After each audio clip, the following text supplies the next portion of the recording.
All right, everybody. I hope you have been waiting, sitting, and excited because now we are bringing you Persona 4 Golden Hard Ending by Ford373.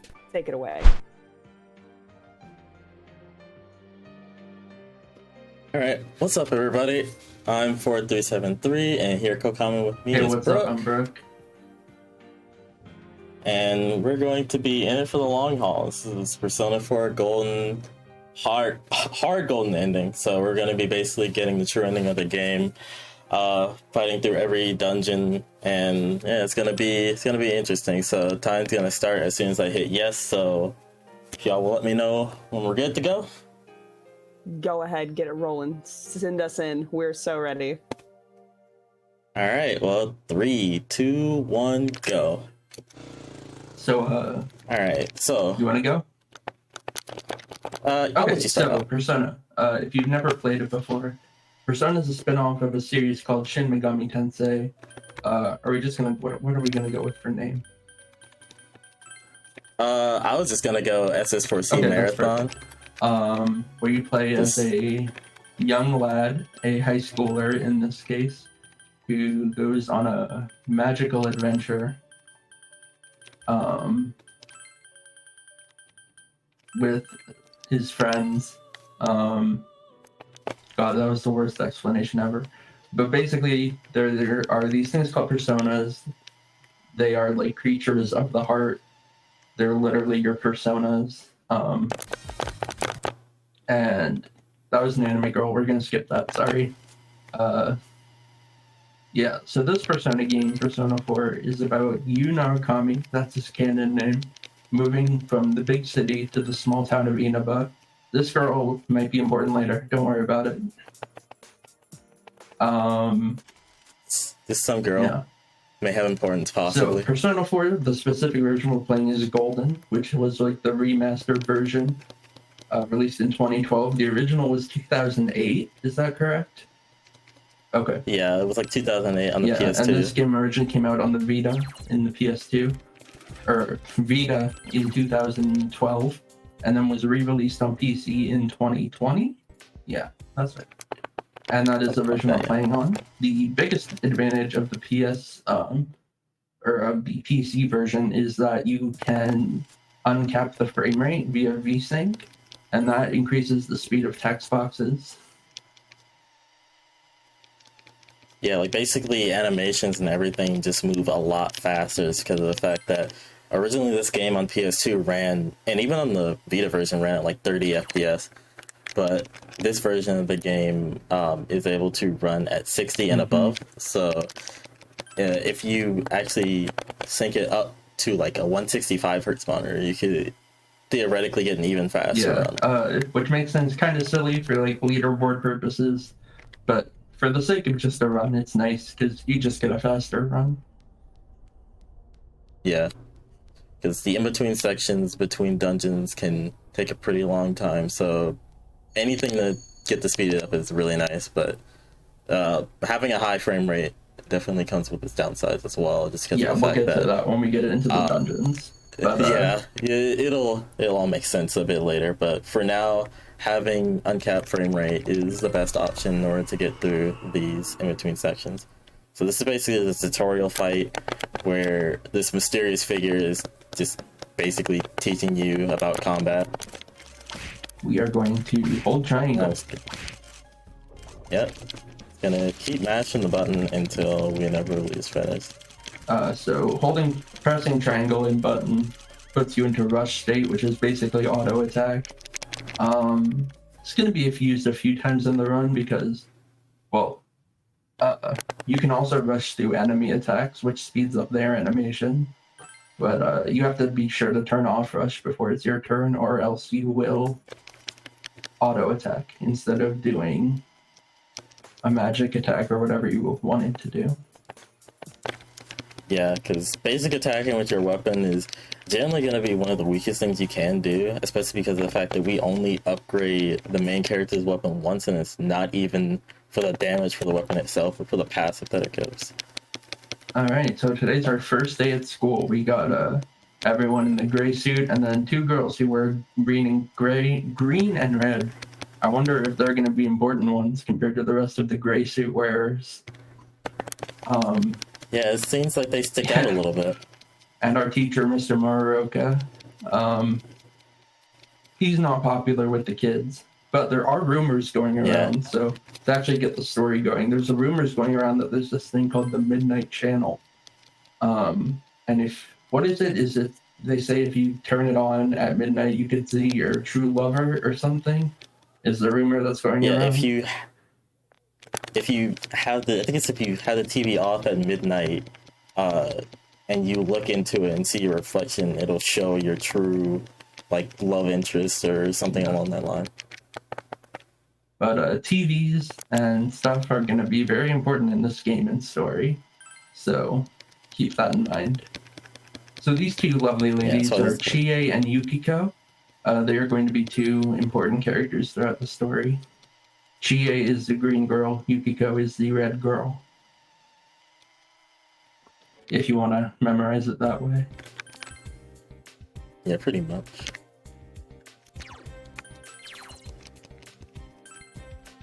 So pretty much the only thing that we're going to be doing, especially for the early parts, is just heading back home and just proceeding throughout the day and basically trying to advance to the first dungeon.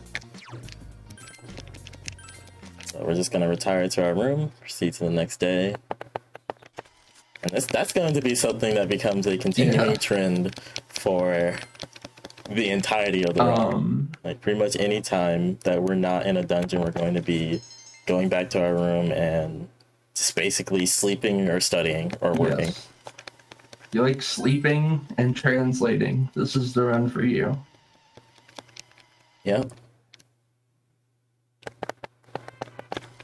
Because we're going to need a lot of money by the end game in order to be able to afford fusions and such. And this girl over here is Saki. Saki Konishi. Saki Senpai, as Yosuke calls her. Yosuke has a bit of a crush on her, which is bad for him, because bad things are about to happen to Saki. Yeah. Saki's actually the... What is she... I don't think she's the... No, Yosuke is the child of the people who own the Junes store. I think that she just works there, and she just kind of kisses up to him because she just wants to basically get a job there and make easy money.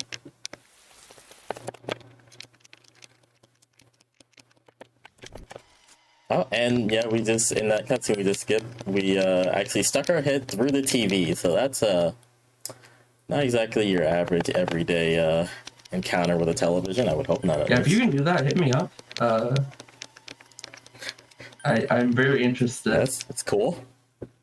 Yes, please show me. This would make a great magic trick at parties. Okay, so there are going to be a lot of different class questions that we're going to want to answer correctly, because the knowledge set is going to be integral to us being able to progress and beat the game in a very timely manner. Yeah, so if you've never played Persona before, at least in this game, there's 4 social stats. Knowledge, diligence, courage, what are the other 2? It was like, isn't there one for like kindness? Yeah. Yeah. So yeah, Narukami, which is what I'm going to be calling the main character, can stick his head in the TV, and they all fall in. And we get this Bill and Ted's Excellent Adventure style transition into the TV world. So yeah, it's worth noting that even though this is a game about like murder and solving murders, it's kind of like lighthearted. I once had a friend told me this is like M-rated Scooby-Doo. Yeah, no, that's pretty accurate. Like, essentially, a lot of the Persona games tend to have a lot of dark themes surrounding them.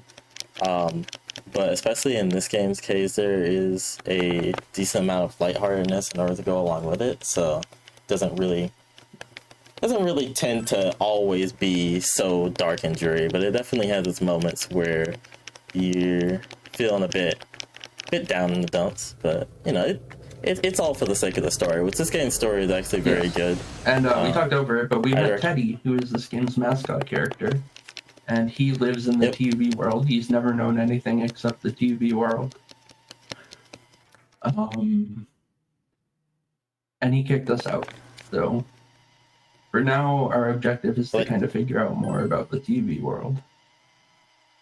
Yeah, we want to figure out what's going on, like what's happening as far as the TV world and all that. So we're going to do a bit more investigating, and oh, there seems to be someone hanging from a light pole, which not good,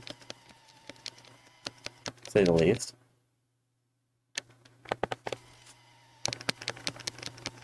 So pretty much everyone at school is going to be talking about it, and we can find out that the person hanging from the light pole is actually Saki Konishi, Yosuke's crush. So it's a bit of a downer right there.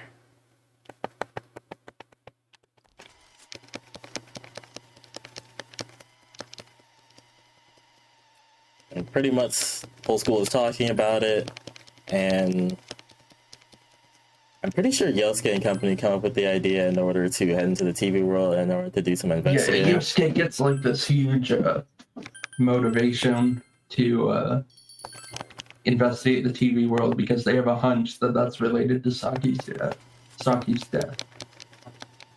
So their brilliant idea is they're gonna like anchor themselves into the TV world by having Chie hold this rope.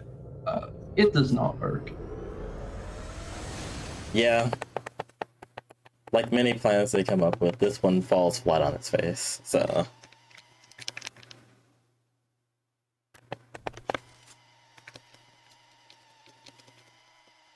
So Teddy's back. So Teddy meets us inside the TV world and is essentially going to lead us to, I believe, where he last thought that he had seen her. Oh, yeah, he's hollow inside, so, you know, he's just a walking stuffed animal.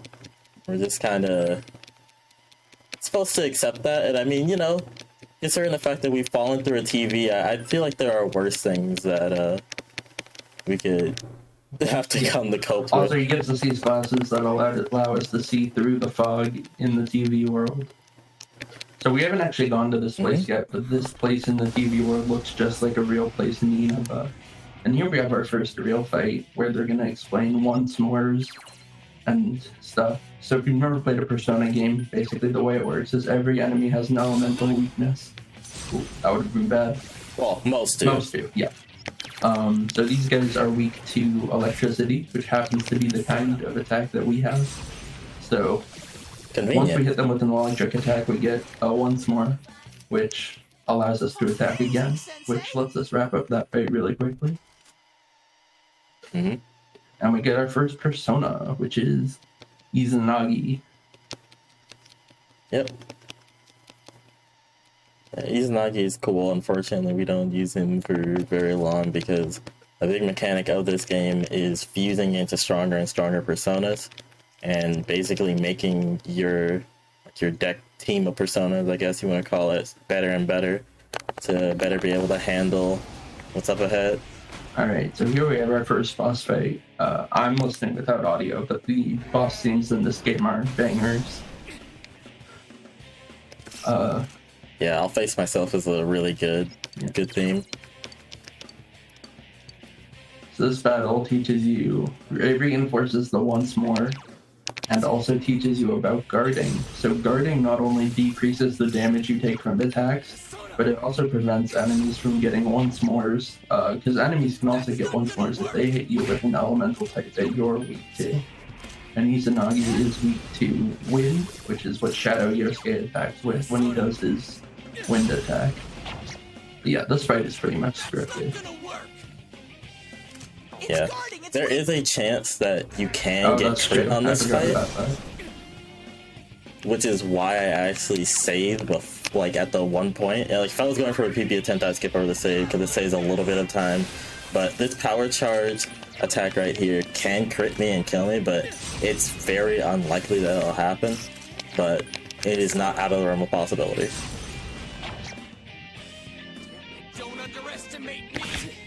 Okay, it did crit, so we're good.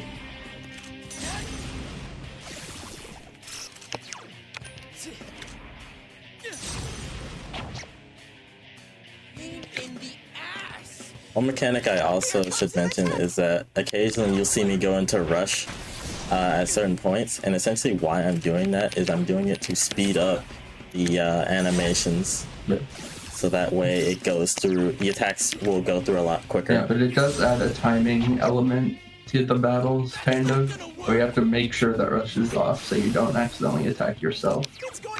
Do a weak attack on yourself. Yeah. Yeah. Which I think is what's so cool about this run is that it has both like timing like tricks to it, like mechanical tricks, as well as like smart play involved. Yeah, there's a lot of decision making. There's actually quite a bit of skill involved with this run, especially if you're going for a really good time. So it's got quite a lot of yeah, nuance this is a to very it, I would like say. if we're talking about RPG speedruns, this is really up there for like a good one. Obviously length is a thing. It is a long run, but if you can get past that, it's very good. So yeah, nice Shadow Yosuke fight. And Shadow, because we beat Shadow Yosuke unlocked his persona, Jiraiya, which will be useful throughout the first dungeon. Yosuke definitely has his moments to shine. Like, most party members, I would say, have at least a few moments to shine. Yeah, there's only one party member that we never use. Yeah, literally, like, they are never ever used at any point. They were used at one point in the vanilla speedrun. They were actually used during the final boss. But yeah, but in this run, it's really not as useful because of how things are set up. Our friend Yukiko, who is the daughter of a famous inn owner in town, was on TV, and now she is going to appear on the Midnight Channel, which leads to more investigation and thinking about what the Midnight Channel means. Yeah, because there's obviously more to it than meets the eye, as we've very clearly been shown. There are dangerous things that happen in the Midnight Channel. So here we form our first social link with Yosuke, who is... Oh, what is Yosuke's arcana? I forget. Magician. Yeah. So, do you want to know about social links? Because... yeah, you can okay, so basically, with every character, you can form a social link with them, and you can choose to spend time with them. And as you spend time with them, when fusing personas of their arcana, so Yosuke, for example, has the Magician arcana, and we got his social link to level 1. That would give the persona extra experience when we fuse it later. Mm-hmm. Which is going to actually be utilized a bit for specific ones. It used to be utilized a lot more.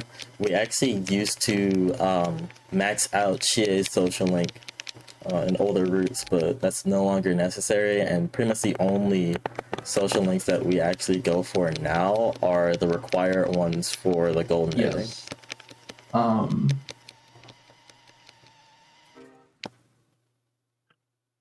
Yes. So despite this being the social life sim, we are actually very anti-social. A lot of this run really showcases a very small percentage of what this game actually has to offer. I believe there were people who were working on like a... Well, actually, I know Emily Brooks, shout outs to her, did a all social links run, which I think it wasn't as long as I thought it would be. It was only like 14 hours. It was... Isn't really that bad comparative. Yeah.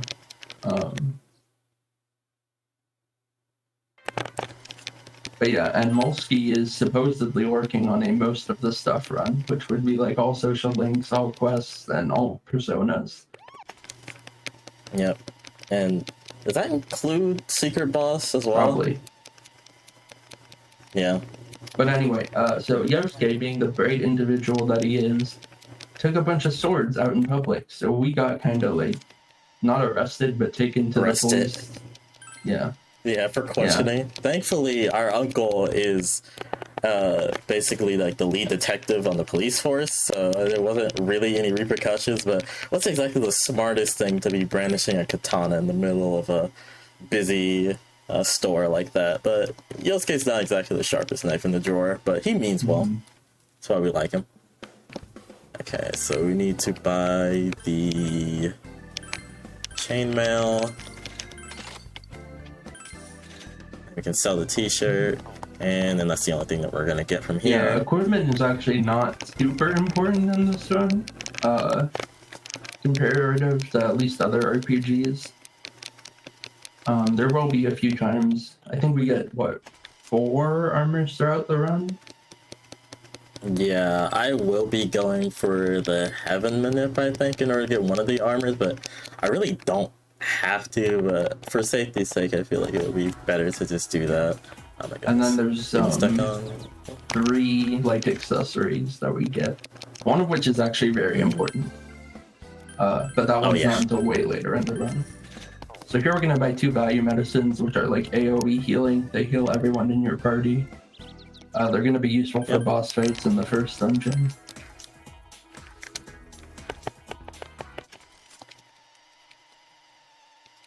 Okay, so now we've met up and we're all going back into the TV in order to try and investigate and find Yukiko, because as it stands right now, she has gone missing, and we believe that she's been taken into the TV world, much like what happened to Saki Konishi, who appeared on the TV, and then whenever the fog rolled in, she was found murdered, hanging from the telephone poles.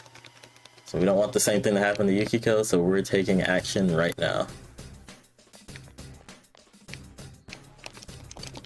So Teddy has led us to this place, so we're heading in order to try and save our friend. Okay, so the first thing I'm actually going to do when I enter here is I'm actually going to re-enable VSync. What that's going to do is it's going to cap the game's frame rate to my monitor's refresh rate, which is 60 FPS, and it's going to allow me, I'd rather get it back. Oh, the camera's not inverted. Okay. Oh. This is more of a comfort thing. Maybe not invert the camera. I thought I did, it's fine. But... yeah, so the reason he set the VSync on is because shadow speed is also shadows are like the enemies in this game. Their speed is tied to the frame rate as well.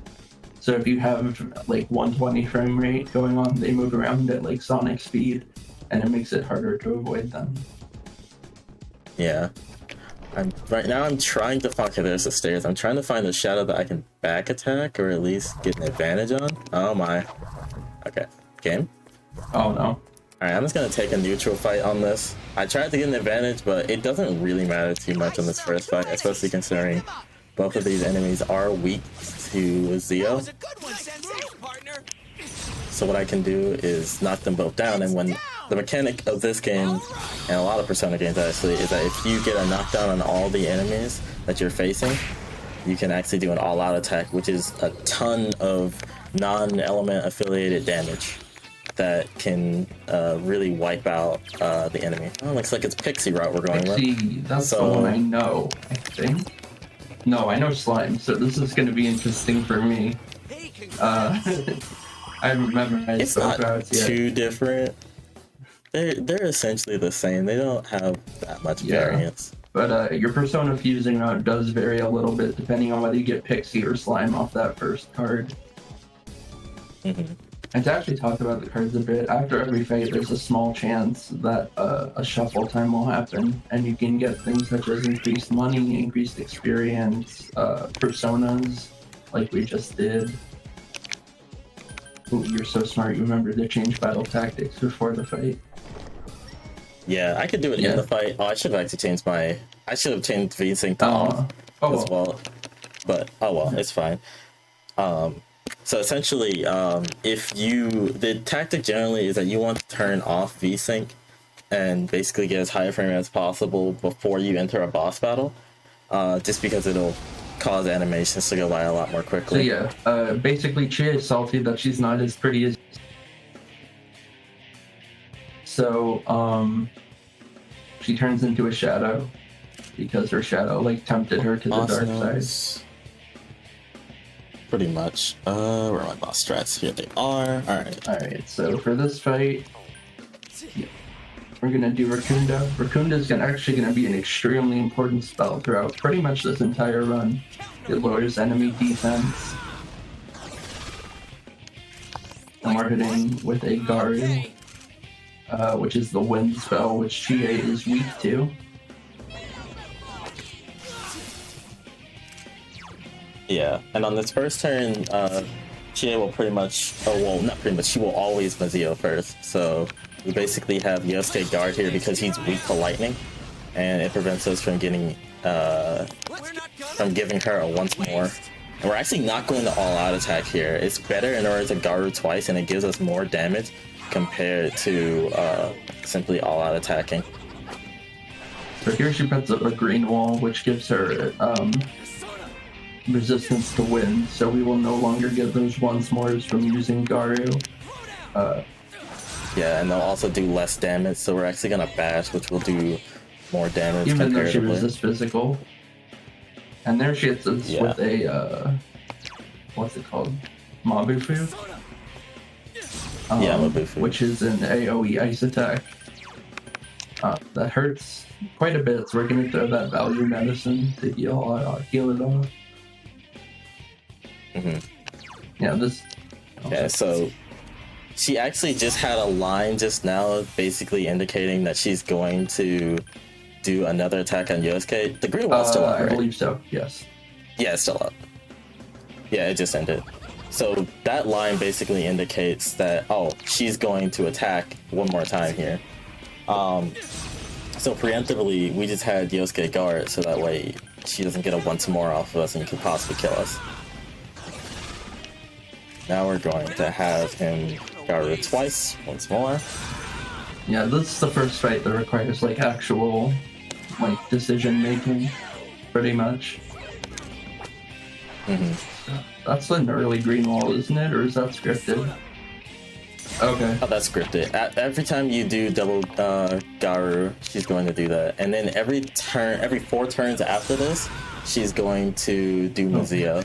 But this time she won't give the indicator. Also, something worth noting is from your HP, not your SP. So that's why our HP is going down intermittently throughout the fight.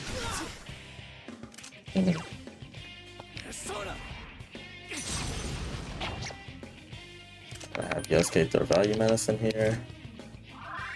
I believe after this next attack, she's going to... Oh, she's Mazioing now, actually. She's gonna kill Yosuke, but it's fine. Honestly, it's not that big of a deal. We can make up the experience later. Yeah, experience on Yosuke doesn't really matter too much. I should have been counting the amount of turns that she had, but it's fine. I actually could revive him here, but she just put up green wall, so it won't really matter too much. And if I have to, I'll pop another heal, just to make sure I don't die. I can tank one more attack, unless it's Mabufu. Okay. So what I'm actually going to do is I'm going to revive, and then I'm going to have Yosuke heal me here. Teddy gave us these revival beads when we entered the dungeon, in case you missed it. That's where we got these from. Okay, Yosuke's going to die to this, but we don't really care that much. Oh, nice dodge. We're just going to continue to cleave her. Yeah, that was a really good dodge by MC. Yeah, if you hear us say MC, that refers to main character, who is the silver-haired kid.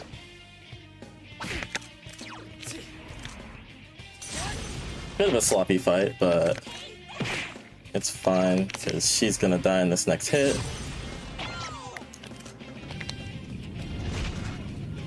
Well done. Yeah, I shouldn't have gotten hit by that Mazio and Yosuke, but as long as you play smart, you can recover from mistakes like that. You just have to have a bit of game knowledge and be very perceptive.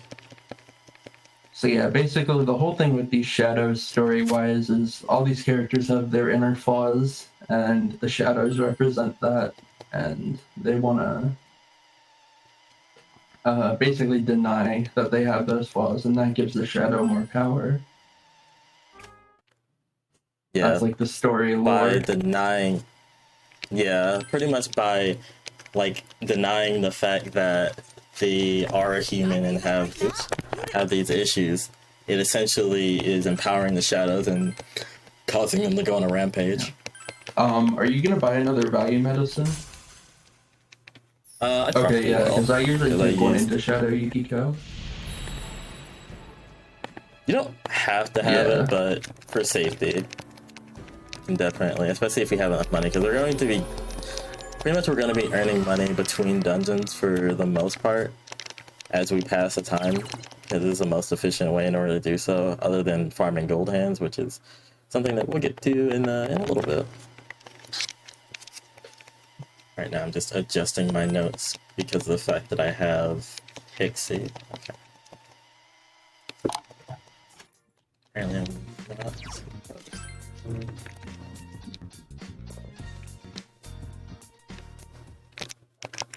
Oh yeah.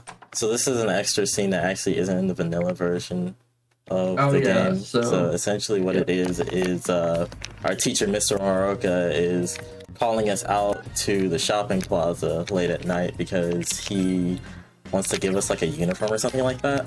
Speaking of uniforms, we have a donation bid war to go into the final dungeon of this game with a Christmas or Halloween costume. So get your donations in for either one, whichever one you want to see. And we're gonna have the Nightmare Before Inaba, or how the Inaba saved Christmas. I don't know. I think aren't they called like the investigation team or something like that? Investigation team. Something along those lines. And I want to remind everybody that that bid war is actually has still a large gap, $78 for Halloween set with only a sad $10 for the Christmas set. So if you're a big Christmas fan, get your donations in if you want to see the costumes be the Christmas set. Who doesn't love Christmas? Everyone loves Christmas. So here we get our social link with Chie, which is Chariot? Yep, I got it right. Wow. Yep.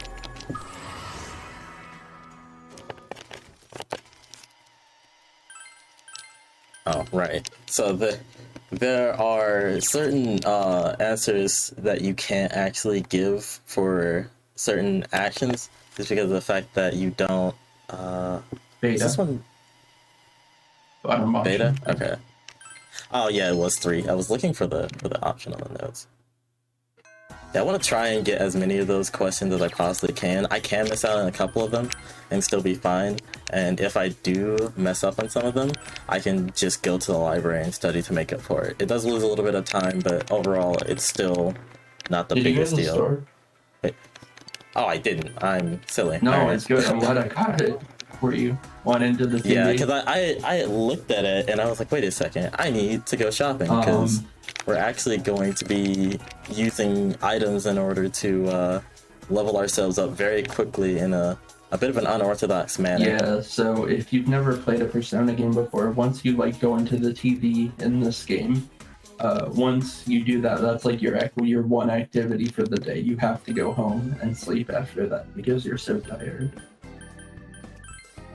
Yeah, because being inside the TV actually drains you pretty heavily. I'm actually gonna buy an extra go home here. And do I have enough of the? I don't have enough of the value medicine. I should be fine. I can have Yosuke use Dia if really needed.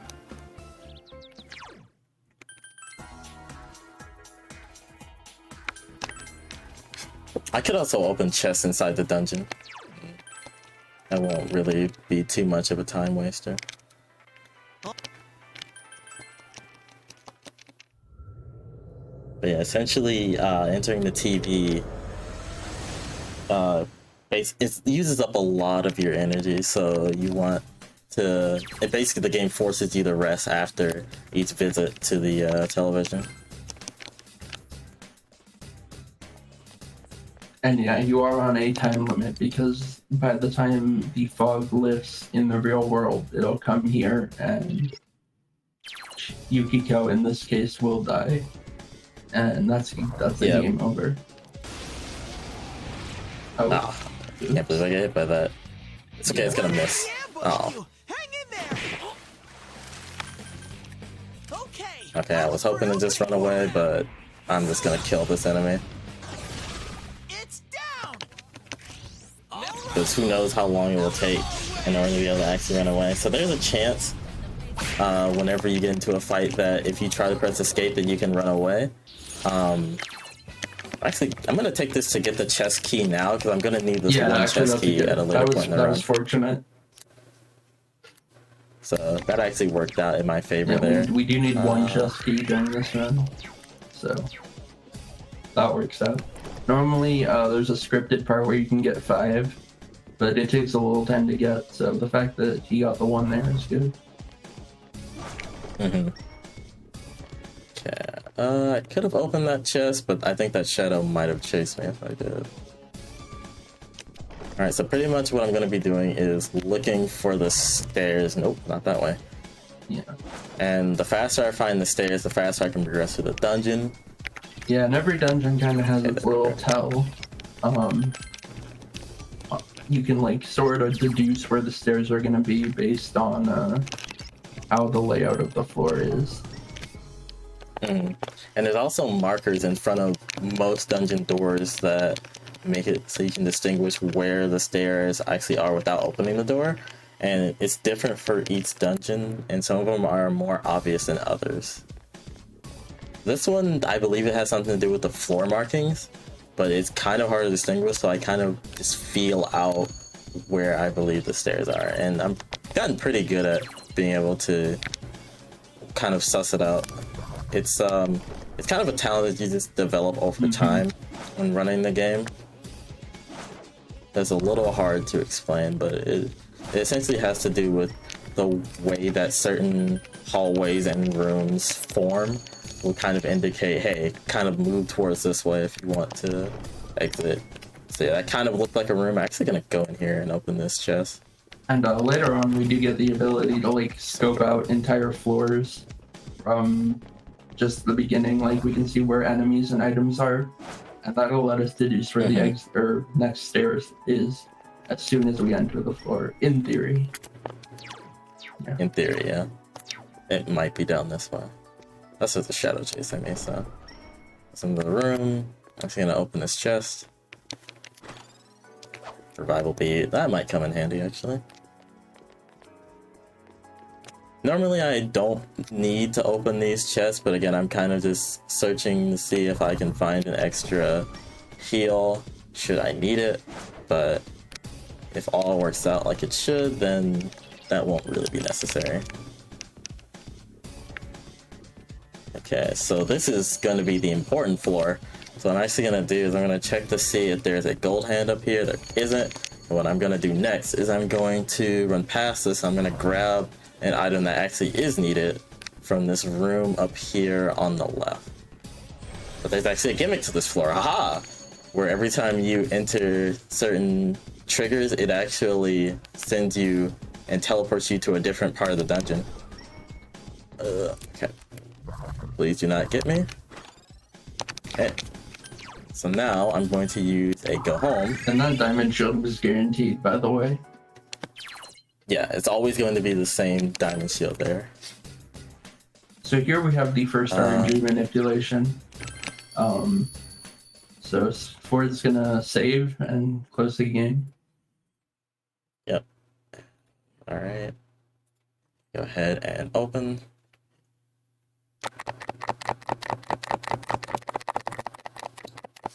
Alright, so now I'm going to perform an RNG manipulation, but I need to pay attention to pattern of the stars. I believe that's the right one. Yeah, so those stars falling on the screen change your RNG. Another thing to note about the RNG manip is if you're ever standing completely still in the backlot, aside from when text boxes are up, that changes RNG every frame you're standing still. So it's important that he buffers a direction so he's always moving in the backlot. Ooh, he's not supposed to be facing that way. I might have done it a little late. This is also terrible because of the way he moves. Oh, this is gonna teleport me back.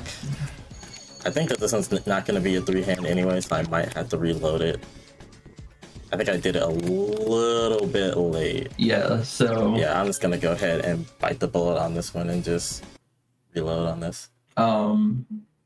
a really unfortunate thing is that the minutes can break if the game just decides it loads wrong. This was more of a problem on the Vita version, from what I understand, but it can happen on PC too. Yeah. So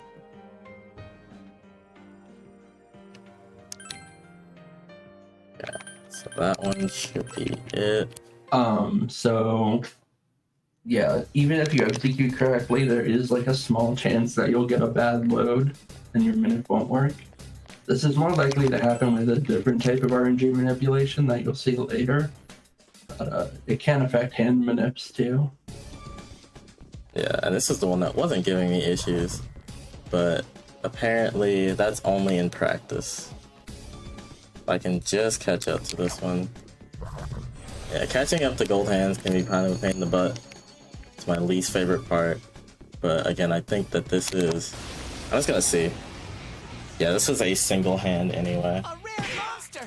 Beat the stuffing out of it! And single hands are not what we want. Basically what we want to get is we want to get 3 hands all at once. So I'm actually going to reload it one more time. And Steam doesn't want to sync.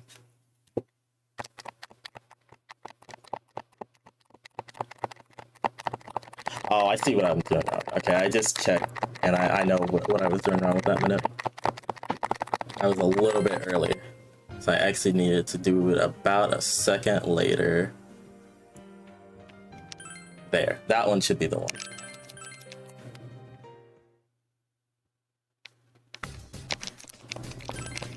And it actually wasn't even a huge difference there, but just that tiny bit can make the difference between the RNG manipulation working and not working. So it can be kind of finicky, but as long as you know how to kind of correct and work around it, yeah, this is what you want him to be doing, kind of meandering towards the right wall. And it's 3 hands, exactly Okay, so what we wanted. Beat the stuffing out of it! Yep. So now we're going to take these ice cubes and we're going to use it to attack these hands because these hands actually have a ridiculously high defense. So it's really hard in order to deal damage to them. Yeah, so Ooh, do I need to put the EXP on Pixie or use a Nagi? Trying to remember. all hands on Izanagi is what my notes say. Okay, that's what I thought.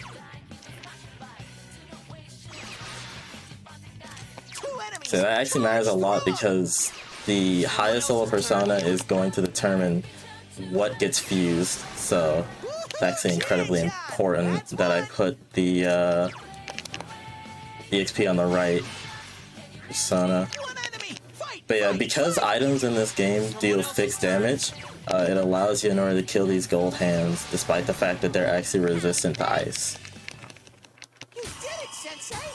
So that gives us a ton of level ups. Got us from level, what, 3 to 9? Something like that? Yeah, like we leveled up a ton because gold hands give a lot, because the game doesn't really expect you to be able to kill like that many of them, especially all at once. Okay, so now we need to use another go home, and we're actually going to do our first fusion right now. And I'm going to save first just because of the fact that something can occur called a fusion accident, where instead of getting the demon or the persona that you want out of a fusion, it gives you something different, which is not great. And use the Sparus, get Zio Racunda.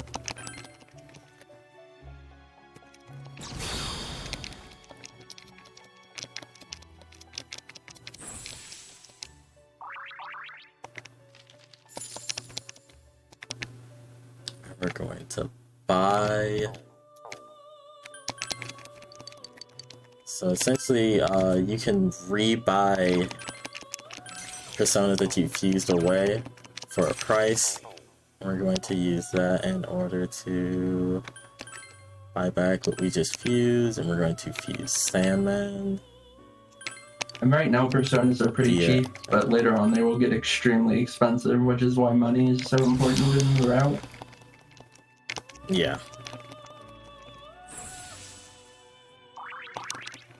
Okay. And now we're going to do one more fusion into Orvis.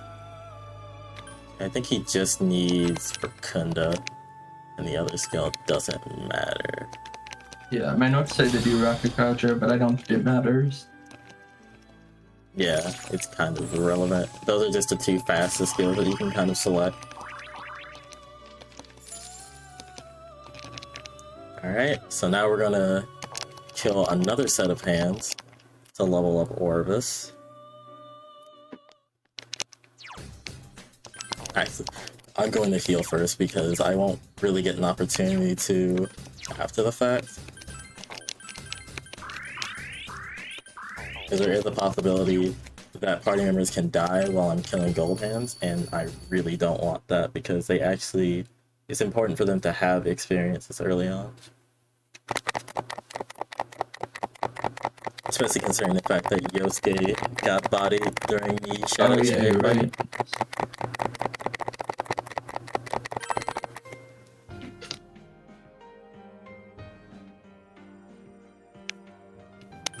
Okay, that should be good. Sucks I messed up those first two, but, you know, it happens. It's not that big of a deal.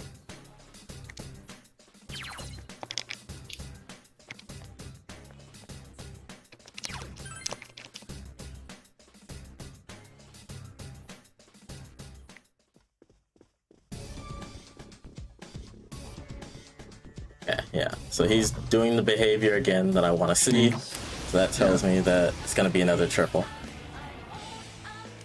A rare monster! Beat the stuffing out of it! So again, I'm just going to throw items and I'm going to die pretty easily. 3 enemies! Let's get through this! Awesome! GH's in rampage mode! That's some thick skin. Another thing about it is that these gold hands actually can crit, and if they crit you, they'll run away. But thankfully, it's not likely to happen because these fights are kind of seeded. So if they don't crit, then there's no chance that they're going to. Because we're still on the net until the fight ends, pretty much. You did it, Sensei! Alright, so now we've reached... Did we reach MC level 12? Okay, so yeah, we can do... I think I'll do the Eligor fight... Or no, not Eligor, Conquering Knight, and then I'm going to do the other one. I'll wait to fuse once I get to the top, essentially. Oops. Okay, so we want to move up a few times, and then eventually it's going to kind of loop us back around. I think I might have gone too far, actually. No, I went far enough. So in order to proceed, I actually should heal.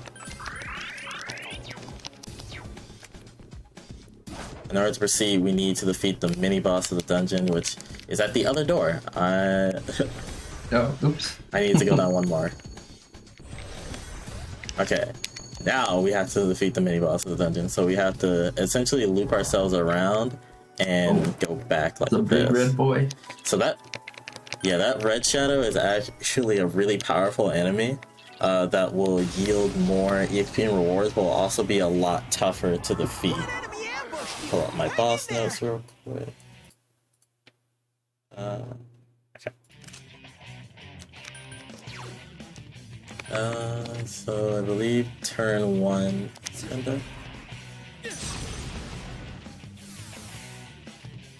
Just one enemy left!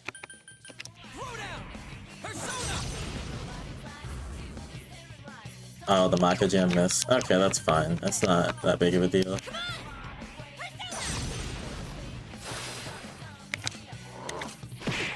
Okay, so he's gonna attack Yosuke, which is fine. It's down. If you say So we're so. actually gonna Aggie him twice to put him into the dizzy state, You're awesome, which means his Sensei. next turn is going to be skipped.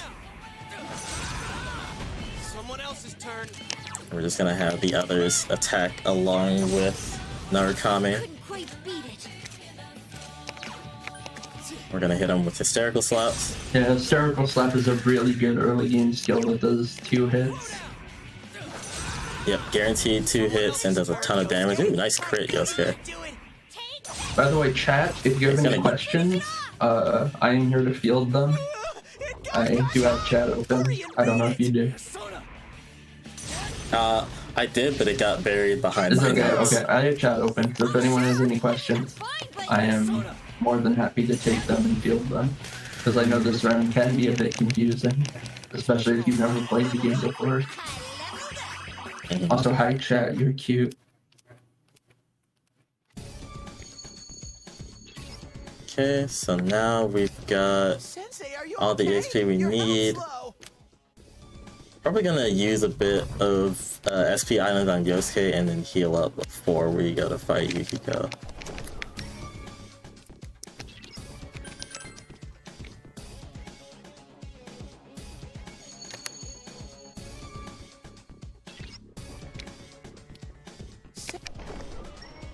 So that is a room. I would normally go grab the chest, but there is a shadow there. Was that a gold hand? No, it's chasing after me. It can't be a gold hand. No, wait, no, it is. So gold hands most of the time will not chase after you. Instead, they'll opt to run away, but sometimes they're really dumb. So they just start to, if they hit a corner, they'll kind of turn themselves around on occasion and end up actually running at you. And sometimes it can be a problem if you're not trying to get into a fight with one and it just kind of collides with you like a car Sensei, are accident. you okay? Your health's low. It's like they can't stay in their lane, so they just kind of drift over and then bump, you get into an encounter that you didn't want, and it's really unfortunate.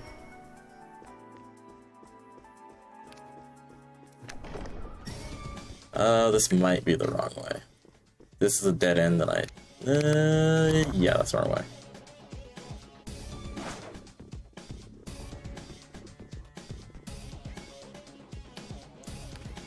Okay, so running down dead-end hallways kind of sucks, but it's just one of those things that's bound to happen in this run.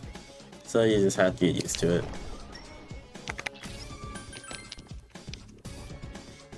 Alright, so we've reached the top. So I'm actually going to go ahead and give Yosuke a couple of these. And he's going to heal everybody up. And we're going to, oops, use another go home. Going to do one more fusion. I could opt to not save, but I'd rather not take a risk with fusion accidents. Not during a marathon setting, at least.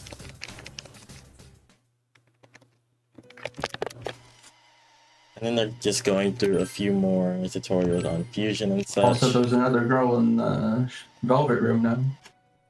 Best girl. Yeah. But, Okay. So we'll talk more about her later. Yeah, she comes up a lot more later. So I need to buy Pixie and Sandman.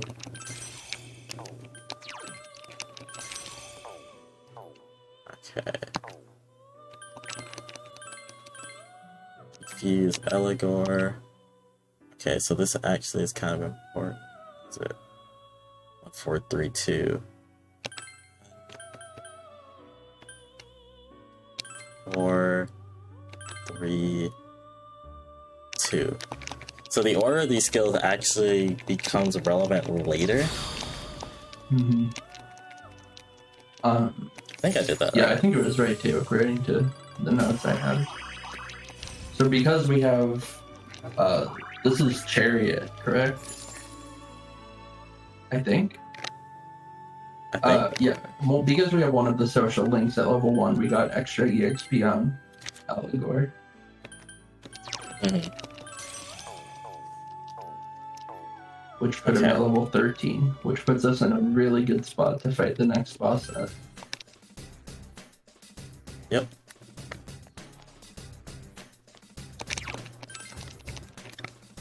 Alright, so now I'm going to remember Yep, I was going to remind you. VSync back but- off.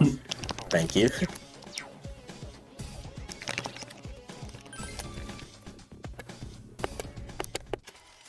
And now we're on to the first major boss, Shadow Yukiko. I'm gonna pull up my notes real quick. Get that off the screen. So essentially, Yukiko's kind of fighting with feeling trapped.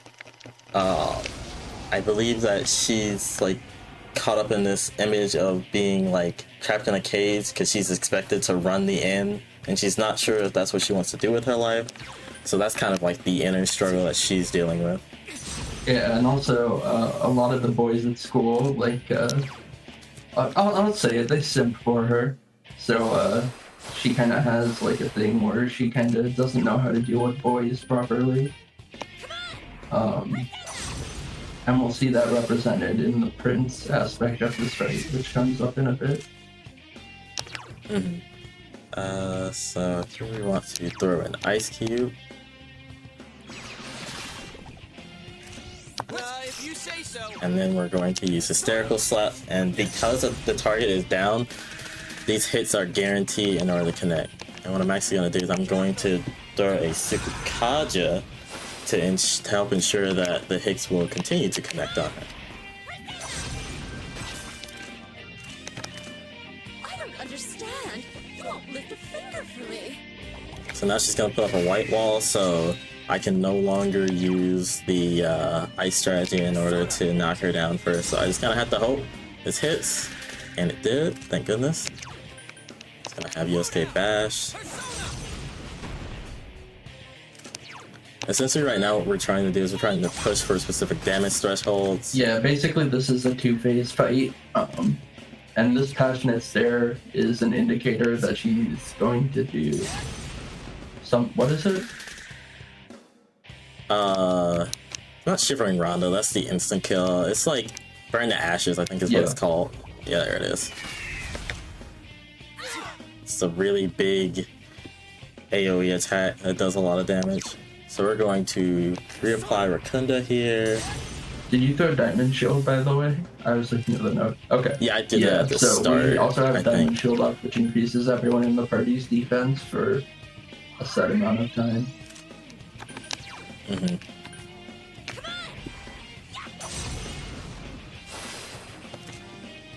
Okay, her ice resistance is gone now, and of course she attacks MC, which is fine. We have resist physical, so that won't really do a whole lot to us. So we're gonna knock her down again. You're not doing it? Aw. And Hysterical Slap. Assuming that everything goes right in this fight, it's essentially scripted. I did not mean to That shouldn't pass matter. there, but that's fine. Yeah. It shouldn't matter. But that was an example of what we were talking about, where you can accidentally like over rush. And ooh, nice graphical glitch. Yeah, that happens. Really silly. I think, is that PC exclusive? Or does that happen on Vita? No, I think it happens on Vita as well. I've never played the Vita version of this game, so. So yeah, So essentially what we want to do here is push her past the damage threshold where the prince actually goes away immediately after he's summoned. And yep, we pushed to it properly. I don't understand. So now she's gonna waste a turn trying to summon the prince again.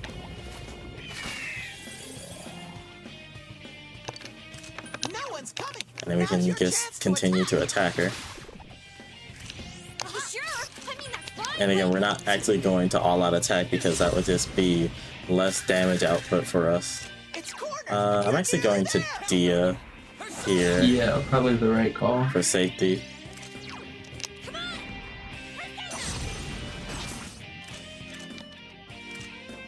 You little. Now she's going to Terror Voice Yosuke, and that means that she's going to instantly kill him on the next turn. But the fight should end here, so that won't matter. Or not, alright. Ooh, A few more attacks should do it. And this last skewer should. If Yosuke dies here, that doesn't really matter too much. Ah, good miss here. Oh, burn the ashes. That's actually not good. Are you out of ice cubes? I'm not. Oh, but she throws the But white wall. thankfully, she put up the white wall instead. So I'm just gonna heal here. Okay. You're smarter than me. I would have rushed for the culture.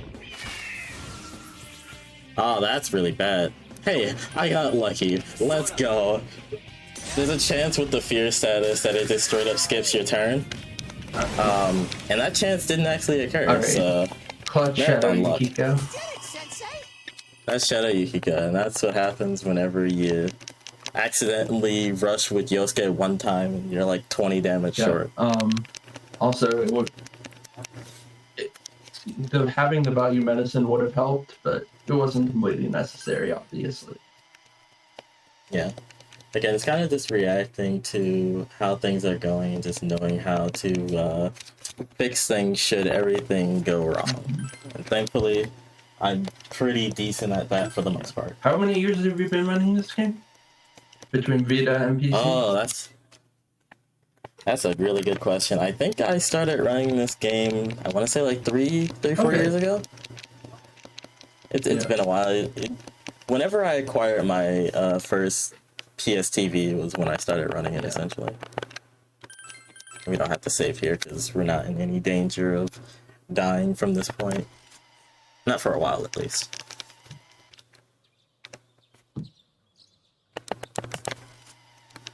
So pretty much most of our day from this point forward will involve us going home and either studying or making money.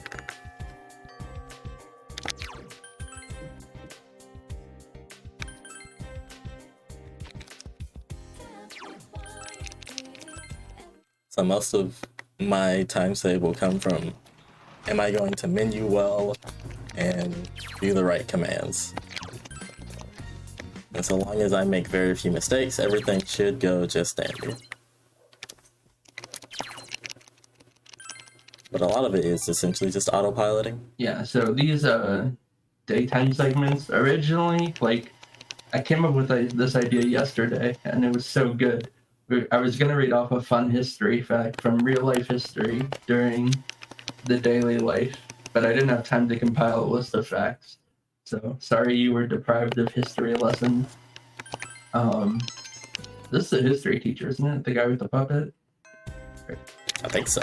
No, actually, I think the history teacher is like the lady with the the one with the Sphinx hat. Yeah, she's the history teacher. But yeah, sorry, I didn't have time to compile history facts for you all. Unfortunate. We can't increase our knowledge like you does. So instead, if you want to throw it over to a plug or donation, that would be great. Great time. Absolutely, I can do so. You're watching Speed Stuff for Charity 9. We are raising money for LEAD. LEAD is really awesome. LEAD is a substance use prevention organization that believes young people are capable of making good decisions. The core reason LEAD exists is to significantly reduce drinking, drug use, and other risky behavior by youth while working simultaneously to eliminate the root causes of these issues in the future. If you'd like to learn more about LEAD, you can go to linkingefforts.com, or you can use !charity in the chat. We also have a couple of bid wars and goals coming up, specifically for Persona 4 Golden. We still have the final dungeon costume choice bid war with the Halloween set at $78 and the Christmas sale at a very, very sad $10. So if you like Christmas and you'd like to celebrate Christmas a little early this year until Halloween, no, not yet, get your donations in for that. And also, because Tiltify is amazing in all of its infinite glory, when you donate, you can donate not only to a bid war, but also a target. And we have a goal set up for Castlevania Harmony of Dissonance any % bonus run that is at $33 out of 150, and that actually will be run by the amazing and fabulous Brooke in the call right now. So if you would like to see Brooke do an any percent bonus run later today, go ahead and get those donations in. We are maybe a third of the way to that goal, but that's okay. I believe in us. We can definitely do it. And just to hype up that goal a little more, I haven't said this explicitly yet, but I will be going for a riskier any percent route than I normally do in marathon. So if you want to see that, then definitely get your donations in. Heck yeah. Also, I want to give a shout out to a legendary routing god for this game in chat, Molsky, who says intense gaming time, which is very true. This is the hardest part of the run. It really is. This is where I lose a lot of my time, unironically, is sometimes I lose like track of myself, like mentally, and don't choose the right options very quickly. And sure, it only loses like a minute amount of time, but a lot of mistakes can lose you a lot of time over the course of a run. For study methods, head north. Okay, so we just picked up a book in order to help us study better, and now I'm going to pick up. Wait, what? Am I not at the board? Oh, there it is. I talked to the wrong person. So we're going to pick up the translator job, which is going to be our main source of income throughout the rest of the run.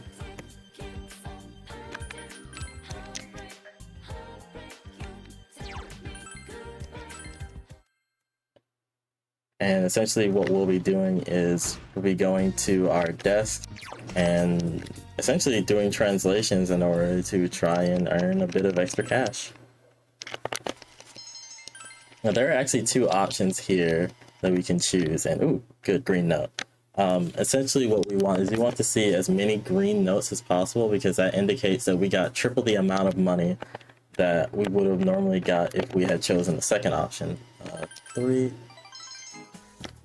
And if we end up getting unlucky and get the little gray squiggles, then that means that we get, I think, half money or something like that.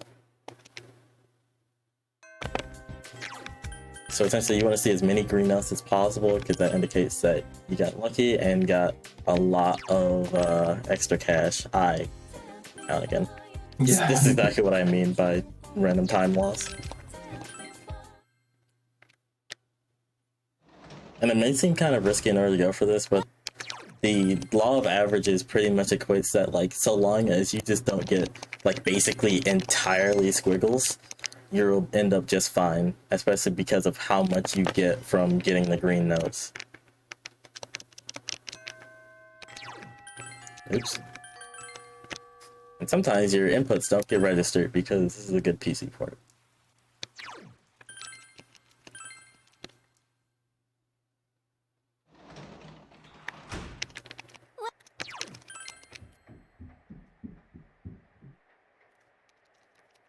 So we're just continuing with Translation Simulator. And sometimes you'll get a translation with no sort of like animation whatsoever, so you just get the standard amount of money in that case. So this time we're actually going to go home and read instead of translating, just so that we can become smarter and study better. Yeah, I think this run maxes out expression, which you raise by translating, and intelligence, which you raise by studying.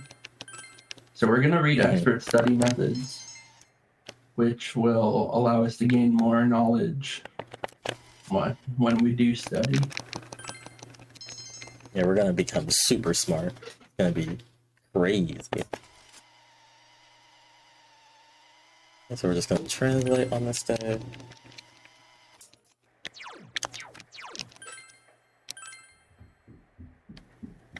Oh, we already translated.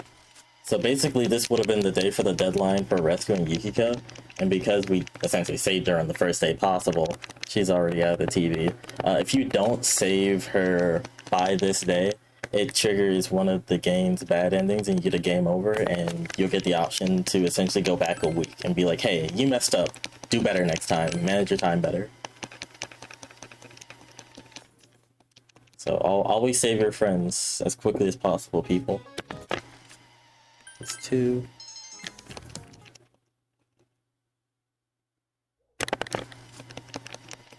Me personally, whenever I play Persona games, I always try and complete the dungeons as quickly as possible and as efficiently as possible, just so that I can have as much time for social link stuff as I can. So, a bit of a perfectionist on that front.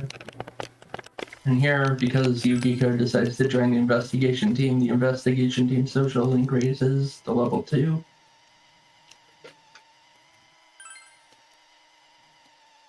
And now we're going to take all of our friends' noodles because we're jerks.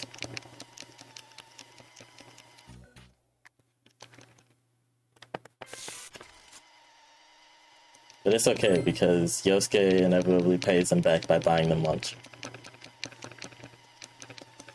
This is Adachi. He's one of the detectives that works under Dojima.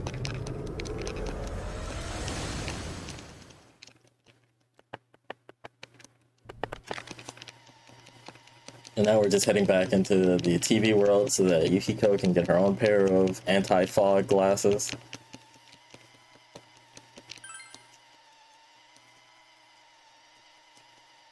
Also, one of Yukiko's pretty unique characteristics is that she gets into very severe laughing fits whenever she finds something funny. So, if you ever just see her kind of just doing a weird little dance, that's probably her having a laughing fit again. I'll do more translations.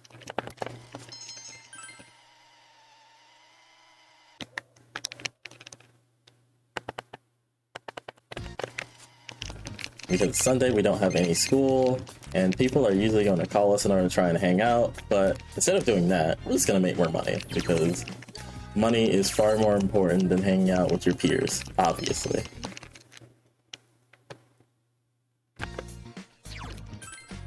Also, a cute little Easter egg is the calendar in main character's room is the Persona 3, symbol. Has the Persona 3 Yeah, it's like the symbol on it. Like, it's like the box art for the original Persona 3, I think.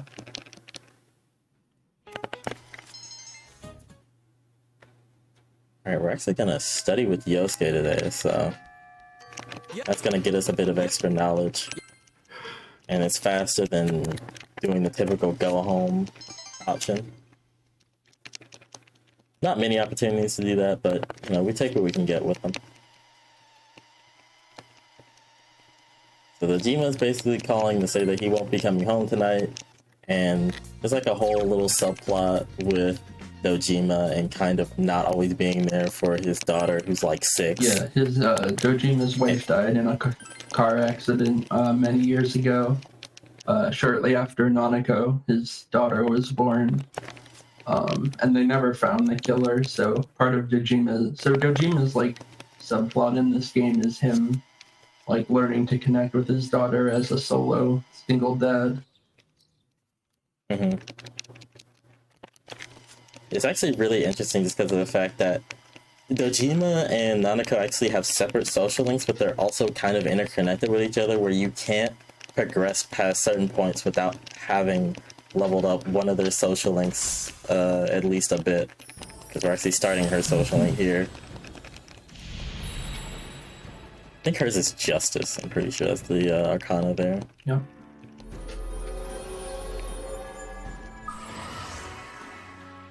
And as much as I would love to cheer up poor Nanako, that is not possible as we do not get a high enough kindness level in order to do so, and it is also slower. But we will be with her in spirit as we go to make more money, because we need money. Hoping to get a note here. We got a lot of squibbles. Okay, there's a note. Cool.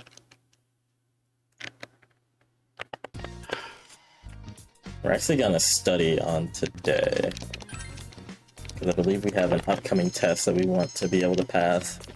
And in order to meet that requirement, we got to have a high enough knowledge. Second.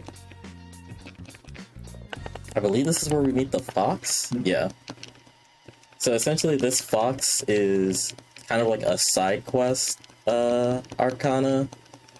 And pretty much by performing little side quests, by going into dungeons and collecting stuff or talking to specific NPCs, we'll be able to fulfill requests for the Shrine Fox, who has people bring him little like requests for them.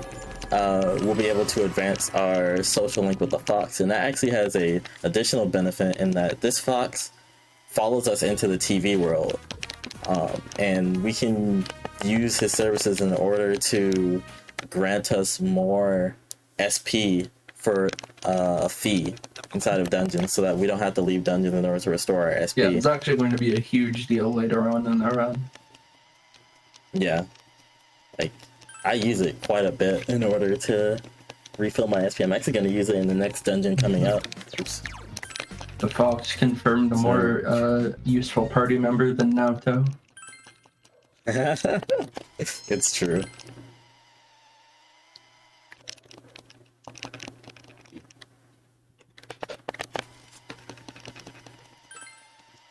I think we're going to be coming up soon in the next dungeon. I don't remember the exact data we go in. See.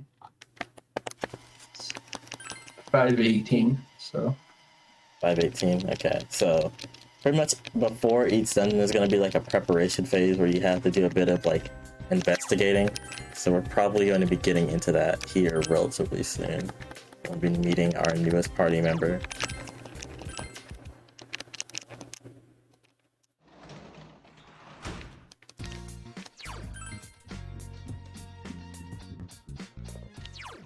Oops. I don't want to do that. Alright, bring on the notes. Come on, notes. Ah, scribbles again.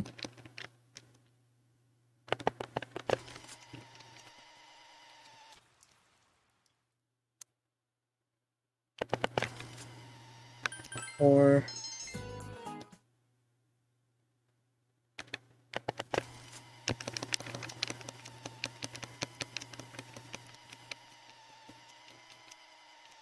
I forget what happens here. I think it's something to do with like the lightning caused a power outage, and then you tell a scary story and it freaks out Chia and she gets upset or something like that.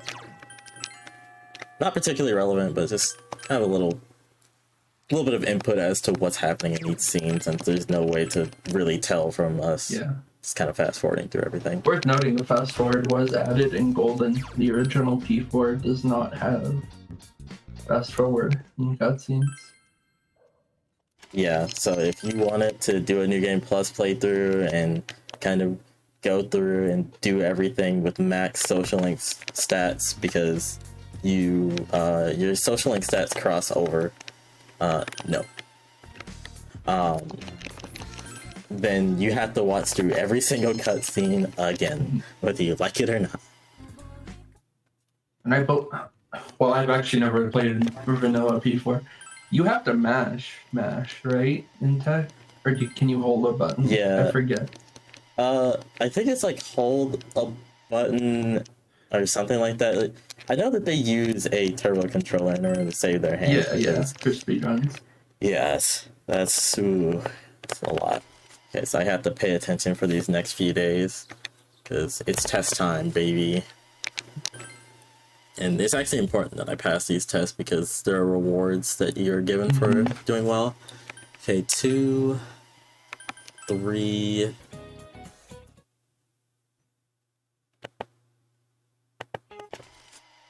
3, 1. This one's 4 twice. Yep. Okay, Monsky confirmed in chat. Triangle does skip automatically. Text in P4. Okay.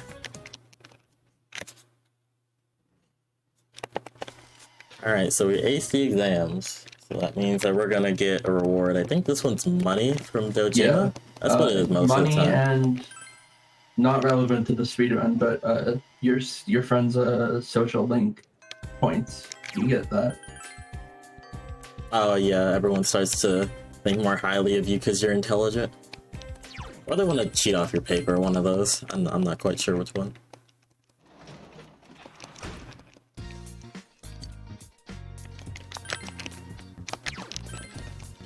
Yeah, sometimes you'll see Nanako kind of give an additional dialogue box there. She's basically just telling us that she went grocery shopping. So if we were to go and interact with the refrigerator, we would have an option to make lunch for the next day, and we can actually use that to for a different number of things. We can use it as an excuse to hang out with people and kind of further our social stats with them, and just a bunch of other like neat little interactions with that.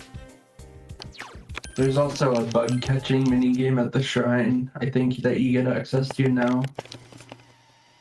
Oh yeah. Which I don't think that was in vanilla. I could be wrong about that. Most people probably know. Oh yeah, Mosky also points out in chat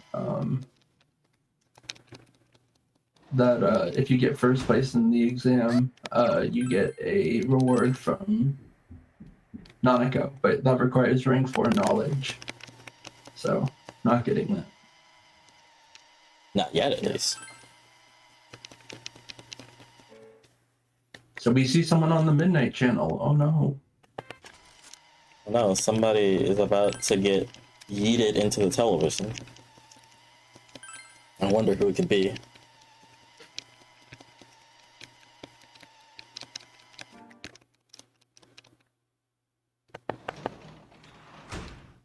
Well, It's time to go back and watch the Midnight Channel again. Find out.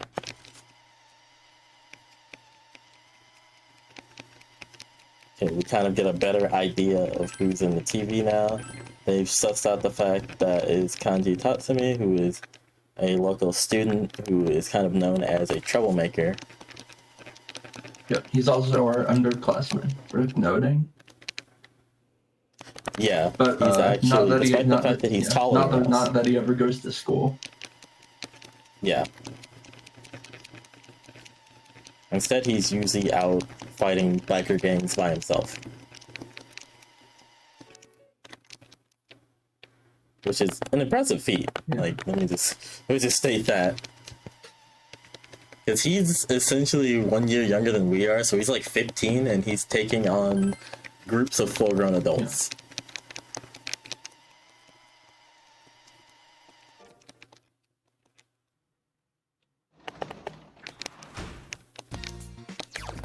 So definitely not somebody that you want to be on the wrong side of.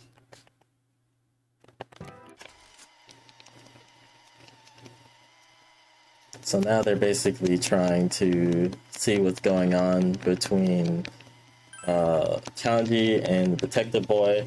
So we're just kind of doing a bit of reconnaissance. We split up between Chie and Yosuke and Yu and Yukiko. So this is how essentially their social link starts, is they're just kind of alone talking. This basically, I believe Yukiko's whole social link kind of revolves around her kind of accepting that she doesn't have to follow any sort of legacy and she can live the life that she wants. It's been a while since I've done the social links for this game specifically, so I don't remember the full details. There's a few that I remember pretty well. I remember Kanji's social link pretty I was decently, gonna as say well that's as one of the ones I Mato's. don't know. You can go.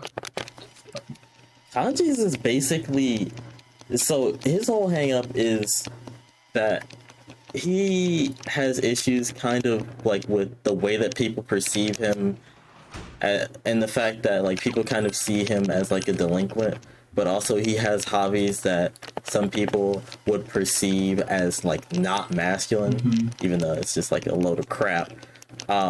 And so it kind of just leads to this inner conflict with himself that works to resolve itself out by essentially accepting the fact that like he is who he is, and whether something is considered masculine or not masculine, or whether like how people perceive him means nothing because he accepts himself at the end of the day. Yeah. So it's a very like good and heartwarming story.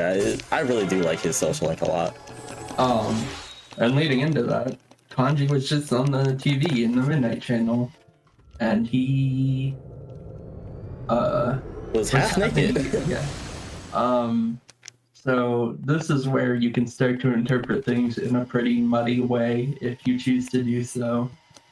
A lot of people think that Kanji's arc is about like his sexuality, when really it's more about like how he's perceived, as Ford was saying earlier.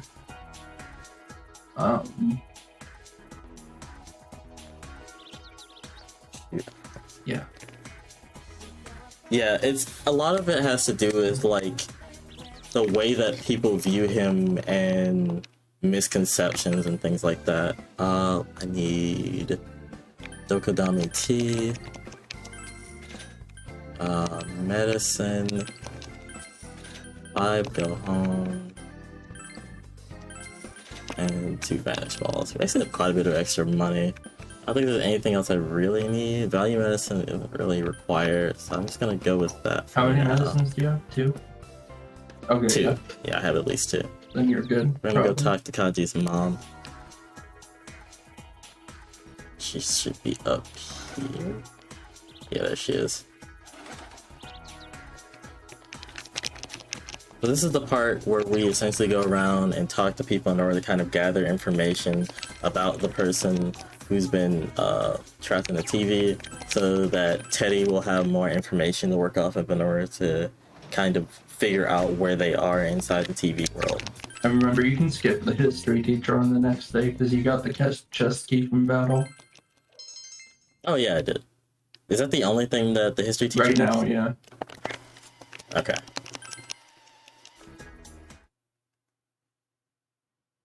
So we're getting our test results back, and it's going to come back that we were top of the class, and that's going to result in rewards from our teacher as well as Dojima. Dojima gives you a lot of money. I think it's 40,000 yen? Or... Yeah, he gives you a lot. I'm going to talk to Naoto in order to gather more information. So you mean now slender we're young actually... man? Yeah, slender young man. So now we have to return home and collect the money from our uncle.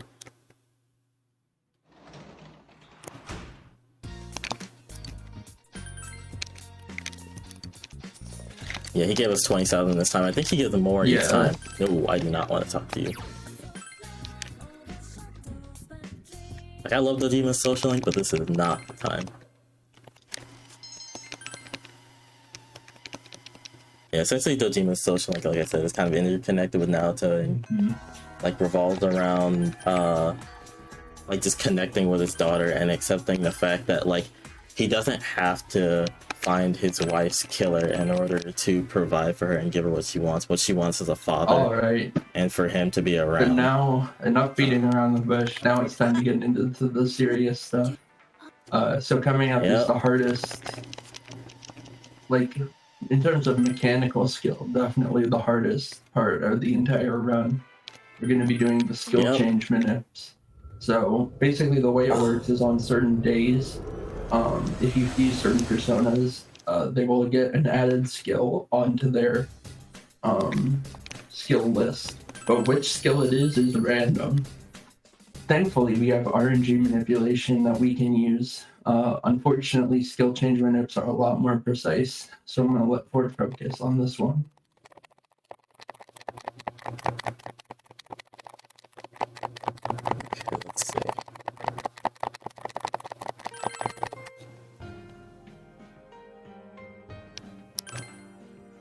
Might have been a little early. Let's see. Seeing the Teddy on the TV is not a good sign, but I'm at least gonna go in and see.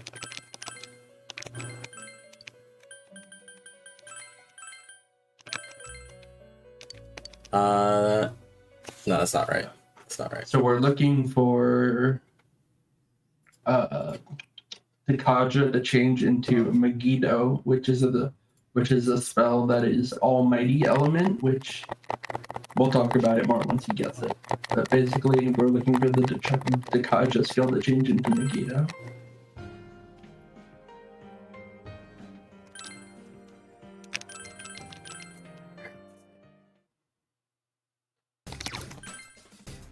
TVs are looking right.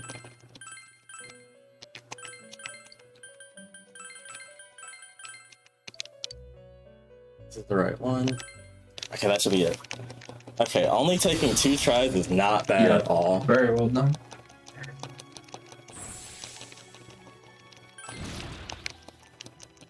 Okay, that's a huge weight off my shoulder. Okay. Okay, so now I need to buy... So yeah, Eligor. Megiddo is a almighty skill, which no enemy is, or no regular enemy is weak to, and just in general does a lot of damage. And Megiddo is like the AoE version of it. That does medium almighty damage, so it is like something the game does not expect you to have at this point. So it's very useful for killing It allows us to hands. killing hands is a lot easier with Megiddo just because of the fact that normally the game expects you to kill them using crits and such, but that's just not really feasible. We're actually going to remove everybody from our party and go in solo. Essentially, we don't really need our party members unless we're going into a boss fight from this point forward. Oh, I almost forgot. Not have Sonic Shadows ruin my life. Especially since it's a red one. Would have been, is it? That is a red one, right? I think those are both black shadows. Well, either way, you don't want to run into them. Yeah, because we're not really equipped to fight, like, regular shadows. Like, the normal encounters will probably body us, so we really only want to fight Gold Hands, as that's kind of what we're set up to do.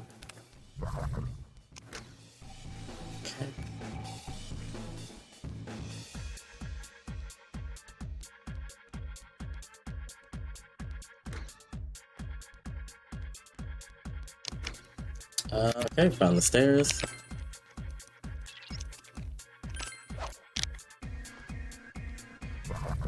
Let's hope it's not.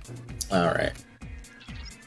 Actually, what's he gonna do? Oh, he's gonna follow me? I'm gonna return to the previous floor and then go back up. Much better than trying to dodge around that, because that's essentially an unwinnable situation. Sometimes there are points where you just kind of have to bail out because you're just not gonna win. You just gotta know when to hold them, know when to fold them, know when to walk away, know when to run. This might be the stairs? Yeah. I kind of remember the tell for this dungeon about where the stairs are. There's like a towel on like the right hand side that indicates which one is the stairs.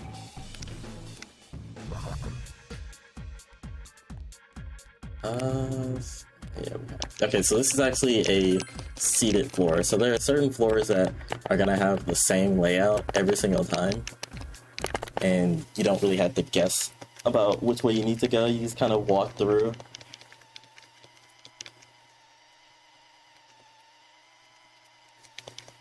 Okay. So pretty much you're kind of just getting more ideas about what's going on with Kanji by talking to the shadow, and then you're just supposed to progress more. We actually ignore this door because that's the wrong way to go.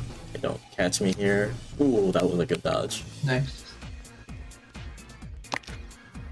Exit is actually around this way. If you try to go through that door that I passed on the right, it's actually locked. So you'll end up just walling yourself there. Let's run past this guy. Oh, that's a red shadow. Please do not catch me.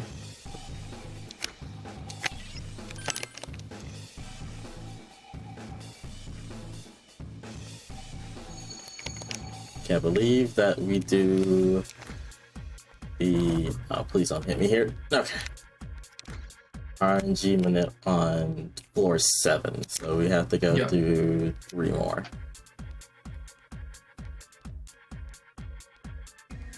Okay, that looks like it's a dead end. Alright, check this hallway. This might be the stairs. Yeah. And 2 more floors to go. I really hope that I don't have to go that way. Okay.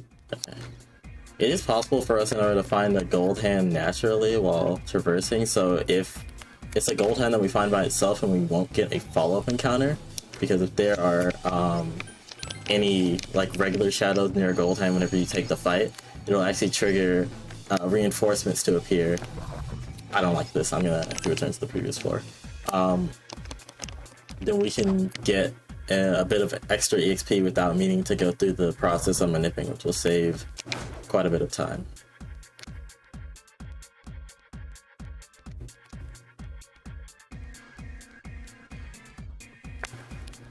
Alright, what about through here? This might be it. Yeah, this is it. There's actually a little like graphical glitch on the right side. It's kind of hard to see, but it kind of indicates that there's a stair there even before I walk through the door. Gonna check for a So hand. there's a chance. Yeah, there's a chance a hand might be here, so I'm just gonna look really quick. It doesn't really waste any time. It's not, but it was worth it in case it was actually there. So this RNG manip is a lot more lenient. It is a possibility it could still mess up on me, but hopefully it doesn't happen.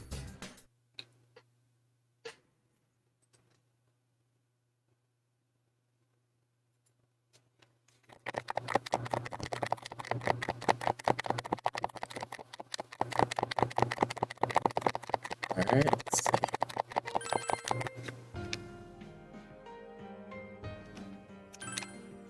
That might have been a little early, but we'll see. Should be fine.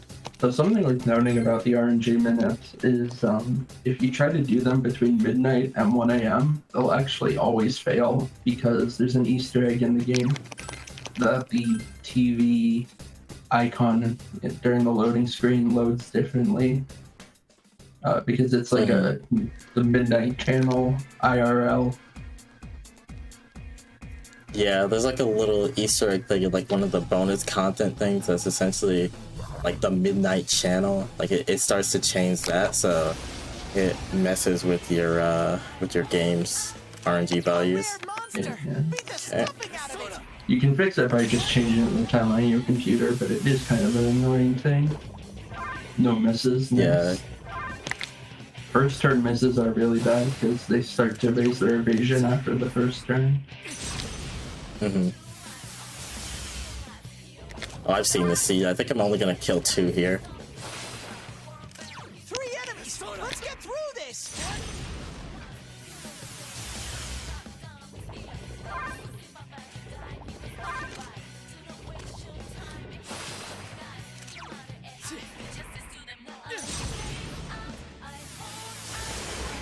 Amazing. Okay, this one might just run away on me. I'm still gonna try and Megiddo it, but if I can get a Megiddo, I can kill it with the ice cube. Nope, he's gonna run away. Just one enemy I'm not left. gonna waste ESP. Goodbye. That's fine. Getting 2 is perfectly reasonable. Yeah, our goal for right now is to get to what, level 25? Yeah, and we also need to... I don't think we need this. We need to fuse a Jack Frost, which we needed the EXP from killing those to get. So we're actually going to use a go home here.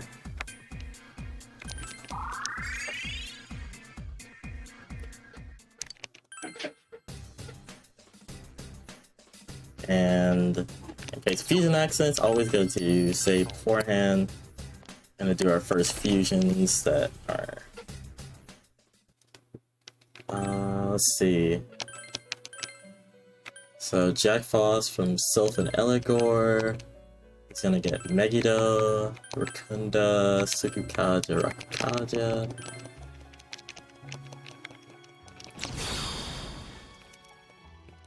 We're just gonna fuse what we can when we can and kind of just... Yeah, this part of the run kind of has a lot of playing by ear. Do I need that Maypatra? Do you? I don't think think you I need do. it. I don't yeah, recall didn't a mean to time master you would that. ever need it. Yeah, I don't think I need that Maypatra. So yeah, the skill change That's why you kind of don't want to kicked in there, and stuff like yeah, that. when you overwrote Mipatra, which I don't think is going to be a big deal. I don't even think it gets passed on, to be Yeah. honest with you. I don't remember. No. Okay. So by Izanagi, Corvus, Pixie, Sylph. Can we do Taiwan? Oh no, we need Gur first. So Gur. So we want Uffin first. I'm trying to think, what do we need for her? We need Megiddo. Megiddo. Oh, right. So you do need the Maypatra. I can just reload the save now. It wouldn't. I'd rather just do it now. Yeah, do it now than Not have worry a about it. big loss later. That's unfortunate, but I mean, this is why I say before defense, just in case of anything that could go wrong. Well, while you're loading that save back up, can I take an opportunity to remind people about incentives coming up? yes, absolutely. Yeah, go ahead. Awesome. For this current run, we still have an ongoing final dungeon costume choice bid war for the Halloween and Christmas set. The Christmas set is really still so very sad, and I'm going to keep saying that it's sad because it is only at $10 with Halloween well in the lead at 78. People just really, I guess, don't like Christmas. That is unfortunate. But if you do like bonus runs, Castlevania Harmony of Dissonance is still at $33 out of 150, and we would love to be able to see an 90% bonus run later today by the amazing, fabulous Brooke, who is in the call right now, who can hype up that run at any point in time for us, and that would be just really awesome if we were able to get that. And to remind everybody that we are raising money for LEAD, and if you'd like to find out more about LEAD, you can use !charity in the chat.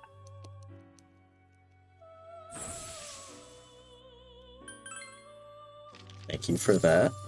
Very much appreciate it.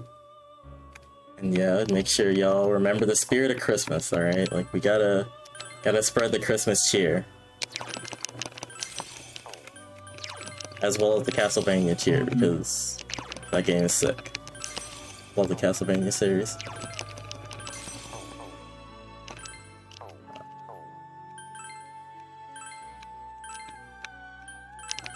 Grr, with Megiddo, Dia, Ipatra, Kunda.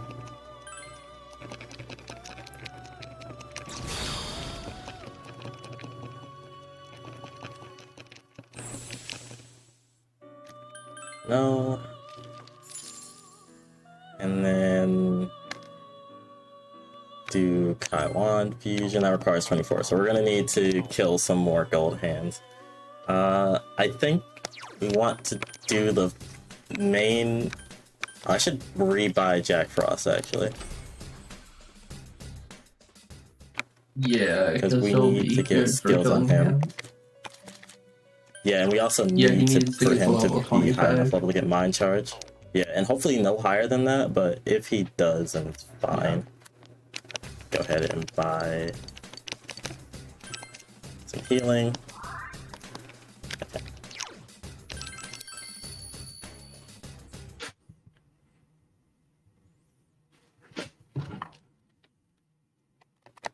Alright, so we're gonna manip some more gold hands, and hopefully... Am I on Gerd? I hope I'm on Gerd. I don't remember if... Because I want to be on Gerd so I have Auto Tarakaja.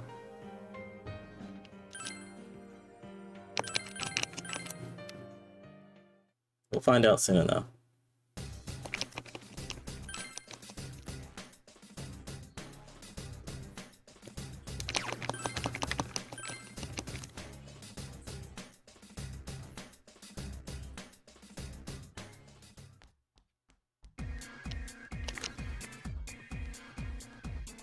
So we're gonna go around the corner, and the gold hand should be orientating itself the same way. Yep, so this will more than likely be a 3 hand. There it is. And I was on Gerd. That's good. So now we have Auto Tarakaja, which means that this is going to hit a lot harder, because we essentially have a 30% damage boost. So we can kill these gold hands and 2 Megiddos instead of needing 3. Of course, that requires still hitting these 2 Megiddos, but Yeah, this is probably the most there's no way we'd be unlucky. frustrating grind because Amazing, Sensei. they can Beat miss. 2 of them. Yeah. Yeah. Mm, One enemy! Fight! did you throw an ice cube? No. I think it won't Yeah. kill, but Maybe. there we go. Whatever. Maybe if you did two. But do you even have two? Oh. It might have run away by that time. We're actually going to get this Buffalo, which is going to be kind of useful later. Dodge fire, not so much. We want to get to level 25 because we want that skill. Mind charge is very, very powerful. So I think, do I need any extra skills on Gur? I think I need growth. So I think I need to kill the next set on Gur. Did it stay on Gur? No, I don't have Persona Memory on. So actually, let me go ahead and do that now. Equip Persona. No, it's on. Oh no, I need it off. That's what it was. So we're going to stay on Gur for the Auto Tarkaja. And either go home here.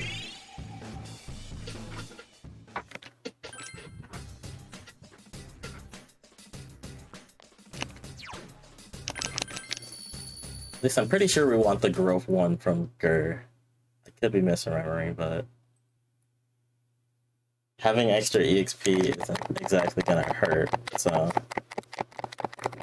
far this manip has been going well. Of course, I might have just jinxed myself by saying that, but, you know. Jinxes aren't real. Yeah, exactly.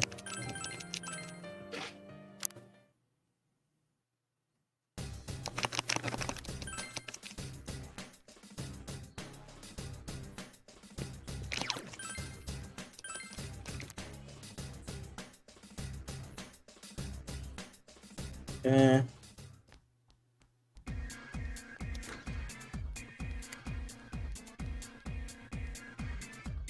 So now we're gonna try and kill this next set on Gur.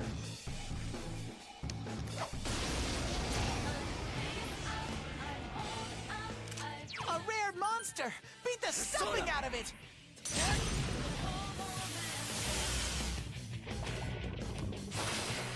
Well, this is still two shots because Gur has lower. Floor magic, maybe, as long as the Tarkaja's up. Oh, yeah, still two shots. Cool. You beat two of them! It was closer though. Yeah, it was a lot closer of a damage roll, but it still worked out. Amazing, Sensei! Okay, so we are gonna have to take one more. We get growth 1. Swift strike is not needed. Neither is poison mist. So we need one more set on Jack Frost. I feel like I'm doing this wrong, but again, having more levels for safety isn't a bad thing. Yeah, the end goal is level 31.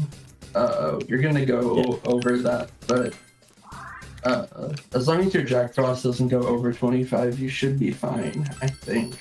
Yeah. And even if he does, there's a backup for that. It's just kind of a slow backup. An extra fusion or two.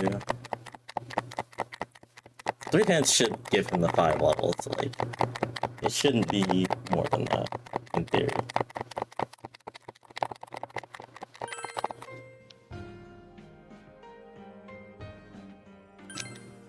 That was kind of late. Should be fine though. Actually, I don't like that. I'm actually going to preemptively reload that because I feel like I was a little too late for that one to work. Would have ended up with a single hand for sure. Which is the worst thing. That's kind of the worst thing about these myths is that they're really all or nothing. You either get the max amount of hands that you're looking for, or you get one. And that's not good.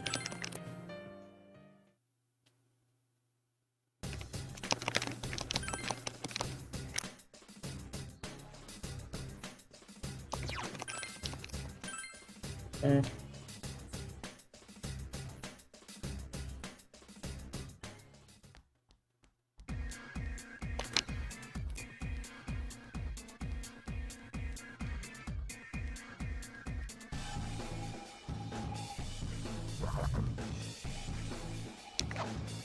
Okay, I missed.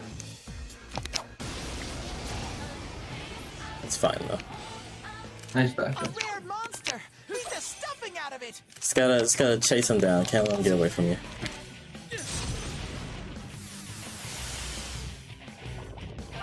One, two, three.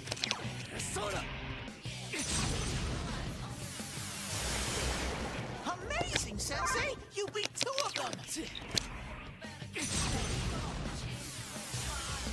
Okay.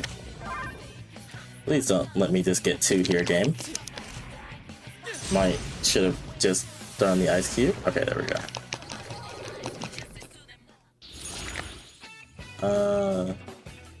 Nothing from this. Amazing, Yeah, Sensei! so we got level 33, but Jack Frost is level 25, which is ultimately what we needed. Gonna forget what you replaced with this. Is it actually Patra? It might be the Neopatra. Well, you know what? Fine. This works out. Okay. Gary didn't get a level up, did he? Okay, he's still under level. Okay. So now we need to... Yeah, I have enough go homes. Because I'll have one more afterwards. I still need to... Wait. I probably should have killed the mini-boss. It's fine. I'll just use a different strat for killing him.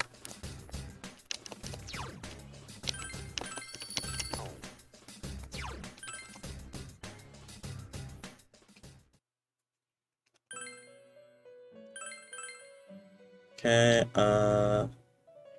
so we need to do Kaiwan with Ototaru. I think it's just these one.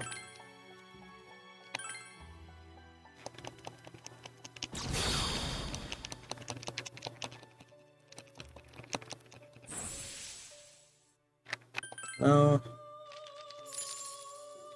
And then now we're basically setting up for the Manip. Yep, another skill change minute coming up. Are you gonna do the chain minute? No, Okay. I'm gonna do the individual one. Should I register Jack Frost? Oh. The notes didn't say to, but I feel like I was supposed to.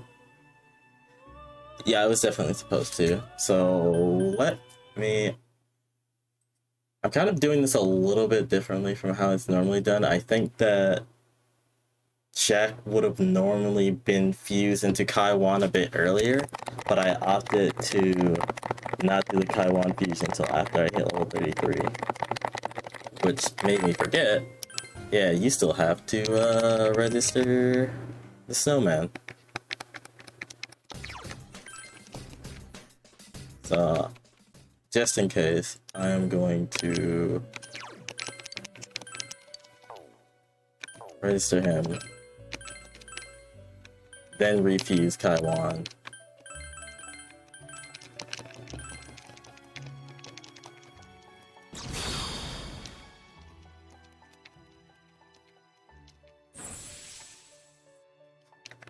No, do not change growth 1. Yeah, one time when I was practicing, I got an unmanipped Megiddo on the skill change for Kaiwan. It's pretty funny. That's so cool.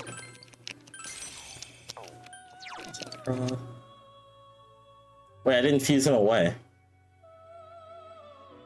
Maybe I didn't need to register him after? Oh well, he's already registered. It's too late now. Sure. I thought for some reason that I had already fused him away, but apparently I was wrong. Alright, so yeah, that's everything. It should be set up for the Titania fusion. It's gonna be another RNG minute, so hoping that all goes well with this. Here we're looking for Tetrakarn to change into Repel Physical.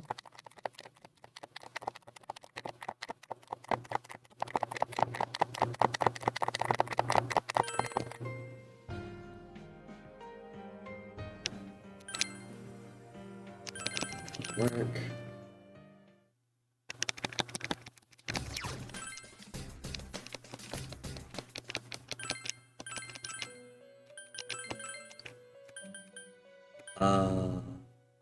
That's the wrong one. But let me see which ones I need to get. Okay. So I need Autotaru, Tetrakarn, Racunda, Megiddo. Yeah, I can tell because there's a little flower in the top right of the screen, and the way it bounces around indicates what type of seed you have, and that was not right.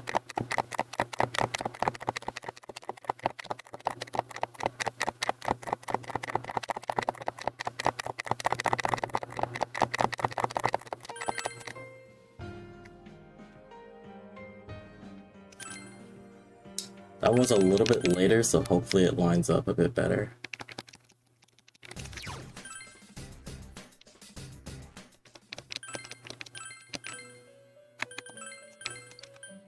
Sorry,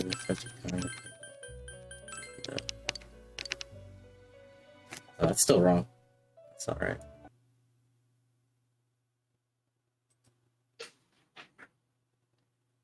I'm looking for sort of a left-right pattern with the flower, and so far it keeps giving me like a kind of left-right, but it's got an up-down motion as well. I'm gonna try a little bit later.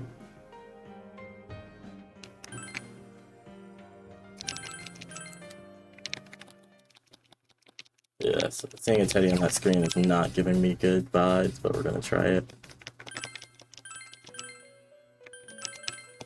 No, it's bouncing. Yeah, this is the one of the worst ones. So getting past this one is definitely gonna be getting over the hurdle. But I just need the game to cooperate with me here.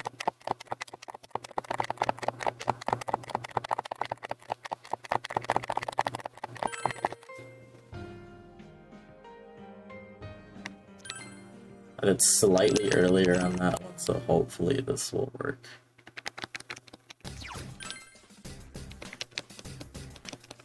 At least your total screen loads are consistent. Yeah.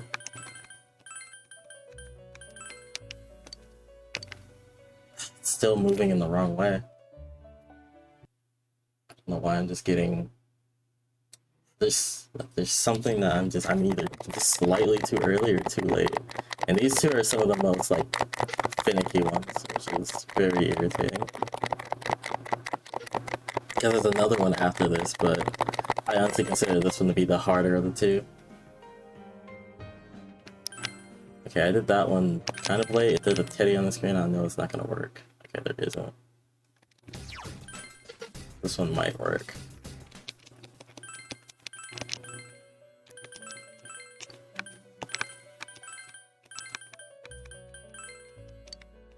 Yeah, this can work.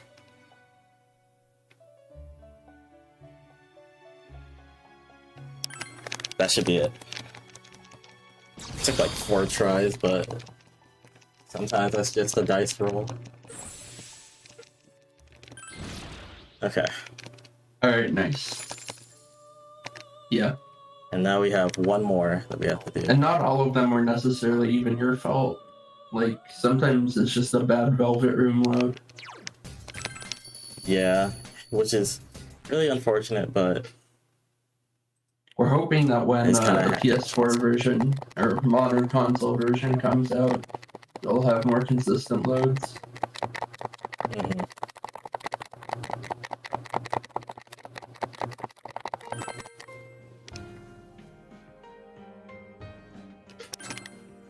That one might have been a little early. Let's see.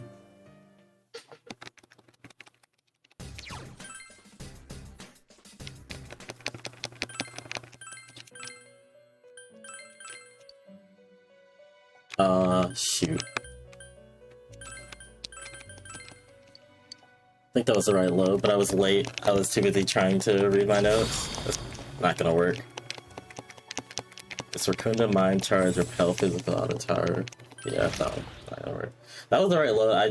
I was too busy reading the notes and messed it up. But hopefully I can get it twice in a row. So Racunda, Mind Charge, Repel, Physical, Auto Tower. The skills are also a little bit different from how it was in practice. I had to move quickly on this one. Mm-hmm.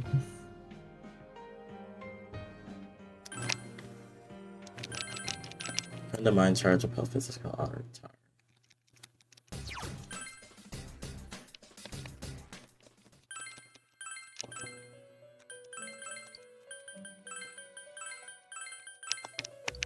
No, that's not moving right. Now I hate that I squandered that. I had a good load there, and I just... it's fine.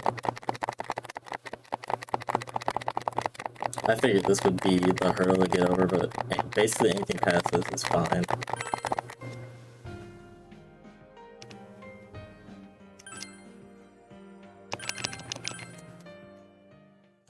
This might be okay.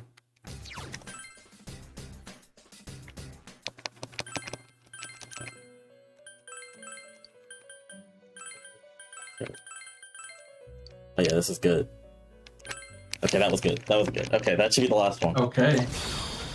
Okay, We're done with the very scary minutes. Yeah, that took longer than I wanted it to, but I'm just glad to be done and over with it. So now we have It's Repel fine. Physical, which is like an incredible ability that does exactly what it says. It repels physical attacks, as well as Brave Blade, which is it deals one heavy hit of physical damage, which is going to be very useful. Oh yeah. I'll say we want Brave Blade, Kunda, Mind Charge, and Repel Physical.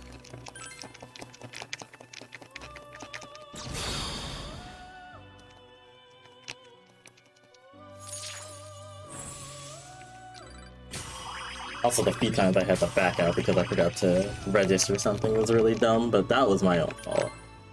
Can't really blame anybody or the game on that one, but You can blame mistakes me happen. because I also said to do it, but to be fair, the notes are also don't make it entirely clear.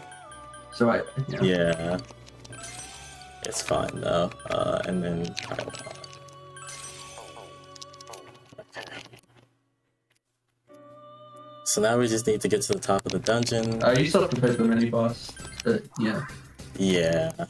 I don't really need the heal here just because of the fact that this boss literally can't hit us. Mhm. So.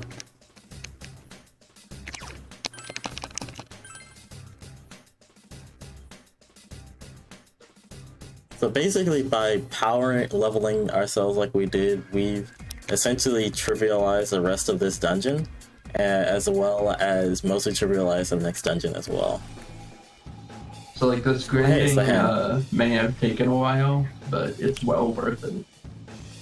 Yeah, because it essentially means that we don't have to grind for the next dungeon, which in the old route you used to have to grind in the next dungeon, which is really scary because of the encounters there are awful. One enemy ambushed you! Hang in there! You know what? And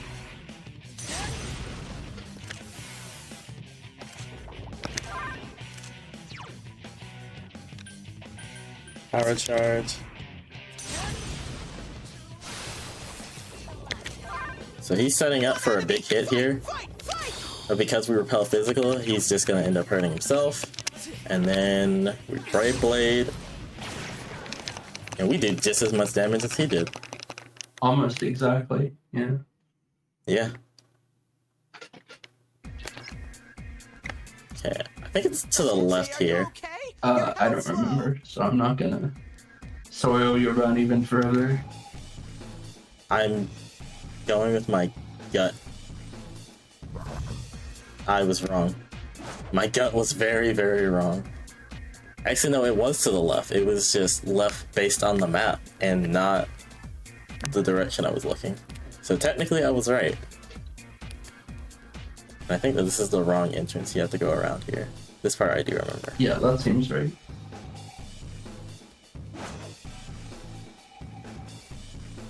Sensei, are you okay?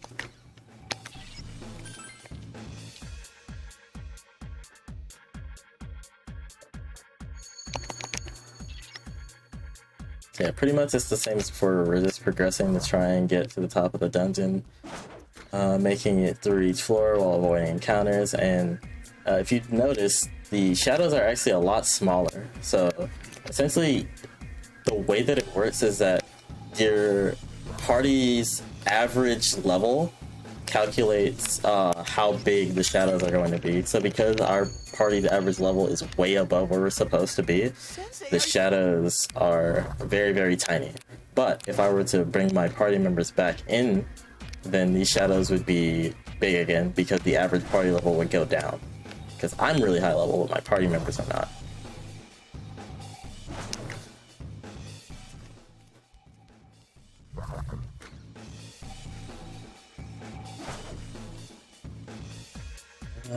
Yes, definitely this way. There's only one where you can go. And this is stairs. I think it's one more floor.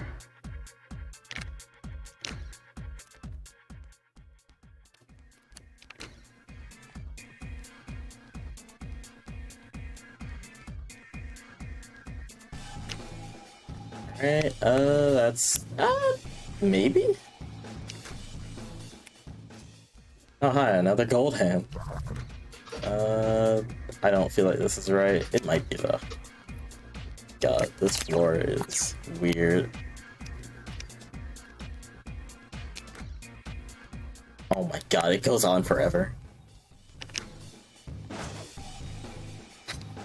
Does it loop back around? I think it does. Yeah. That's it?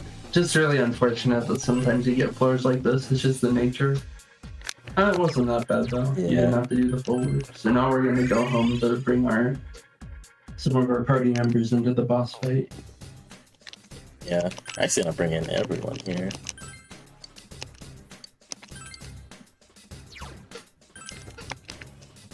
I'm gonna heal up using Yosuke. I'm going to preemptively change tactics. And V-Sync. And yeah, V-Sync. I just remembered. I'm getting slightly better about that. Alright, so while that cutscene goes through, I'm going to pull up my boss notes, even though it stops it because tabbing out of this game causes it to pause for some reason. Still don't understand that. Yeah, there's no option or anything to have it not pause when you tab out. Pretty annoying, but that's why some runners opt to print out their notes. Pretty much. So one mistake I did make, I forgot to start on Kaiwan, so I don't have auto Tarakaja. But that's not too big of a deal, just because of the fact that Chie is there to provide Tarakajas for us. So we power charge here. And if you're not familiar, power charge and mind charge. Power charge will double the strength of your next physical attack. Mind charge will double the strength of your next magic attack. So here we're gonna have Yukiko double Maragi to put the right guy, who I believe is tough guy. I think it's tough guy. Into dizzy state. And the other one's nice guy. Okay, so this is Forbidden Murmur. It's guaranteed to poison the two boy party members, and then he's gonna do another one next turn, kinda. And that's going to, well, not next turn, but pretty soon, and that's going to enrage the two girl party members. Guard. Guards here. Yosuke's all poisoned. Come on. Give me more. Chie-chan's hurt. Someone help her. Alright. Chie died, but it's fine. Yeah, party members are not particularly needed to get through most fights. So I'm actually going to gain an extra turn by using an ice cube on the left guy and getting once more. And then that allows me to remove poison. Because the thing about poison is that I'm actually going to have Yosuke not guard here. It's going to be kind of a risky strat. I'll have you... It's worth noting there's an RNG element with this fight. You can have Shadow Kanji do a Brave Blade on you, which reflects a bunch of damage back onto him. And you can do a faster strat with that. Unfortunately, we didn't get it. Yeah, he spirit drained instead, which is fine. It's just, it would have been nice to save the extra time. And now he's gonna do nothing but Rakukaja onto Kanji. It's a bit annoying, but it's fine overall. And yeah, this attack right here normally would have... Oh no, it's Forbidden Murmur. Well, I guess I'm poisoned now. That's cool. So we actually don't want to attack while we're poisoned, because while you're poisoned, you actually deal less damage with physical attacks. So I'm going to Dokudama T.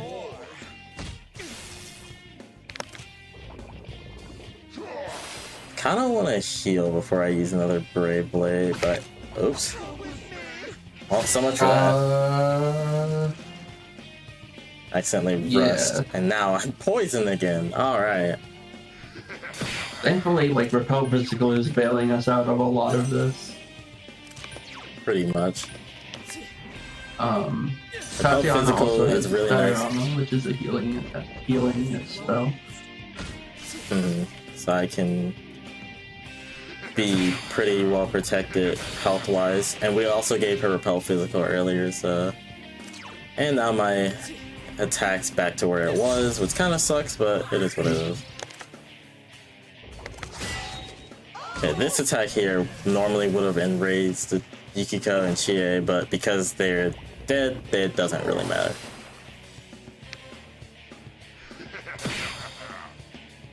Okay, the poison's finally gone, so we're gonna go back, repower charge because I was dumb and decided to keep rushing there. Oh, you're right. I wouldn't have thought to repower charge. Yeah, I was like, why did I rush? It was so silly. Okay, I really want to kill before that guy accidentally, like, just, like, self-destructs from hitting me over and over He again. should kill. Oh no, because he has his defense No, up. he's gonna... Yeah, he's got Rakukajas up, which is annoying. Sensei, someone heal him!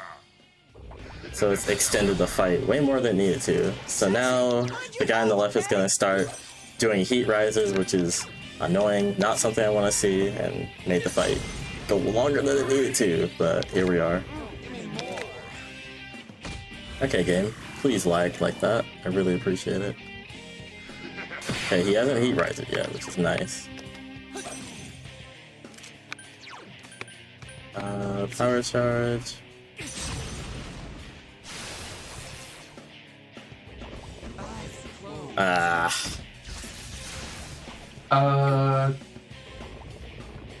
Okay, I can I can survive another attack, but he probably won't Fanatical Spark me. I need the fight to end.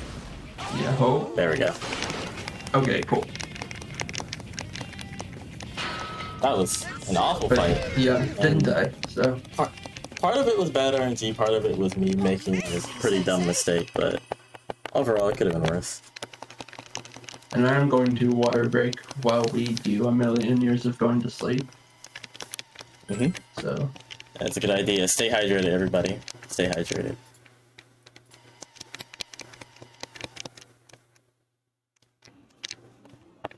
Oops.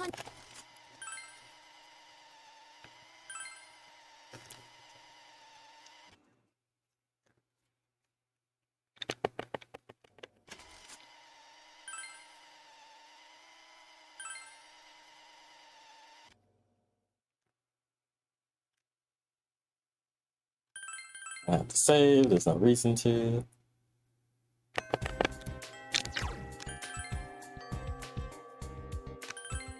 While we're grabbing some water and hanging out and having a good time, I would like to remind everybody that you are watching SS4C9 and we are raising money in support of LEAD. If you'd like to donate, you can use !donate in the chat. Follow that link. You can also apply your donation to bid wars and incentives that we have going on, and we have two currently going on. One for this run, costumes for the final dungeon, Halloween versus Christmas. It is very intense right now. Halloween is killing it. Christmas is a little sad.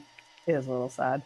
We also have a goal going on for a 80% bonus run for Castlevania Harmony of Dissonance later on tonight, I believe around 6 p.m. Eastern. You can actually use !schedule, check the schedule to see when that is going up. And also, to give us something to do, if you would like to, you can leave a donation and tell me about your favorite persona and why it's Jack Frost or why it's not. Make a compelling argument. I will read it on stream. I will even read it in a funny voice if you ask me to. Please give me something to read. I would appreciate you forever. We'll even add he-ho to every other word. I will. If you so choose. I will he-ho the absolute heck out of your donation if you send it in.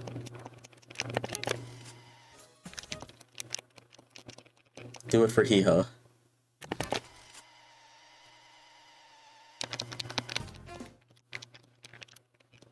Alright, so pretty much we're returning back to daily life stuff where we're just going to be going home, translating, making as much money as possible, and waiting for the deadline for Kanji's dungeon.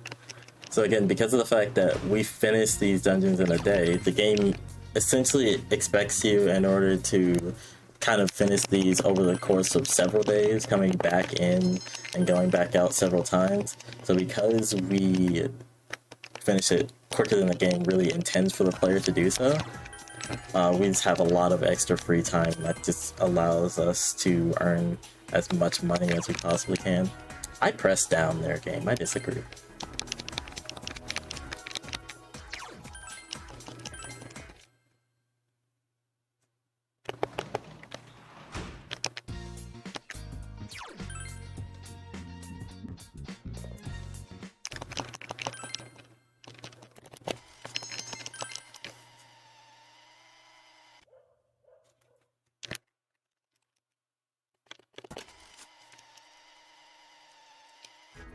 Overall, I'm actually pretty satisfied with how things have gone so far, especially considering the fact that the skill change maps didn't give me as much trouble as I was expecting. I've been doing a lot of practice leading up to this in order to try and get them as consistent as possible, and on some days they would be really great. I get them basically first try every time, and other tries it would take me like 6 or 7, and I was just really upset about that, but thankfully even the worst of them, which was the titanium, and it really only took me like 4 tries, which could have been a lot worse.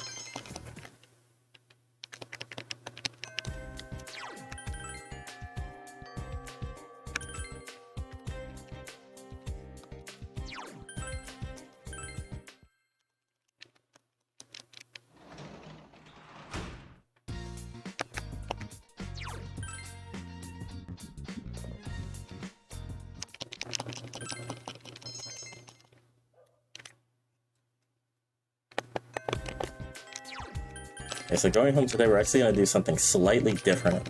We're actually going to harvest the vegetables that we planted.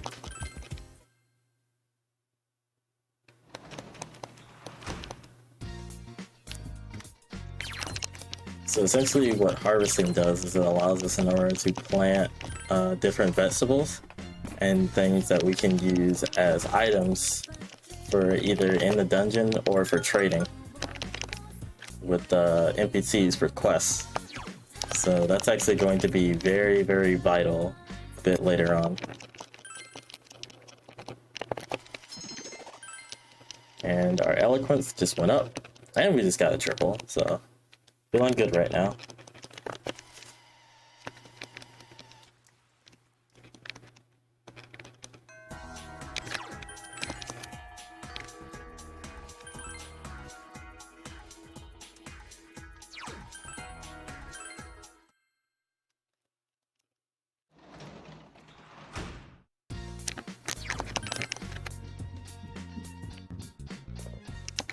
Translate one more time.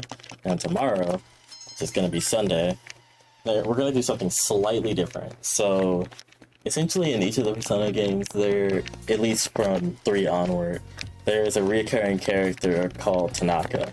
Essentially what he is he's a businessman. He sells different items and such, and so we're actually going to buy some of his commodities, and they're going to be used at different points in the run.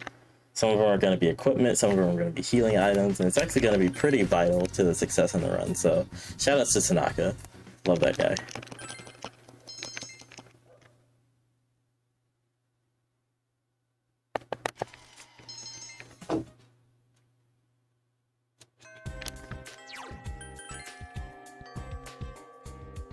Naka is actually one of the few like reoccurring characters in the more modern Persona games that isn't Igor, so that's actually a pretty neat little thing that they keep him around.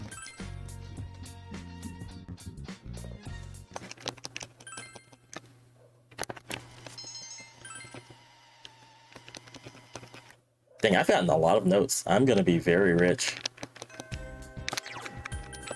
going into this next dungeon, so that's very nice. Money and decent security with that is going to be very good, especially if any fusion accidents occur.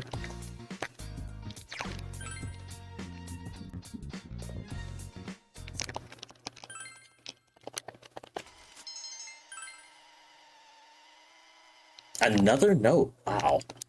Like, do take note. Haha. Very funny. That for each green note that we get, that's triple the amount of money that we would have normally earned by choosing the second option. So we're actually very well off, like, money-wise for the run right now because of all the notes that we've gotten in a row.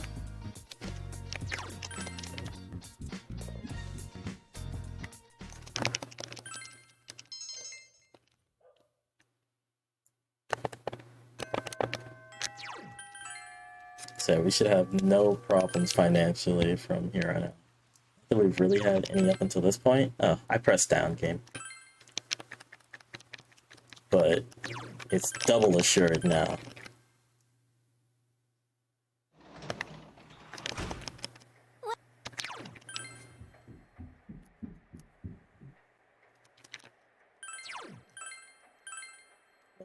Read expert study methods. Increase our knowledge. Make it so that we study better.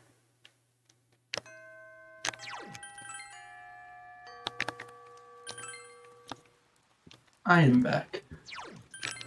Welcome back. What did I miss? Did we talk about corns?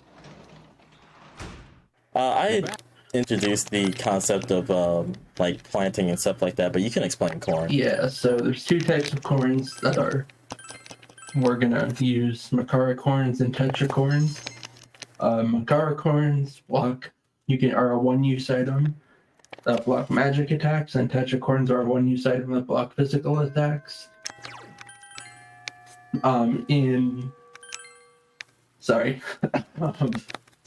In Vita P4G, there's a glitch where you can get 99. It's tetracorns, right? Makara corns. Okay. 99 Makara corns by doing an underflow glitch. But that was patched out in PC, so a lot of strats had to be changed. Yeah, some boss fights became slower, but I actually think the route overall, without the corn glitch is more interesting, so... yeah, the strategies are a lot more varied. And it's not just because some bosses literally just boil down to, alright, wait, what am I doing? I'm supposed to study.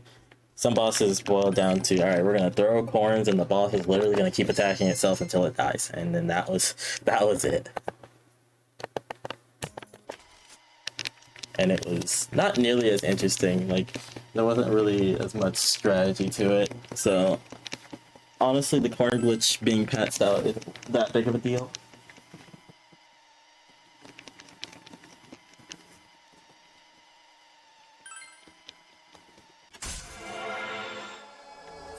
And Kanji joins the so investigation team. Yep. He's an official member of the Innova investigation team or something like that. I think that's the name for it.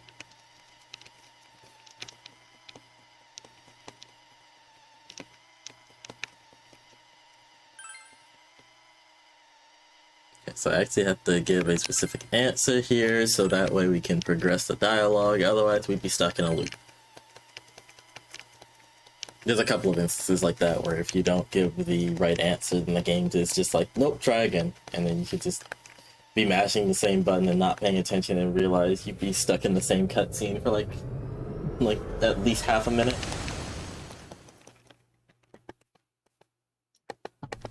This definitely hasn't happened to me, haha.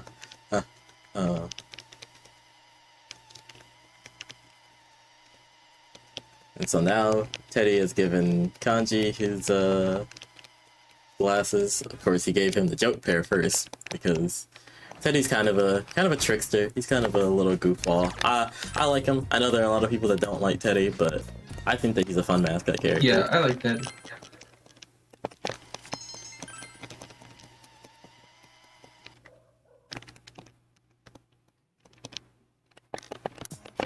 Of course, he can't beat the best mascot character though. Persona 3's Koromaru, the best doggo in all of the Persona series.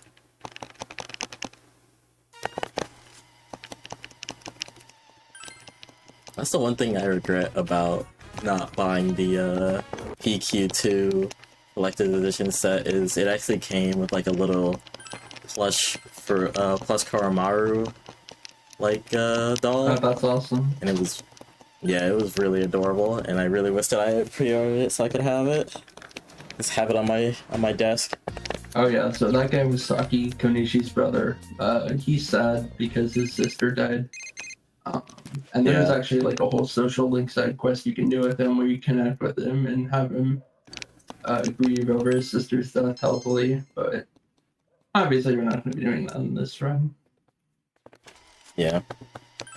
It is a very good social link though. It is a good social link. He kind of comes off as not that great of a character initially, but once you get to know him, he's a good kid.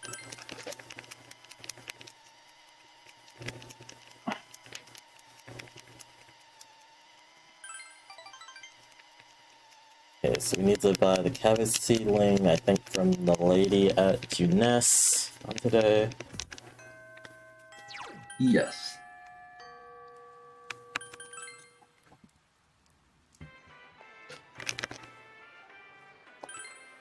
No, not weeds.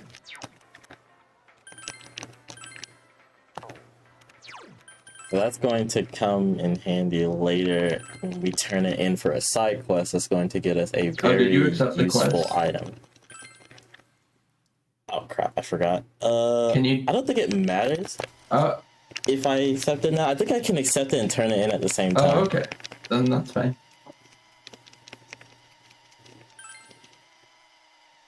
I might go back to Genius tomorrow and just accept it anyway, but I'm pretty sure it doesn't.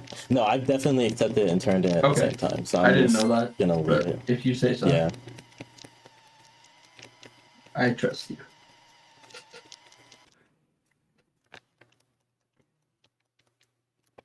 Cause I know I don't normally accept it from her. I just go up and buy the cabbage seedlings.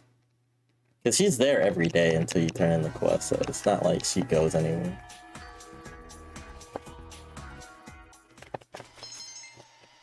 Oh yeah, so this is an extra cutscene specifically added for Golden. In this, you and Yosuke both go to get their motorbike license, or like scooter, I guess that's what they're technically called. And so Dojima basically gives you his old one, and this becomes something that we can use to travel to different places and gain social stats, but it's not really useful for us. There was a planned route that kind of involved using it that was looked into, but we couldn't really find a way in order to make it useful and fast, so it was kind of dropped, but definitely an interesting idea.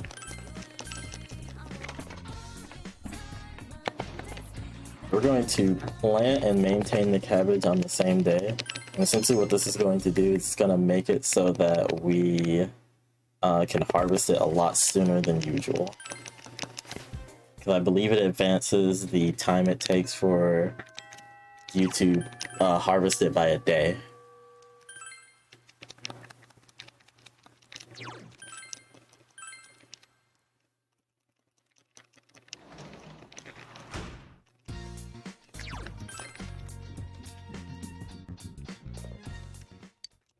But for now, we're just gonna go back to translate. We gotta get that money. Although with the amount of green nuts I've gotten, I probably could skip out on the day of translating and be fine, but I might as well just keep going. Yeah, in a marathon, probably worth it to just keep translating. There's a point where we stop translating and then we just go to sleep every day, which is faster. But that time has not come yet.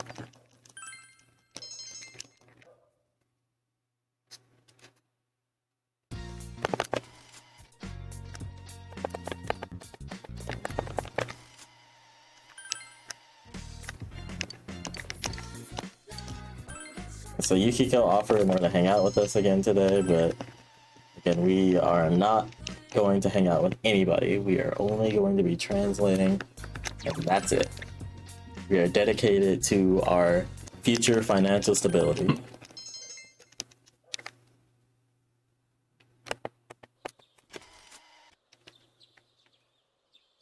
Also, we changed into our summer clothes. Oh, yep. So it's starting to get warm outside, so now everyone's done their summer attire. 6:13.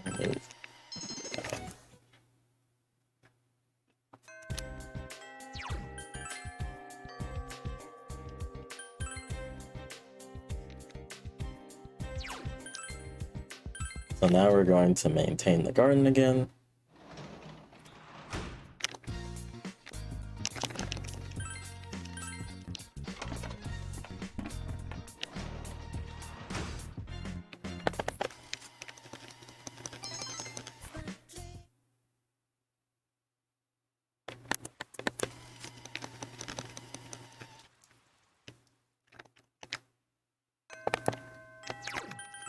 And then we're gonna go home. As is tradition.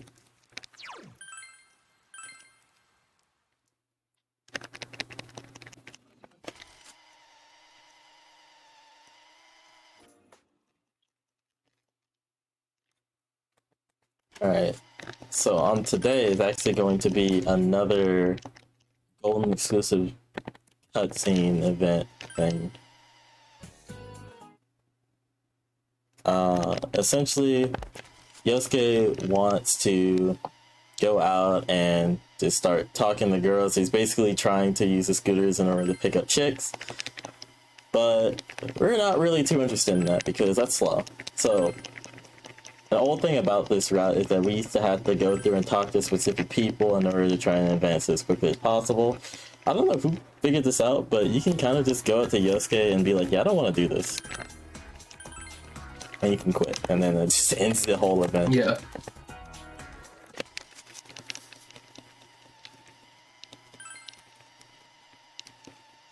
So now we just go through this whole shebang Hanako comes. and destroys his bike. Which he kind of had coming, because he was being kind of a jerk. So, oh well. Like, you get what you deserve, I guess. And we're gonna harvest the cabbages. Shout outs to Cabbage Guy from Avatar. Oh, I need to rewatch Avatar. It's been like Such only a good year. show. It's such a good Yeah. show. I love Avatar: The Last Airbender. I still need to watch through Legend of Korra. I've only seen the first season and like a few episodes of the second one. Yeah, I haven't seen any of Korra because like when Korra first aired, I was like an edgy teenager, so I was like not into it, and then I just never got around to it now. But yeah, I really should watch Korra. But yeah, Last Airbender, It's good from what I've heard. Oh yeah, like I think that Korra is good, but I don't think it's ever going to outdo like Last Airbender. Like that is, it's such a good show. I love it. I love it so much. Zuko is one of my favorite characters. Mm-hmm.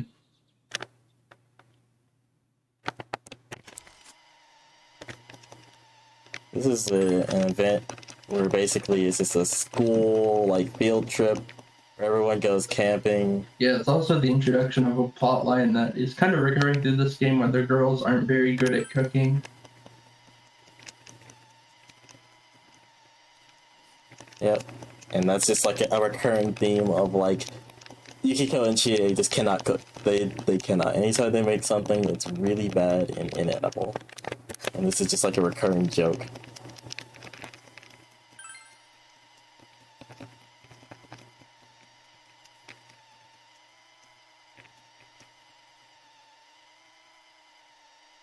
like most of the in-betweens of dungeons have like sort of a little event thing in order to kind of flesh out the characters and give them a chance in order to interact. And I really do enjoy these because it gets you connected with them and helps you to really understand who they are as characters. Yeah, definitely like one of the highlights of the casual playthrough will be these outings with the characters.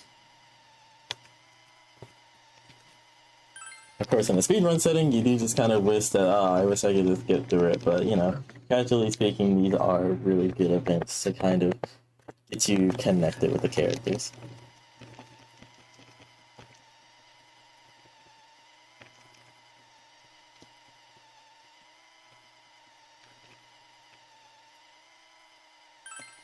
And then everyone decides to go swimming here.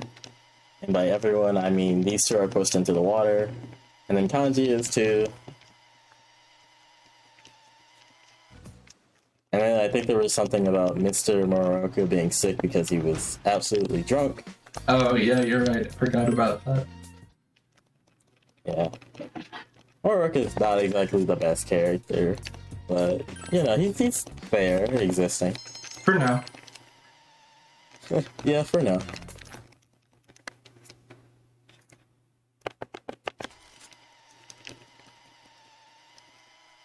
So now we start to see word on the news about one of the biggest pop sensations, Rosette, and how there's rumor of her being in the town of Inaba. And if we know anything about people appearing on the TV and being talked about, we know that bad things come about when it happens.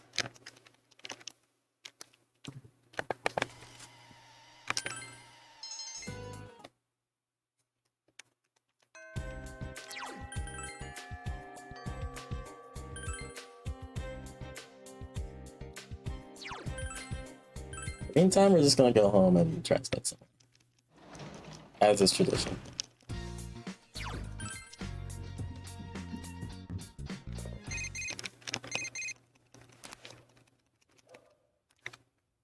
So that's basically a call that the game will occasionally give out where it's like, hey, you should go into the TV and explore and stuff and level up.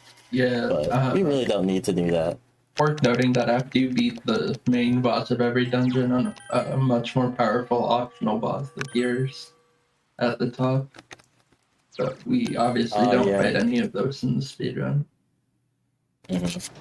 So it would be interesting for there to be like an all bosses speedrun, but ultimately it would kind of boil down to the same strategies of getting a really overpowered persona and one-shotting it. Yeah. But there is a secret optional boss that can only be faced in New Game Plus under certain conditions. That would be interesting in order to see how the route would turn out for that. Yeah. Natsuka boss is really something. You basically have to be level 99. With decked out personas like and a 3 of really the best strong personas strategy. in the game at level 99. If you wanted to stand a chance to win. That's how powerful that boss is. So this game isn't the only one in order to do it. The Persona 3 and 5 also have very powerful super bosses in them.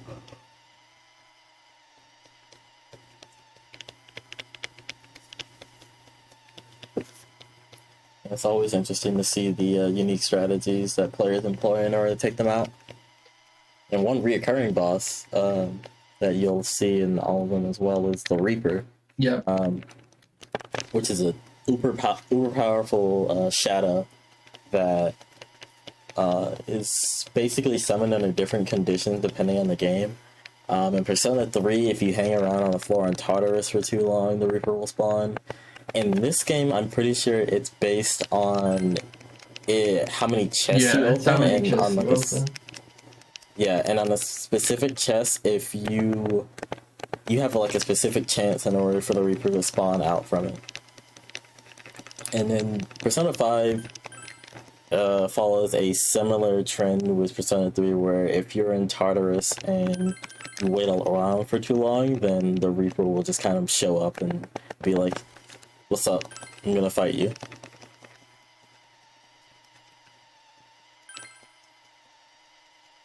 So yeah, Rise appeared on the Midnight Channel, which means we have to save her. Yep.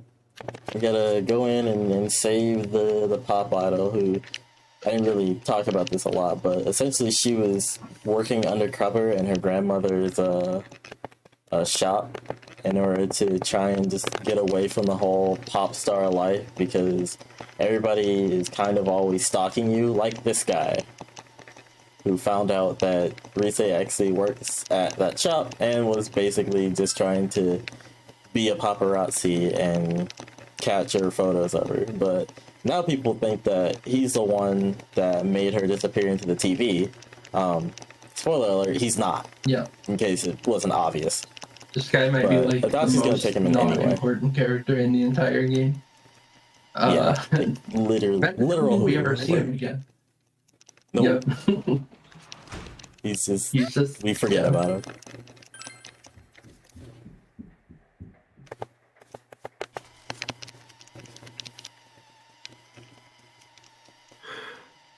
So yeah, this confirms that Rise has been thrown into the TV, and now we have to go in and get her out.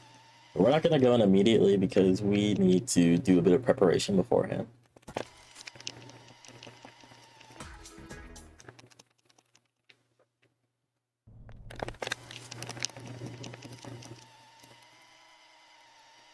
And much like last time, Teddy's gonna need a bit more information in order to be able to kind of suss out where Rise is located. This is actually where we start the first rank of Teddy's social link. So Teddy's social link is actually kind of unique in that, much like the full confidant, which is the investigation team, his advances automatically. So as we progress through the story, Teddy will advance more and more in his social link.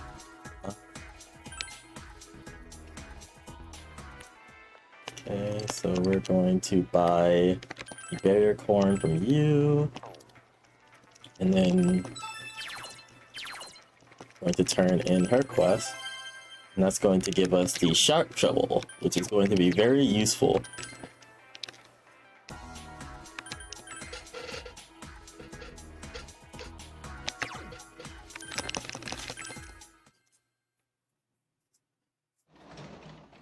Essentially going to allow us to be impervious to physical and magical attacks, which is, needless to say, very strong.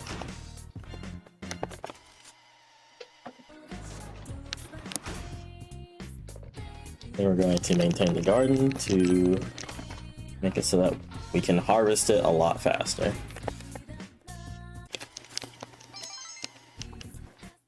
But that also advances our time by a day.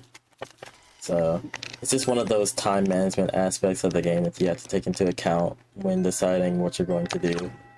Alright, so the Rosette fan, I believe, practice building? Yeah. The big kid in the Second practice floor. building. Yeah, so we're going to travel over there.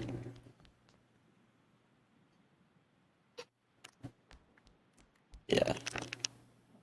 So he's going to give us a bit of information about Rise. We're going to leave and we're going to talk to the seed seller. Not actually going to buy anything. And essentially what that's going to do is it's going to advance her inventory, so when we come back later, we're going to have access to more corn, which is good. Good for us. Great vegetable. Oh yeah, I love corn. Very hearty starch.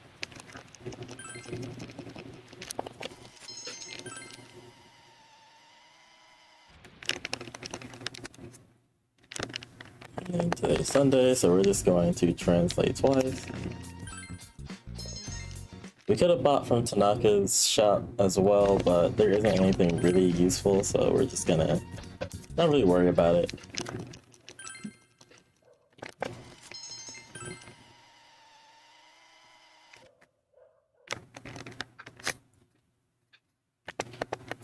Okay, third option.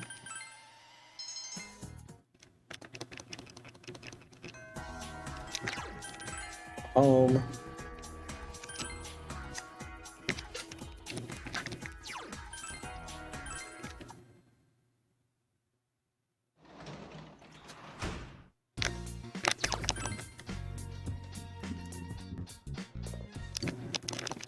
Translate.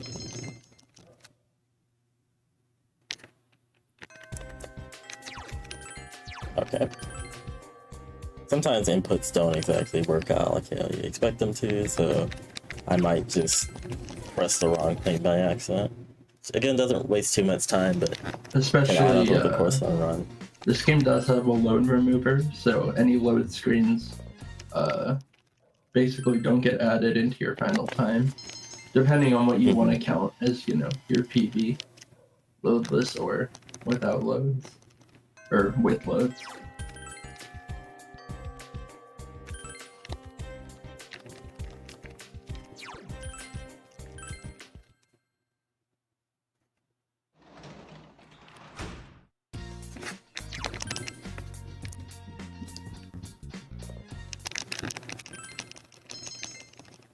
Okay.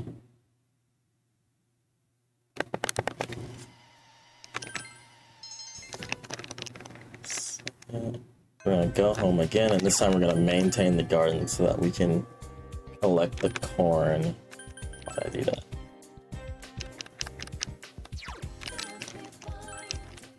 Theoretically, the fastest way in order to kind of menu through all of this would actually be to use your mouse in order to select the options. Oh yeah, But I'm lazy and I haven't really learned to run this game like that, so... Theoretically, when somebody does come up and play this game with KBM, keyboard and mouse, you'll save a lot of time. But we're all just so used to controller that everyone plays on controller. Yeah. So if you really wanna optimize this game, actually I don't want to go here. I need to go to. Well, I do need to be here. I need to buy the corn. So if you want to optimize this game, play on KBM and really blow everybody out the water. Okay. So we need to go buy the Velvet Room because it triggers an event that's going to need to occur regardless. So we might as well do it now. Essentially, this starts the Empress social link with Margaret, and the way that we advance hers is actually unique in that we are able to advance her social link after we fuse specific personas with specific skills on them that she asks us to bring. And when we show them to her, then it advances her social link, and then she gets to know us better. Alright, that's data road works. I don't need to go here. I have to go to Rise's grandmother's shop, which is right here. And then we need to go buy from the store, which you actually want to buy from the store on rainy days because she gives you a 20% discount. So 3 ointments, comma. 21 revival beads, 11 mouthwash, sedatives, 23 go home. I'm actually gonna buy extras. We're gonna put it at 27. And 11. I'm actually gonna buy extra the beads too, just in case something goes really wrong. Yeah. Okay, so we already bought the corn. Talked to Lisa's grandmother, so now we just go home. And we do some more gardening. And unless I accidentally go to the plains by accident.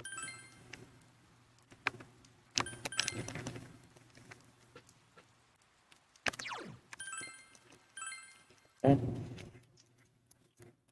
So now we're going to harvest the corn that's ready now and then plant some more.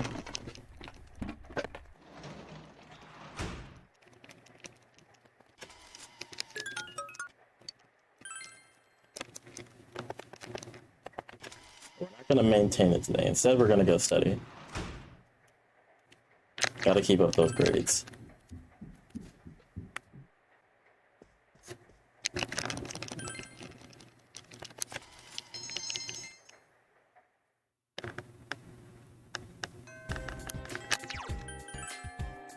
Now we're actually going to go to the plains intentionally because we need to talk to the paparazzi. It's right here. I think she's stressed. and she's different on Is the TV. first one? Oh, different on TV. That's okay. And that noise basically tells us, hey, you can go into the dungeon now.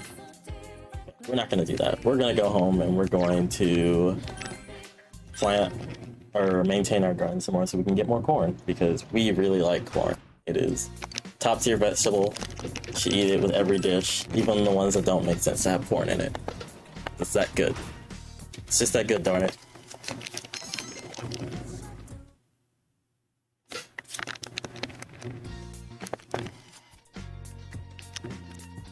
We're actually gonna buy one of Tanaka's combos. Second one, Pea Soup combo. This is technically optional, right? Yeah, but I just But I just buy it yeah, just because it says it's so. definitely worth it for the safety. We're gonna maintain the garden. And pretty much as soon as we're finished with the garden and such, we'll be heading straight into the TV. So we'll be returning to dungeon exploring very soon. What is this? 7-4.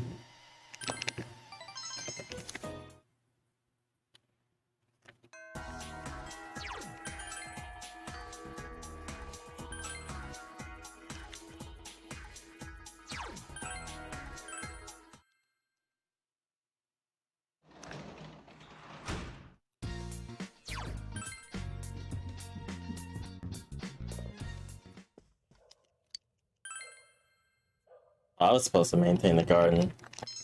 I might have to delay the trip to the TV. Is there any fusions? Okay, there's no fusions, so it doesn't really matter that much. But I was definitely supposed to go into the TV. I autopiloted to studying or translating. Thankfully, there's no fusion dates that we have to meet, so that doesn't really affect us too much.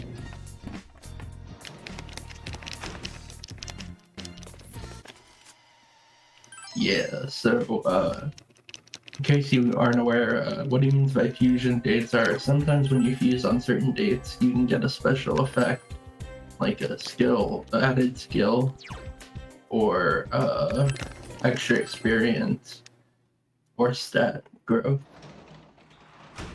I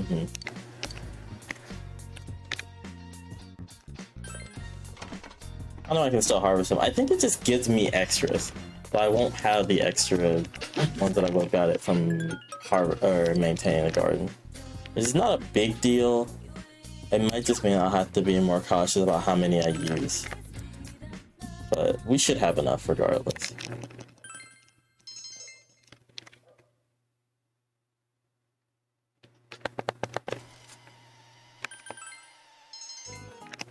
Alright, so today is TV day. So it's time to go save, resave on the TV.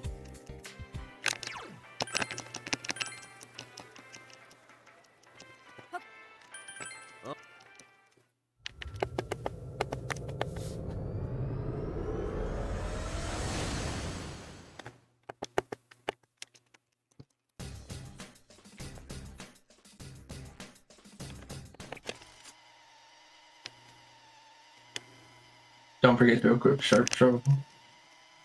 Oh yeah, I'll do that as soon as I enter the dungeon. Alright, so we're gonna leave everybody behind again because we don't need them.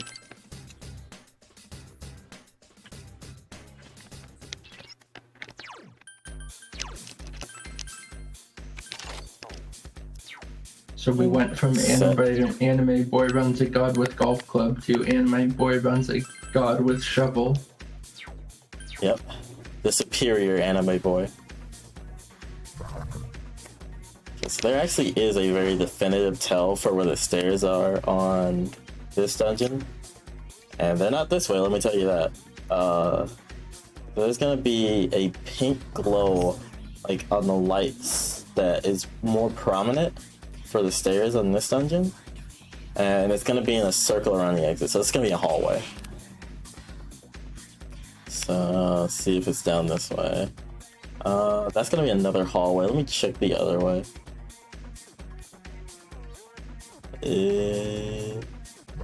This is a room.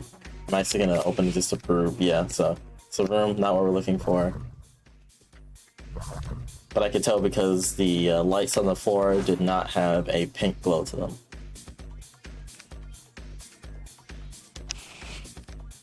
Let's see. And this is the stairs. Might be a bit hard to see on like the current bitrate, but there definitely is a pink glow to the lights on the floor.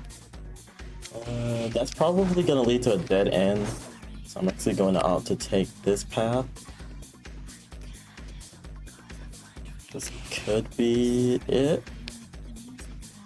Yeah, that would have been a dead end if I had gone down that hallway. This can also be a dead end, but that's a room, so yeah, I don't want to go that way.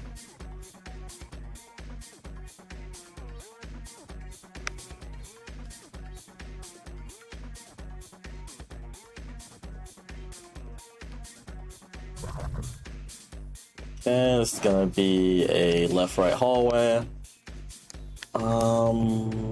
That's the stairs.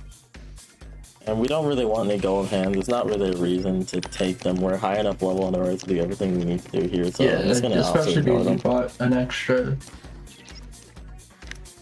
Oh yeah, I did. I did find an extra hand. Yeah, so I'm actually over leveled for what I would normally be. I'd normally be leveled like 31 or 32. Mm-hmm. It's another seated floor.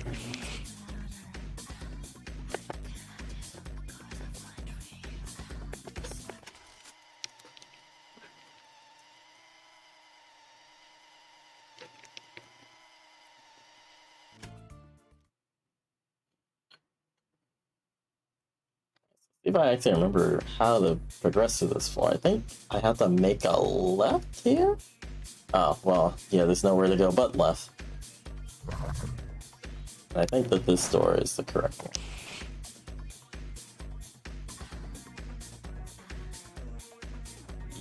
Yeah, I remember now. It's hard to remember some of the seated layouts because it's been a minute, but I still got it.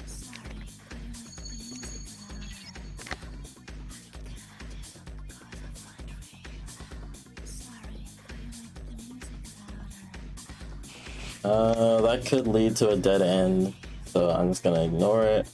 Yeah, it's kind of risky in order to do so because there very well could be an exit at the end there, but sometimes you just have to go with your gut and hope for the best, and it paid off because I found the stairs. It was a really short floor, actually. See if we can keep up the momentum.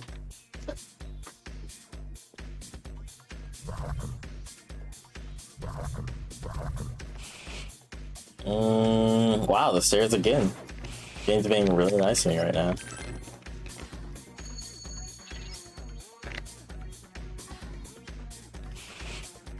Alright, left, right hallway. We're gonna go right. That's gonna be a dead end. Oh, no, it's not. Oh, he dashed at me. Hopefully this won't kill me. What do they have? See ya? Oh, they're just gonna hit themselves. That's fine. Actually gonna vanish ball here. So vanish balls are essentially items that let you guarantee escape from non-boss fights. So we keep a few of them just in case we run into shadows that we obviously don't want to fight. Yep. Eventually we will get a skill that basically gives us infinite vanish balls, but for now we need to rely on them. I feel like this is wrong, but we're gonna go with it because we're already invested. Yeah. So hopefully it's down this hallway to the right. Oh my god, you're so annoying. Okay, we're good. That was a sneaky little dodge. Yeah, that was I'm actually gonna. I was surprised that I made it through that. Okay. I'm really banking on the exit being this way.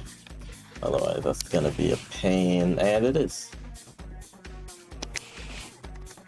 Sometimes the gambles pay off. Alright, this is gonna be a seated floor, and there's gonna be a mini boss here. This mini boss is scripted. Yeah, it's scripted.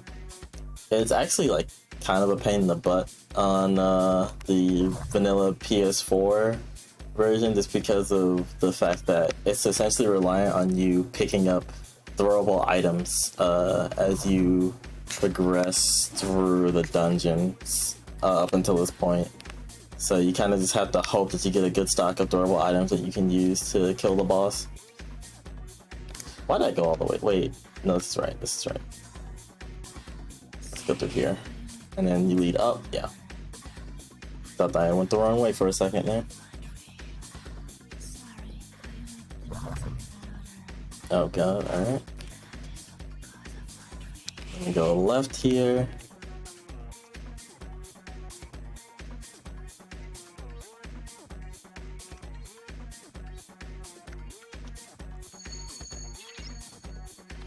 And make sure I'm on O side, just to be sure. Okay. And he's gonna start off by casting Virus Wave, which is a physical AoE attack. And remember, we have repel physical, so. Oh, he didn't actually do. Oh, no, there it is. Okay, he just ends up hurting himself. So now we're going to Rakunda.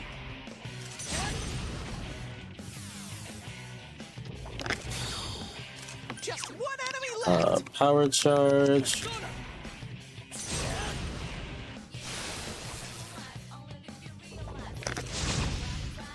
And we're gonna throw this item, the Sanzantama, which is going to down him Go, and make it so that our next attack is guaranteed to hit and do a lot of damage. 813, not bad. Congratulations, Now we're level Sensei. 35, we're really over level for the next boss. The next boss shouldn't be a problem at this level. But the next boss fight can be one of the trickier ones for early game at least. So Yeah.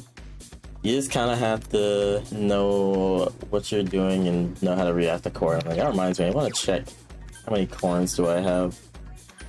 Okay, I have about as many as I should. Yeah, it should be 3 corns each, if I remember correctly. yes. So I guess maintaining it didn't really do anything then. It What a gives you a kid. buffer so that you can throw corns on the Dungeon 4 boss if you need to. Oh.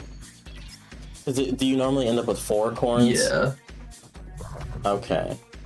I guess I don't really need them, and what I could do is just plant extras at some point, because there's going to be a point where we're not really doing anything, and if I absolutely have to, I'll get extra corn so that I have enough for the final boss.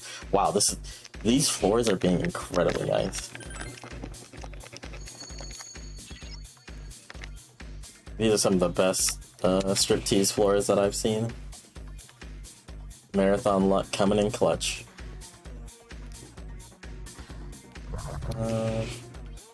Hopefully, no, that's gonna be a dead end. Yep, it's gonna be tight. Yeah, I know I wouldn't be able to get through that. He only does physical attack. Oh no, that could be a problem. Oh, he only gets 1 turn, so it's fine. Bench ball. Goodbye.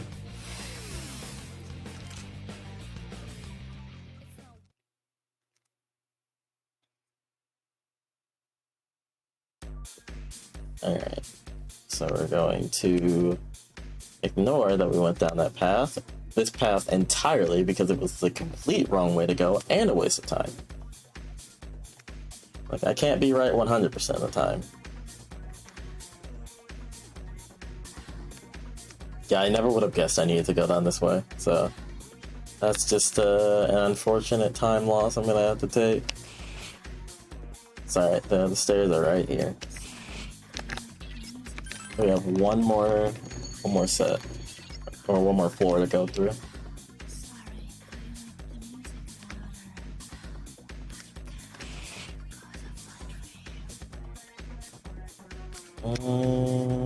Maybe. It is very possible to be down here. Yes! Wait, no, this is a room. Damn it. I don't like this.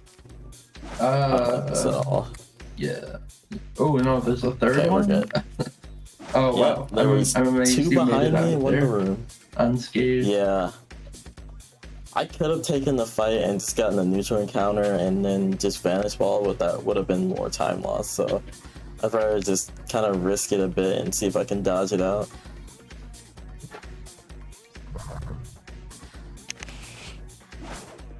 Okay, this is the stairs.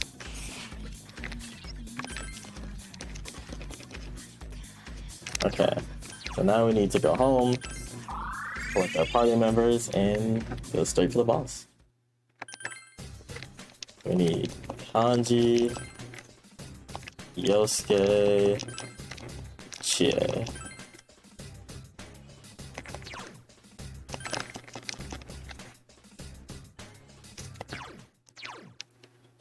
I'm gonna heal up. My boss notes.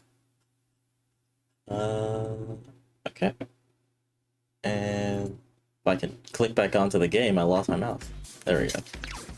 Set the game to VSync off.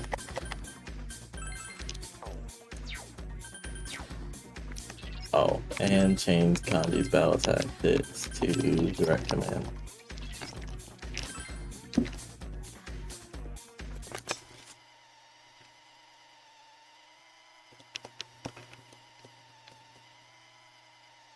Alright, so now it's time for Shadow Risei.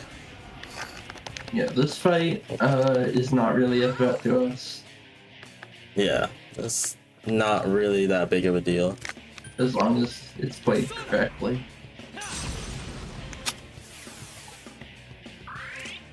And then the hope here is that Kanji hits triples. We want to see him. Yeah, so Kanji's Okay, Toe doubles Rush is- attack can do between 1 and 2 hits, or 0 and 3 hits, actually. So we're looking for triple hits. Yep. We just kind of have to hope. Please don't hit Chie with Aggie here. Because it looks like Yosuke. Oh, no, that's Chie. Well, that's not what you want to see. Oh, yeah, that's really unfortunate. Oh, well, Yosuke lived at least. It's not really that big of a deal, but it's just kind of annoying. She just gets an extra attack off. Here goes. Okay, Kanji, I see you. If he lives this, he'll get possibly even more hits off. Who's that aimed at? Yosuke? That's fine. So yeah, you can see that at this point our party members are extremely underleveled, and as such are taking like over 1,000 damage from boss attacks. Yeah. I think one more Brave Blade should do it. Okay, we got her past the HP threshold. So now she's gonna do Supreme Insight and no attacks will have any effect on her. So basically, we're just gonna discard. Just need to survive 3 turns. And then the game, well, spoilers, there's another fight after this, but the game is nice enough to give us a full heal in between the fights. Yep. So as long as we live through these turns of Shadow Risei, we're good. We basically won. Yep. So Shadow Risei gets defeated through the power of Teddy going Super Saiyan or something, and then just like running at her. Not quite sure what happens there. I don't think anyone But- is. He becomes a pancake afterwards, essentially. So we win the game! Hooray! We did it, everybody! We saved Risei, and now we all get to go home and have pancakes. Except not really, because now Teddy's shadow is manifesting, and we're gonna have to fight that now. And this is the real boss of the dungeon. Yeah, so this fight, the first few turns can be kind of scripted, but after that, it's mostly about smart play, so I'm gonna let Ford do his thing. We're gonna start out by Arkunda, and then we're going to shit, I think it's Rakusaja? I don't think the Rakukaja is necessary. I know I want to Tsukukaja here. Oh, I remember what I should have done. Hopefully, I don't have the corns for that. We'll see. We'll see what happens. Okay, that's fine. This is actually what I wanted. I didn't have the corn to do the other strat. So what we're gonna do is we're gonna stick on Ose. We already reconded him, so we're gonna power charge. And everyone's going to throw Tetrakarns on themselves.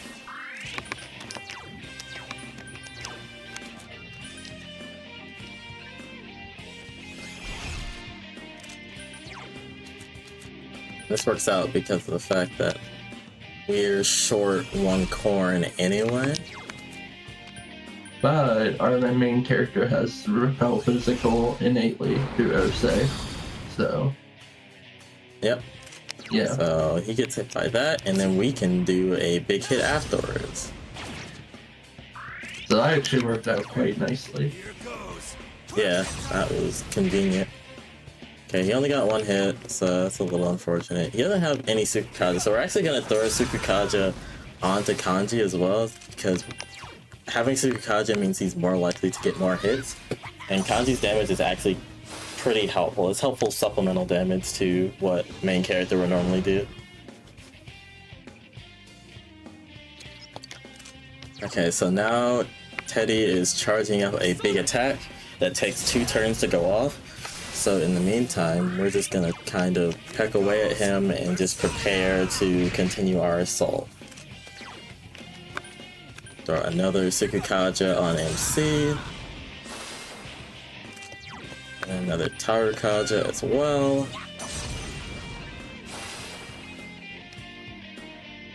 And now he's going to do his attack. But it's okay because this attack can be completely negated if we just guard. Yeah. There is a riskier strat where you can break this attack by doing enough damage to him so that Nile Hand doesn't go off, but if you miss, you die. So Yeah. we're not gonna Definitely go for in the that. marathon, not worth it. Yeah, I'm gonna put up another Rakunda. Alright, Kanji, give us triples, give us triples. Oh my goodness. Alright. Well, another Sukukaja for good luck, hopefully. I think I already gave you one, so I probably should have given it to the MC. Oh, he's doing this again. Alright, well, 2 of them are gonna die, at least. Kanji might also die, but that's not really a big concern of mine right now.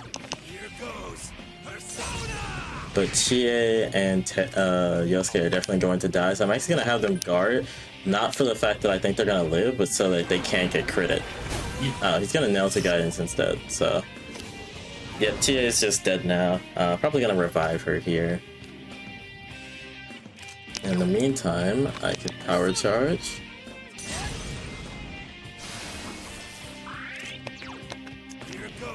Have Kanji keep applying on the damage. Okay, double hits, not too bad. And then we're going to revive Chie because we're going to want her to put up another Tarukaja onto the main character. And then of course he's going to do the Nile Hand. Just going to guard it.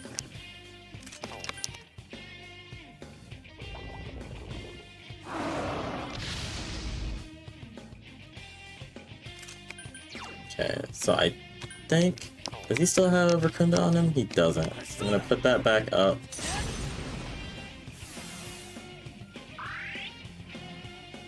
His attack reverted. That's unfortunate. I didn't want to guard. I wanted to kill us. It's not that big of a deal. It's just annoying. I actually should have had Yosuke heal because I want him to have a bit more HP, but I'll just have him do it next turn. Oh, and this is where he starts randomly using Mabufala, so that's cool. It's definitely what I want to see. Yeah, this is where the fight can get really sketchy. Is the Mabufala. Yeah, so just going to res train into heal on the MC. He's probably going to do another double Nulty Guidance into Nile Hand, and if a Nulty Guidance hits MC, he's in some big trouble.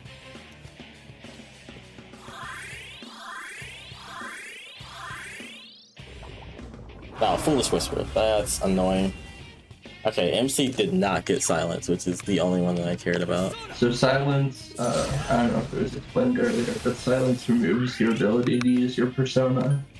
So we did buy mouthwashes, I believe. Yeah, but I'm only really gonna use it on the main character. It's not really worth using on anyone else. And another random Abufala. They used to be a lot more deadly back whenever the root used to have Yukiko in this fight, because she's weak to ice, but since she's not a part of this, it's not really a big deal. Miss. Nice. Can you do an uncharged one here? Will it kill? Probably will, but I'm gonna charge it up just to be safe. You're smarter than I am. I would have done an uncharged one. It might have killed, but don't silence me here. Okay, cool. I win. Cool. Well played, well played.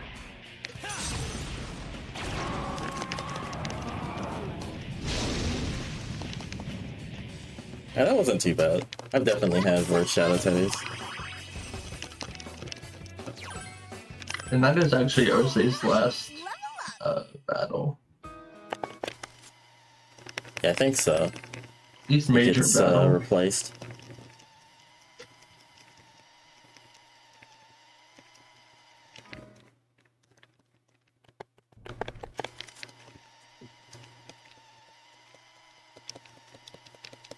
So yeah, that striptease didn't go actually too bad. Like it went about as well as I would expect it to. So hopefully it keeps up with the good luck. So far things haven't gone exactly how I wanted them to, but they haven't gone like horribly south. So I guess I can't complain too much.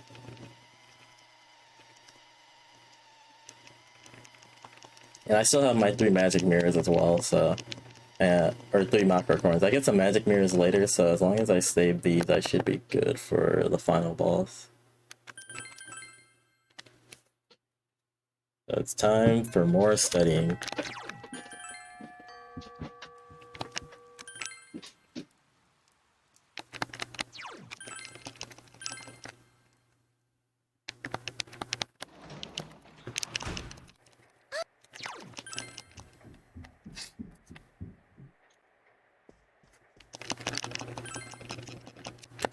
Oh yeah, and another aspect I don't think I've mentioned before is that studying on rainy days actually increases the amount of knowledge you get, I believe. I didn't know that. Yeah, so that's one reason why oftentimes you'll see us study on rainy days or go to the library on rainy days. So that's the deadline for Risei, so we actually cut it kind of close with the deadline here, but it works out, so it's fine. That just means that we don't have as big of a wait between dungeons. Yeah, the wait between striptease and the next dungeon is actually probably one of the shortest in the run. Oh, also our teacher died. Oh, yeah, also, yeah, the King Moran died, so that's a little bit sad. Depending on who you ask. I mean, even the characters are like, yeah, he wasn't exactly the best person, but he didn't deserve to die, so that's why we're gonna try and avenge his murder and stop all the murders in Inaba.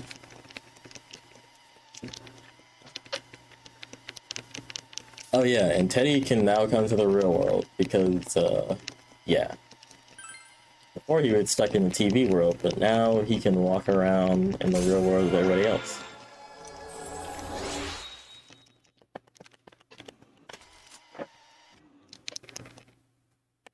And he kind of becomes the mascot of Junes. Yep.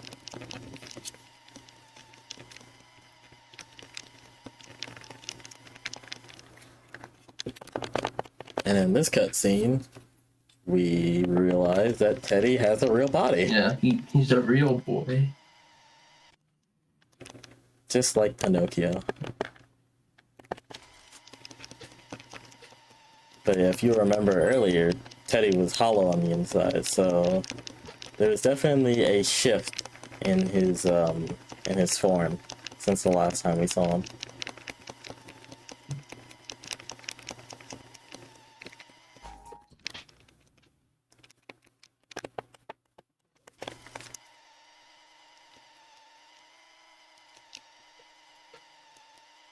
It's my Now we're favorite just talking character. to Oh yeah, Naruto. we hear his name now.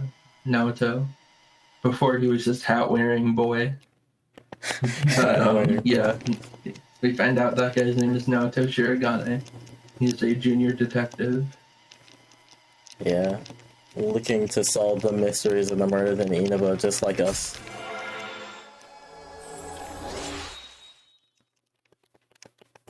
And now Arise has joined us because it's probably more interesting than what she was doing before because she was kind of sick of the whole pop star routine thing. And she never really had real friends before, so we're like the first real people that she's had to hang out with that wasn't just like, oh, you're famous, so we want to talk to you.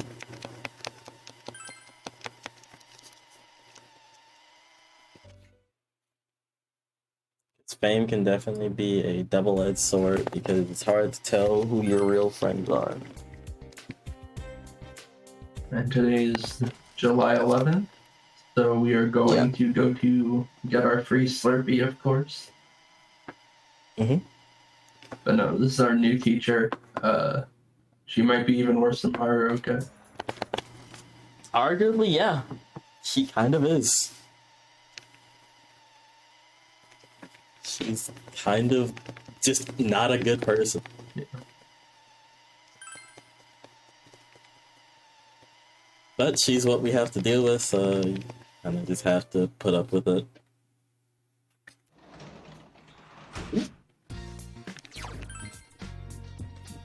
Alright, so we're gonna buy from Tanaka. Throw 2 combo. Yeah, Growth 2 is the only skill card we get in the run. Skill cards are an item that allow you to teach a skill.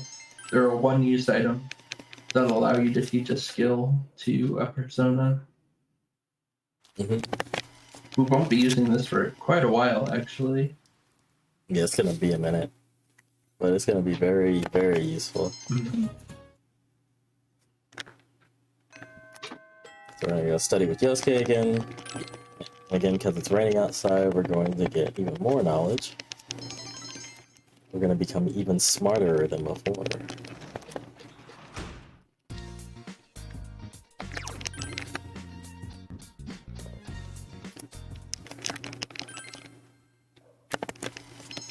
And then back to more translating.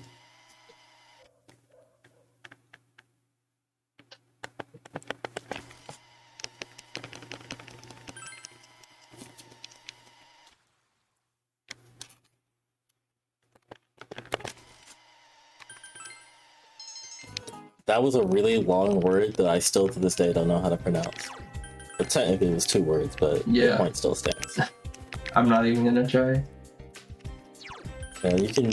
Somebody else can be the brave soul that tries to figure out what all that means, but it won't be me. Got our package in the mail, and now we go back to making more money.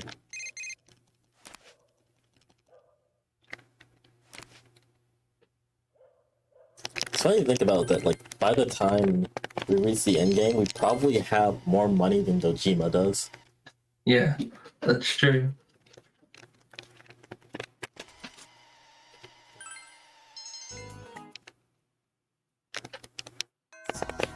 $14. Going to go home and do more translations.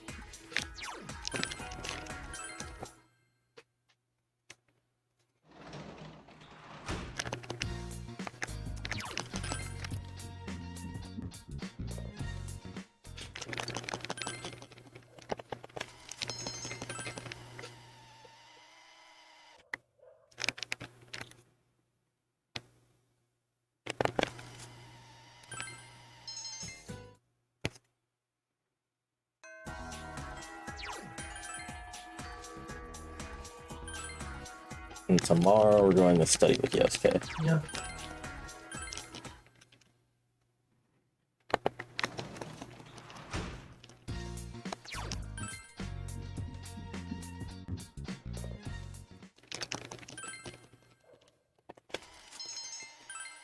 Because we've got an exam coming up and we want to be very prepared, make sure our knowledge is nice and high up.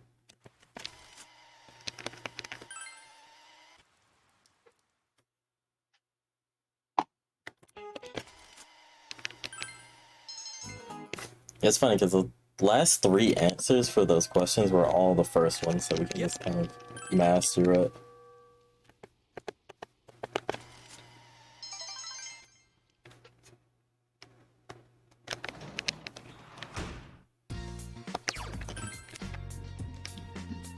Alright, and now we're just going to study for the next few days. And we've got a test coming up.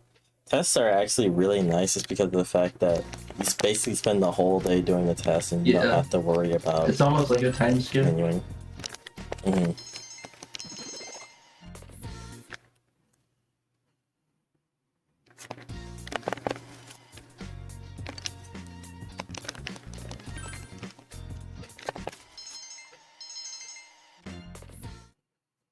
Alright, now test time.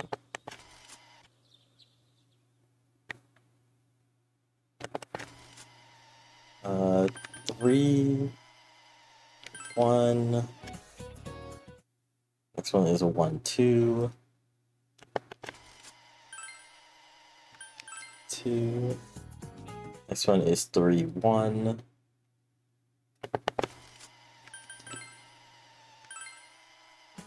the last one's 3, 3. Yeah.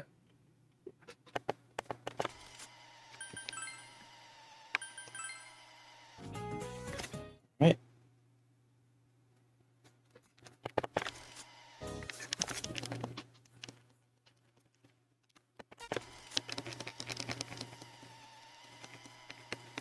Now the gang is all gathered together. I think this is like the first time that they've really like gathered entirely as a group. And they're just discussing how they're gonna go about finding the killer.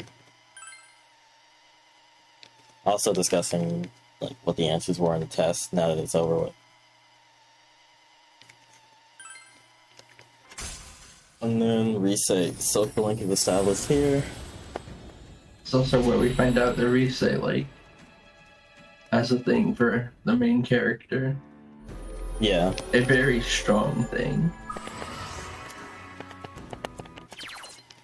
Pretty much any of the girls you can end up entering a romantic relationship with in this game. But Reset is the one that like canonically kind of just likes you regardless of whether or not you pursue a relationship or not.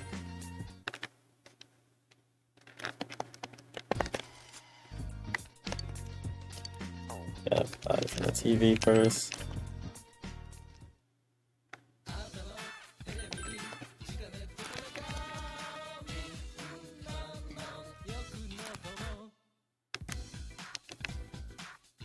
Okay. So now we translate a couple of times.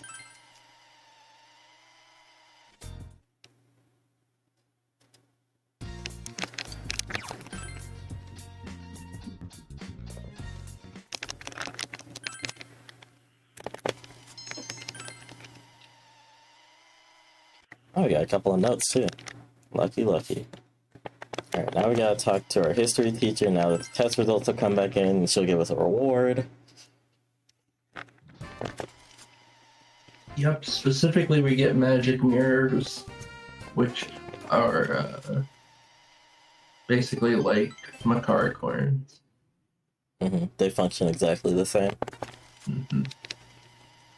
And these are going to be pretty useful for the next upcoming major boss fight. So I'm going to try to play pretty safe because there's another set of magic mirrors that I can buy later on because I need a total of 6 by end game. And right now we're sitting on 3 Makara coins. We're going to get 3 more from the history teacher, and then there's going to be 3 more that we can buy. Okay.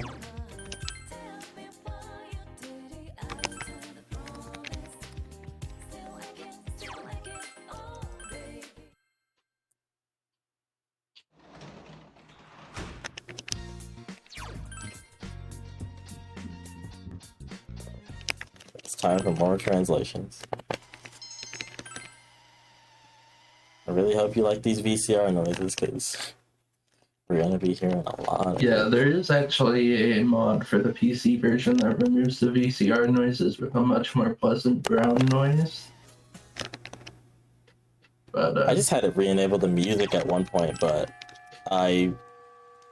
it's like I did something that disabled it and I haven't re-enabled it, so unfortunately we can't hear the music, because the music in this game is actually really good. oh yeah, you're telling me this game has one of my all-time favorite soundtracks. So good. So we get the paper armband from Nanako, which increases all stats by 5, I believe. Yeah. It's gonna be really useful for reaching like damage thresholds and things like that.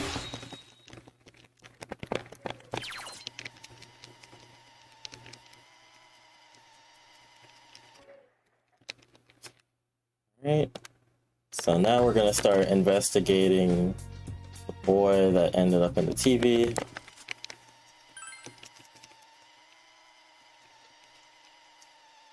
We're just gonna try and find out as much about him as possible so that Teddy can track him down.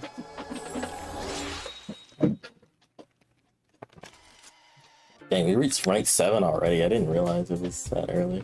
Yeah. Alright, so we need to talk to Dojima, the riverbank. No, we need to talk to Kanji at the riverbank. And then we got to talk to Dojima at the shopping district. I believe he's right near the entrance. Yep, there he is. And then we go home and, guessed it, translate some more.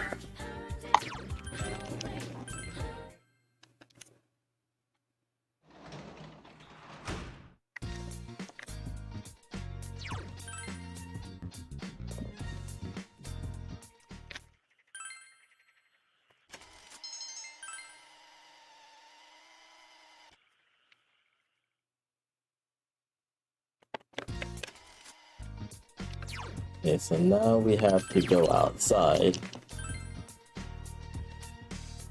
So there's stuff that we have to do. Oh, first, talk to the seed seller. Advance her... No, don't go home. Advance the stuff that she sells. And then we need to go to talk to our good buddy Adachi, Junes.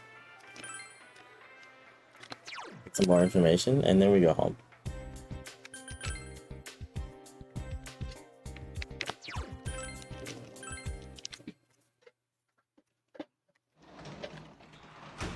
To do everyone's favorite activity, translating for money.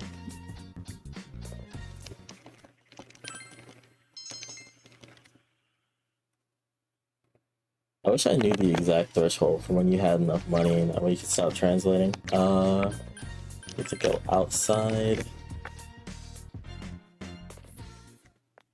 Buy more corn. And now we're gonna go into town. And we're going to head to, I believe this is the place that he used to work at. Yeah, the steak shop. Yeah, here. And then we head to District South and talk to this guy. And now we have all the information that we need. Oh, wait, I need to go to the Velvet Room. Oh yeah. Save properly. Yeah, we have fusions to do. Ton of fusions actually here. Yeah, which is one reason why we needed so much money. Mizuchi. I need to, okay, I don't need to register anything. So he needs Mekido, and I think it's just those two.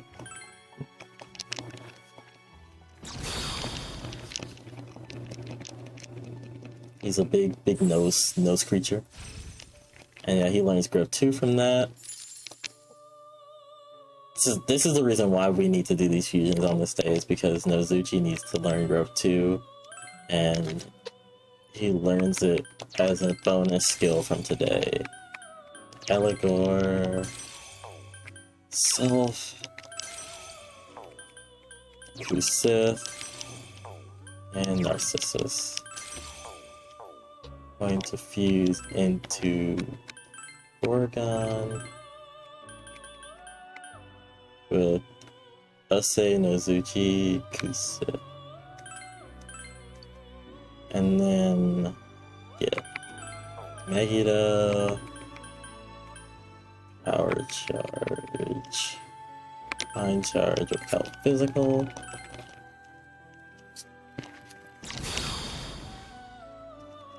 And we're actually going to fuse another Ose. And it's going to be a bit different from the one that we had before. Oh yeah, she also is going to get growth too as well.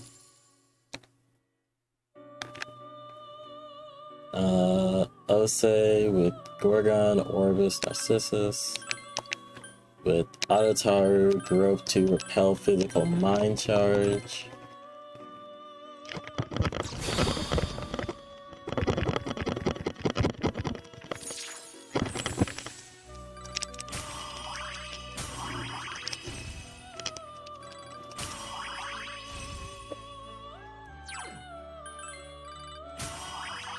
I actually want Autosuku from this. Rid of Atom Smasher because it doesn't do anything.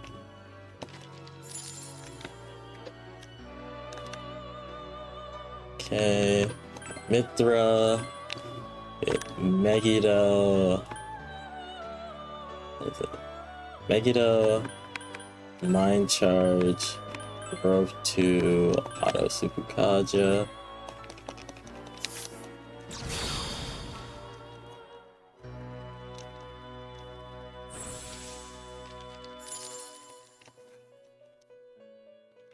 And one more, we'll get Gidan with Megiddo, Autosuku, growth 2, and Mind Charge.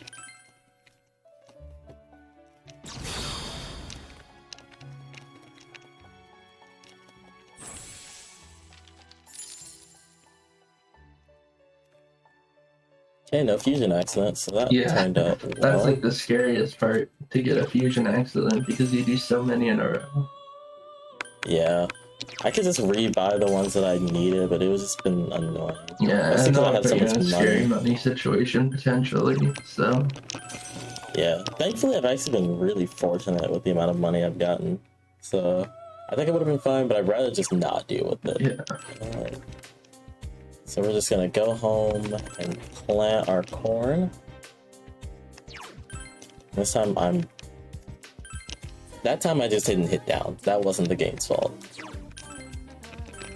I guess I have a question for you as someone who did run this game on Vita. Do you think the input drops happen more on PC? I want to say they do, but it's been so long since I've run the Vita version, but I definitely feel like they shouldn't drop as much considering it runs at a higher, more consistent frame rate. Yeah, that would make sense, but a lot of the time this game doesn't make sense, so... Yeah. This game is just not making sense.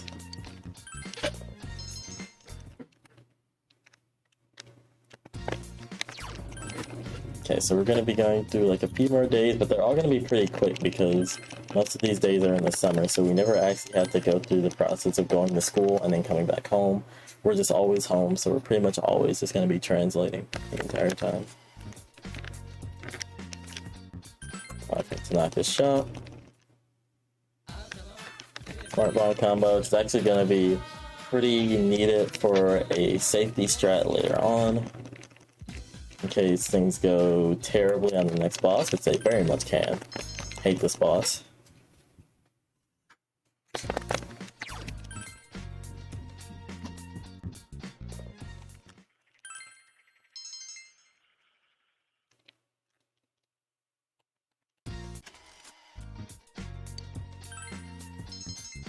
And thankfully the first translate we do is like right in front of our desk, so we can just mash the button and then just get it done. In about a week is when we're going to be heading into the next dungeon, which again, these days are going to go by very quickly. gonna go even faster if we get the text box instead of the cutscene for that translate.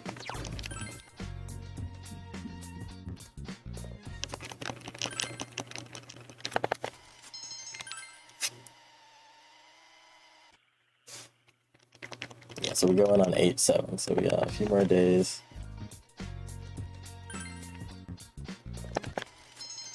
And at 8-5, I'm gonna maintain the garden, and at 8-6, we harvest.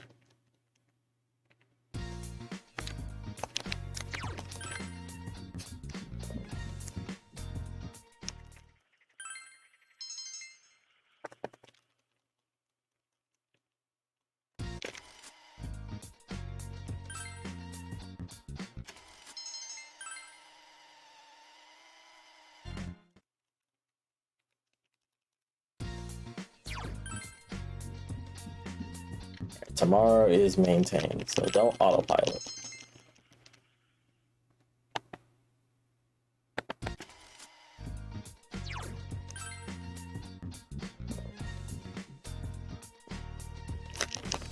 We're gonna maintain it twice.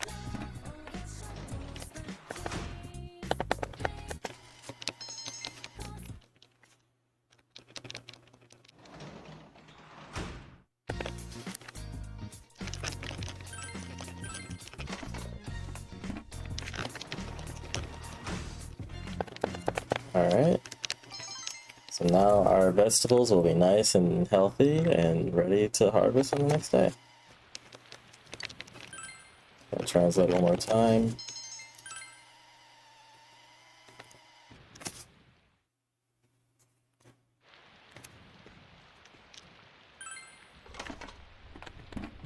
Sorry, I had to step away for a second.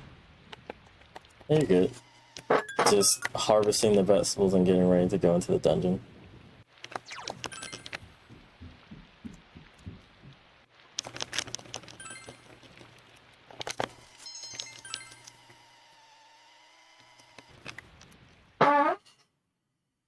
I'm in my squeaky chair now, so I apologize, Chad, if you can hear it. But it's much more comfortable, so. That's fair. Comfortability above anything else right now for these For a long 9-hour hours. Yeah. Alright. It's TV time.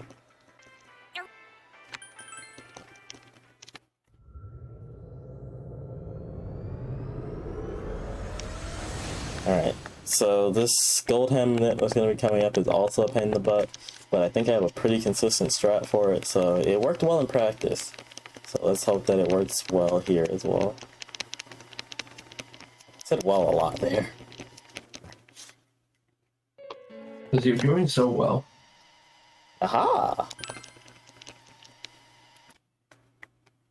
So yeah, Mitsuo, who is the guy that we're going after now, he's kind of like, if you think about it, like deeply, he's kind of like the saddest character in the story because he really just like is this depressed guy who, well, we'll get into it after we fight him, but he's basically the only character in this game that is like you can't save in any way. Pretty much. It just goes down a path and it's just kind of stuck there. Okay, so the tells for this dungeon are actually some of the most obvious. If you see a little like T on the wall right there, that means it's going to be a treasure room that it's across from. If you see like just a candle like that, that means it's a hallway. And if you see a sword like that, that means it's the stairs. They actually made it very obvious in this dungeon which way you need to go. So what persona am I on? Because I think I want to be on... Idra? Yeah, Autosuku. Oh, hello there, Gold Hand. Are you gonna take this? Nope. That's gonna get me a follow-up Oh encounter. yeah, that's unlucky. I'm just gonna have to... Please don't get first turn. Please don't get first turn. Okay, that's fine. What's the other one gonna do? Nothing? Okay, cool. Yeah, that was just unlucky. if that shadow wasn't there, I would have taken it. But I had mentioned this earlier. If you take a gold hand and it's near another enemy shadow, it's going to get its buddies to do a follow-up encounter, and that's we're not equipped in order to fight those, so it's very likely to kill us. I mean, it's one hand, but it's better than nothing. I don't remember who I'm supposed to kill these on. I think I want to kill them on Gorgon. Yeah, my notes say that Gorgon needs to be higher than Mithra, but it doesn't specify an exact level. I think you just need to learn all these skills. Oh, yeah, the skills. You know which ones I'm talking about. Yeah, it's a lot. It's a lot to remember at this point in the run. Yeah, Gorgon needs to be higher than Mithra. Yeah, so I'm gonna put her first. The last Gorgon learns no. I don't get rid of that. Yeah, I know for sure. Mizuchi. Okay. I think I'll kill the first set of triples on Mithra and then do Gorgon after that. So that Gorgon is higher level than Mithra. That's my strategy. Okay. Worth noting that Rise has replaced Teddy as our navigator. Because she's just kind of better equipped for it. Her persona isn't really meant for combat. It's meant to kind of be able to scan the enemies and tell you about their weaknesses and stuff like that. And this floor is just left, right, until the end. Very simple pattern. Please don't get me. Okay. Casually, I'd imagine a lot of people get stuck here. But yeah, if you know the floor layout, it's just very simple. Another one? Oh, wow.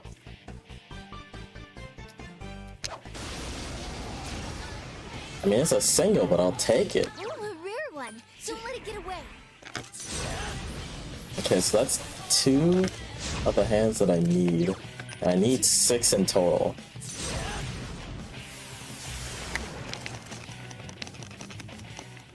All right, senpai.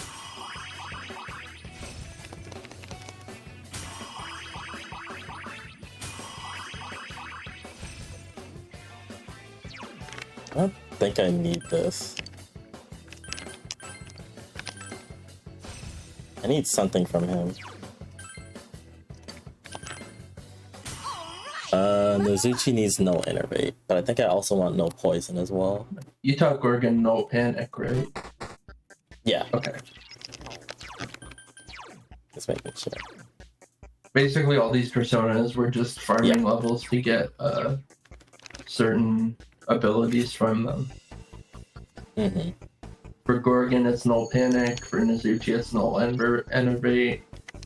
Mithra's is no mute, I believe. Yeah, no mute. And for G Dawn, we want fire boost. Yeah.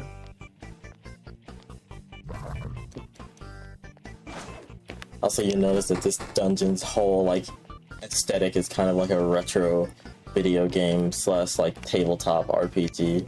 That's why like if you read the dialogue, I know we skipped through it, but it talks about like leveling up in stats and stuff.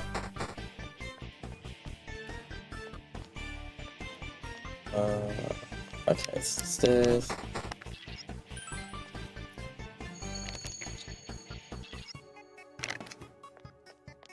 I was gonna take this. There are 4 enemies. Okay, but just don't attack me.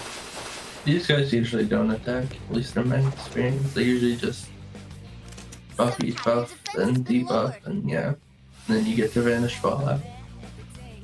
I've seen that that's encounter a really before. good encounter. Definitely could be worse. There are some encounters that just straight up kill you, which in this game is actually not as bad. Wow. That's gonna be a neutral. It's a double. Ooh, a Oh rare no. one. Don't let it get away. It's not the worst, but that's annoying.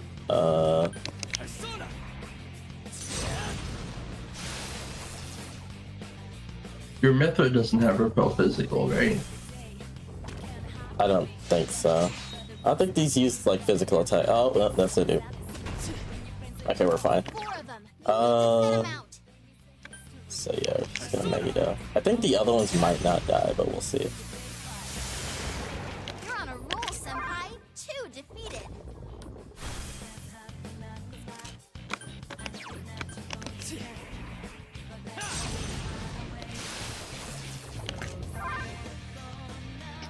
I think they can heal themselves too. This is the one issue with this fight, is that these two are really annoying because they have diorama. They can get their health back. Yep, that's it. Trying to think of what I can do to end this fight quickly.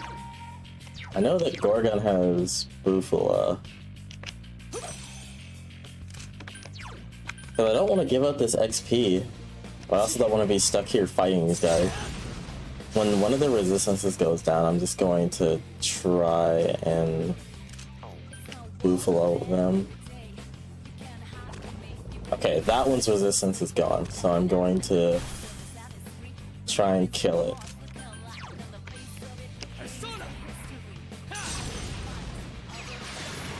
There we go. This one still has its resistance up, so I'm gonna guard. Oh, it just has that. Well, glad I ended that on wow, God's hand. Dungeon 4. I'll take that. That's like a late game physical skill, by the way. Yeah. That does a lot of damage. I didn't know you could even see that this early. Yeah, some of these hand enemies are insane. I think Ice Boost is what I use to get rid of Rope 2. Yeah, that sounds right.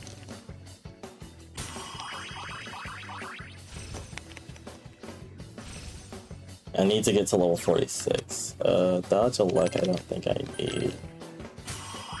I know I need Hama Boost. So I think I kill the next set on...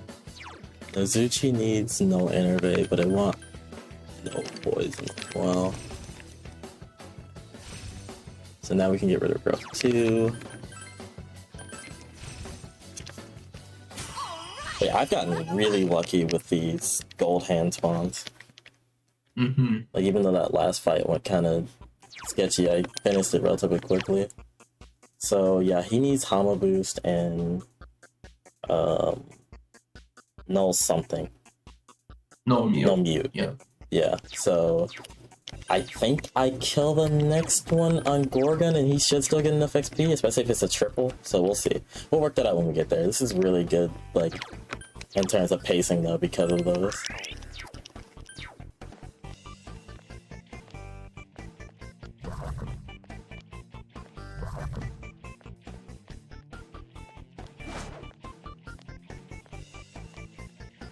This is actually incredible marathon luck, finding 4 of the 6 hands that we would have needed.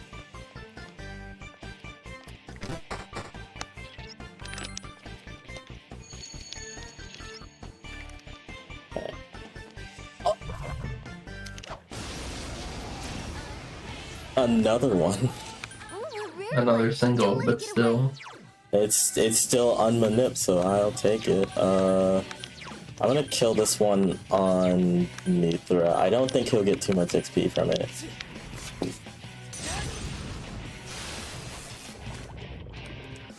Oh, he's summoning? I don't know what that one does, so we're gonna find out. Oh, it dies. That's what it does. Okay. Let's take the chest key. I could have taken the money, but... And we're level 46. We got everything that we needed, and I didn't have to manipulate a single thing. This is insane. That made up for any of the time lost to failing manips and such. That's crazy. I've never seen this happen before. Alright, so Fire Boost goes over Rajion. Oh, I need to get rid of Growth too. I'll put Evade Ice over that. There we go. It's level up time. Wow, this was insane luck. Guess the game decided to be nice to me. I don't want to know what Shadow Mitsu is going to be like then, if this is how nice the game is being to me right now. Yeah, Shadow Mitsuo is one of the biggest run killers in this run. Yeah, this would normally be where we would grind Gold Hand, but we don't have to right now. We're actually kind of set, which is a little bit crazy to say. Yeah, if this happened on like a good pace run, that would be like incredible. But This it's would pretty be, cool like, to show in a world record marathon tier. too, so no complaints on my end. For at sure. least. Oh yeah, no, I am very happy with this. Okay, so Rabia, with Gorgon, Gadon, and Mithra. We want Fire Boost, no Mute, no Panic, Health Physical, Mind Charge. There's actually a funny thing that Sorry, can happen. I'm on with- my mic. Oh, you're good. What were you saying? There's a funny thing that can happen with the Decoravia fusion where you can actually get a fusion accent of Decoravia into Decoravia. Oh, wow. Yeah, so because we were of the level 7 Arcana, we get a ton of EXP and it goes all the way up to level 50. Does it get to 52? Or just 51? I think it's 51. But that's fine because we get everything that we need from it. Yeah, that's Fire it's like a Amp full and Fire Arcana. Boost. Which will increase. Fire Amp is 25%, and then Fire Boost is 50%, I believe. Or is it the Yeah, other way so it's- around? I think you got it right Yeah. the first time. It's a big boost. Yeah, big boost to your fire attacks. Let's go no panic, no mute, and no innervate. No panic, mute, innervate, yeah.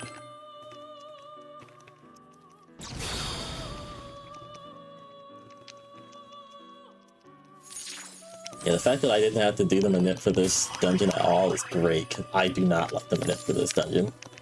It's really annoying.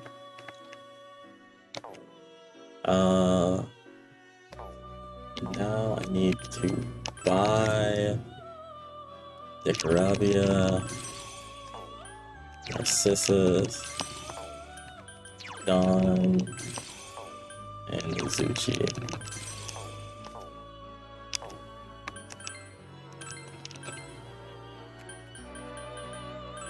Ishi. Good. Megidola.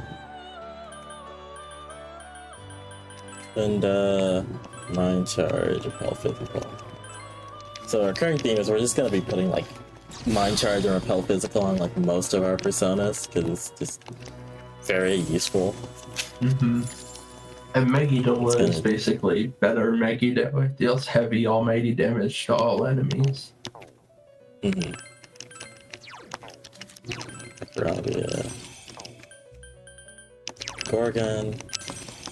And yeah, we're ready to fight the boss now. We just have to get to the top. I'm just so like caught off guard by everything.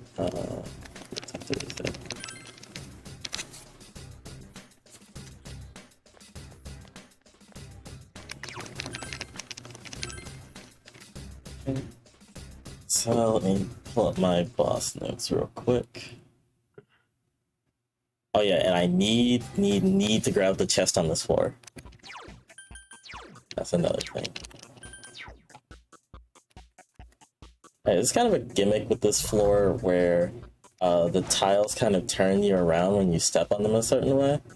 But it's kind of okay. I think it really depends on like if you step across a certain threshold, and I just kind of know how to avoid hitting that, so I don't really see it happen. Oh. Oh god. Alright, wild goose chase time. I could have taken the fight, but I'd rather just run away. That was scary. I thought for sure I was gonna get caught. Yeah, and a big red shadow at this point would basically almost guarantee a death. Oh yeah, especially if he gets advantage. That's gonna be rip for me.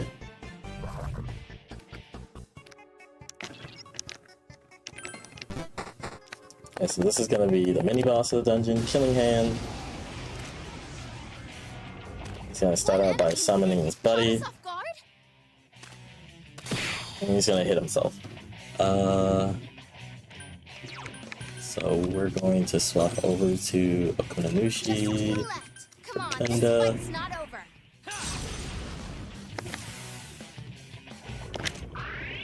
he's gonna attack us again. A mind charge. Gonna repeat the process one more time. And then we're swapping to Dekarabia. He's gonna be our main damage dealer. And Agidine. That's great, Senpai. Tries to God Hand, but it doesn't have any effect because we have Repel Physical. Ooh, nice crit. Congrats, Senpai. It's level up time. Alright, so I'm going to grab this chest because I've made this mistake too many times where I didn't grab this chest before I leave this floor. This chest is required, the item in that chest at least, in order to finish the floor, or finish the dungeon I mean, because you literally cannot enter the final boss of this dungeon without it. I can't tell you how many runs I've had die, well not die, but lose a ton of time to me forgetting to grab that item. That's why I put it in big, bold letters on my notes. Grab the chest. The next dungeon also has a mechanic like that, and it's really dumb, and I hate it.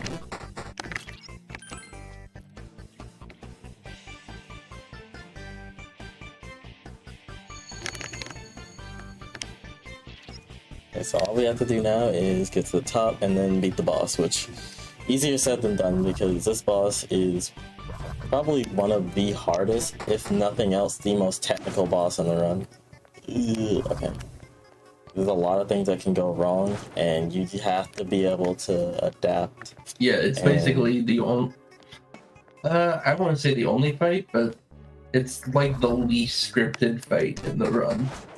Yeah, like it is very. You have to play it by ear. Like you can't just make notes for this fight. There's a lot of fights that you can just kind of make notes. You can have general ideas of what you need to be doing, but in the end, a lot of it is reacting to what the boss does and just kind of taking it and rolling with the punches. So this might not lead to the. Actually, it might. Oh, there it is. Cool. Generally, taking hallways is a good idea whenever you're looking to find the exit. Okay. So we need to bring in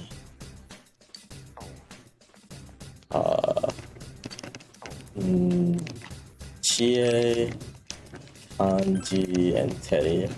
Teddy's also a party member now, so we can use him to...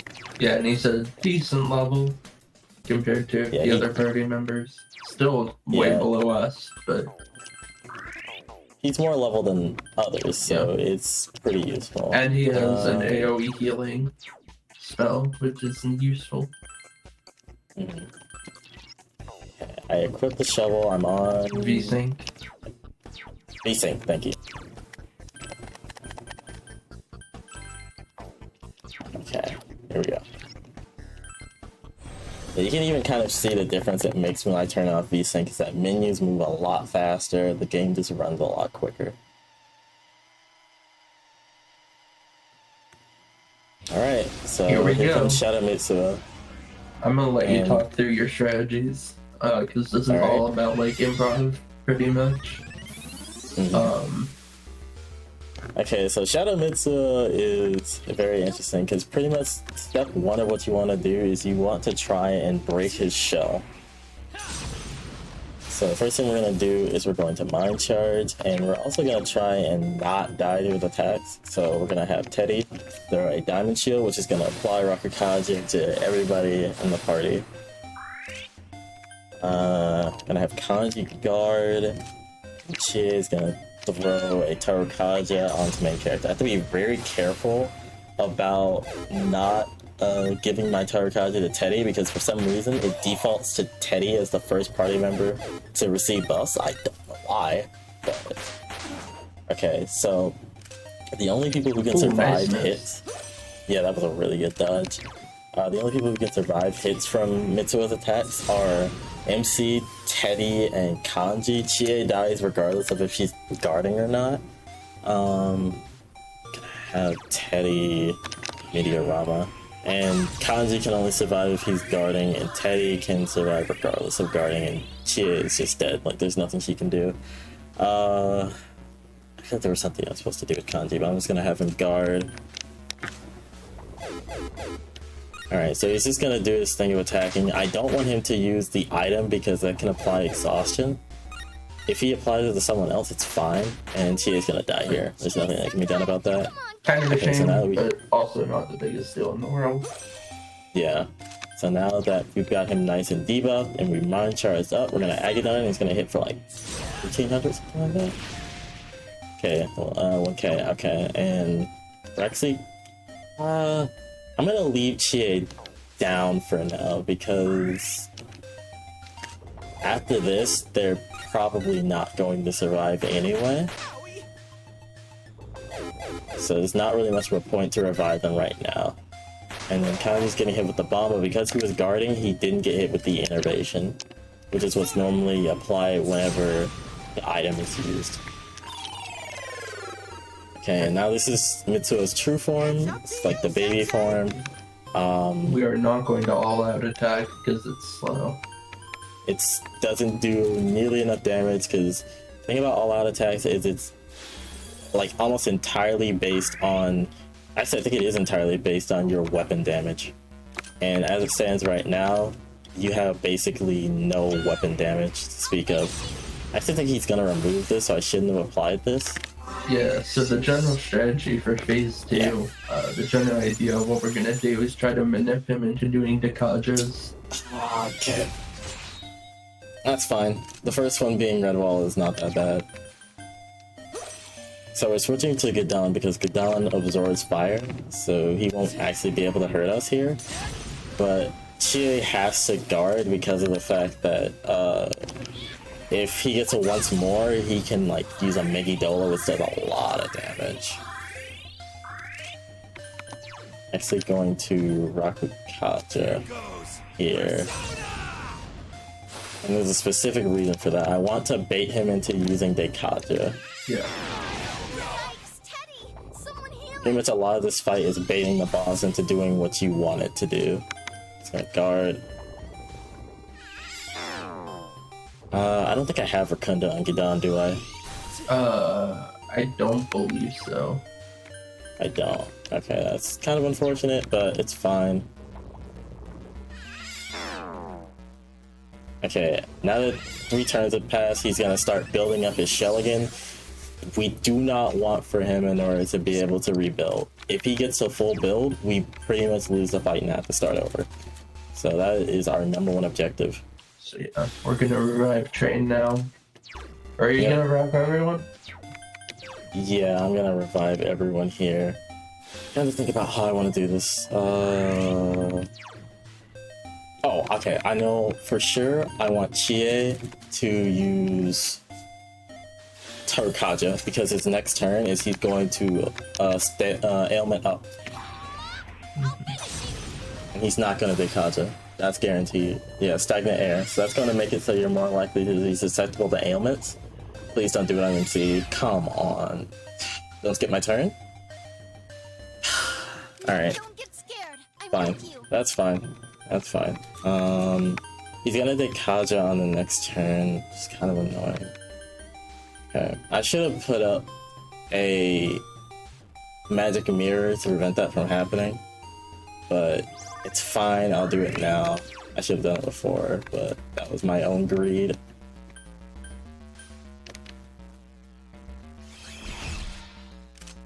Okay, he's gonna remove it with Dekaja anyway. So I'm just gonna wait.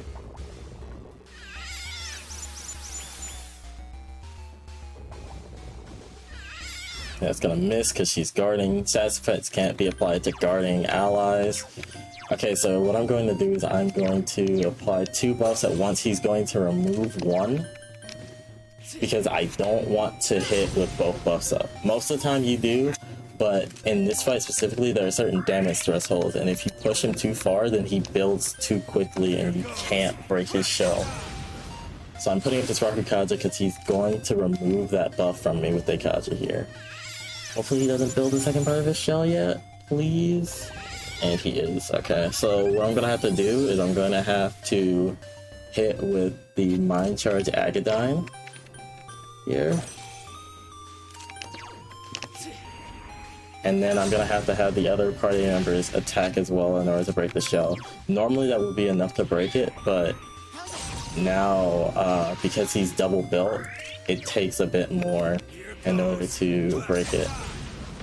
Hopefully this doesn't cause him to double build later. Okay, so he's still not broken, so this is where the smart bomb that we bought from Tanaka comes in.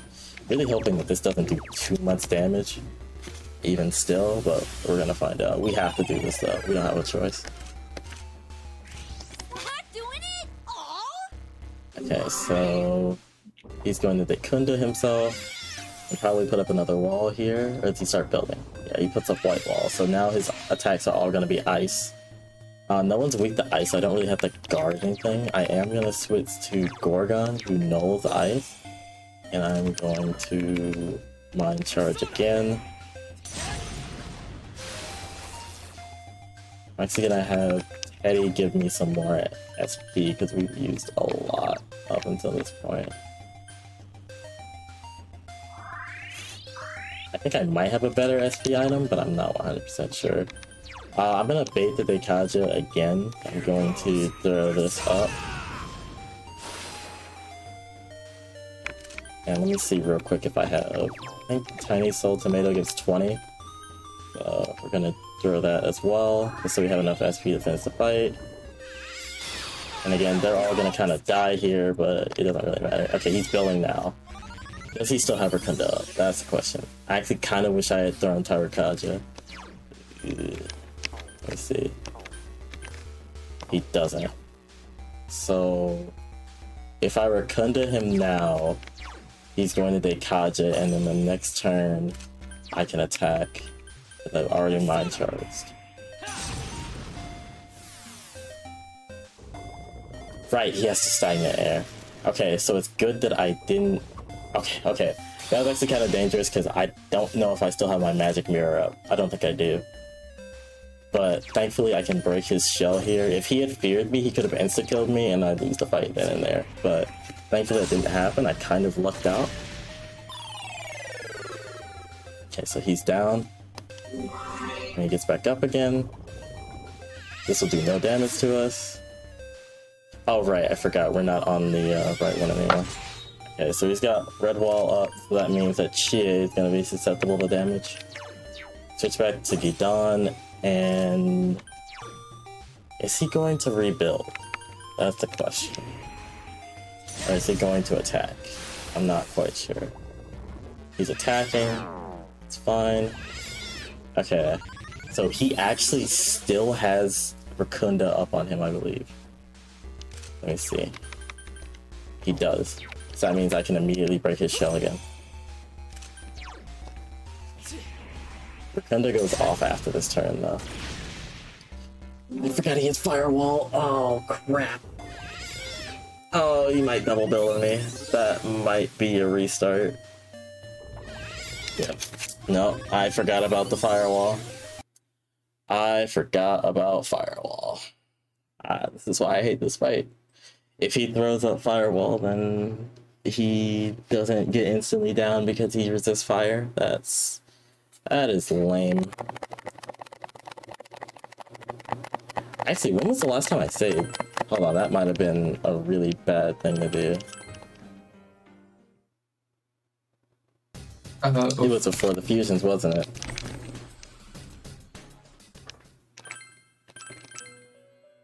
Oh my god, it was before the fusions. Oh, that's annoying. Okay, well, Guess we're gonna have to redo the fusions again. Oh my god, this is why I hate this fight. This fight is quite possibly the worst. I should have just died intentionally. That would have been the better strat to do there. But I didn't realize that, again, I had not saved since I had done that. So yeah, that was really stupid on my part. And one of the main reasons why I absolutely hate that fight. It is the worst in the game. Okay, so we're just gonna quickly redo the fusions again. Yeah, Shadow Mitsuha is definitely a run killer, but it's not the worst thing in the world. I can definitely still recover from this, but that was just really bad. Mostly just the fact that I didn't remember I hadn't saved since I finished the fusion. Which I really should have. I could have saved after after I got to the top, but there isn't really a reason to most of the time. At the very least, I don't have to go through the grind anymore, so... Yeah. Okay, so we're just going to Mind Charge, Health Physical, no Panic, no Mute, no Innervate.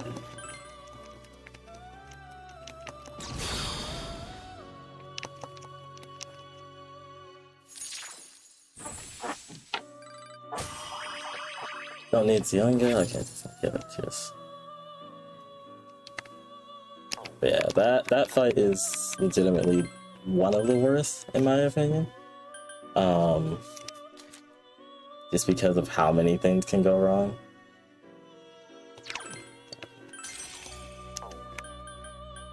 This. Done. He doesn't have his skills, does he? Did I not register? You should have. Did I register with this one? Nozuchi, be done. No, because he doesn't have no innervate. Oh my god. Okay, well, I guess I just had to I could have just reloaded there. That one wasn't really necessary, but it's not really much of a difference because I had to exit the menu. God, this has just gone horribly after that fucking fight. Okay, it's fine. It's fine.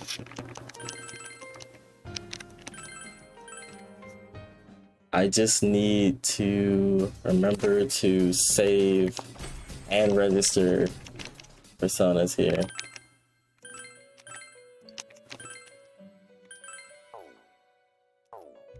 Okay, so Gorgon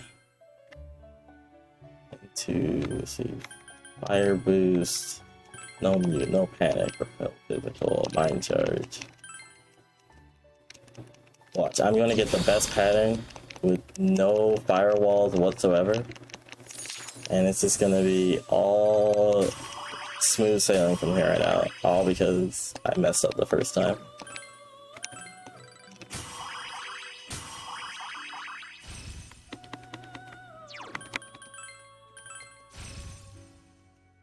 Fire amp.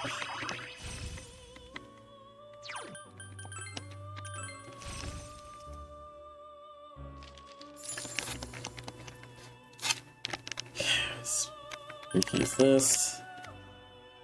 Fire boost. No mute. No panic. Wait, I'm looking at the wrong one. This one is mind charge. Repel physical. No panic. No mute. No innervate.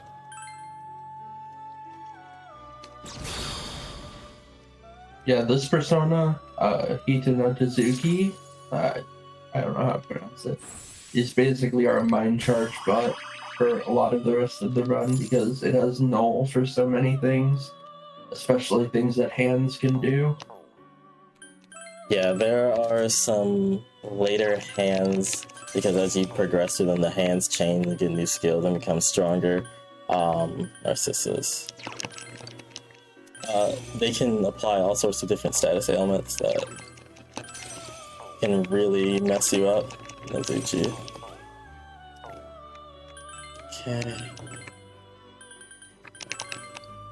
Okay, so we need Megiddola, and Mind Charge, Principal, and Dekarabi and Broken.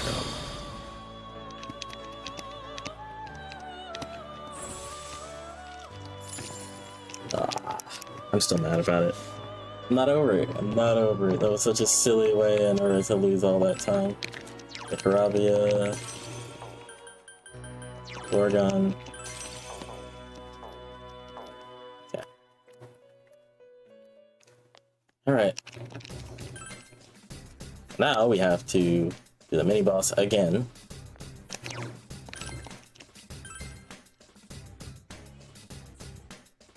It's again not hard, but it's more so just like why? So we're gonna make our way back up. Again, avoiding, hopefully there's not a red shadow here to kind of detour us like last time. Let's see. Okay, we appear to be good. Yeah, it's just a regular shadow here this time, so we're not too turned around.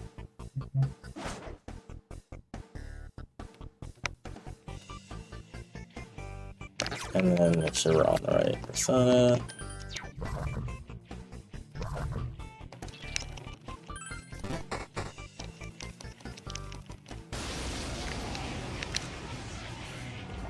An ambush! There's one enemy!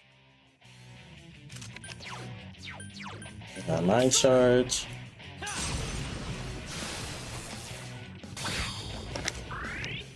Two enemies left. Don't lower your guard now. And then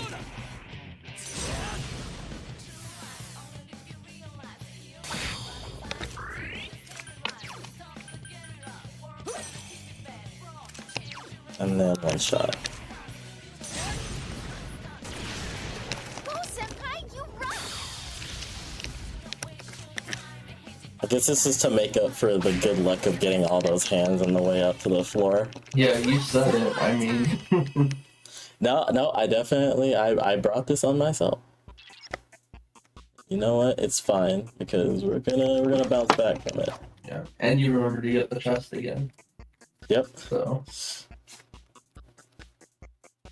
Okay, I'm not gonna make any more huge mistakes like that. That's my promise. I'm gonna keep to it. That was just dumb. Dumb. But it's okay because it's gonna be nothing but smart play from here on out. And no firewalls. Oh, I hate that.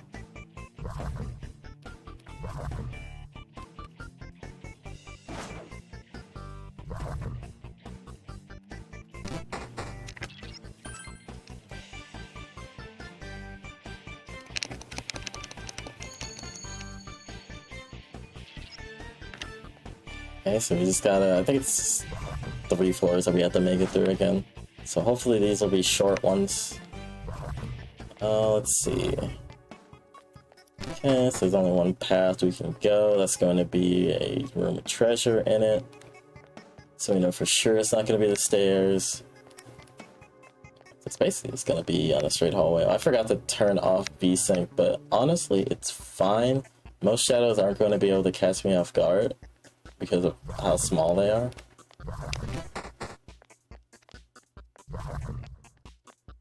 Oh my god, what is this floor?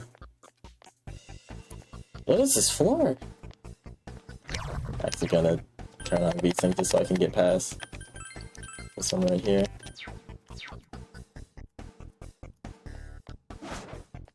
If I had kept VSync off, there's no way I would have been able to dodge past it just because of how quickly he moves.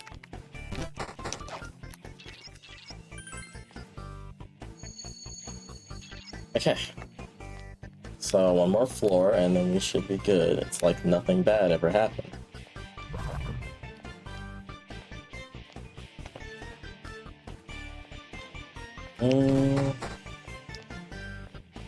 Dang, I was really hoping this would be it. It could still be down this way. That's another tool you can utilize, is opening the map and kind of seeing where objects are spawned in at, like chests and such. And it Yeah, can help that's you to something we kind of, got with Risa joining the party. she can kind of suss out where chests are. Okay, I'm going to save this time. So in case anything else goes wrong, which it won't, there will be no issues. So we're going to, again, add Kanji, Betty, and Chie.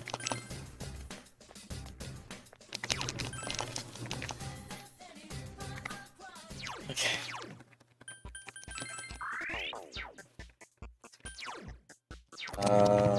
We need change battle tactics, direct commands, turn VSync back off. I'm actually gonna give myself a little bit of SP from the things. Okay, round 2. The boss notes again.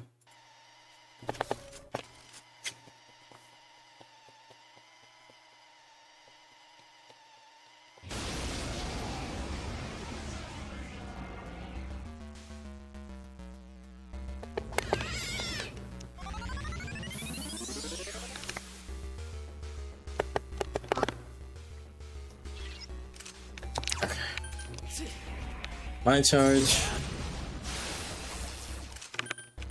And he's going to throw Diamond Shield again.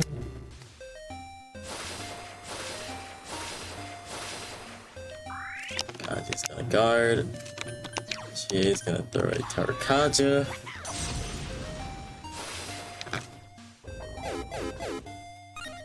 Okay, Kanji will live this. Hopefully he attacks Teddy next. Okay, well she's just dead. It's fine. No way! Cheer, senpai! Come on, get up! Alright, Rakunda here.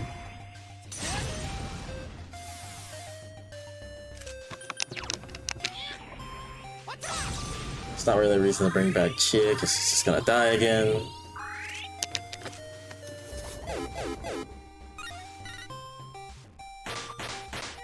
Teddy, are you okay? Someone heal him! Okay, no exhaustion, that's good. Careful, guys. Teddy's health is pretty low. Persona!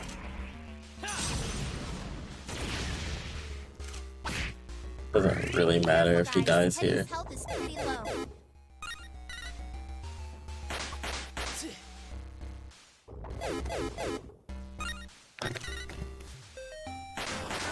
Kanji's injured! Come on, Kanji's suck down. it up.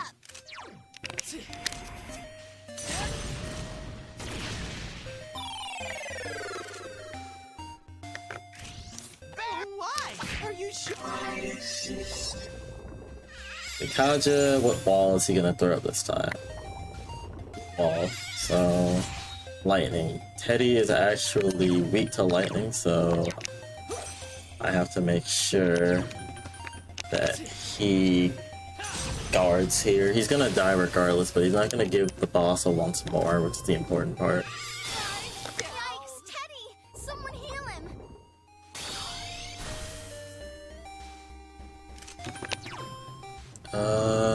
Actually going to throw out medicine, so I'm full HP.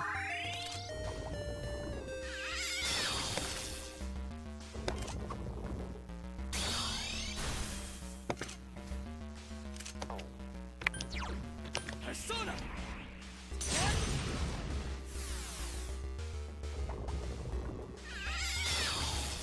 Okay.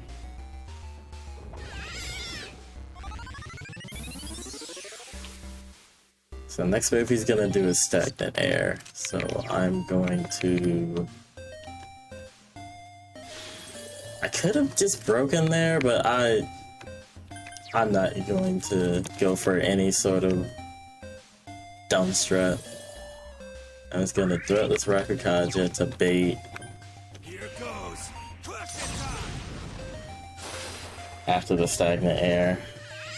I should have thrown up the magic mirror actually. Okay, he arm chopper, which is fine.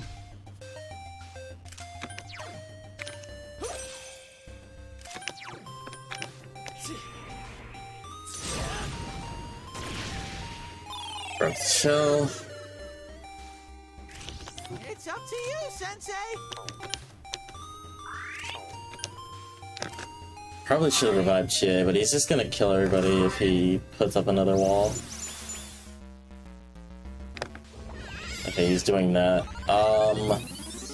He's already used stagnant air, so he's probably gonna Dekaja, so that means if I mind charge here, should be fine. No, the Rakunda's gonna run out. That's the issue. I'm still going to throw a magic mirror down.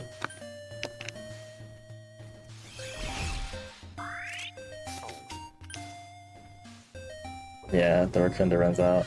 He didn't Dekaja.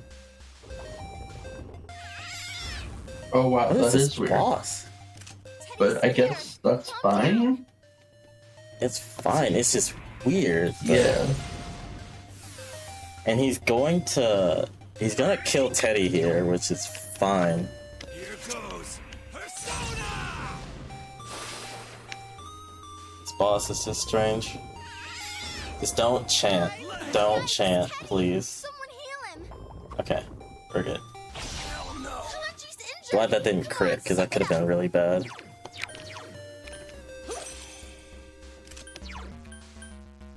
Okay, you still have it up. Persona.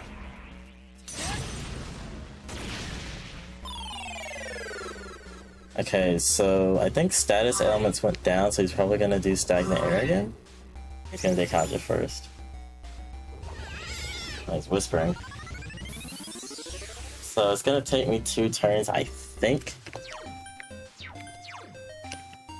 I've still got the magic mirror up, so he can't fear me.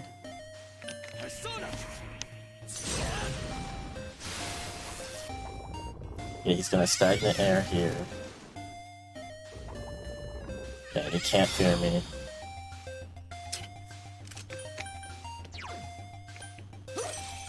So we're gonna go for another shell break. Persona. His defense down is gonna go away here.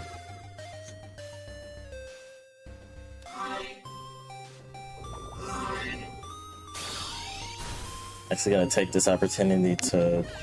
He's whispering again? This is fine. I need to res people though. He's already used stagnant air, so he's not gonna do that. He might try and wail me. Think about how I can best go about this without letting him double build.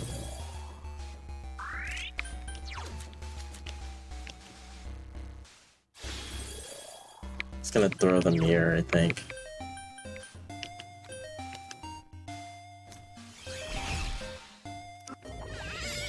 He's already building.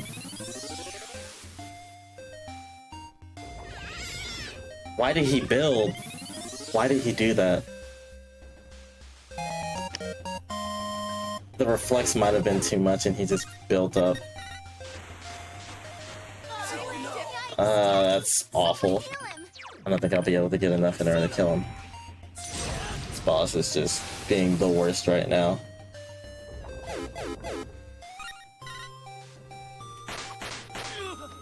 Yeah, no, he just comes back more powerful. I think he got too much damage dealt to him from reflex and just double built on me because of that. There wasn't really anything I could do from it.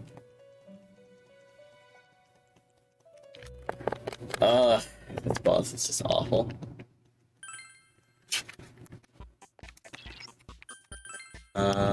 Change battle tactics. I didn't heal fully, but that shouldn't really matter as long as I have most of my SP. This fight has just been not kind to me at all.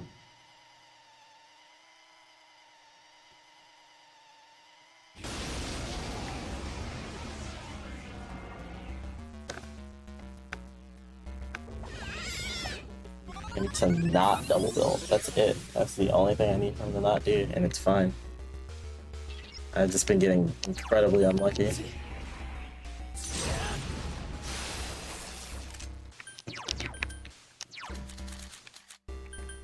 That's it.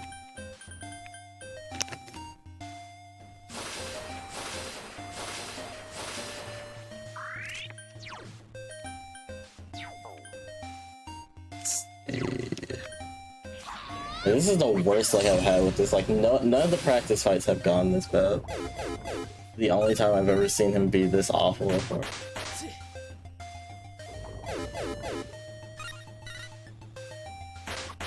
Owie.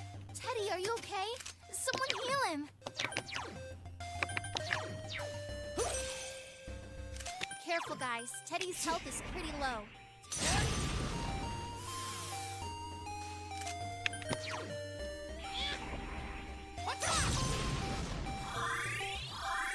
For him to cooperate for just long enough to be able to finish this fight.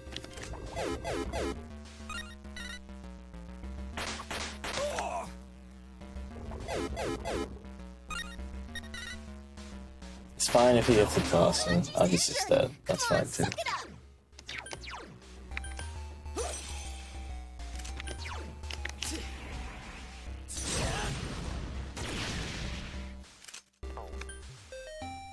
He's to a guard. No way! Chie-senpai! Come on, get up! Okay, as long as you don't get exhausted, that's fine. We're gonna Agadine.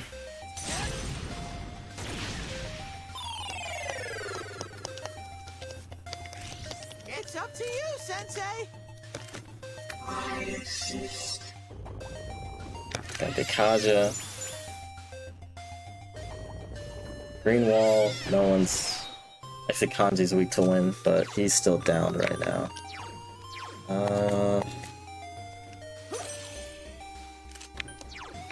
Persona.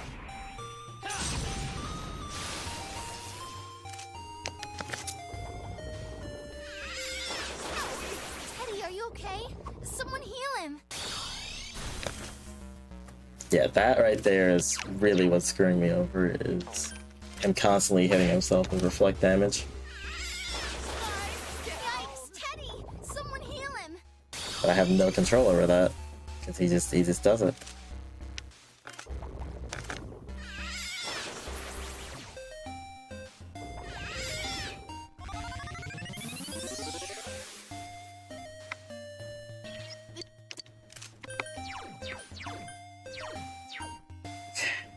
We need to press train here. Where is it?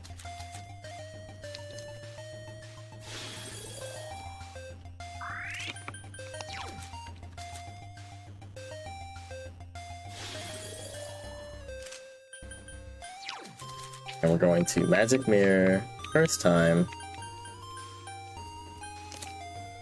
Onto the main character.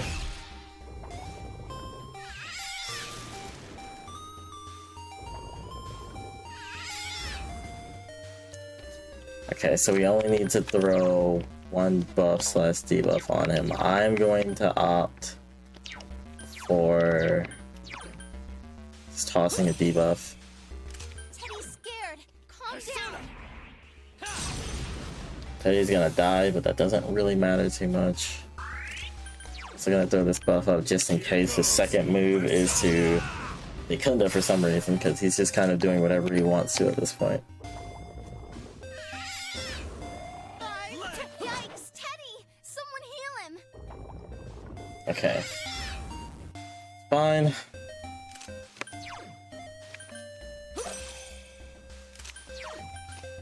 Okay, it's up.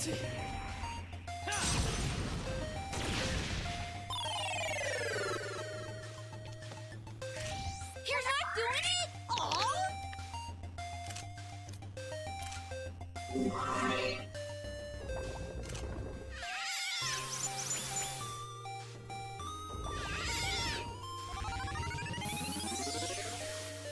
Okay, so he's building now.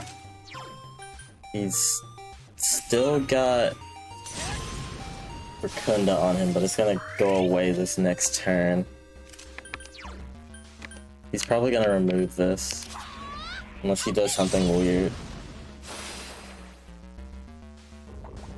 Yep, there it is. But he has to stagnant air this next turn, and he's attacking himself again. It's gonna guard. He has to stagnant air this next turn. He doesn't have a choice.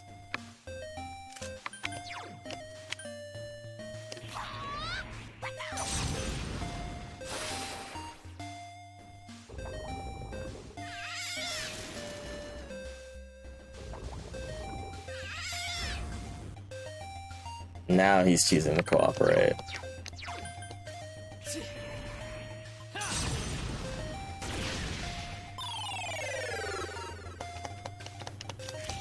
Come on, don't be a killjoy. I'd rather he not kill Chie, honestly. So we're just gonna Thank you. remove that. He's going to do the same crap again.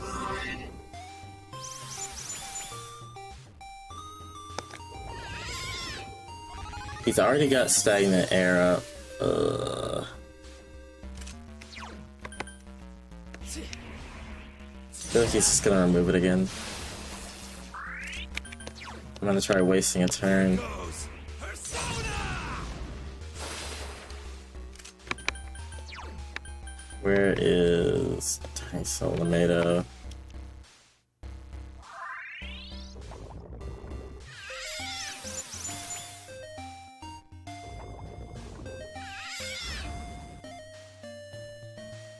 Chie-senpai scared. He'll waste a turn here, but he's gonna kill her. I think that's fine. I just Racunda here.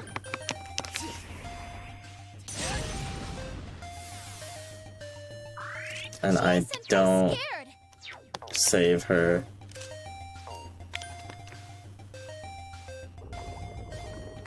She's actually not even gonna die from this because she's guarding. And he did not. Okay, thank God. He hasn't double built yet. Haji, are you okay?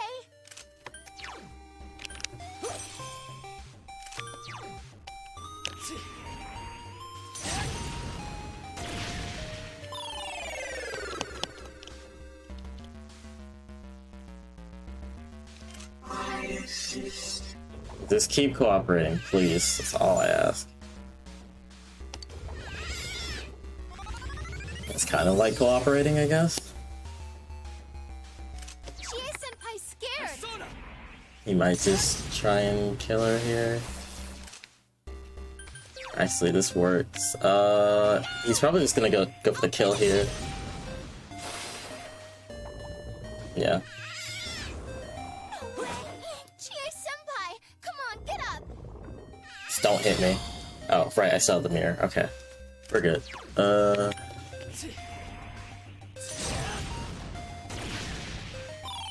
Okay. This is about as good as I can hope for. I just wish it had done this earlier, but...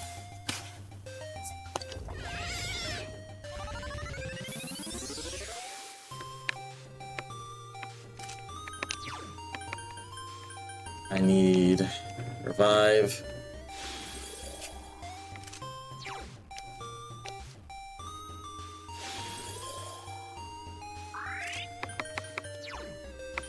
I don't know if he has stagnant air up still. That's one issue.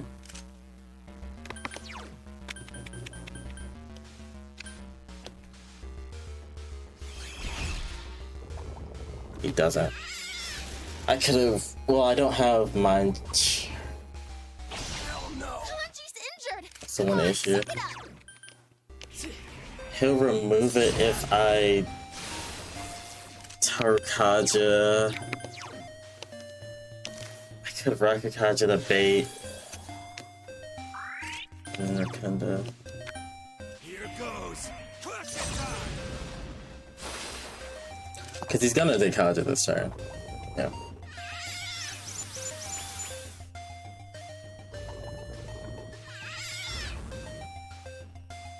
Okay, he's feared one of them. So if I Rakunda, I don't have much SP left, that's the only issue.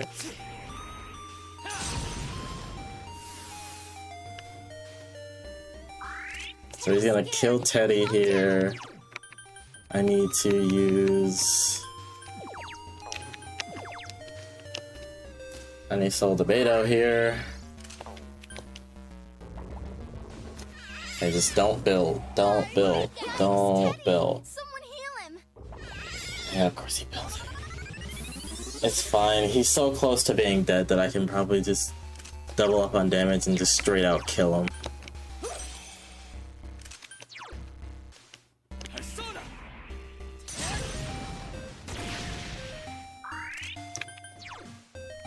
Here goes Persona. And Smart Bomb.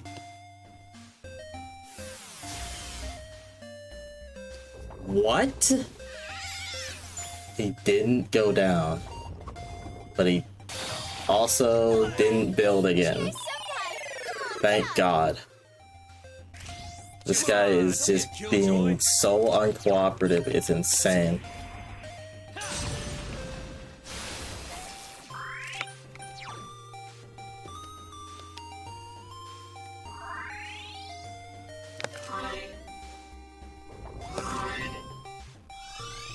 Hell no. Hachi's injured. Come on, suck it up. Thank God. If he threw up a red wall, I swear, I'd have been so upset. Persona. God, that was awful. Alright. But you got past them, so you know what? You gotta take that. Yeah, I'll take what I can get. That was still absolutely terrible, though. Can we get some clap emojis in the chat for getting past Shadow Mitsuro? That should have been a first try fight if I didn't mess up with that red wall and then not saving.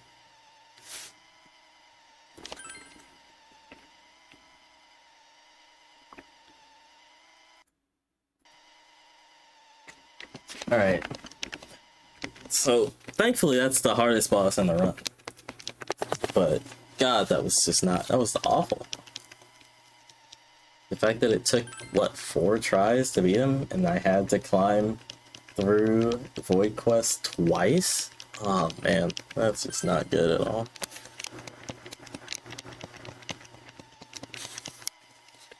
Either way, it should be smooth sailing for the rest of the run. I'm just gonna have to be mad at myself, that's all.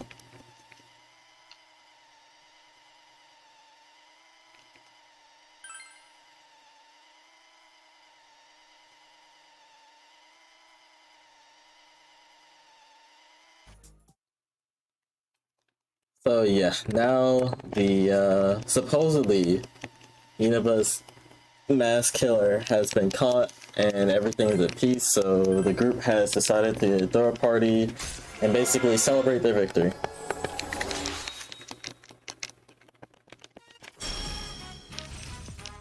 And Teddy and Recarm here, which really only have a use in one fight.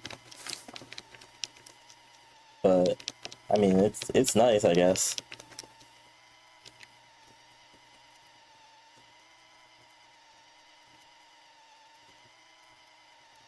And so this is kind of continuing the trend of the girls are awful at cooking, and the joke with this one is just that Nanako is too nice in order to tell them that their food is disgusting.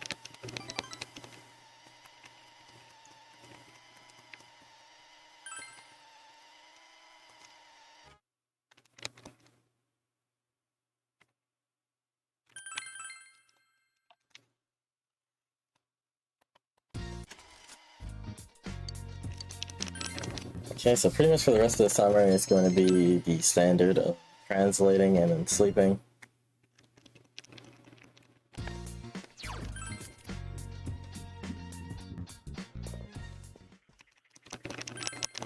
And realistically, the translation, I'm pretty sure, are just in order to pass the daytime.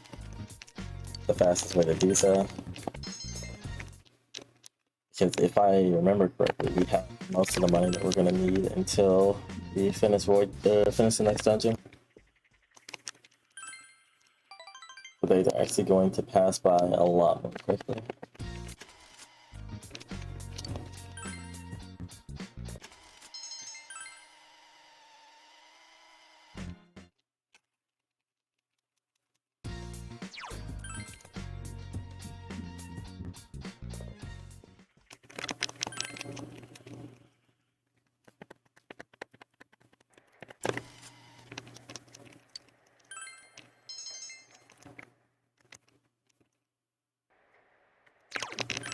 Yeah, this kind of just comes down to translate, sleep, rinse, repeat until we get to the next event that's essentially automated.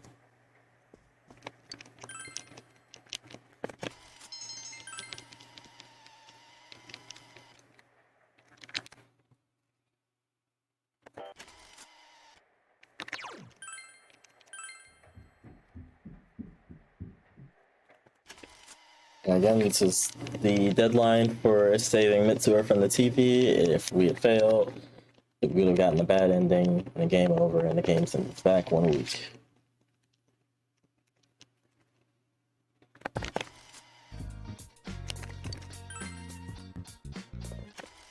I would just go back to the usual of translating and then sleeping.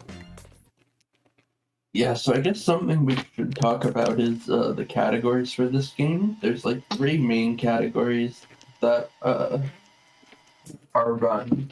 So there's this one, hard golden ending. There's any percent, which is just any difficulty, any ending. That category is, I don't want to call it a joke category, that's kind of mean, but it's definitely not as interesting. Just because very easy is very easy. It basically trivializes everything. Pretty much, like you do massive damage to everything. You get bonus EXP. Like the game, it pretty much plays itself at that point. And then the final category that is run often is PC no manipulations or glitches, which bans the RNG manips and as such results in a very different route. Yeah, you essentially strive for the same thing, but you obtain it through this essentially the method of farming, which is you go down a floor, you go back up a floor, you search specific spots for gold hands, and then you rinse repeat that process. That's pretty much how it's done. And obviously you can't do the skill change manips either, so Yeah. that affects the route significantly as well. So you have to go for different skills. It's a lot more akin to I guess how the run kind of was initially whenever Persona 4 Golden was a new speed run. And we didn't know about manipulating the gold hands. And that run, the NMG, no manipulations or glitches, is about an hour longer than the manip run.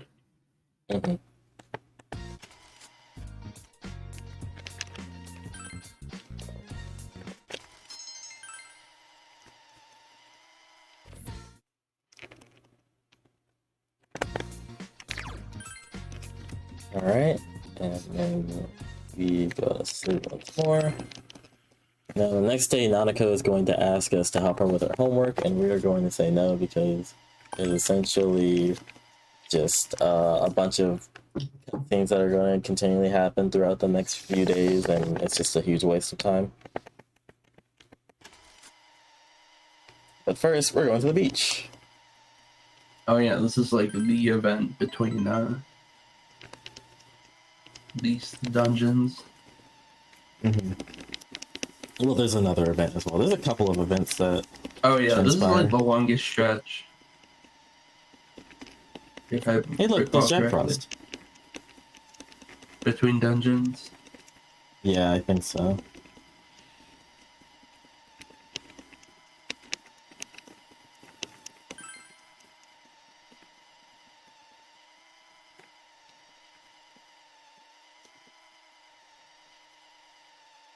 So Kanji pretty much lost his bathing suit in the water. So they had to create a makeshift one out of seaweed, and I guess eventually he found it because he has it in this cutscene. Yeah. And then this cutscene's really serious where they talk about how they're gonna be BFFs forever.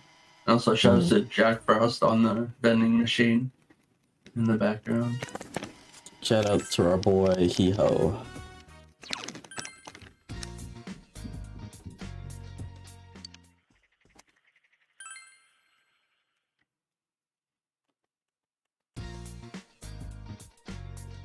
Now it's time to do homework because we neglected on doing that because we were too busy saving people from the TV.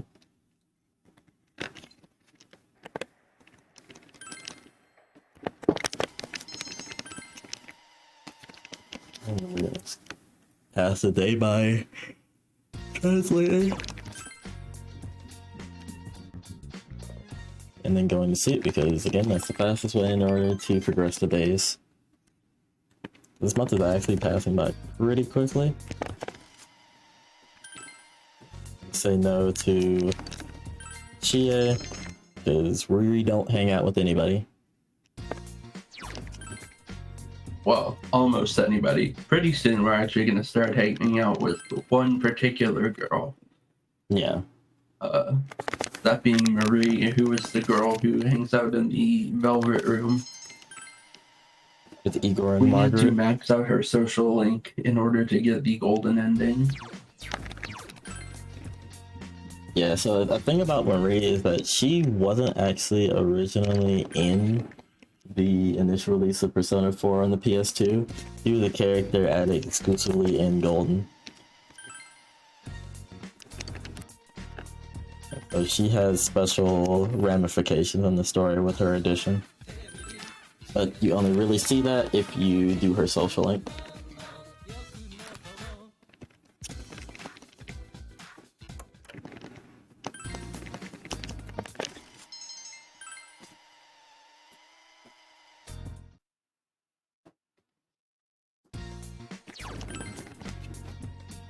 Okay. And then we go to sleep. It's more.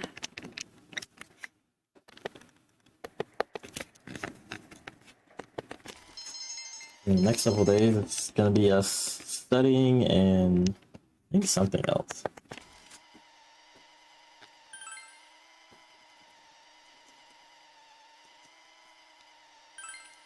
I believe this is another event where the gang just kind of gets together and watches fireworks.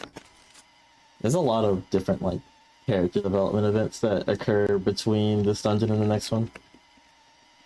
Just kind of showing everyone hanging out, having a good time together.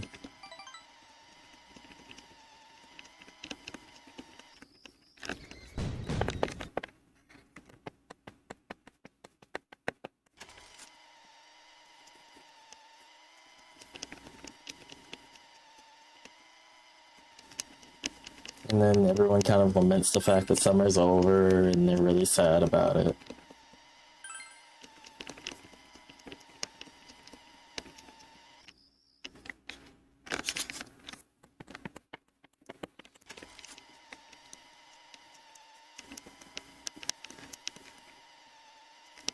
And everyone gets together one last time on the last day of summer in order to kind of just get together and celebrate.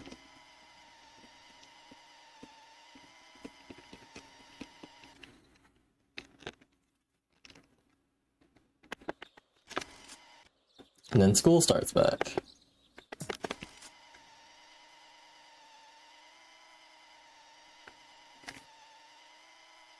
And Naoto goes to school with us now. Oh yeah, Naoto didn't go to school with us before, I almost forgot that.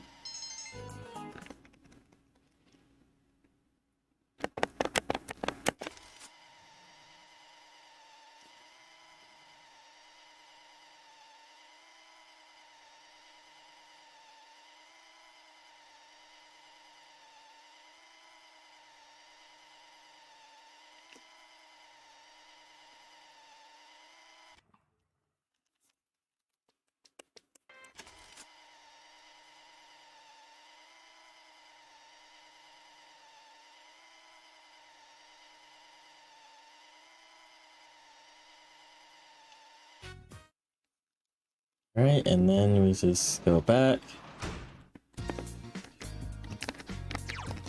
And pretty much, outside of hanging out with Marie, the only thing we're going to be doing is sleeping.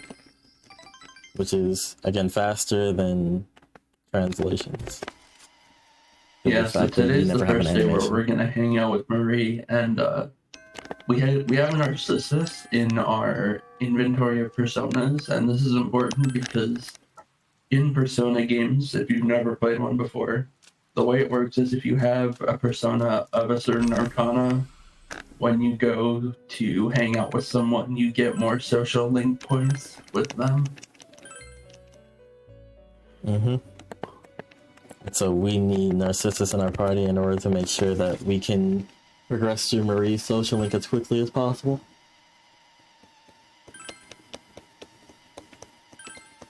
And normally there are answers that you can give in order to get more social link points to progress the social link faster, but Marie's, it doesn't, I think it's just the first answer is the fastest one. Yeah.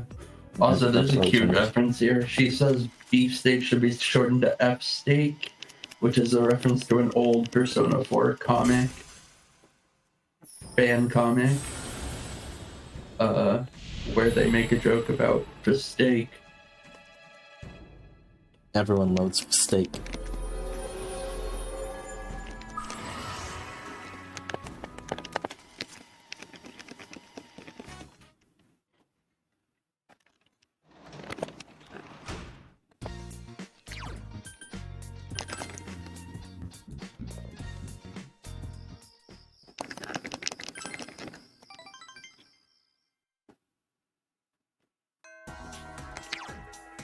And today's September 3rd, which is the day that it actually is.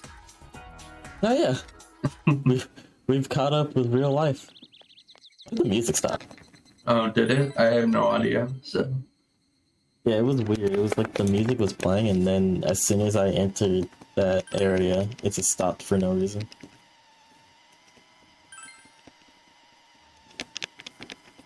So yeah, pretty much Marie doesn't really get outside of the Velvet Room much, so she's very naive to how stuff in the real world functions. That she just asks a bunch of very bizarre questions for most people, but again, because of the fact that she's not very knowledgeable about how outside things work, it kind of makes sense.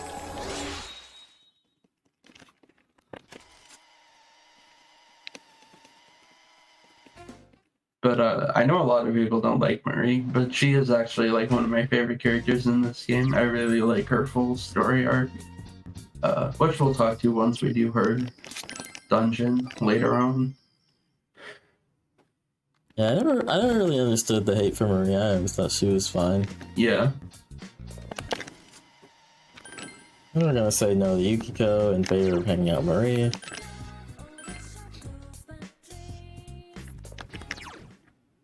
Back off of town.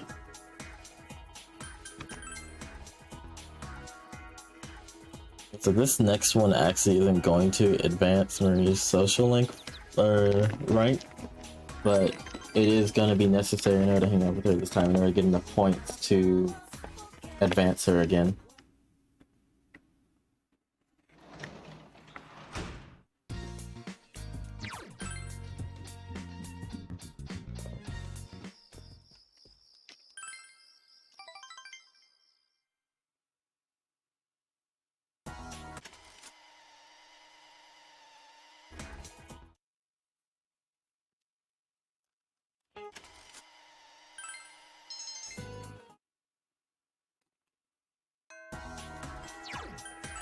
And we can't hang out with Marie on this day because there are certain days that you can hang out with specific social links, and there are other days that you can't. So we're pretty much just gonna go home and sleep because there's not really anything else for us to do.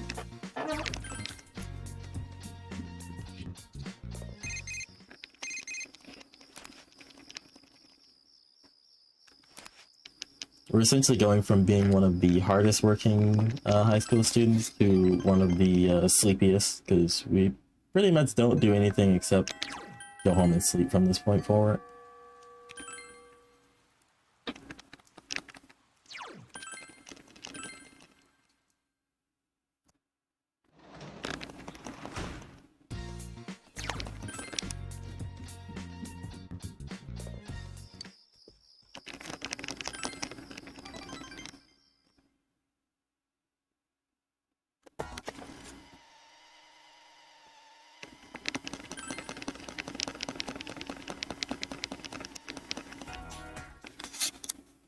Now we're gonna go hang out with them again.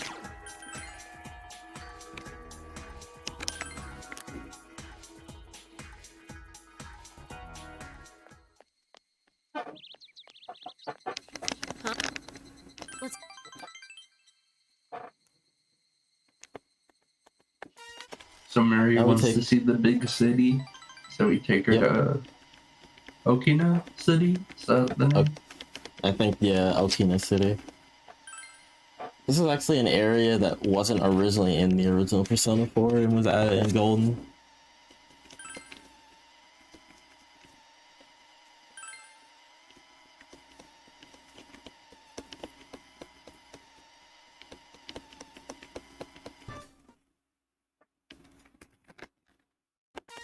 This cutscene's actually pretty funny because they try to buy clothes for Chie and Yukiko, but they keep buying green and red clothes no matter what they try on. Yeah, they're too attached to their favorite colors. Yeah.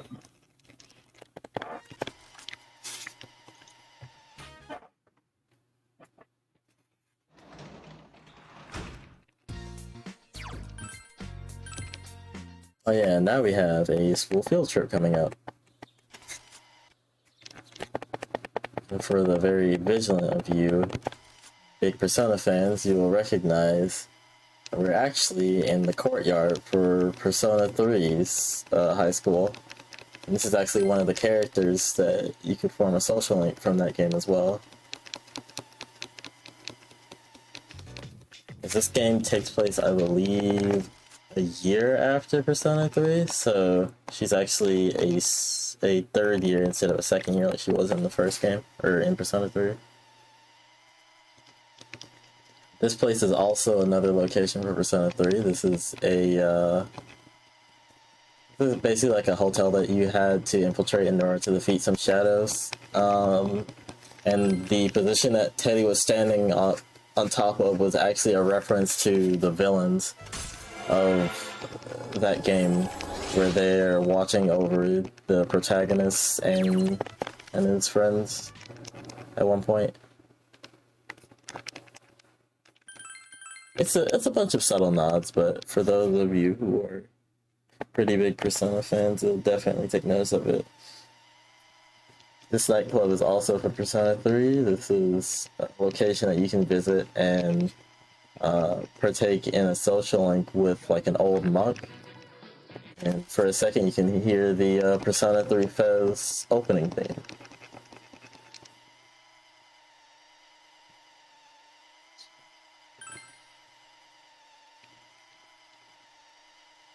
And they even make references to events that occur in Persona 3, like how there was a power outage that occurred here. And apparently Rise was supposed to perform here at one point, but because of the power outage, they had to cancel it. Which lines up with, again, one of the events that happened in Persona 3. So, a lot of references for those who are pretty avid fans. Yeah, I have yet to get around to Persona 3, so... It is very good. It is also, I'm my at opinion, this it's point, the I'm waiting hardest. for the new release. Yeah, the P3 portable release is definitely going to be interesting, because it'll be my first time playing through the FemC route since I played through Fez my first playthrough. Figured it would be a nice little change of pace.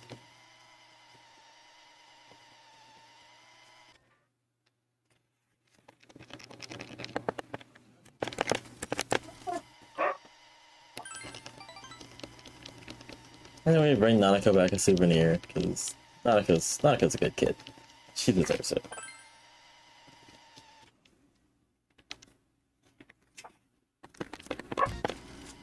Sorry if you can hear my dog. I didn't hear it, but I don't know if stream could. So now we're gonna go back and hang out with Marie again.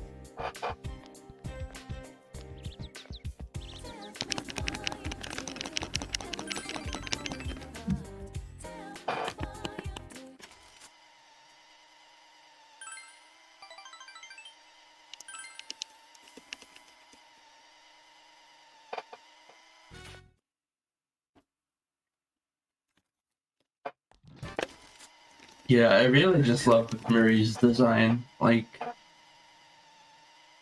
I think the stockings and the skirt, it all looks really good. And she plays off of like the blue theme, kind of like how Chie and Yukiko play off of like green and red, respectively. She definitely stands out among the cast, which I think is a good thing.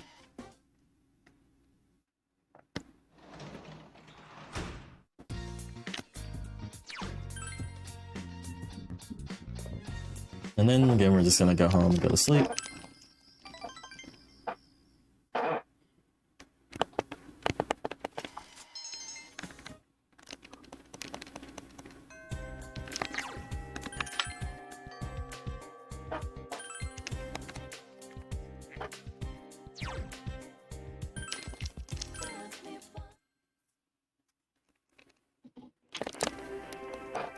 And now this is kind of starting up and setting up for the next dungeon, which is going to be Naoto's dungeon. And Naoto is actually like very aware of like the whole process of how people get thrown into the TV. So like essentially Naoto's intentionally is using themselves as bait in order to try and lure out the person who's been kidnapping people and throwing them into the TV.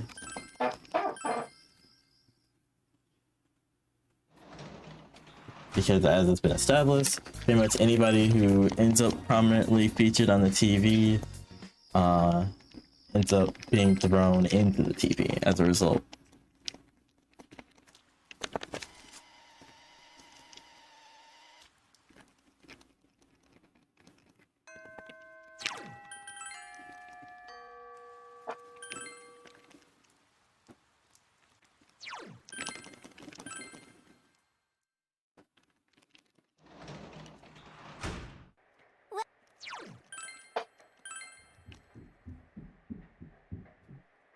So now we're going to check the TV just to see what's going on, and we start to see a silhouette, a familiar one. I wonder who that could be.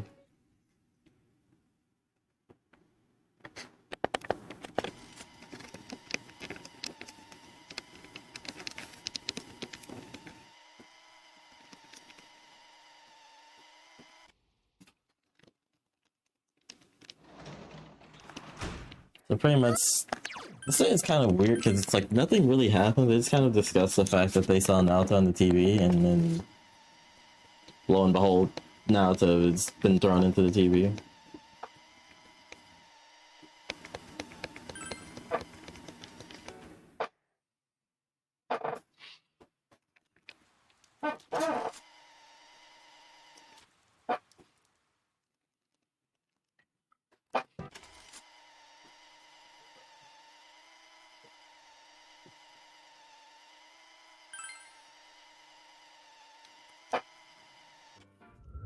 And so pretty much everyone resolves to the fact that they gotta go in, get Naoto out the TV, and so pretty much the investigation starts up again.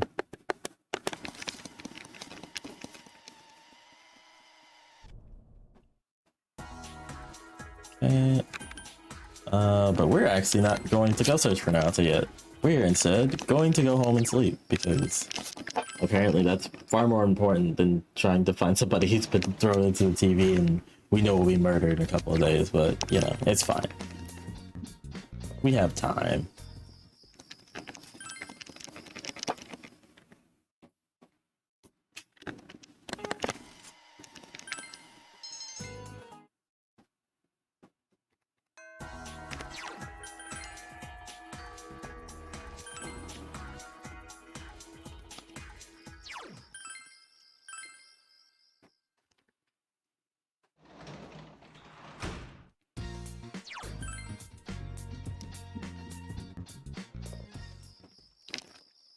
I was getting a lot more sleeping and such.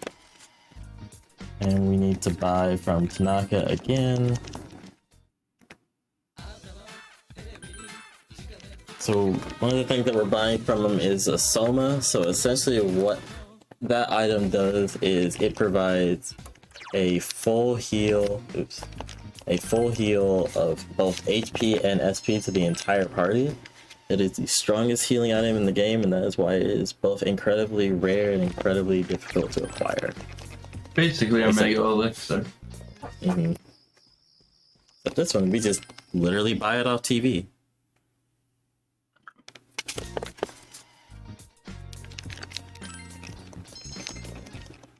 Yeah, some would actually work very differently in traditional SMT games.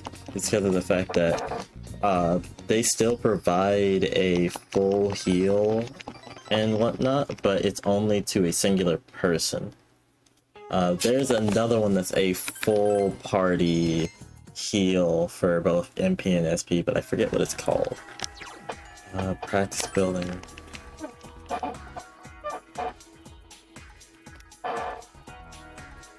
Wait. I'm dumb. Practice building. So now we have to do a bit of investigating. I think that's the right one to talk to? Yeah, it's that girl right there. Okay, it was her? Okay, cool. Yeah. So now we need to go into town. The shopping district. Talk to this guy. Leave. Then we gotta head to the floodplains. Where Chie is. And we have to... Is she below? That's Yosuke. Oh, she is at the river. Talk to her. And then we go back, talk to the same police officer again.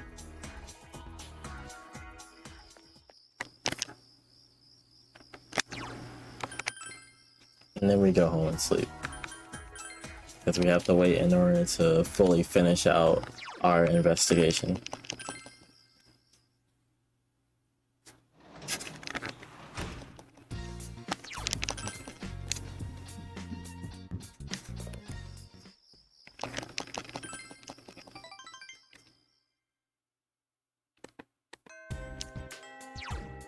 Now we have to go back into town.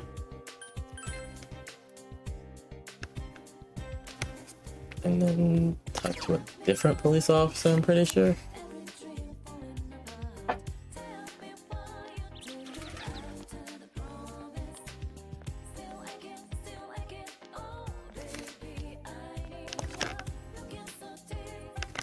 Three, two.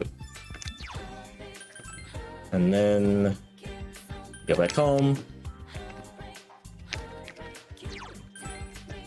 And then we sleep again.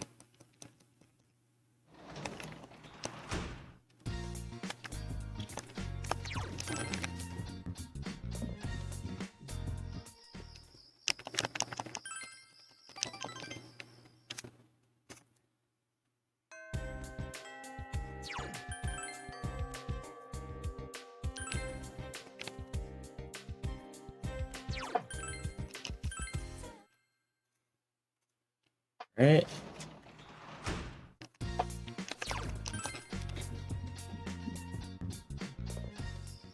Home and sleep yet again, and then tomorrow will be Sunday. No, it won't be Sunday, but for some reason we'll still be at home. Probably just some sort of holiday. But we're gonna translate to pass the time. And then go to sleep. I believe we go into the dungeon on October 1st. Yeah, that is what the notes I have say. Can't believe I remembered that.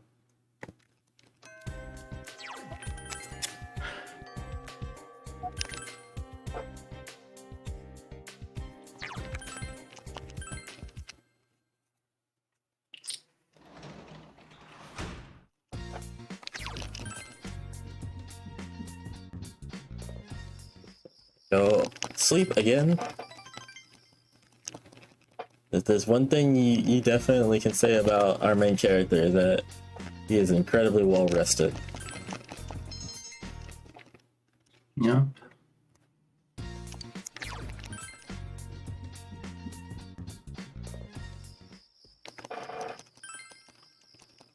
Okay.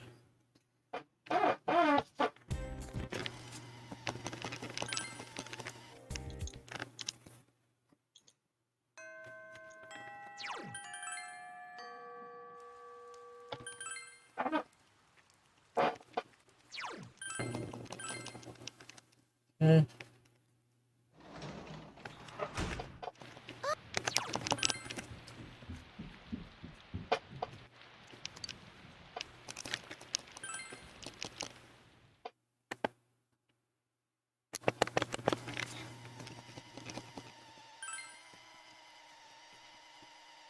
Of course, 927.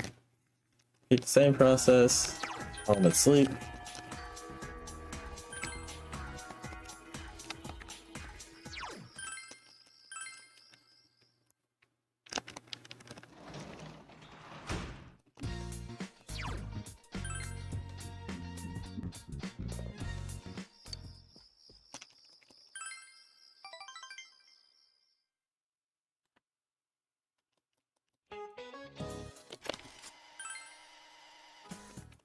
So yeah, pretty much certain answers from here on out doesn't really matter if we get them right or not. So we're just gonna essentially just master those without any sort of regard for giving the correct answer.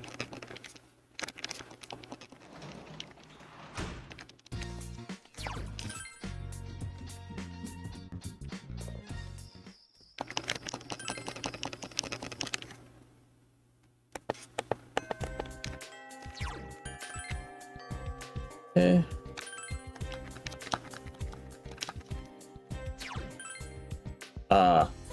It's the first time I'd actually messed that up in a minute, so can't be too upset.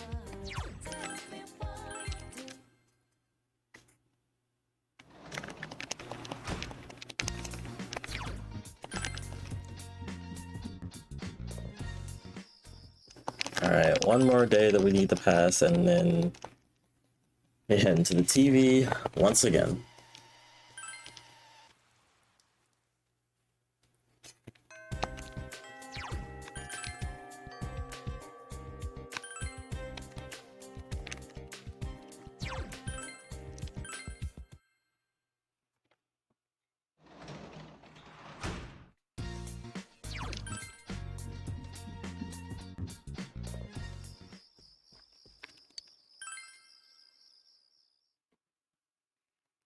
Alright, it's time.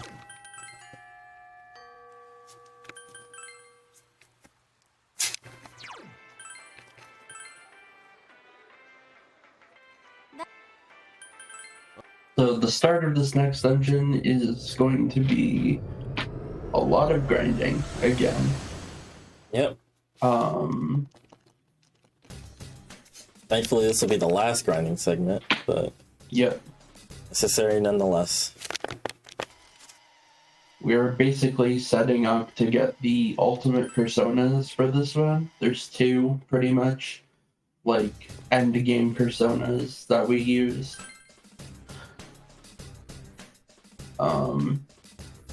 That will be extremely strong even against the game's strongest end game bosses.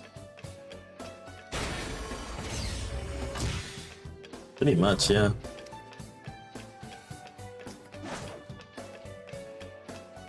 That being said, it does require a good bit of setup to get those two personas set up, so... Yeah, it shouldn't be too bad, though. Yeah, thankfully we do have the 4-hand manip, or we can manip 4 hands at once, so... Yeah, we essentially get capped EXP from it as well, so we get as much experience as you possibly can.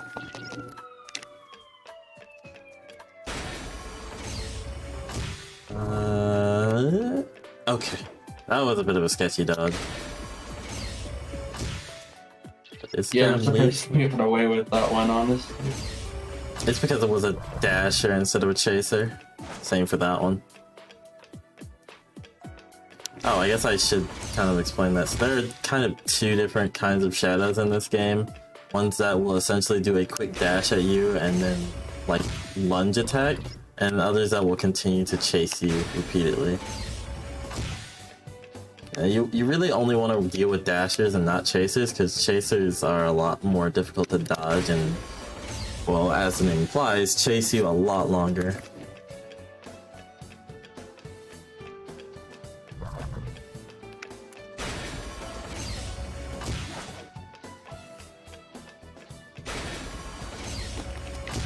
Kind of a long and run up floor, but it's fine. We're going to floor 6, I believe. It's where Yeah, I we think do our so. big grinding session. Yeah. This dungeon has actually got less floors than some of the other ones, but it kind of covers up for that by making you climb up and down it in order to get to the mini boss. Mm-hmm.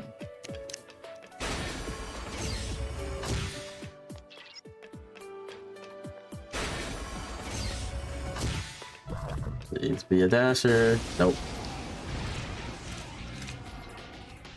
Think I should be fine Enemy here. ambush! 4 of them! Yeah, they only use physical. We're good.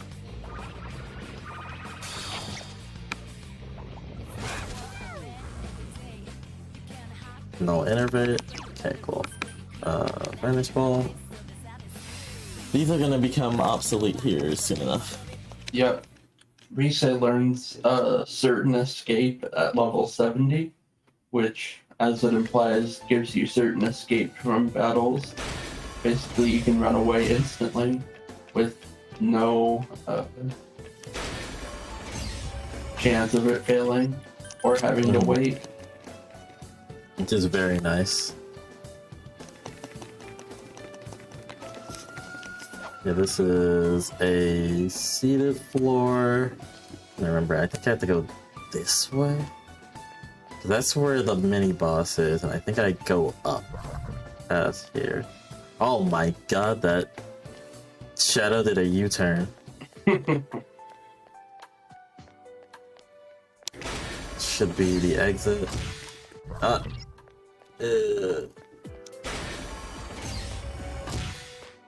don't even remember. Should be around here. Oh, it's here. Silly me. Okay, so 2 more floors and then we start the grind. Because thankfully this is going to be the easiest grind of them all, hopefully. Because it should just be me mashing through and then kind of just being able to go through and this kill manip stuff. is, well, Wait, if your computer allows it, this manip is very easy. A big if. I can't even kill this gold hand just because of the fact he keeps running into other enemies. This guy's chasing me. I'm just gonna ignore it, but now I'm kind of stuck between a rock and a hard place. Hoping this is the stairs. It is. I almost ran into the gold hand. That would have been really bad. I could have just vanish balled away, but it would have been a waste of time. Okay, so this is where the manip is going to take place. I'm just gonna check to see if there's a gold hand here. There isn't.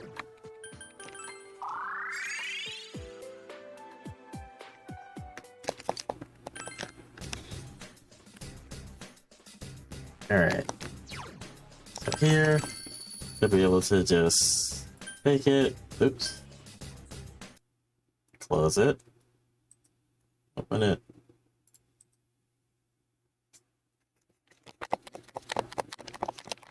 And for this one, it's really easy. You kind of just mash through as quickly as possible.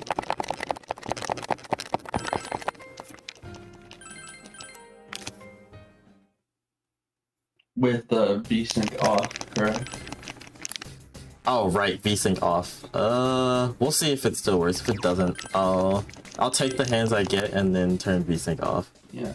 This is the one time where VSync actually is better to be off, because normally you want a consistent frame rate to make sure that your manips work, but for this one it actually works out better if VSync is off, which I think this might be a 2-hand.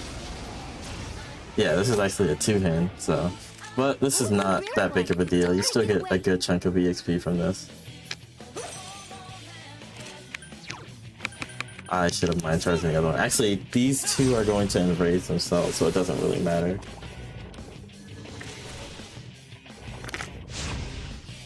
Just 2 left. Come on, this fight's not over. So yeah, when the enemies are enraged, they deal more damage, but they also take more damage, so actually works out really well for us. Okay, we have all the skills we need, so we can actually head over to the Velvet Wing right now. But first, I'm going to go ahead and turn beasting off, so I don't forget.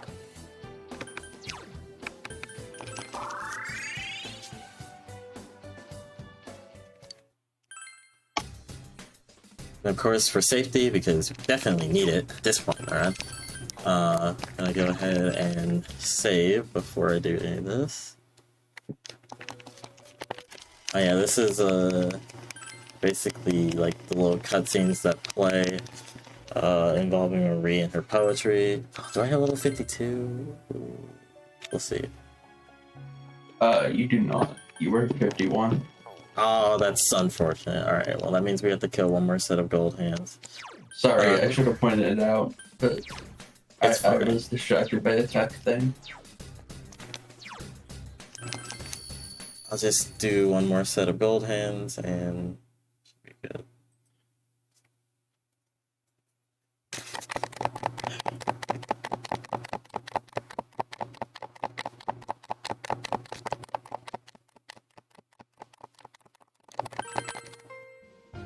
What am I doing? I'm supposed to mash. I'm so used to actually having to time it that I autopiloted to the wrong method.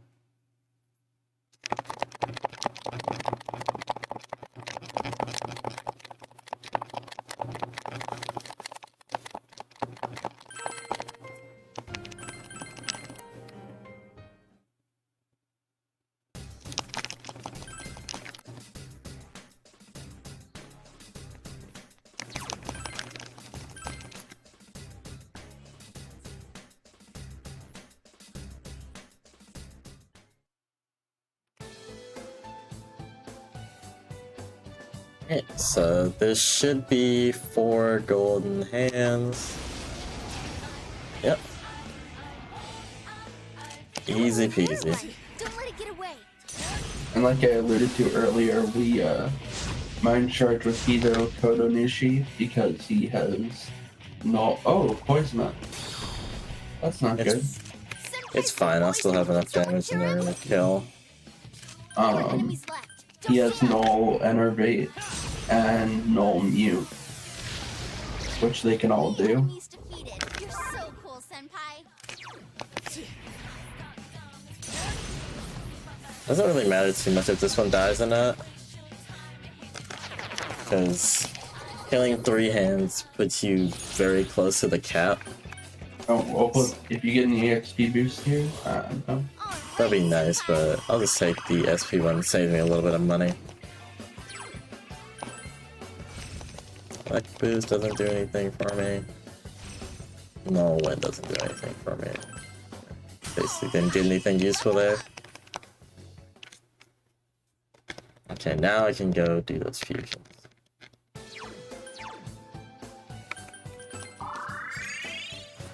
Okay.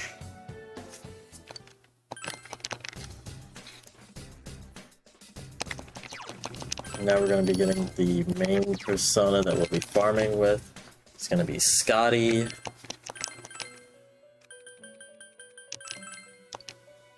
And we're going to get Medola, Power Charge, Mind Charge, Repel Physical, and No Mute.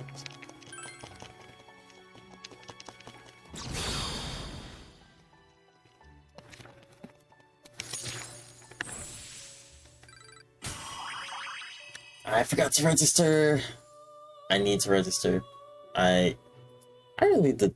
I need to highlight that in my notes actually, because I keep forgetting that you have to register before you do certain fusions. Because there's some ones where you can just kind of skip over, and there's other ones where it's actually important. And not registering is very, very, very bad. Again, thankfully, I actually saved after that one, so.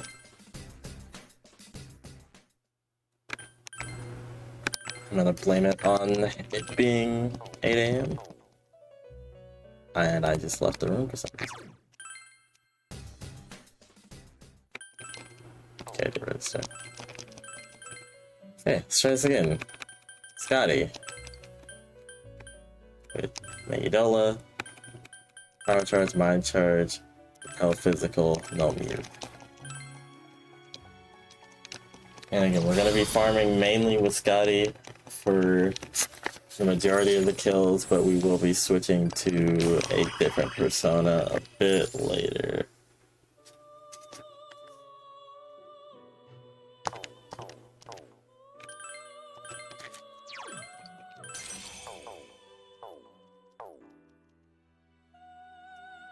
Yeah, like I alluded to earlier, this is all just set up to get our ultimate persona, pretty much. Yeah, we're just trying to essentially prepare ourselves for getting our in-game personas that are just going to be the pretty much the definitive way that we're able to win most of these late game fights, because what am I doing? Because of the fact that our party members are pretty weak because they're under level, we have to rely entirely on MC's power. So we power level through with the main character and just try and win through sheer force of will.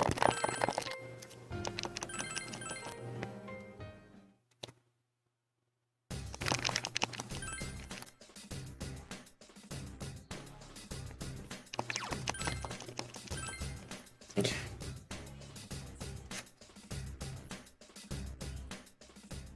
Now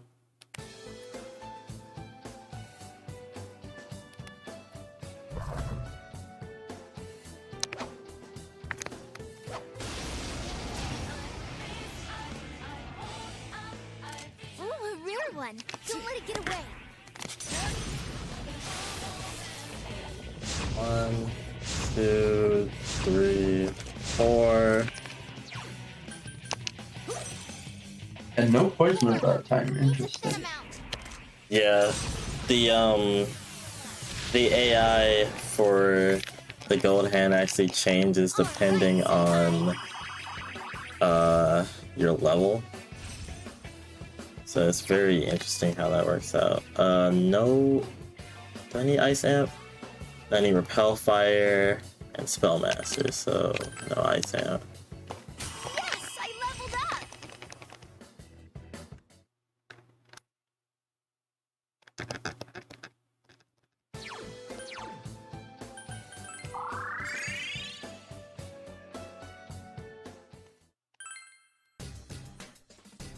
I'm gonna go ahead and buy some SP from the box.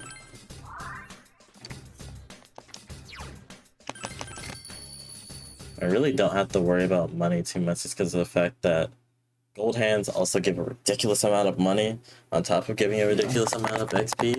Even So- though, sorry. No, go ahead. Even though personas at this point are extremely expensive, money really isn't an issue. Hopefully that's not bad. I didn't mash like I should have, but it should be fine. I'll even take a 2. I'm just gonna take whatever I can get. Yeah, you just need to get Scotty to 61, I think. Yeah.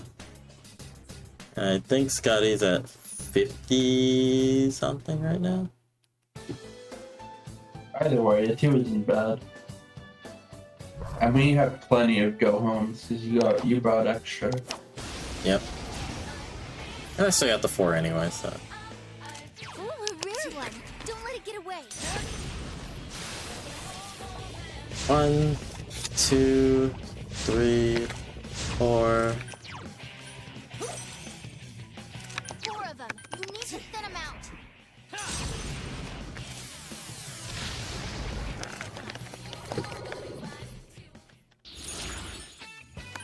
Ah, Persona level up card. Let's go. All right. Oh yeah, that's actually huge. Yeah, it is. Repel ice. I don't think I need it, but I'm just gonna take it anyway. I know I need repel fire. Yeah, repel fire and spellmaster are what you really need. I get that at 60, so I need 2 more levels, so 1 more quad will do it.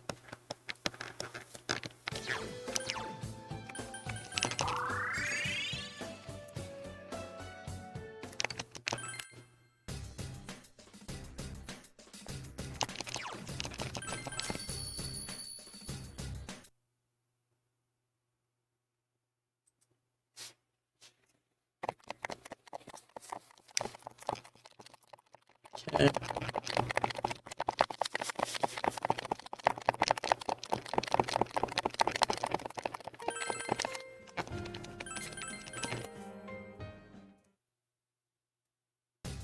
It's so nice to not have to think about how to do the manip and just kind of Yeah.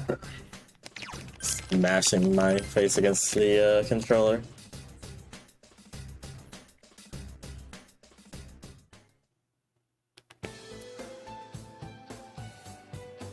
Alright, so this one should give me...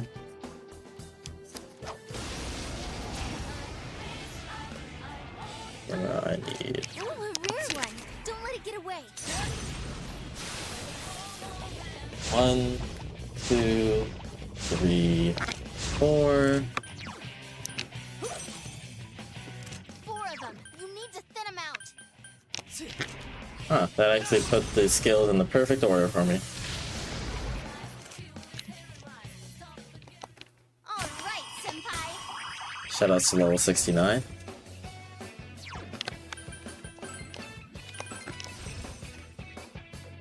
It's level up time. Alright, so now we need to go back to the Velvet Room.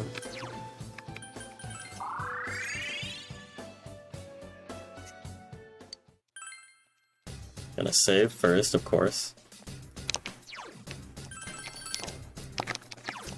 And it's almost time to play Paper Persona. Yep. Okay, I'm I'm gonna gonna be remember. making Paper Man. Wait, I got it.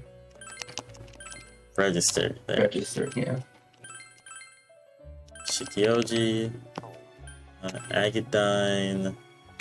Arasuku. Arasuku Kaja. Fire Boost. Fire Amp. And no mute.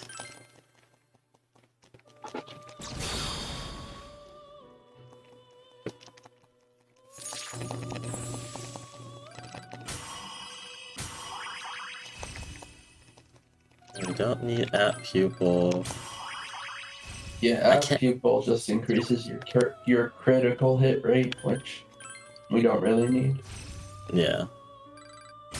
And we want no. Pretty sure we want no physical. I think we get that later though. Can't remember. Actually, I think we have reflect physical, so we don't need no either way. Ose, Scotty, Nishi.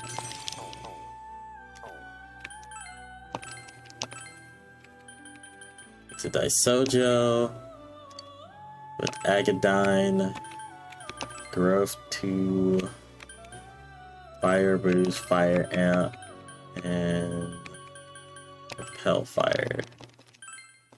And this guy we are just getting to get a skill called... He's the guy we get Enduring Soul from, right? I think so. Yeah. And we get Suiki with Growth 2, No Panic, Repel Fire, Repel Physical, and Rapenda.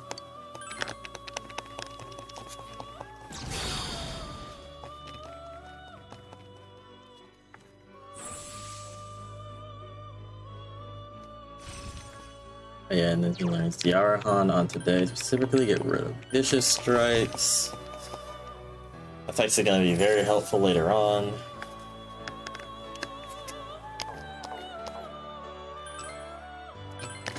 Shiki Oji, Scotty, Gorgon,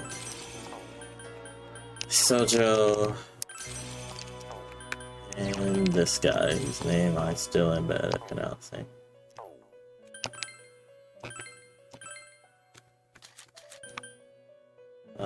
Into Thor with Growth 2. Is it no mute? Supposed to give him Rakunda, but from what I remember, that doesn't really matter too much. Just gonna give him Autosuku and that, I guess.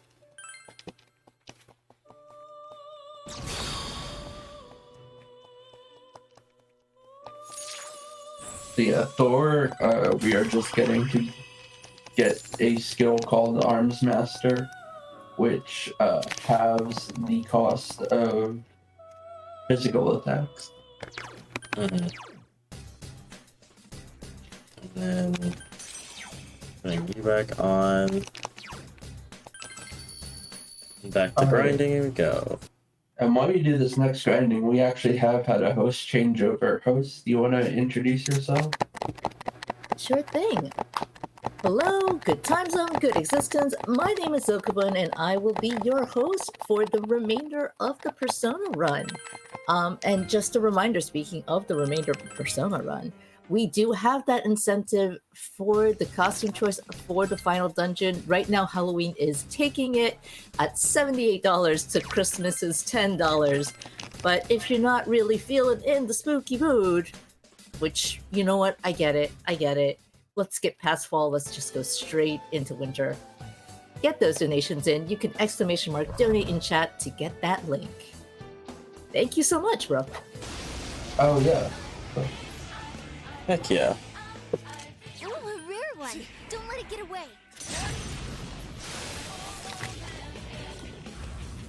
One, two, three, four. 4 of them. You need to thin them out.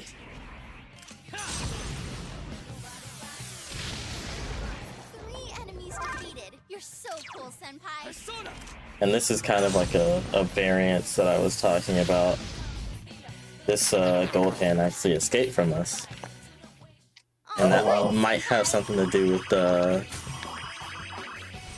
level difference. Take this over Boothudine. Arms Master. Now we just need to get level 75.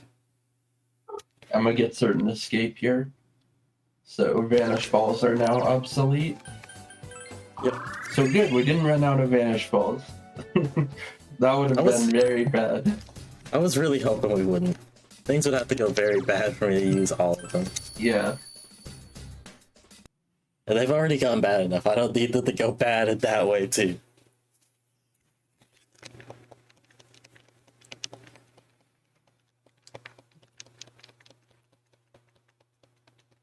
Oh yeah, and at a certain point we're gonna need to actually take in Yukiko for one of these encounters. I can talk about that if you want. For the second to last dungeon boss, we do need to have someone other than MC have Fire Break, and Yukiko learns Fire Break at level 30. Thankfully, just one trip in with her is enough to get her to exactly level 30, I think. Mm-hmm. So it works out perfectly. Yeah, just 2 hands is enough. Ooh, a rare one. Don't let it get away. 1, 2, 3, 4. 4 of them. You need to thin them out.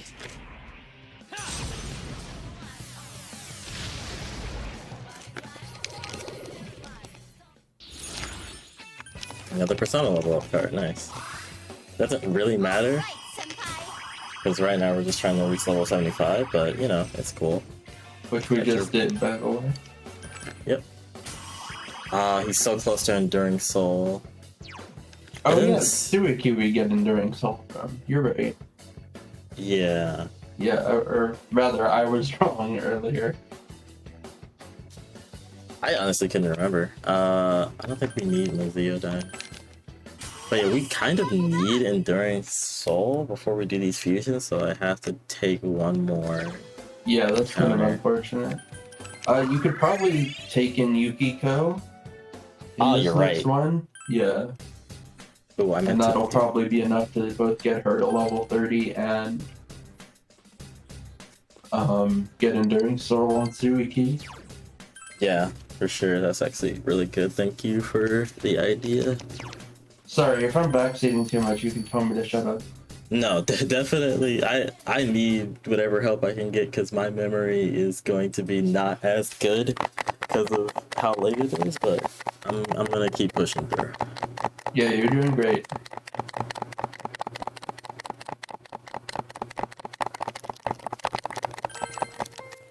So this next encounter is pretty much guaranteed to be 2 because Yukiko being in the party actually changes the way that RNG is calculated, but it's fine just because of the fact that we really don't need much more than two hands to achieve what we're trying to get.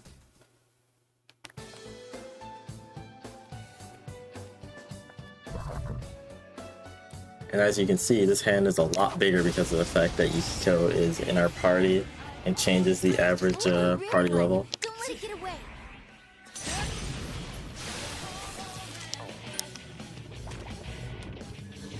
Yeah, they should both just enrage. Now you can just kill them. Just 2 left. Come on, this fight's not over. Persona!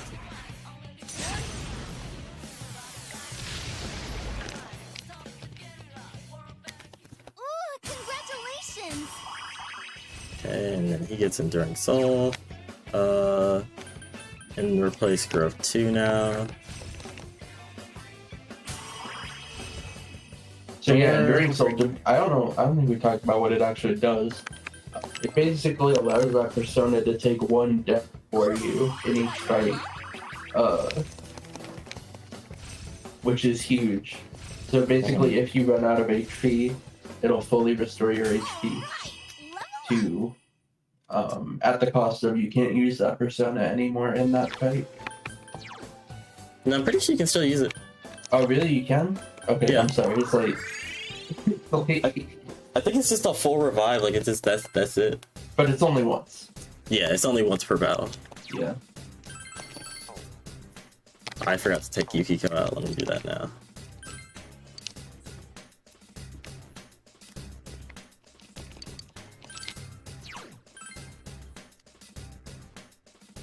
Okay.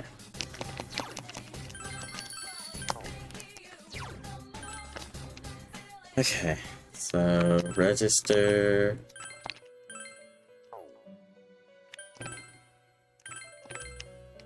Right. It's Hachiman. Yeah, so here we're going to be building our ultimate personas pretty much for the rest of the run. Where is he? Scotty, that's such a What? Gorka. Where is he?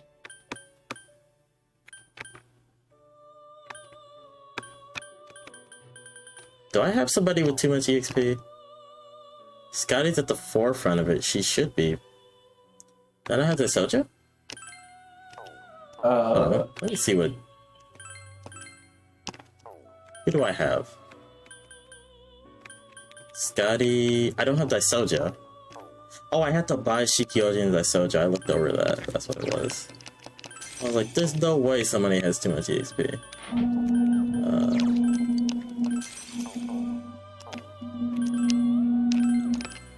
Okay, so it's right. Hachiman, okay. Agadine. Fire and fire boost. Repel fire. Mind charge. So he's going to be our big magic damage persona for the rest of the run.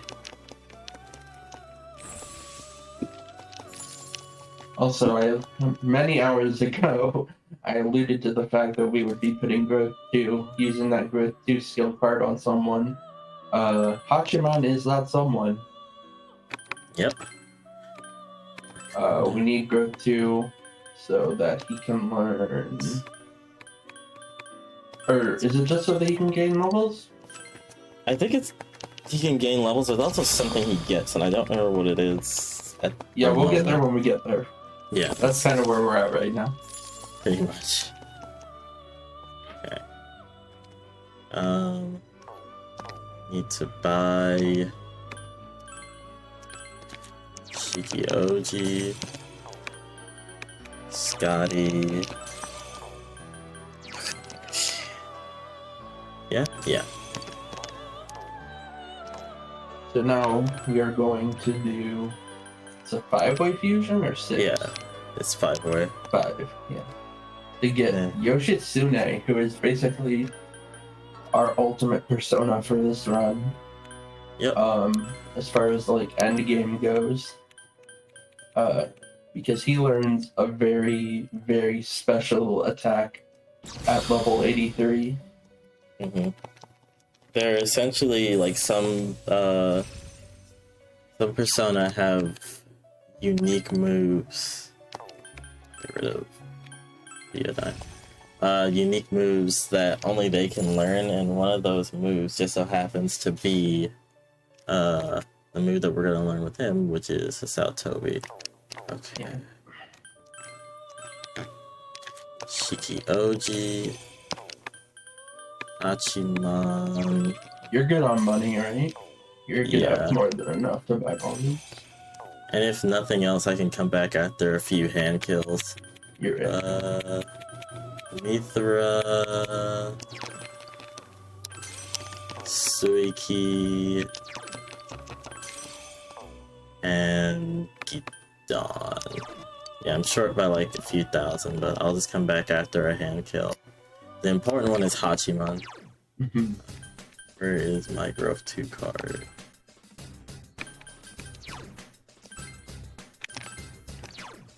Get rid of my Zeodine. Could've gotten rid of Mataro Kaja as well, but oh well.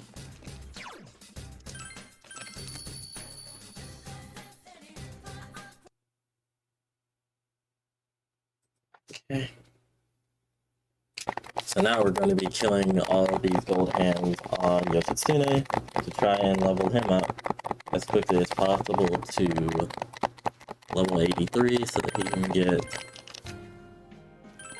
Saotobi. So yeah, I guess while we're grinding for it.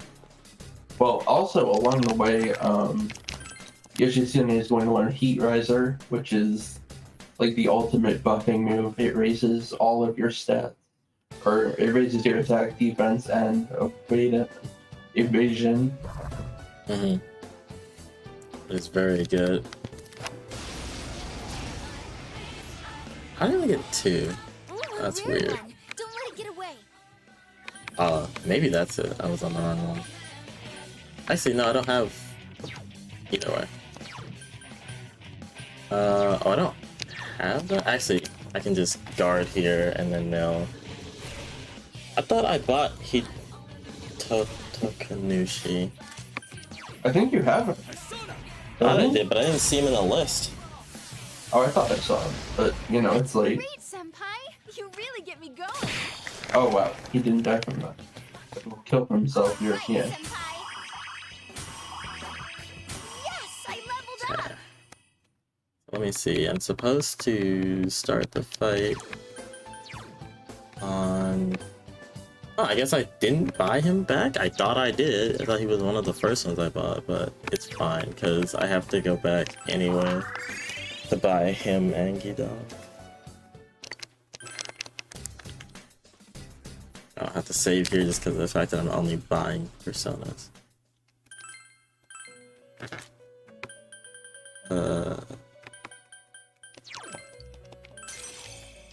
Did I buy Mithra already? I did. I bought Suiki and Gidon.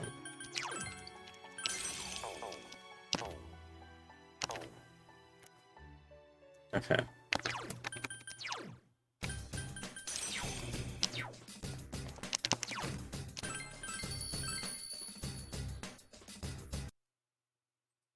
Okay. I hate that Steam stops me from opening the game if I try to open it too quickly. Yeah, I think if you go offline on Steam, it doesn't do that. I did go offline. It's still doing that. Oh, It's really? still Okay, done. never mind then.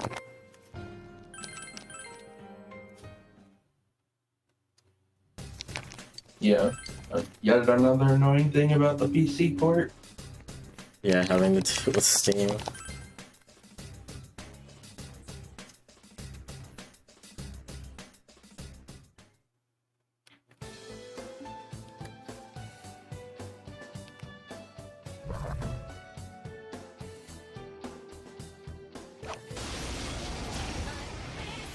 Eh, Yeah, just to give you an idea of how strong Yoshitsune is, the next two major dungeon bosses are actually going to be done entirely solo by Narukami.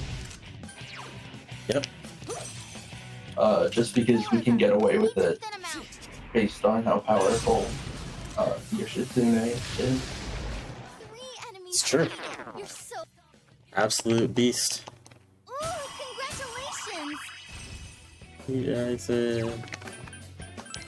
Super Frankie Brother.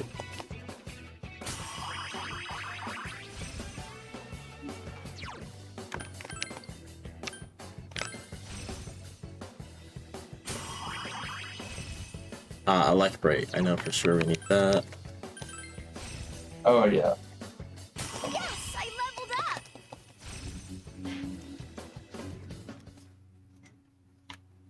Oh yeah, Rise's Persona Himiko, along with learning certain escape, also in the Vigor song, which gives us it's 10% SP restored after each battle, I believe. I think so, yeah. Yeah. It's either 10 points or 10%. I think it's 10%. Pretty sure it's 10%. Yeah.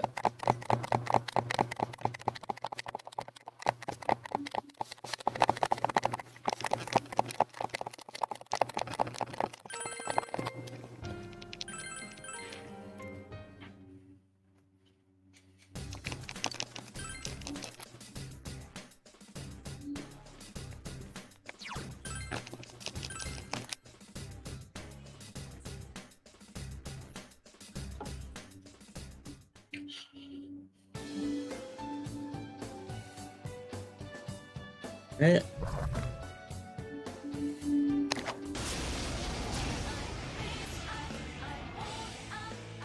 Ooh, a rare one. Don't let it get away. 1, 2, 3, 4. 4 of them. You need to thin Okay, them I out. didn't want to talk about stuff outside the game, but I do want to give a big shout outs to my neighbor who's doing the stereotypical American dad thing of mowing his lawn at 8 a.m. on a Saturday. Amazing. Also, I shout out hope to the that's level not up card. coming That's out on huge. my mic, but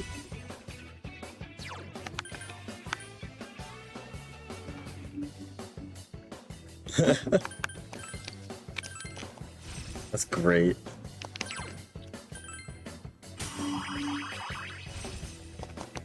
And, All right, level up.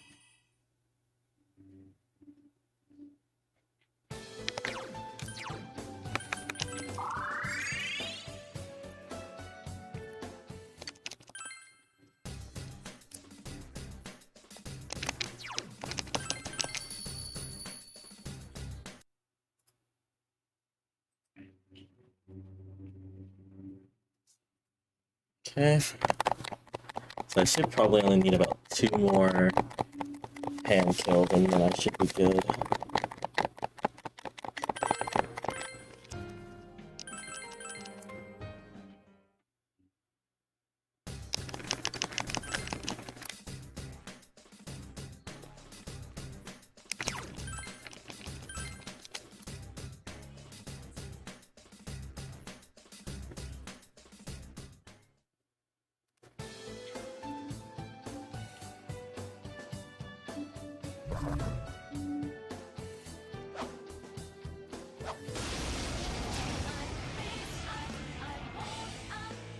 Ooh, a rare one. Don't let it get away. Count it with me. 1, 2, 3, 4. I'm slightly out of sync, so I didn't want to count and mess you 4 up. of them. You need to thin But them No, out. that's fair. I'm sure everyone in chat was counting along. Ooh, congratulations. Yeah, 1 more set, and we're good.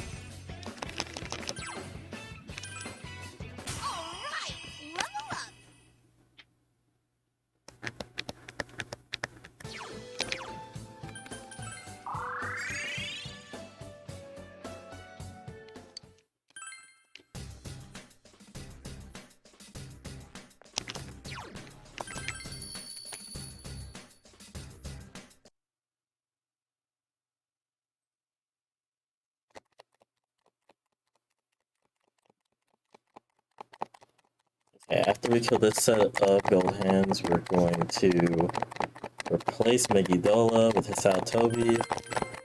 And then Yeah, so I guess it's time to start talking about Hasotobi.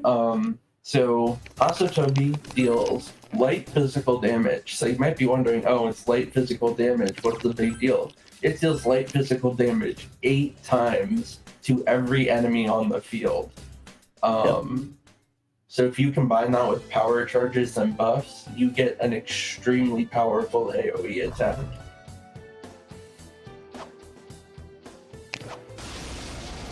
yeah, absolutely melts through anything. It doesn't like no physical or something like that. Fun. There is one mini boss later who has repel physical, or rather can cast repel physical on himself, and that's kind of a problem, but we'll deal with that when it comes. Yep.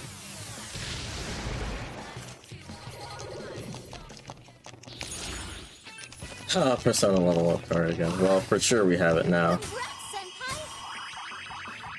Yeah, that might have been exactly what we needed. So yeah, we're gonna get rid of Megidola because we don't need it anymore. Yes, I leveled up. And now we're going to continue with the rest of this dungeon. Where we need to go grab an item that's not that way. It's this way.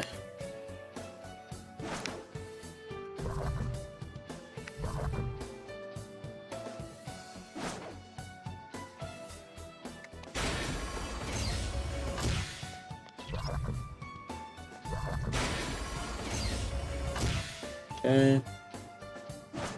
And it should be in this chest right here. This is gonna have a key card in it that's going to allow us to get back into the room from 2 floors ago, I believe. Yeah, it was on floor 4.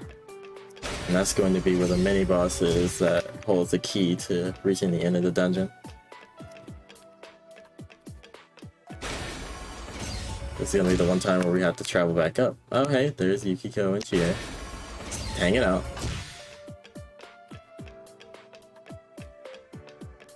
Hopefully they don't run into any shadows, considering how low level they are. Yeah, I'm sure they'll be fine. They're smart enough to fend for themselves. Alright, so now we're going to go back, fight the mini boss.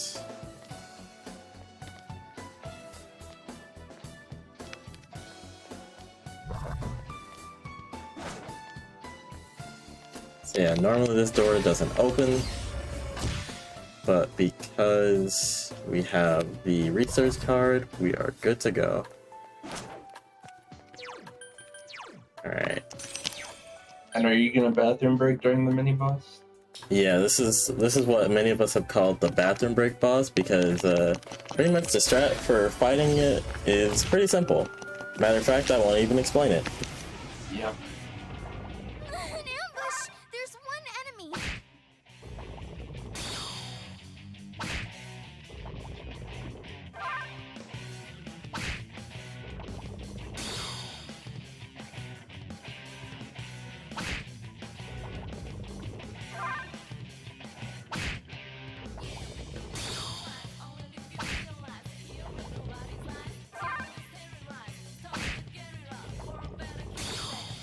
Intense battle going on here.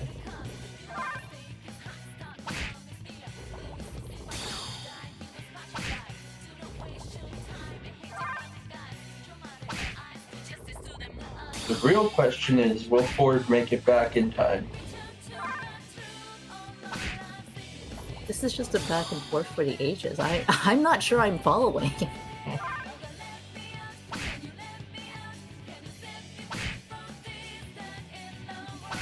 So he actually does do one final blow attack, which is not physical.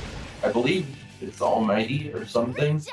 because it goes through our repel physical, but it doesn't kill us, so whatever. No, he's not back in time. Oh no! Well, you know what you can do to make it in time. We do have our final dungeon costume choice bid war still going on. And so if you want to get in that sneak surprise while Ford is off on the bathroom break, exclamation mark donate in chat. Halloween is still in the lead at this time. And while you're at it, because of how Tiltify works, you can also put your donation towards getting our any percent bonus run for Castlevania Harmony of Dissonance. And just as a reminder, all of your donations for this event are going to benefit LEAD, a substance use prevention organization that believes young people are capable of making good decisions.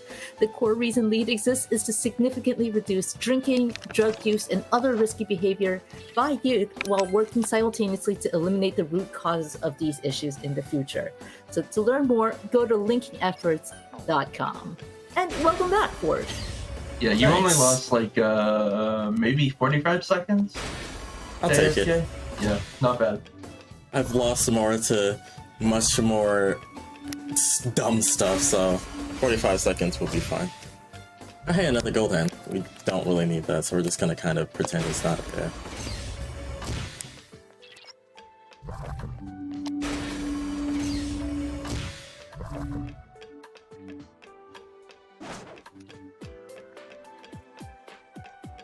Alright, and this should be the exit for the floor. Yep. So now we can actually continue on to the boss of the dungeon.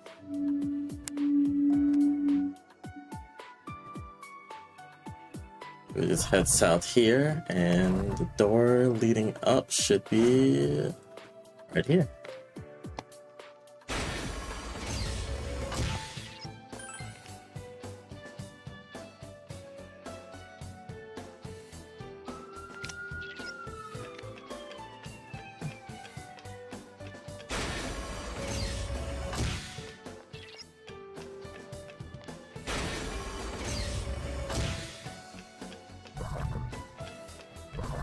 Alright, and if you make a left here, oh. Okay, good, it's not a hallway. This one might be though, or is it a room? Okay, it's a room, cool.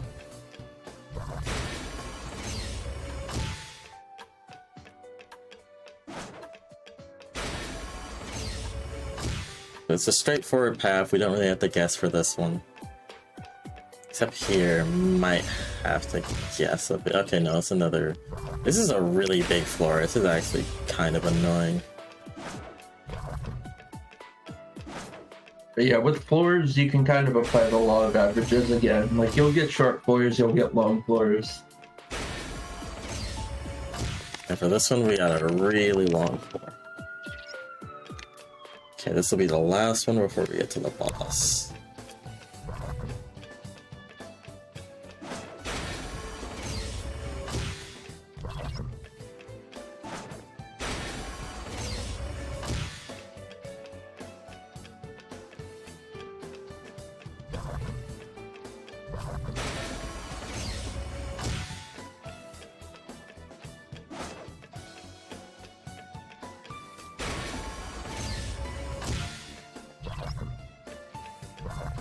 Another longish floor. This is very unlucky. Okay, this should be nearing the exit. Yeah, like this is just a long corridor leading to both ends of the arena. Okay. So now I'm going to heal up. I don't think I need much SP, but I'm just going to give myself a little bit. And then set the desync. Is it already off? Oh yeah, it was already off. I forgot I never turned it back on because I didn't need to. Oh, I need to start the fight, I believe. Let me look at my notes. This one. Fuck you.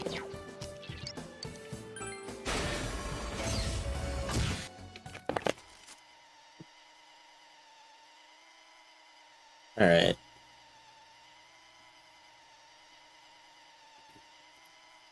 So pretty much for this fight, what we're going to be doing is we're going to be trying to essentially bait the boss into attacking a weakness that isn't there.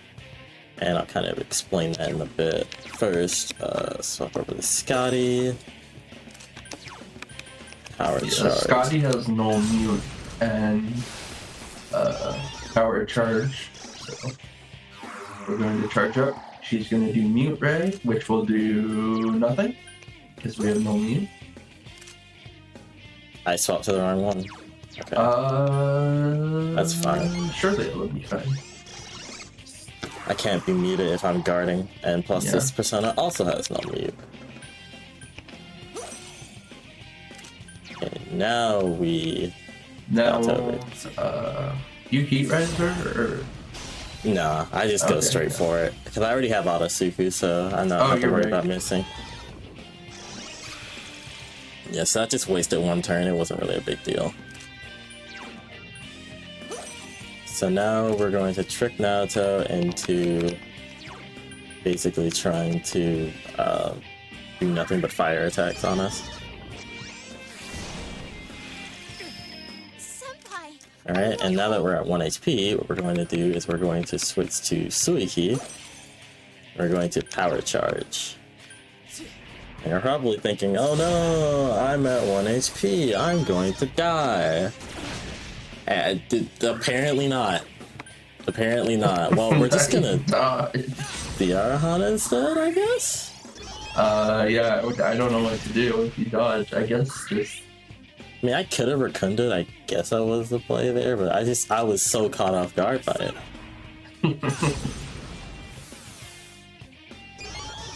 Oh my god. Here we go with this again. Oh, no effect. Wait, why did you Zikaja me? I didn't have a buff up. Okay, well now I'm gonna put a buff up. Oh. And I should have seen that one coming. Dodging again? Yeah. Whatever.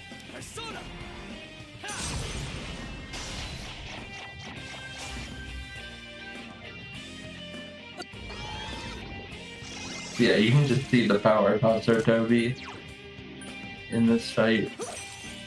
Yeah, it's just incredibly strong. I'm actually going to...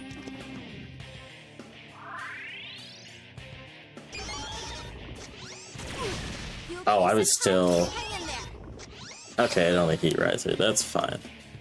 I forgot that I needed to be on that earlier. Counterattack. But if I switch back to Suiki, hopefully I'll actually die this time so I can get my full heal. Oh yeah, you still have your Enduring Soul. That's right. There it is. Kunda as well.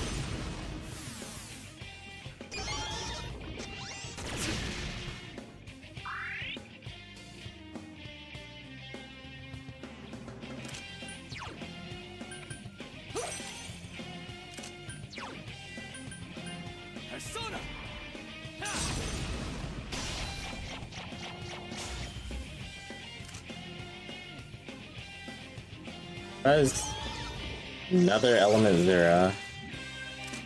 Okay, I'm just gonna wait for you to just kind of do whatever at this point. That's fine.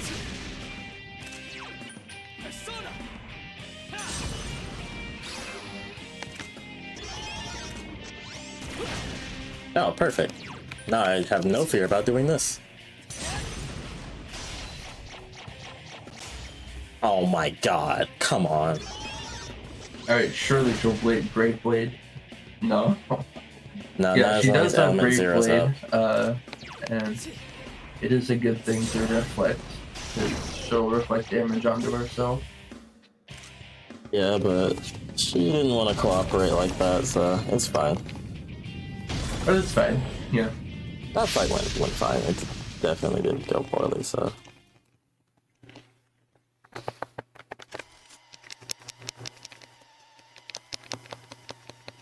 Alright. So yeah, pretty much, found Oh out... yeah, Naruto's a girl. A lot of discussion has been had about, Naoto and her gender, but I've always interpreted it as she just did the male thing to fit in with the detective industry. Yeah, I've never interpreted it as she's trans, but that's how some people choose to interpret it. Yeah, I mean, like, you can interpret it like any way you want to, because like it's however you perceive it, and that's fine. But yeah, my perception on it was always that like she essentially felt like she wouldn't be respected as a female detective, so that's why I didn't need to go down to the living room. She dressed up as a man in order to gain the respect of her peers and to not be judged by something so silly as that, and instead by her skill as a detective, which again, it's all up to how you interpret it. I think everybody has their own right to look at it any way they see fit. That's the beauty of fiction. Anybody can pull their own sort of like feelings on it, So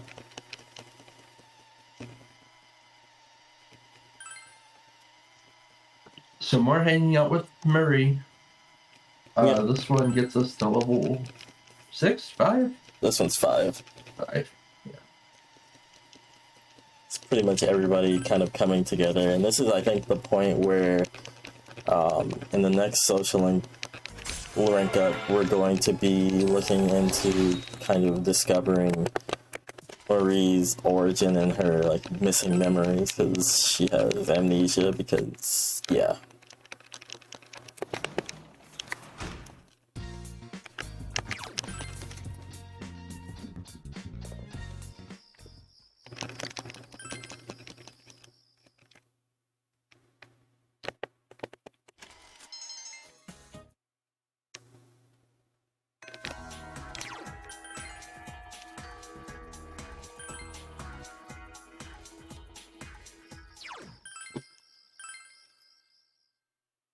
Alright, so we're pretty much back onto our usual track of going home, sleep, and occasionally going to see Marie.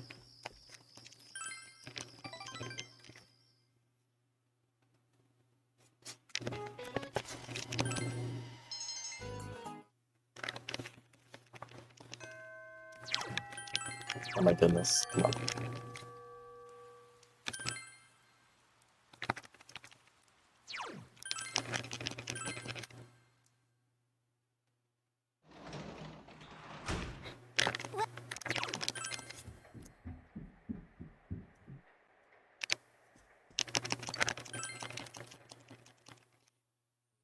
For sleep. And we don't help Yosuke out because we don't need to. So we just give him the wrong answer because it's faster.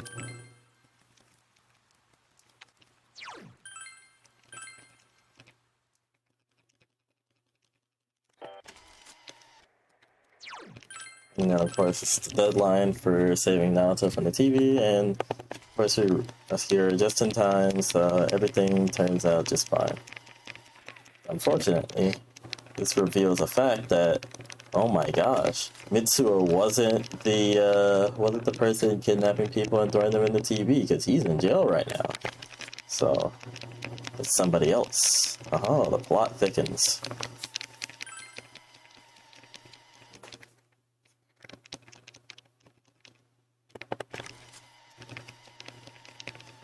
So now that Naoto has officially joined the team, with her help, we'll be able to do further investigating and hopefully figure out who it is that's been throwing people into the TV.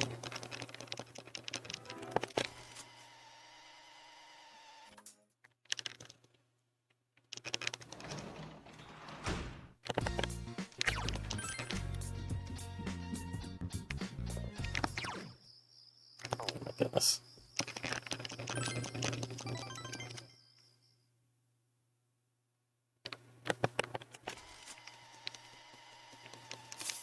So pretty much on this day, Naruto suggests that everyone get checked out because of the whole like physical strain that's placed on everyone whenever they enter the TV. So that's pretty much why everyone's here at the hospital. Yeah, the hospital is actually like a pretty important place in this game. There's a lot of side quest stuff you can do here, and it'll be important later in the plot. But you can actually go to the hospital a ton if you so choose. Mm-hmm. And there's even a social link that takes place mainly at the hospital.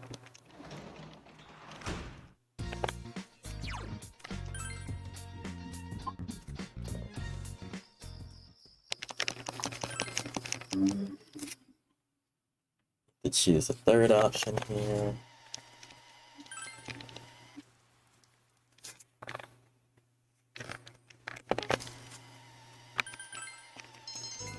I could go for some chicken right now.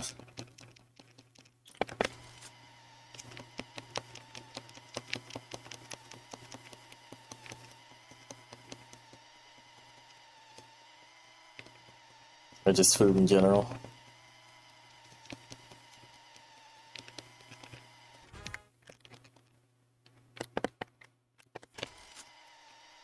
Oh yeah, I think this is another yeah. specific one. This is a very silly thing in the game. Pretty much everybody is putting together a band to help out at... I think this is because of Yosuke, like his... Yeah, Yosuke needs like to attract people to Juneth, so they put together a band in like 2 days. Yeah. With like Rise at the head of it, and somehow they're able to all learn how to play instruments at a pretty coherent level in the course of like 2 days, so it was just kind of accepted.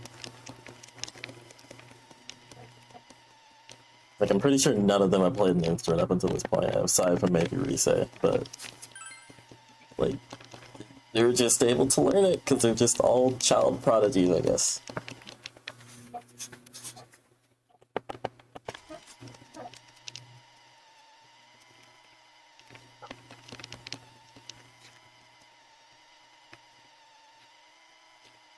I wish I could learn an instrument that quickly. I am terrible at playing every instrument that I ever try.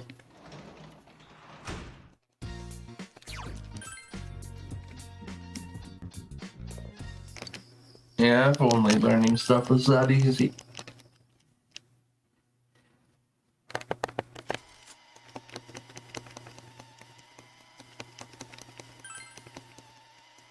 Hey look, an unsuspecting janitor.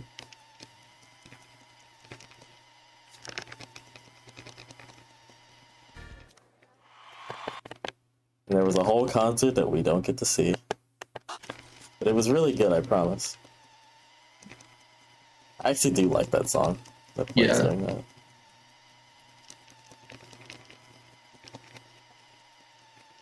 And then they all try to crowd surf and then fall flat on their face.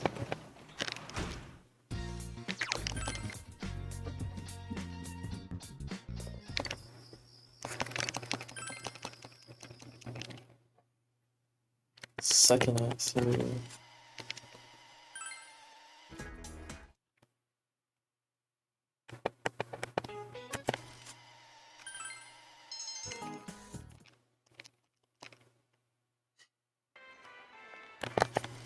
10-13, we're supposed to hang out. Napoleon really invent glass jars? Is that real?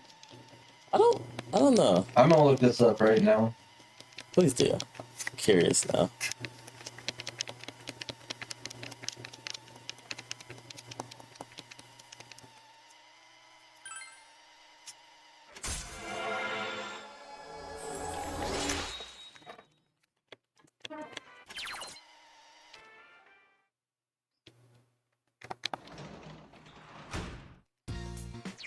Okay, here's the lore. Napoleon set out a bounty for someone to find a way to preserve food, and some guy who wasn't him made the glass jar. Yeah, that sounds about right. He didn't actually do it, he just took credit for it.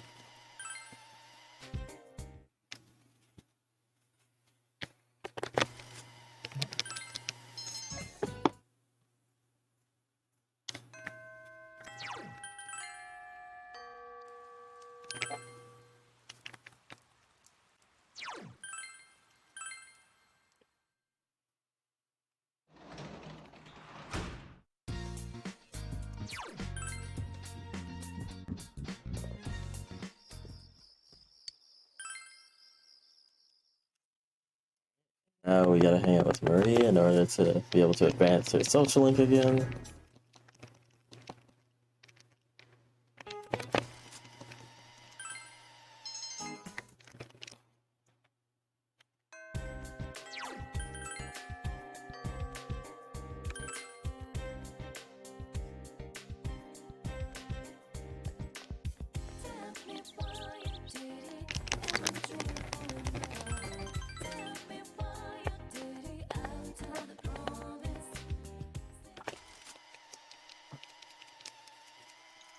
Look, all our friends are here.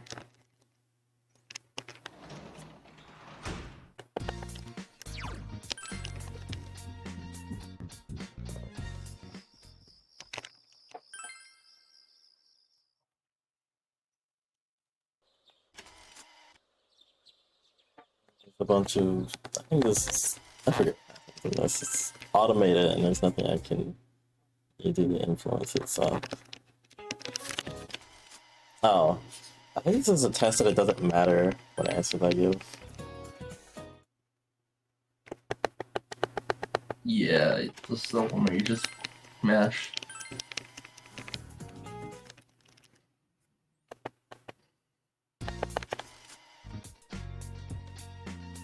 So I have to buy from the TV today. No, Yasuke, I will not hang out with you. I have better things to do, like shopping.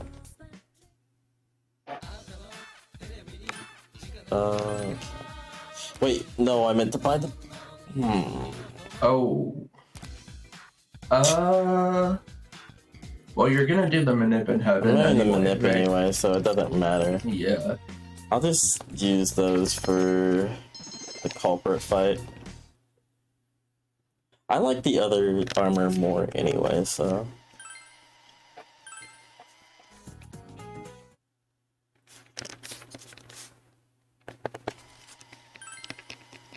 I'm so used to buying the second option that my hand instinctively went to it, but it's fine either way.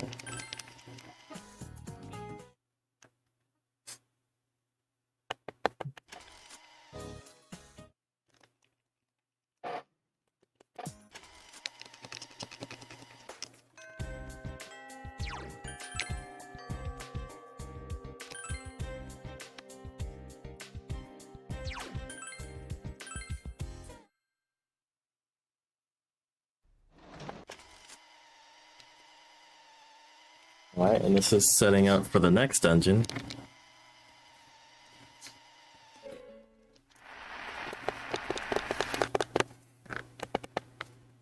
Yeah, this is where the story gets real.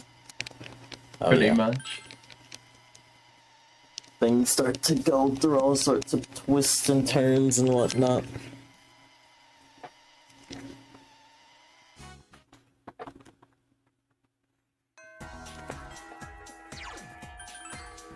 But for now, we gotta hang out with Marie again.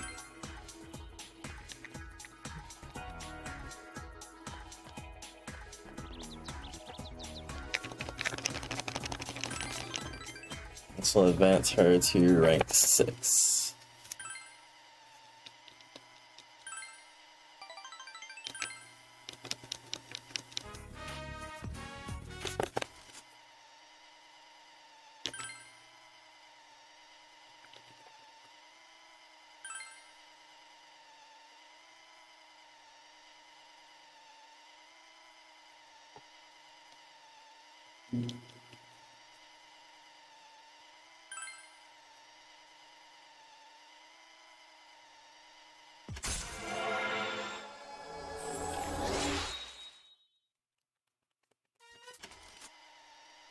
Alright, so we got her to rank 6.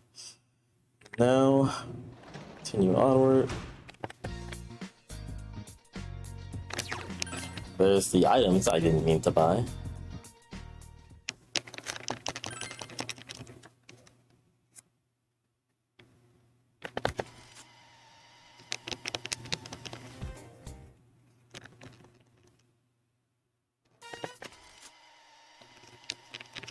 Oh yeah, now everyone's trying to think of what to do for the school festival, because each class has their own little, I guess, exhibit to put on. Yeah, that's an anime thing. Yeah, it's the typical anime trope.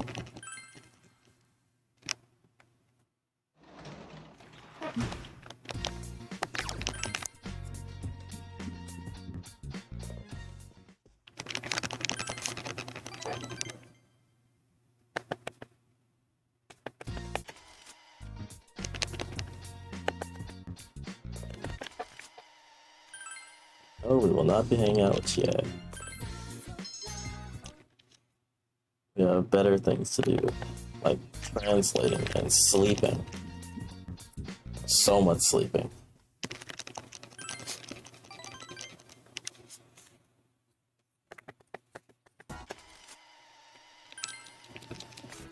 Now we have to talk to our history teacher to get something. I don't exactly remember what it is, but it's probably important. And even though I bombed like half those questions, I still got the highest score. That's how good I Yeah, I am. never understood that. I don't get it either.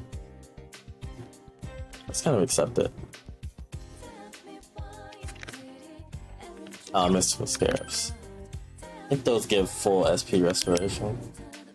Yeah.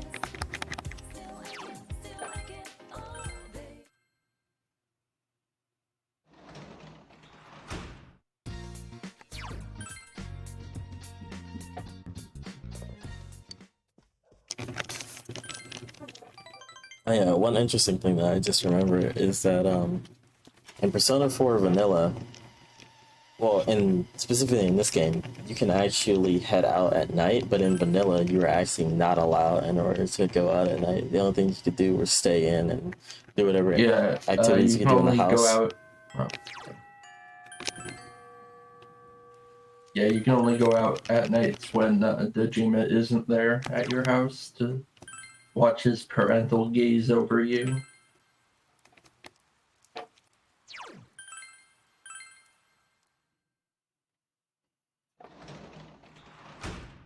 The social links that took place at night worked a little bit differently in that game.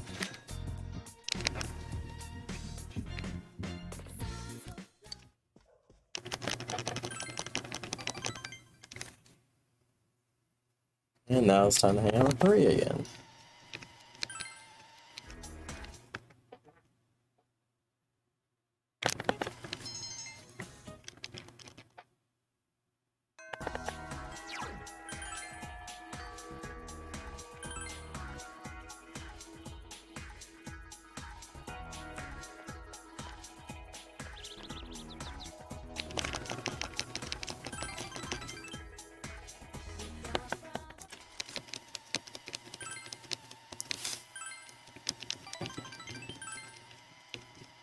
One thing that she's sure of is that something to do with her memories is associated with this old comb, so she goes to the old, I guess, swordsmith in town, see if he knows anything about it.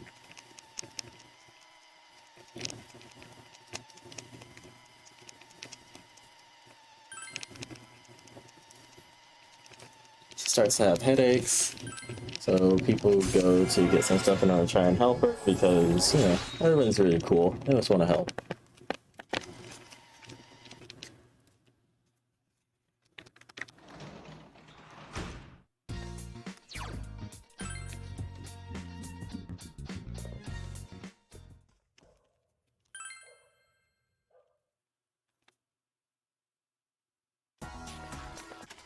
Also, we're coming up on Halloween. Don't forget to grab the suit.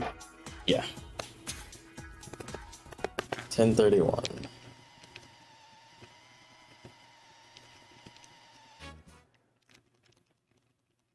So yeah, there's going to be a beauty pageant, and someone entered Chie and Yukiko and Rise.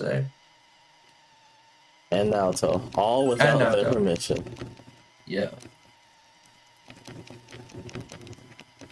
So as quote-unquote revenge, they enter the boys in the very inappropriate cross-dressing beauty pageant. Yeah. This is the only thing in the game I really can't defend. as far as Yeah. like the interpretations go. Yeah, this is just a product of Japan and it being 2008. And even though this is still a problem in the year 2022, but it was admittedly worse back then. It's one of those things that's like, yeah, this didn't age well, but you just kind of have to take what you can get. I don't like it. I just put up with it, tolerate it the best I can, and just move past it. Luckily, it's something that is in like a couple of scenes and then it moves past it.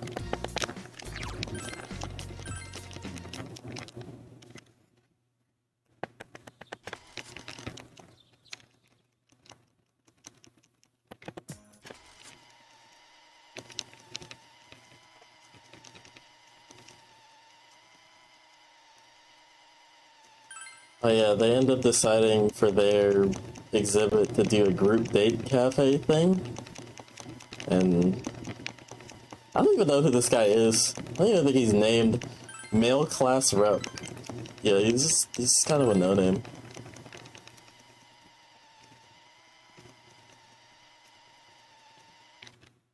Risa comes in, sees how awkward it is, and back walks out. I love that little detail. Yeah, she made the right choice.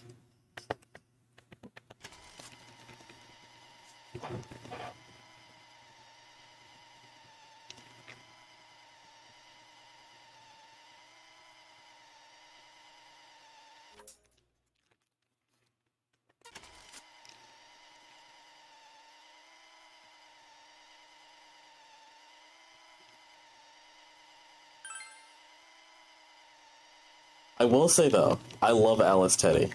That is my favorite part of this. Yeah. Because Alice Teddy is great. I think that Alice Teddy is like, cause they use Alice Teddy in the fighting game as well. They make reference to that. I think that I think is the so, yeah. only like fun part of it. Nothing else is fun about it, but Alice Teddy is fun.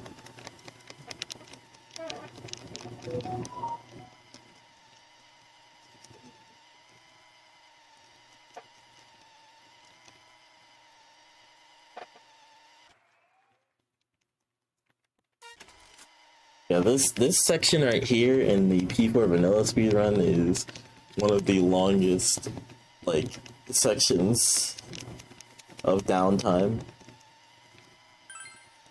So I feel bad for P4 vanilla speedruns whenever they have to go through this section.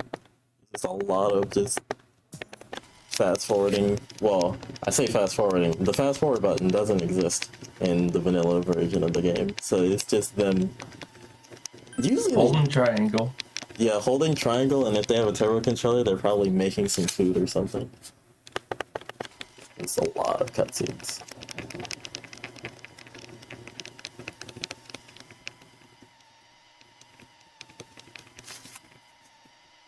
Oh yeah, so essentially, Yukiko invites everybody over to stay at her family's inn. We don't want some aircon because it's useless.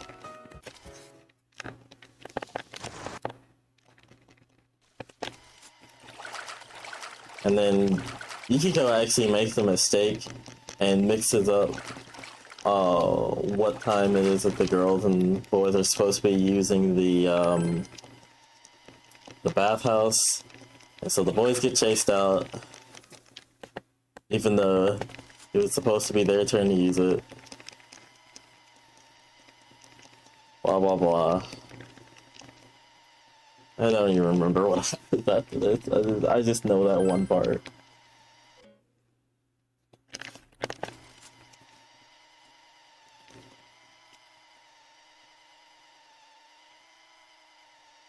Oh, and then we go creeping on some girls. Yay! But it turns out to be Hanako and the teacher. Yeah, Miss Kashiwagi.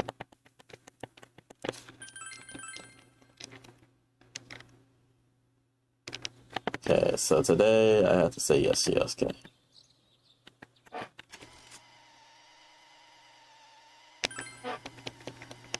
And then I have to buy from Tanaka tomorrow.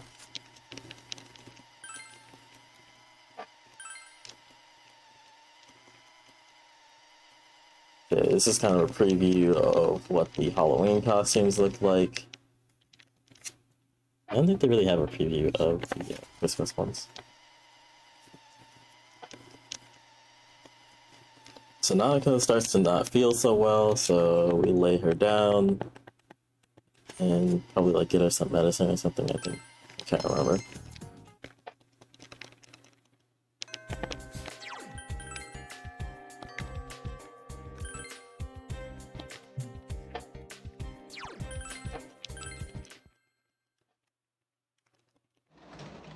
So don't forget to buy.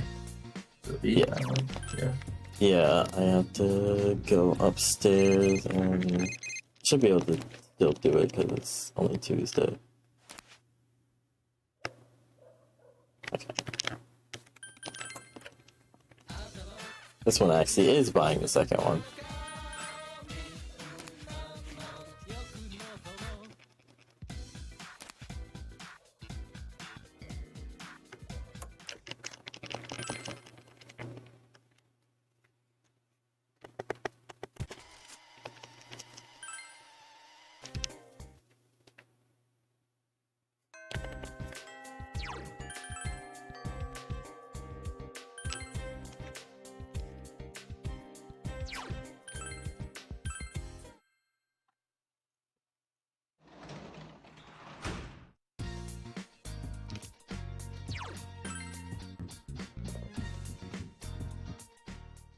Okay.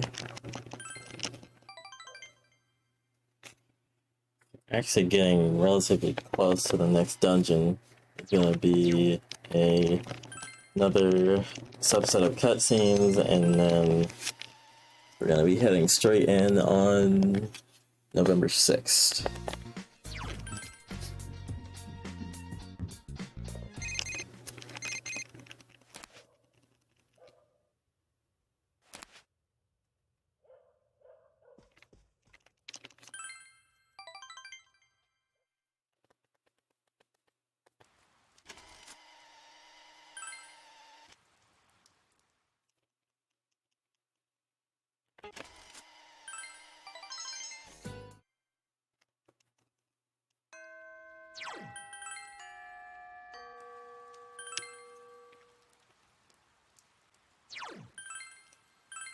Alright, so this starts essentially like the next few events. So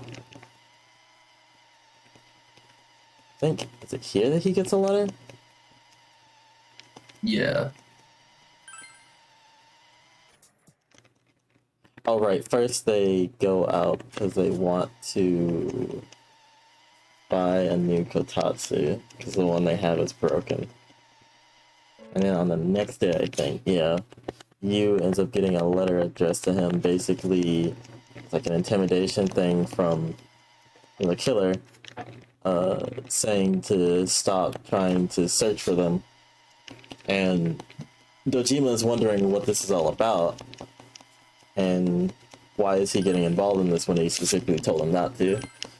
So now he's going to take Narukami down to the station in order to interrogate him. And while they're interrogating him, something's happening back at the house with Nanako.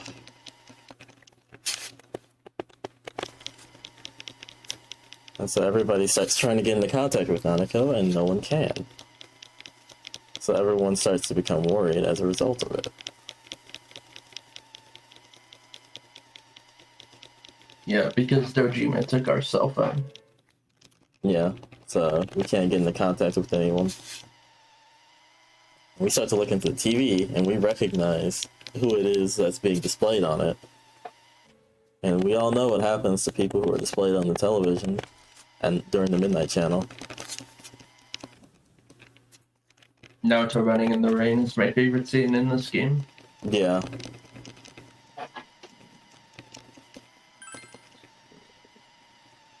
is there a bed in an interrogation room? I guess in case he needed to stay overnight. But yeah, it's kind of weird.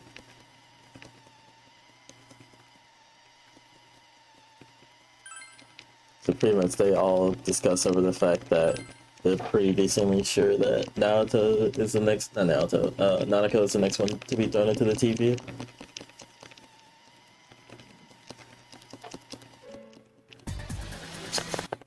So a whole cutscene ensues in which Dojima chases after the person who kidnapped Nanako, and he ends up getting injured in a car crash, and the culprit escaped into the TV.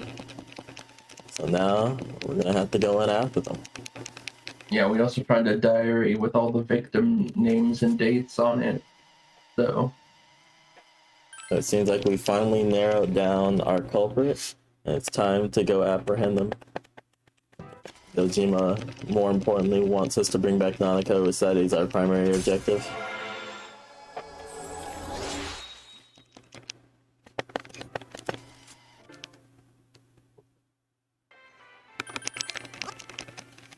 So this is normally where I would equip the armor if I wasn't dumb and accidentally bought the wrong thing, but it's okay because we're going to do a bit more manipping of RNG. But thankfully, we don't have to do anything with falling stars or anything like that. It's literally just closing and opening the game.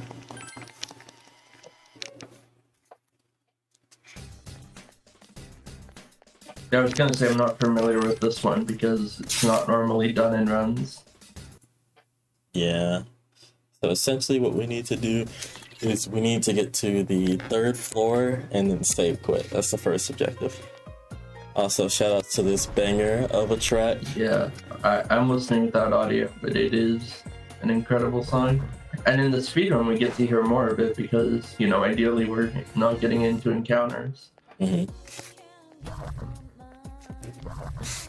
Like, I remember when I initially got to this dungeon in my casual playthrough, like everything about this was my favorite. This probably still is my favorite dungeon in the whole game. Just everything from the music, the story leading up to it, it's crafted so perfectly.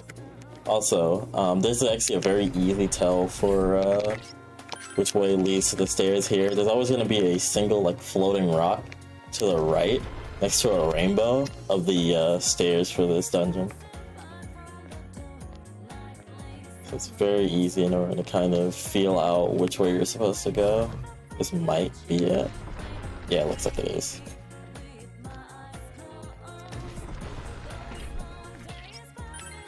Good floors. Okay, so we need to use a go home here.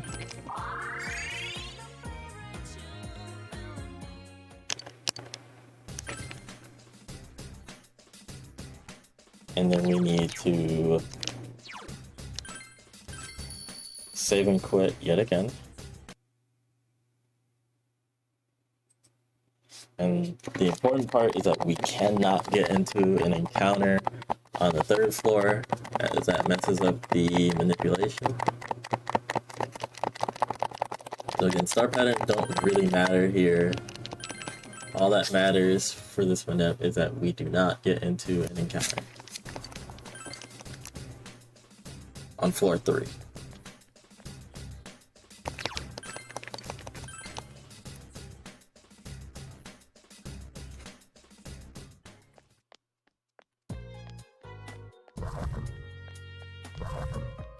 Game will sometimes try and troll me and try and put shadows directly in my path, but it's fine. I think we found the stairs already. Yeah, we did. That's convenient. Okay, so now we want to enter a fight with the first enemy on this floor. So there should be one right up ahead.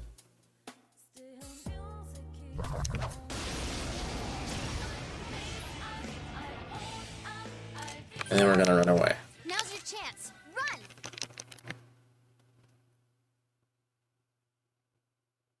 And now we go through the scripted cutscene right here.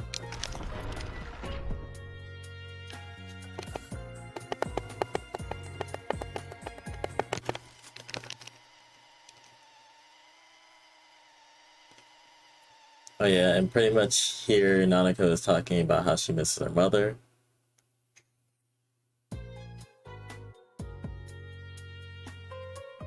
And then there's gonna be a big chest on the left. Oh, do you need a chest key for it?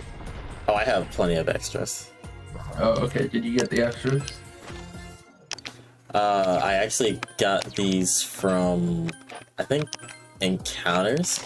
I don't remember. Okay, yeah, but we only need 2. Yeah, we only including need 2. this one. So now I We're just good. got an armor out of it, which is going to hold me over until a lot later.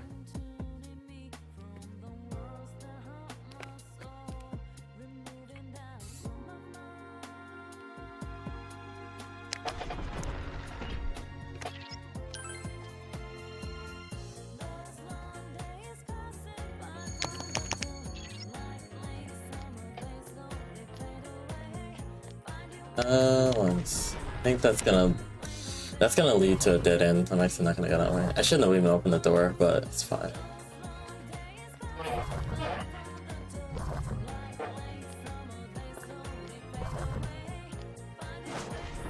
This probably isn't. No, yeah, that's not gonna. Because it leads to a chest, I know that that's also not gonna be the right way to the stairs. This one probably is. Yeah, I can already see the indicator. Yeah, because of how open the layout for this dungeon is specifically, it's pretty easy in order to kind of figure out which way you're supposed to go without having to open doors. Like, I don't need to go through that way.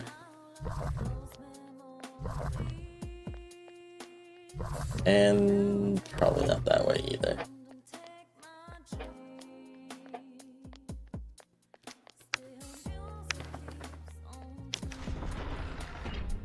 Oh yeah, one other kind of interesting difference between this game and vanilla is that I don't know if it has anything to do with the frame rate necessarily, but the main character walks a lot faster in this game compared to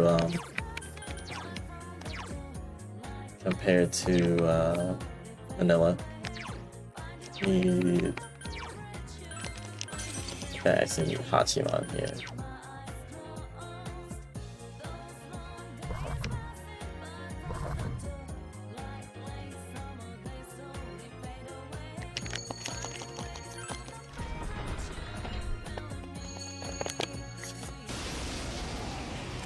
Pretty sure he's going to mind charge into There's one enemy. that. Oh, this is how you do this? I forget the exact strat, but I do a Hatsutobi strat, but this works too, I guess. yeah, because he's just gonna end up reflecting back onto himself. I didn't remember the exact strat, so I was just like, you know what? Let me just Makara Karn. Yeah, that works.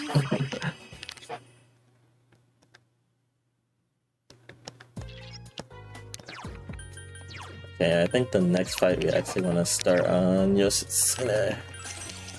Okay. She's actually going to be the boss of the dungeon. This is a very short dungeon just because of the fact that, again, we're not going to be doing any more grinding, so all that's kind of just thrown out water. So it's Yeah, pretty the much... rest of the dungeons are gonna be pretty quick. Mm-hmm. I went the wrong way. I think I was supposed to go right. No, this is the right way. I just needed to go left then right.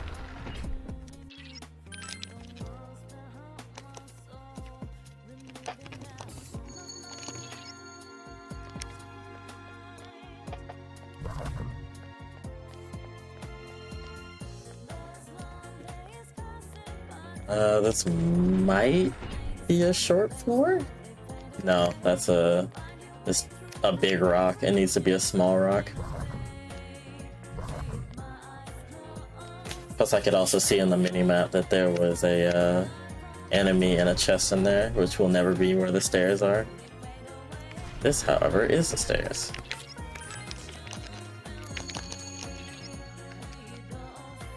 Alright, one more floor.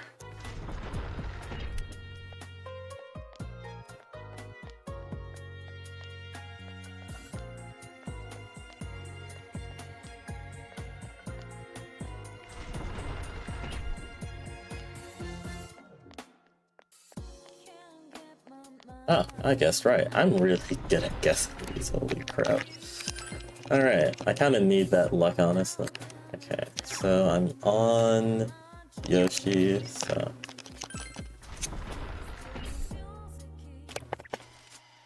Alright, so we found the true culprit, Namatame, who's basically like a delivery guy who's been throwing people into the TV, and now he's spouting a bunch of nonsense, so we've gotta beat him up.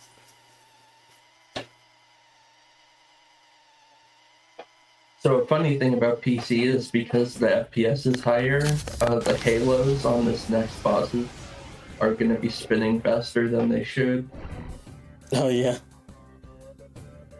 It's a pretty funny quirk of the high FPS.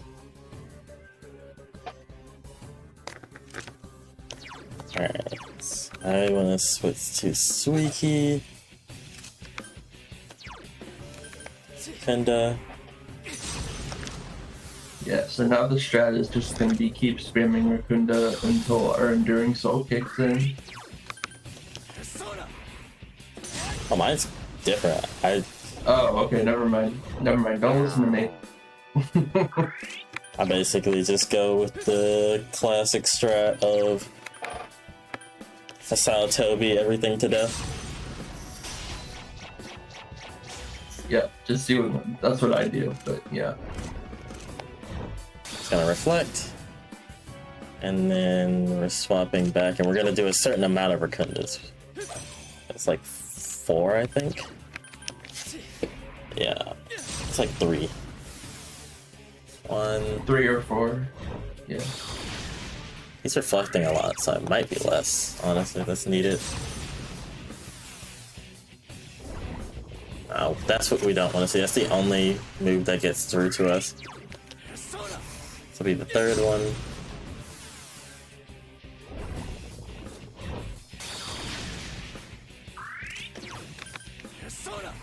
Power charge.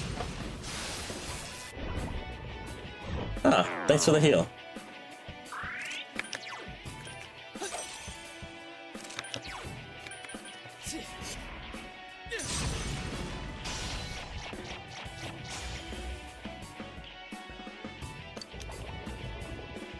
Alright, now he's swapped to Quad Converge, where he's going to select an element and he's going to continue spamming spells from that element.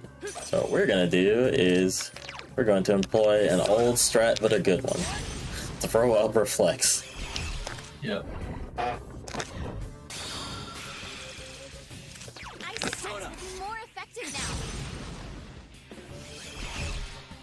This is probably the easiest boss in the run. Definitely one of them. Yeah. Maybe Shadow Kanji, if, you know, he gives you the good attacks, but... Yeah. So now we're going to power charge again and hopefully finish him off on this. Oh, he's quad converging again.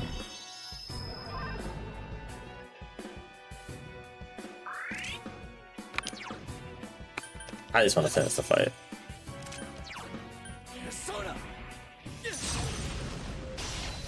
And of course it misses. This game. Is he dying? Should have heat riser. Let's go. Didn't even matter. Never punished. I hate this game. Oh my gosh. Right, he uses a life break. Whatever.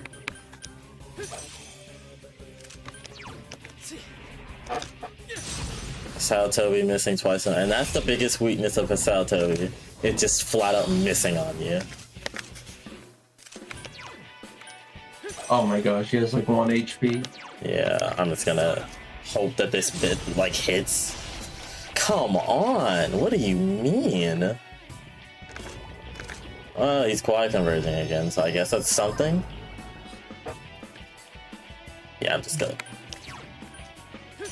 have Hachimon or flight. This is dumb. This fight should have been over so long ago.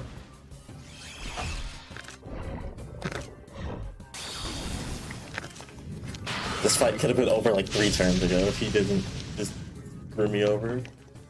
It's level up time. So we defeat Namatame. We save Nanako. Well, everyone, we've beaten Persona 4 Golden.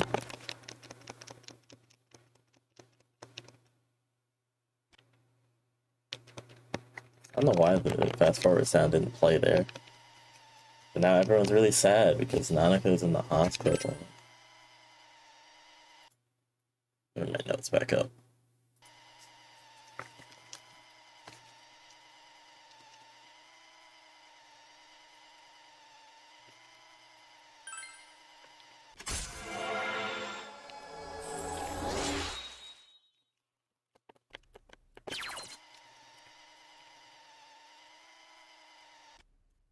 And so now, all we have to do is wait for Nanako to recover. And you know what that means? More going home and sleeping.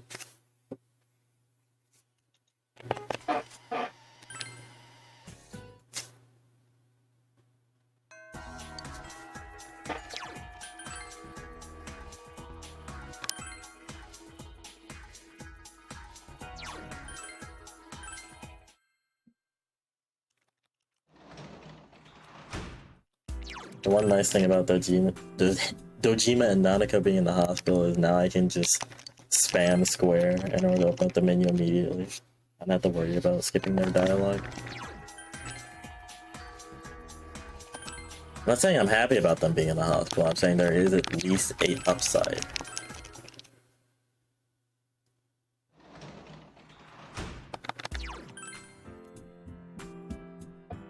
Alright, tomorrow we're gonna hang out with Marie again.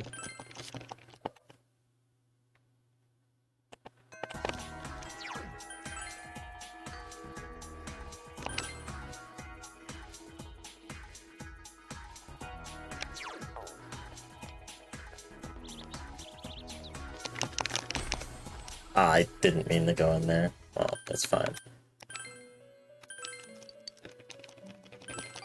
Thankfully, if you accidentally enter the Velvet Room, you can still do their socialing, because she won't be standing outside anymore.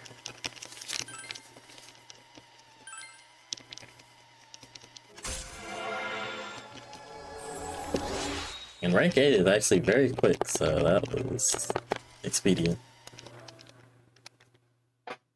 You're gonna romance Marie, right? I've already used up a lot of time dying to Okay, Mitsuha. fine. Fair enough. Otherwise, I would. Mitsuha really is the only, like, blemish on this run. Everything else has gone pretty decently, but Mitsuha is kind of... Yeah, Mitsuha was like 30 minutes or something. Yeah, like, Mitsuha really just dampened everything. Everything else has been pretty minor. Yeah, like, all the mistakes I've made, like, even, like, the kanji death wasn't really that bad.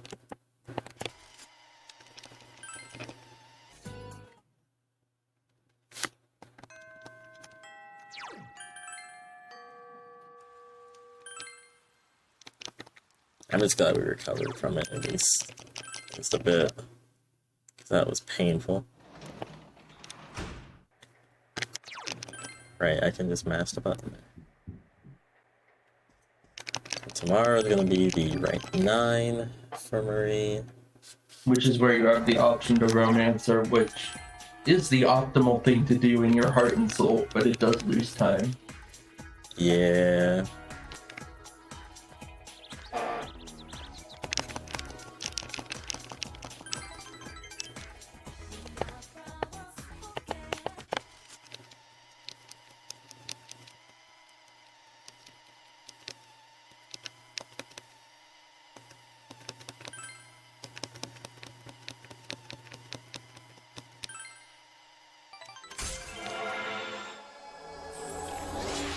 We normally just master all this, but here we have to pick the second option. Because you're my friend.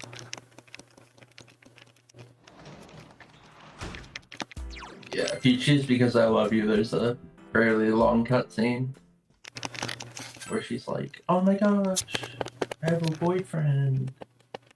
And then there's some cutscenes later too, right? Yeah, Like, during that's later. Valentine's Day. Yeah. If you romance anyone. Because you also could have romanced Chie and the same thing would have happened. So we had to avoid doing that as well back when we did Chie socially.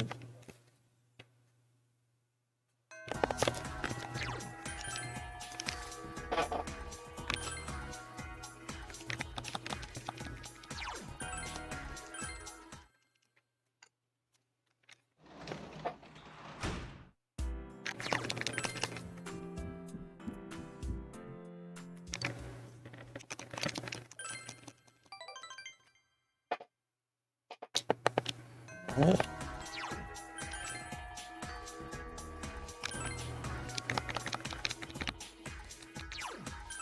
Tomorrow we have to hang out with her one more time before we can advance to the right time.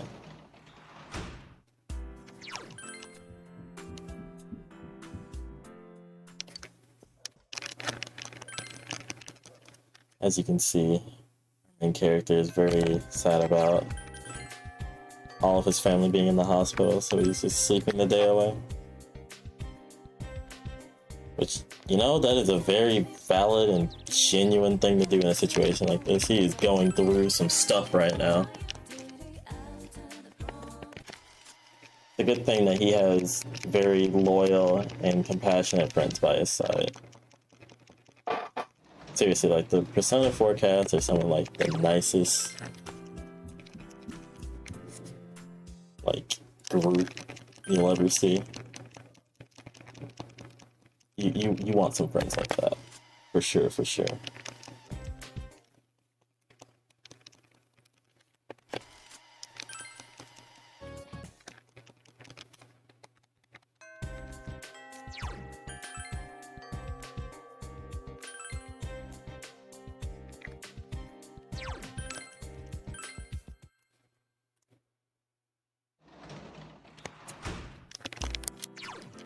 Reading the mascot?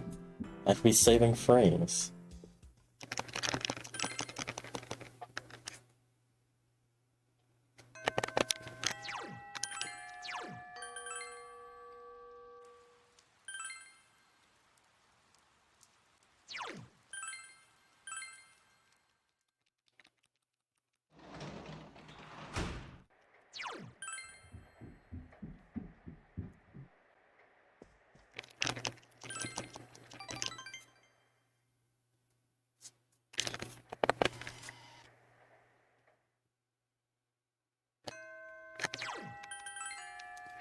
There's actually not a whole lot of cutscenes that occur in between, like, you actually saving Nanako and the start of the next sequence of story events.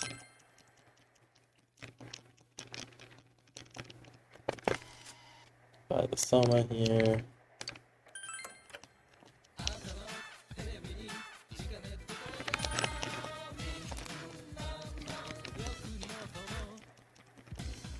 Because having extra healing is very nice.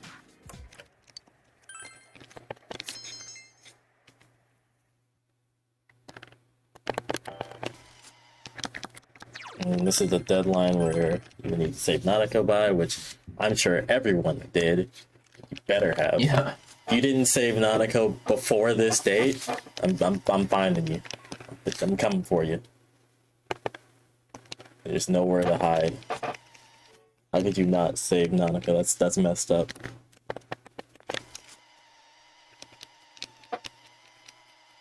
Oh yeah, now everything is covered in fog. So that's a thing.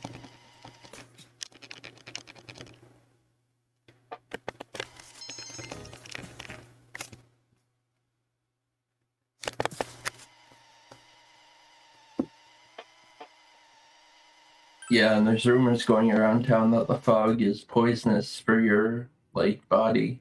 So it's not just any fog. This isn't your normal everyday average fog. This is advanced fog.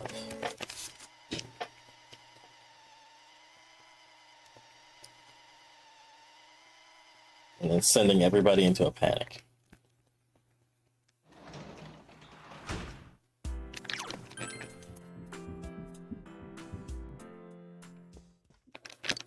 Meanwhile, we're just gonna go home and sleep.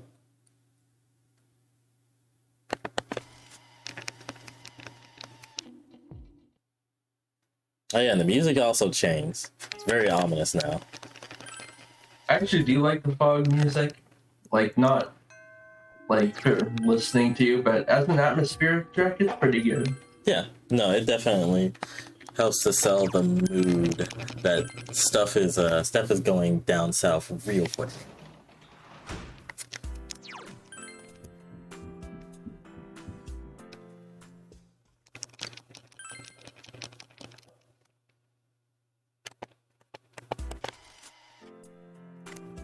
Now we're gonna study so we can proceed through the whole day. Because we're a very diligent student, even though we hardly ever study except for when we do. We're just one of those people that, like, doesn't have to study, but also aces every test. Even though we got like half the questions wrong. Yep. We'll just disregard that fact.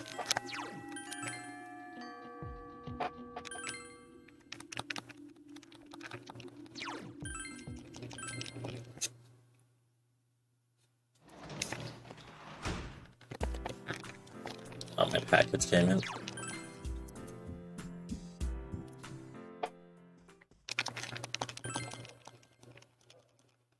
Alright, and then tomorrow we're going to hang out with Marie again for the last time.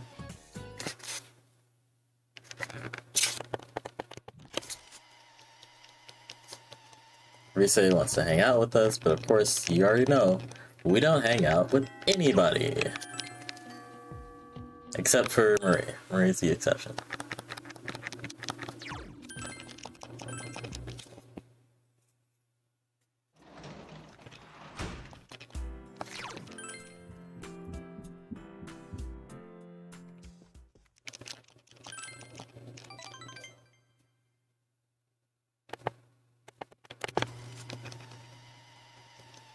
Of course, more rumors going around about the fog.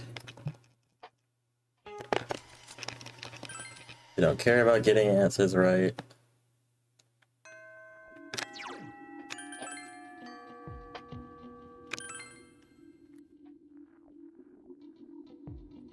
Alright, and now our rank 10 social link with Marie.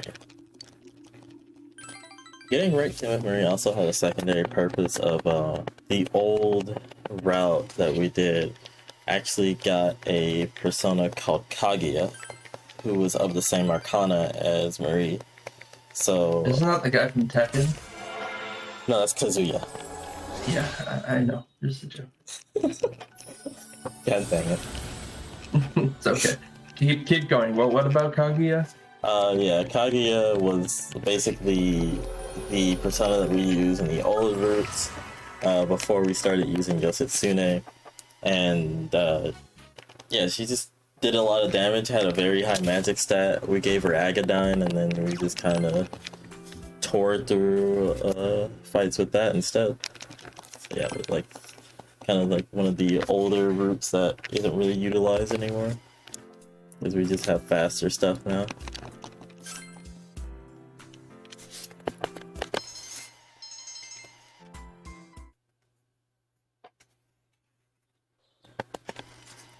Alright, now the game has essentially gone into a serious story mode. So it's just gonna be a lot of events occurring all at once.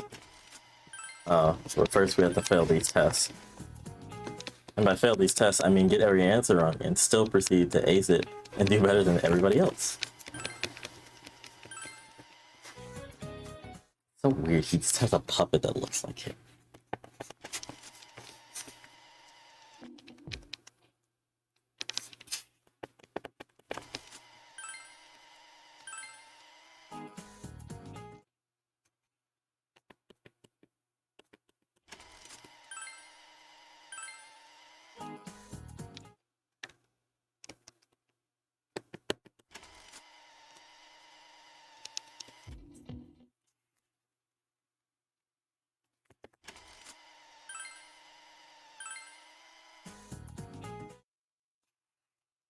And today is where... It is a big day. Yep, we have quite possibly one of the hardest bosses in the run. the cutscene boss. Mm-hmm. I'm actually gonna, well, I'm not gonna mess this up, but I am gonna make a safety save just in case.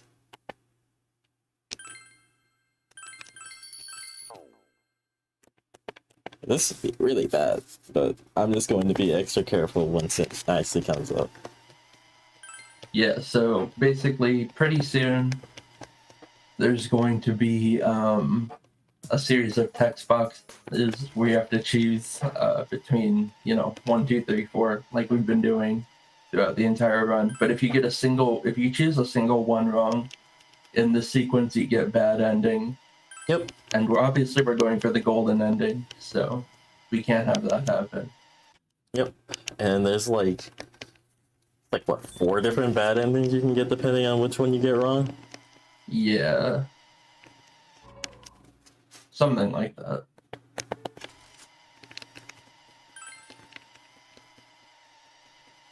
So yeah, I'm going to try extra hard and make sure that I don't get that. I've never lost a run to cutscene boss, and I don't plan to today.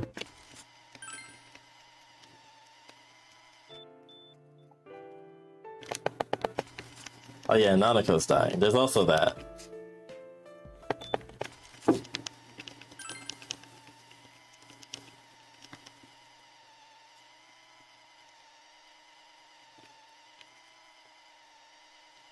When I watched this cutscene, I cried. It was very depressing. I was distraught.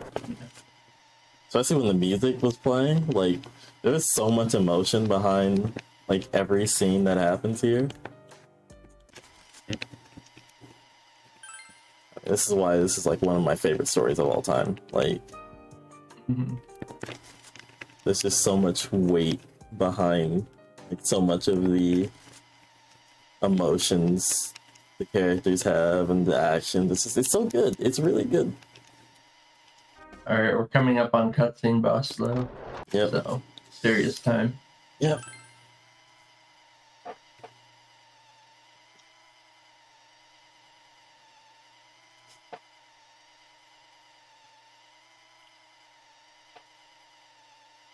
Okay. 3, 1, 3, 2, 3, 2. Okay. Okay. Ooh, Toughest boss in the run. Tougher than Mitsuo. yeah. That part is even worse in Persona 4 Vanilla, just because of the fact that you don't have fast forward for that part in Vanilla. Yeah. So if you mess that up, it's really over if you mess it up like in this run, but it's really over if you mess it up in Vanilla. Alright, so now we can continue on and get the true ending.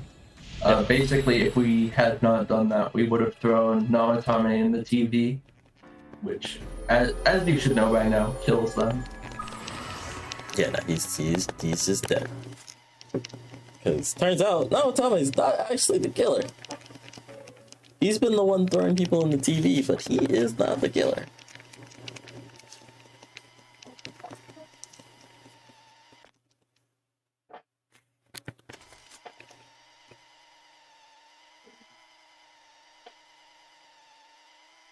Oh, and Teddy's like emo because he thinks Nanaka's dead.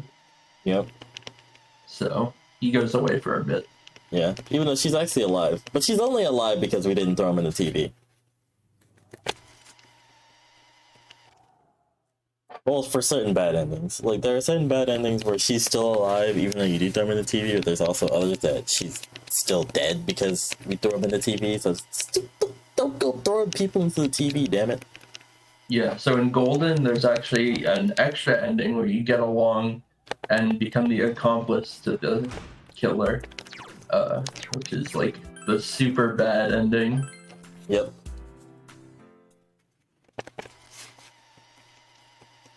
The accomplice ending is something else, that's for sure.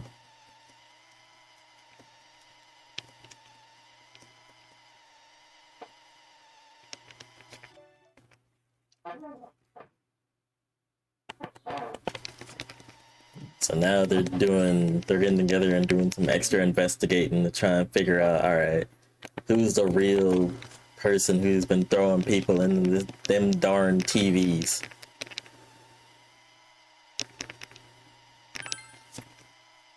So this is another point where you have to choose a certain dialogue option. Yeah, but you don't get a bad end for that one. It just Yeah, repeats you don't get it. a bad end for choosing the wrong one. You do have to accept the warning letter text box, though. And here we start, or actually, I guess it's rank 2. Rank 1 was in the hospital room of the Seekers of Truth, Arcana, or social. It's not really a social link, but I guess it technically is. Yeah, technically speaking, it's the same. It's a social link in the same way that like the full Arcana is. Yeah.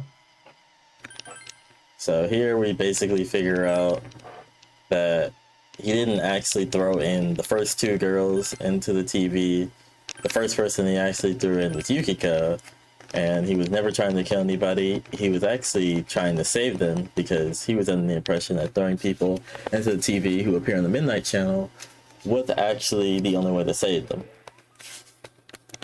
Because there was a whole thing where apparently he was having an affair with the first lady that died, who was like she was like a mayor or a reporter or something like that, and she ended up dying, and so he tried to warn Saki Konishi about the whole being thrown to the TV thing because he saw her on the Midnight Channel, but she didn't believe him, and then she died, and so he decided, I have to try and save people. So he saw Yukiko on the TV and decided, I'm going to be the one to throw them into the TV in order to save them. Yeah, so someone must be manipulating him to do this, like behind the scenes, who basically started this whole thing, right? And they're the real killer. Yep. Wonder who that could be. We'll find out shortly. Yeah, the person... I mean, I already know, but, you know. I mean, I do too, but, you know. Yeah, you know. We're building suspense here.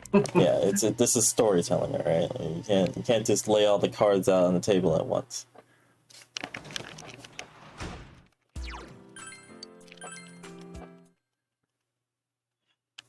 Now it's time to start doing some Scooby-Doo investigations.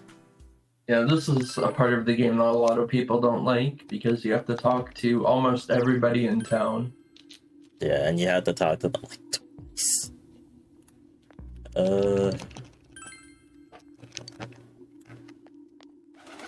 There's like somebody that like opens up a second dialogue box. It's the old lady, or the lady next to the old man. Yeah. First one. Dang it! I'm busy, old man. Let me make sure I did both of these, because I don't want to have to come back and talk to you again. Okay, you don't have to be talked to. And you have to talk to every single one of these about both of them. This guy is not one of them, though. I actually still need to go talk to the other person a second time. Because I didn't have that option initially, blah, blah, blah. Actually, I'm gonna do the Don't first forget one. to go to the store before. Oh, right. I think I have to come back this way. I could do that now, actually. Screw it, I'm gonna do it now, just in case I forget. Yeah, usually I go to the store and then go north and talk to that guy last. That's probably better. So I need 21 antibiotic gels. Where'd it go? Oh.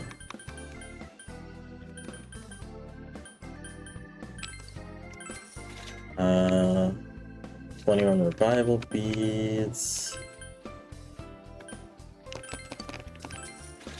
I need at least 3 go homes. You know what? I'm gonna buy 3 go homes. Alright. Yeah, surely 13 will be enough for the final couple dungeons.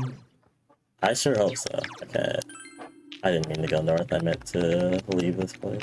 Because I had to come back here. So we need to go to the floodplains. We're at Junis. So we're just gonna go ahead and talk to these people now. Oops. And she's not important, so we're gonna leave. We're gonna go to the floodplains. For real this time. And he doesn't have anything that we need to. He's just standing there. Yeah, the ones with the quests you don't need to talk to. Yeah, there's only one, and that was the one that we already talked to. Okay, so talk to them.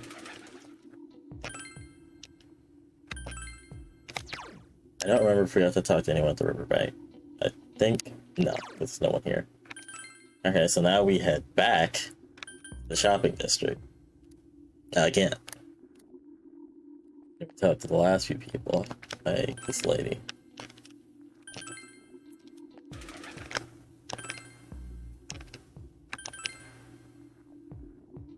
Alright, and that's how we know that we've talked to all the people that we need to. And this is my favorite like moment of the entire game right here. Because they kind of make you deduce who the killer is on your own. Yep. And for each wrong answer that you give, it basically is like, here's why this couldn't have possibly been it. Yeah. But just like the scenery of them with the snow and everything, and like them coming to the conclusion, it's so beautiful. Yeah. Like, I love it so much. Oh yeah, and you get 3 tries, and if you fail in those 3 tries, you get a bad ending.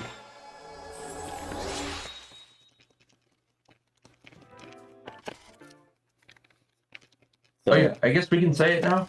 Oh yeah, I We'll mean, say I it. literally, I just clicked on it. It's this. Okay, Adachi's the killer. Yeah, it's him. This guy, the assistant detective. He gives it away in this scene. He slips up and says something about throwing them into the TV. Yeah, he mentions a detail that he shouldn't have known about, and it's like, oh crap, you're the guy who did it, and so we all chase after him, but then he just runs into the TV.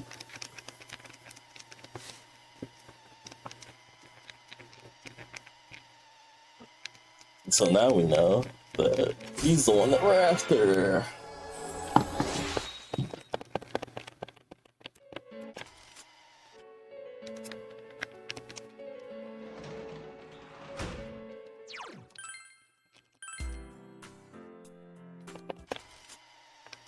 But man, Teddy's still missing. But wait, he's appearing in our dream.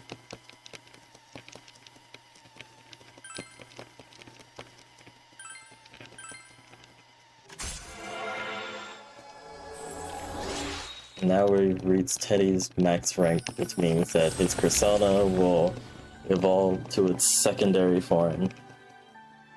Because that's what happens whenever you max rank a party member. Their persona evolves to its secondary form. Beta Leg, which don't really need, so goodbye. I could put it on him, but waste of time.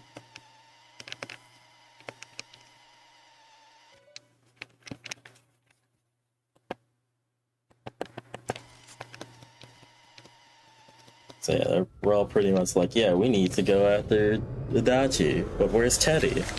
And it's like, well, we need to go after Adachi. So they go into the TV, and they try to locate him, but Rise can't do it.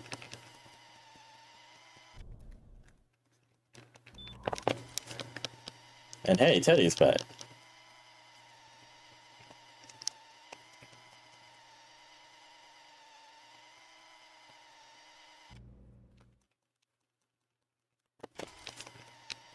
And Rise is still trying to find him, but she can't.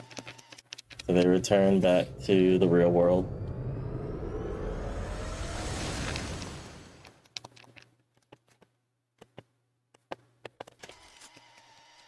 And they're kind of bummed about it.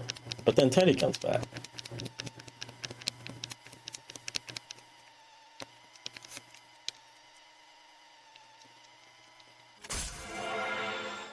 And so now they're one step closer to finding the truth. The whole Secrets of Truth arc of this game is like my favorite part. Yeah, it's very intriguing and it keeps you on the edge of your seat the entire time. Yeah. Like when I first played this game, like I played it when the PC port came out. And I played through like the beginning through Shadow Mitsuo over the course of like half a year. And then the second half I played in like 2 weeks. Mm-hmm. because I was so like on gripped by the story by that point. Yeah, it really does just pull you in hook, line, and sinker. So if you are trying this game and you find the beginning a bit slow, I do recommend you stick with it.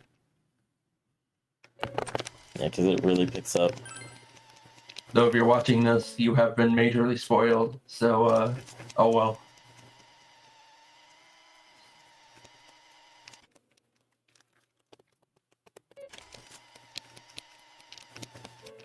So I still say it's definitely worth, if not playing through it, at least watch like the anime for this, because the anime is actually pretty good. Yeah, that's another option. Is the anime does sum up the story very well.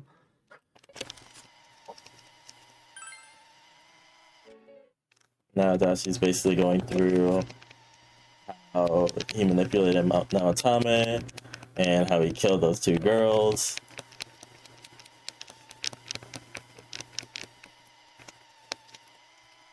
And basically, he's just mocking us, telling us to go chase after him.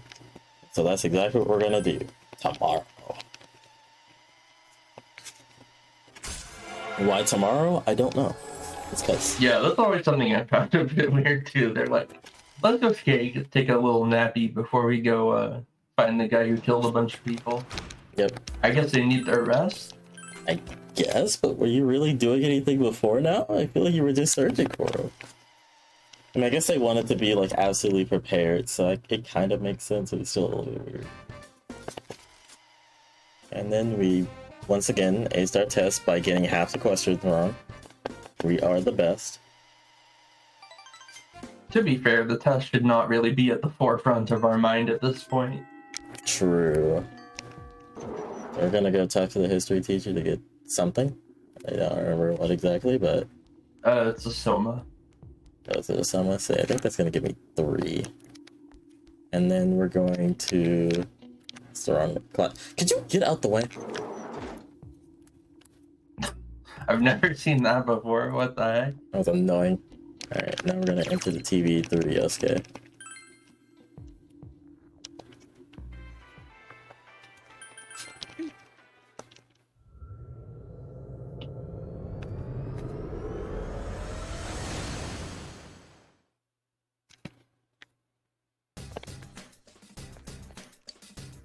So one difference is that we actually have to enter the next dungeon Magatsu Inaba through Eddie and not through Rise, because he's the one that's able to locate Adachi. Also, shout outs to this banger of a track. Yeah. Honestly. Honestly, all the dungeon themes are pretty much bangers. Yeah. It's like okay, that's the wrong way. Yeah, this one, obviously Heaven with the vocal track. But yeah, all of them just have incredible themes. Yeah, that's really good. Alright, so this first floor is kind of interesting in that it's basically leading to like another subset of floors. So we actually And this can't. is a seated floor, I believe. Yeah, this one's seated. Oh, hi, Gold Hands. How you doing? So eventually we're gonna have to go down this hole right here. But first, we have to realize the fact that, wait a second, we can't advance. We're being blocked off. So I have to go up this way. I hate these shadow locations because they're literally just in the way. So yeah, now that we know that we can't advance normally, we have to go back and enter through that hole in the ground that we saw earlier. And we have to enter the Magatsu Mandala of Magatsu Inaba.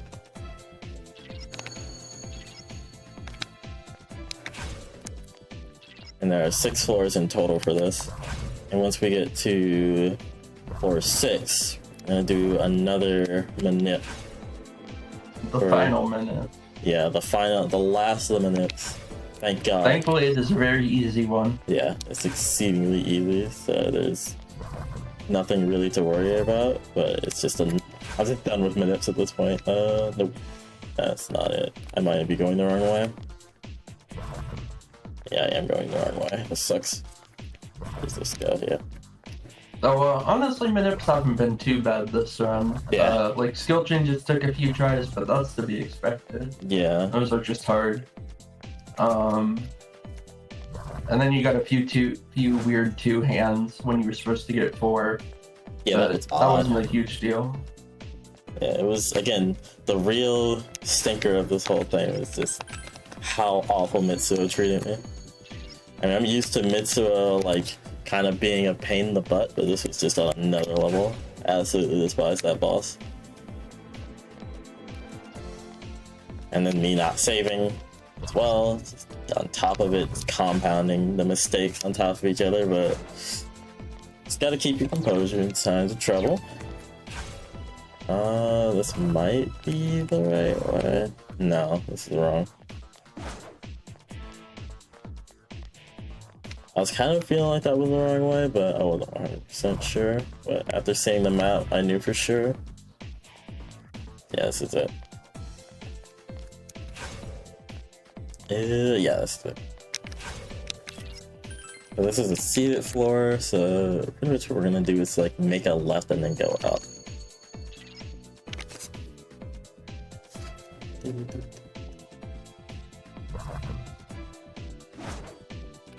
Hey, another gold hand. Do I need to? No, I don't. Let's go up here.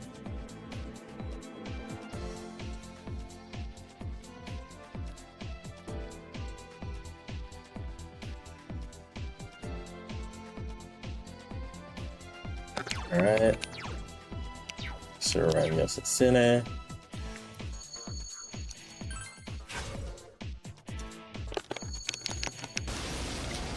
Alright, so this is the Chaos Fuzz. Essentially what he's gonna do is just summon a bunch of enemies.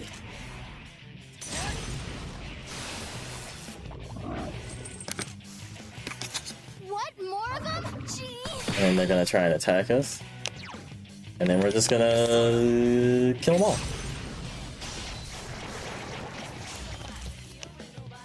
Not really much of a fight there, but you know, it is what it is.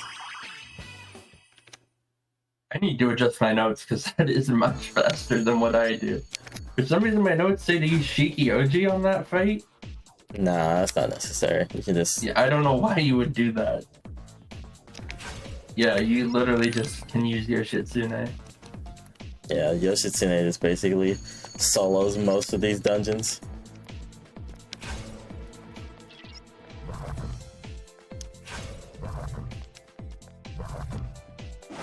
Okay. Let's see. I'm gonna have to go left here, I think. Hopefully this doesn't dead end me. It depends on whether or not this goes left. Ooh, this is not. Maybe. Maybe. Nope, that dead ends. It'd still be here. Oh yeah, I think this is it.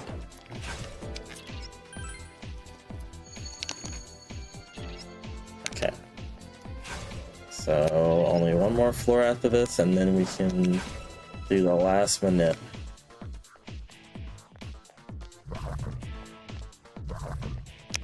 Yeah, so the last manip's a little funky. It's different from every other manip in that it uses the load game feature to reload the game.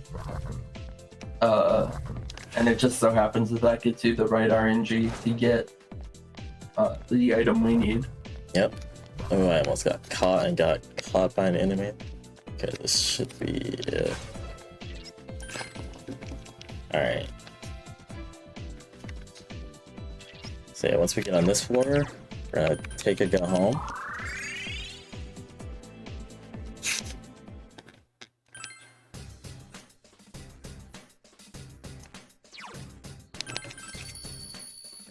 To, of course, do the classic save quit. Open the game back up.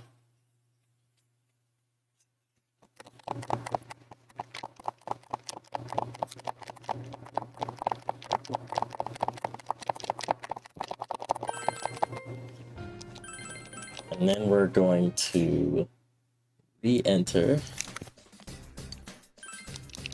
the dungeon once again.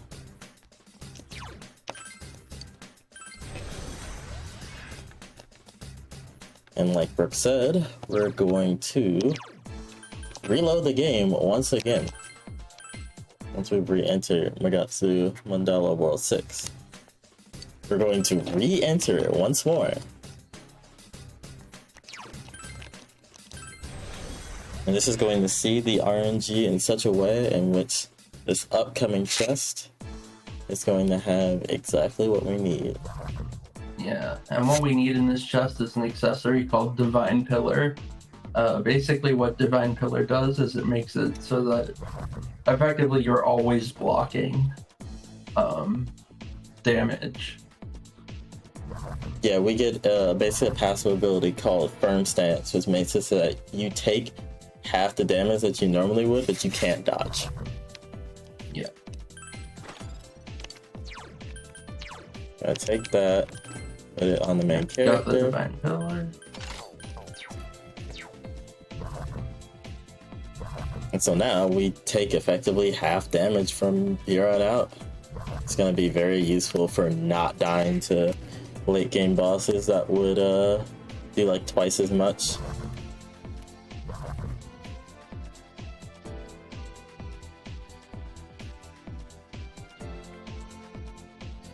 I'd imagine that's a huge difference in NMG. I'm actually not super familiar with NMG, but not having that probably makes things very different.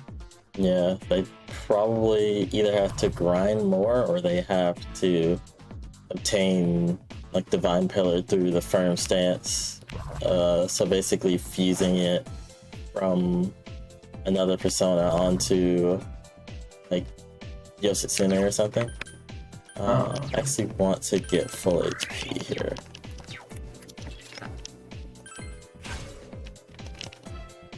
Alright, hopefully he's really nice and this fight is quick. An ambush! There's one enemy! Or not. Senpai, I hate this guy.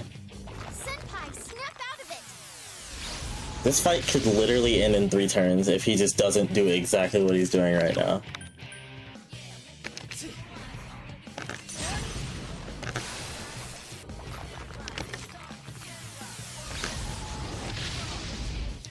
I'm not too concerned with my health because of the fact that I have Last one! Go Enduring Soul. Yeah. Senpai, So I'd actually prefer if he kills me here, so I get a full heal. Because right now I don't have enough HP in order to use the Saotobi. And of course he just doesn't do it. Senpai, you're low on health. Be I have careful. enough now, and Yoshitsune does have Enduring Soul. So even if this misses, which it shouldn't, by the way, I should be Yeah. fine. And one-shot it. Congrats, Senpai! Yes, I leveled up! Alright, so we pretty much finished with that. So now we can access the boss of the dungeon. So we're going to need Yosuke, who's making his return, Chie, and Teddy. Okay. We're gonna need to go back to Magatsu Inaba. So we can re-enter. And unfortunately, shadows are going to be very big again, so we're gonna have to... I forgot about high FPS big yeah. shadows. You They can't kill me. That's not It's good. just a waste of time. Yeah. Yikes, Teddy! Someone... Now's your chance. Like everybody else gets washed, but I'm fine. Yeah. And they come back at 1 HP, which honestly is the same as full HP for them. Yeah, Because they're getting one shot by everything anyway. pretty much. So, I will just go ahead and heal them though, since it doesn't really matter. I don't really feel like hearing them complain about being low. oh yeah, that's true. They do have like, I can't walk another step voice lines. Yeah, it's like you're walking right now. Quit your whining. I don't want to hear it. If you've got 1 HP, that's the only HP that matters.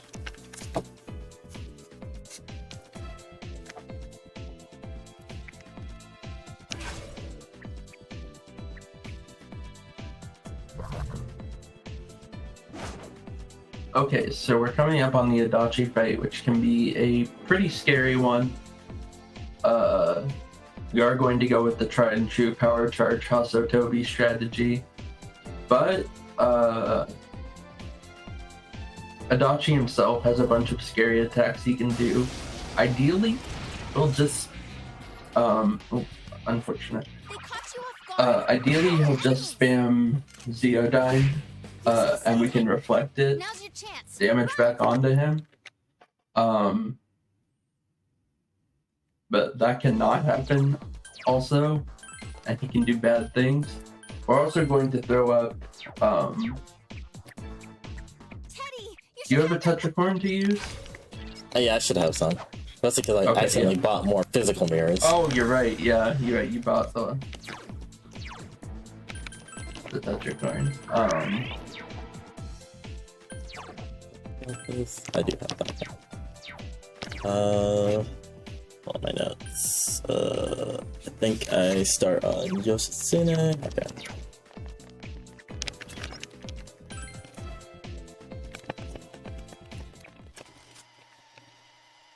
But yeah, we're gonna use Chie and Yosuke as long as they're alive to buff our MC, which you just came in, because I know a lot of people weren't here earlier. When we say MC, we're referring to main character.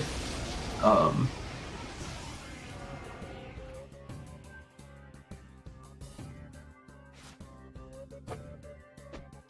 can't believe And he's the Teddy one. is going to use Marakunda to lower the defense of Monster, Adachi. We can't lose, no matter what. Yep.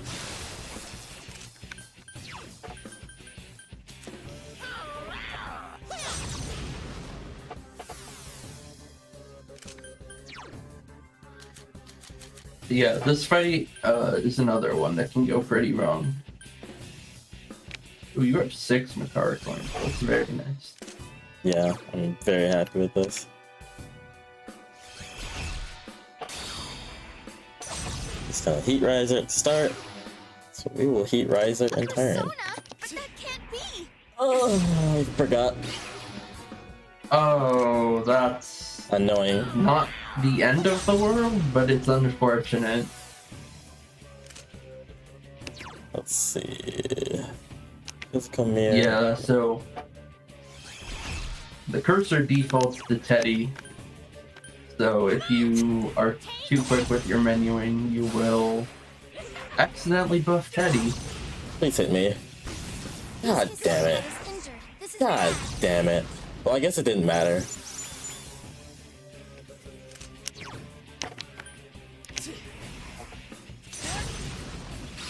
I'm still going. Do you lose your power charge from that? No, that was me applying Heat Riser because. Yeah, I. No, when he does Takaja. Oh no, that doesn't Okay. count. Okay. Just waiting for his. Oh, now you decide to Dwarfle Blade? Okay. He still has it up. So I'm going to Heat Riser one more time. I'm actually going to. I should have more physical mirrors. Thought I did. Oh, Tetracorn. So hopefully he'll just do the same thing.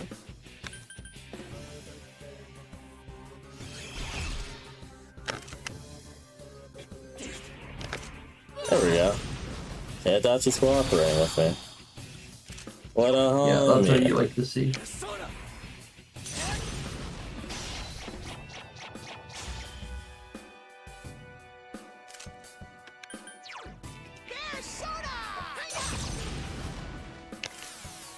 And we're just having Teddy spam Marakunda just to keep Adachi's defense down. Yeah. I could have done up another Tetra. Really? Really?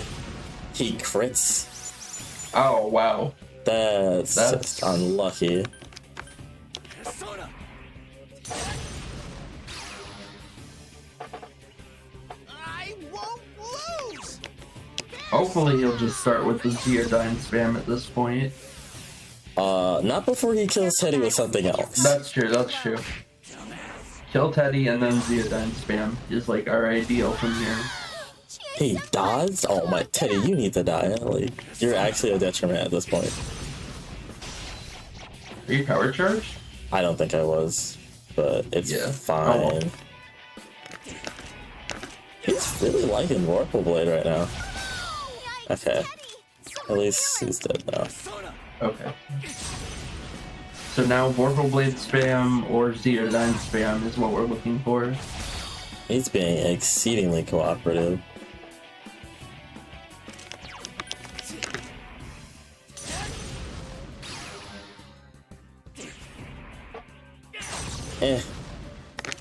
Not great, but it's fine. That technically can kill me, but not likely to. Plus I have Eggplant. Enduring Soul. Oh, well, does Enduring Soul work for Dark? It does. Okay. I've never actually seen Enduring Soul hit. No, don't Or, get scared. yeah. The Eggplant should take the hit here. Yeah.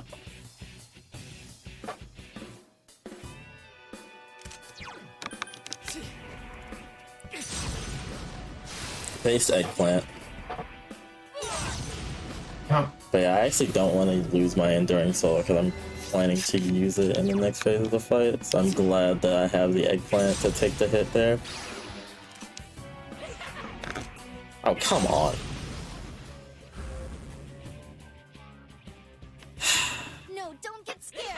I'm with you. I think I have 2 Eggplants.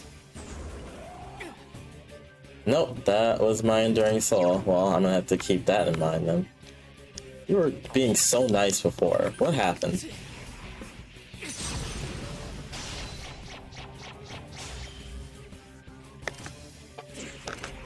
Oh, now you Zeodyne?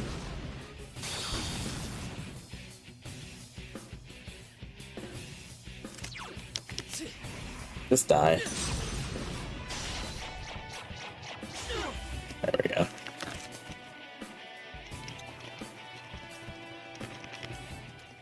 Congrats! It's level up time. Alright. Well, I lost my Enduring Soul because he decided to be a jerk. And I don't think I get it back for this fight. So I just have to keep that in mind with how I feel about it. It's time for the fight against the giant eyeball. Yeah, this is probably the most iconic fight in the game. Like, even before I knew what Persona 4 was, I knew about the giant eyeball. I knew Persona 4 as the game with the giant eyeball in it.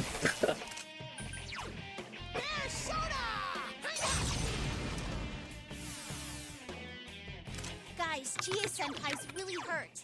So yeah, this fight is another fight that basically has phases within it.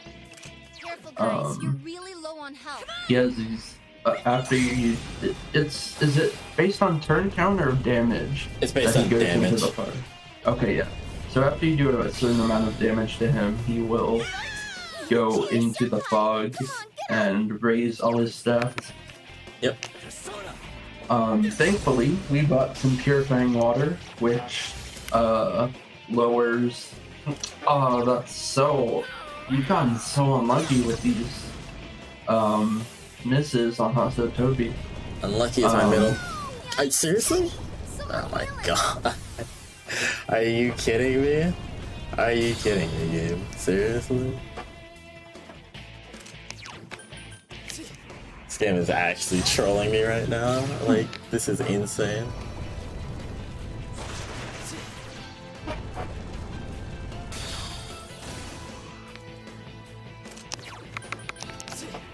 I don't even have power charge up.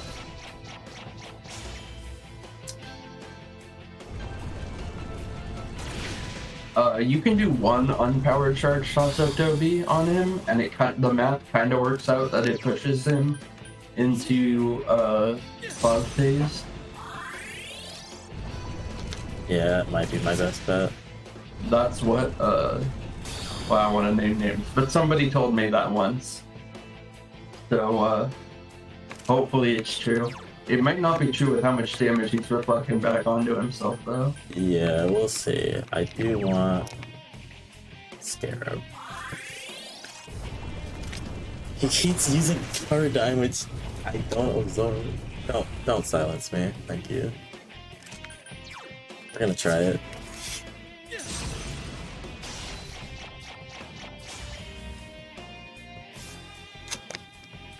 Yeah, that pushed him into next phase. Yeah, so this is his ultimate attack. Nebula Optimus. The laser beam from his eye, as you would expect from the eyeball boss. True. He really likes reflecting me, huh? Surprised we haven't gone into next phase yet. You gotta be kidding me, bro. What is there? Are you Heat Riser right now?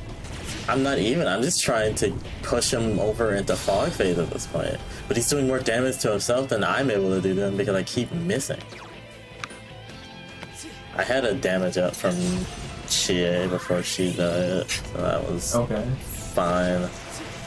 I looked away for a second to do a volunteer thing. Sorry, I'm like I'm juggling commentating this and doing like Oops. I'm not staff, but volunteer stuff.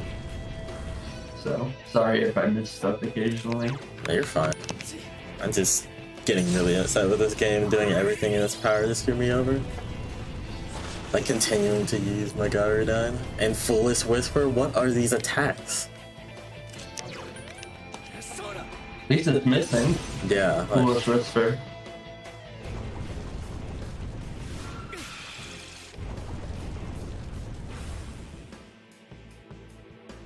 he's just really trying to silence me right now, and I don't appreciate it. Let's push over into fog.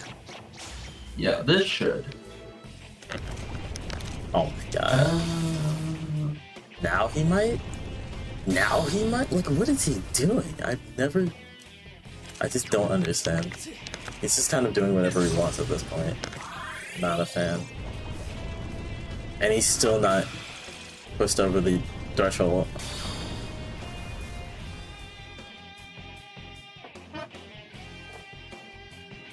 What is this?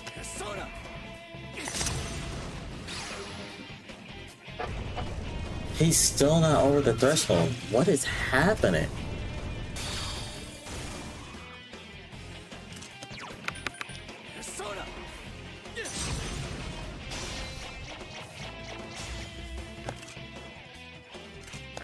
There we go. Christ, that was awful. Yeah. So now that we're in fog phase, we're gonna revive everyone and have. Well, who are you gonna have throw the purifying water? It's gonna have to be. Yeah. Yeah, it's usually Chia because she's. But I need to heal because I don't have Enduring Soul anymore. That's the issue. I might just have to not throw the water. But then I just miss. This is awful.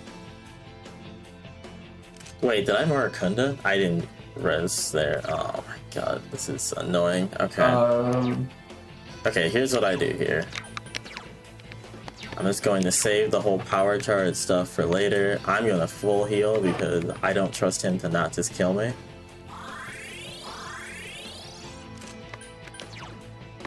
They're gonna die though, that's the issue. Is there any point in resing them? No, there's not. At this point, we're just gonna play it by ear and just hope for the best. You could have had Teddy throw the water, I guess, but.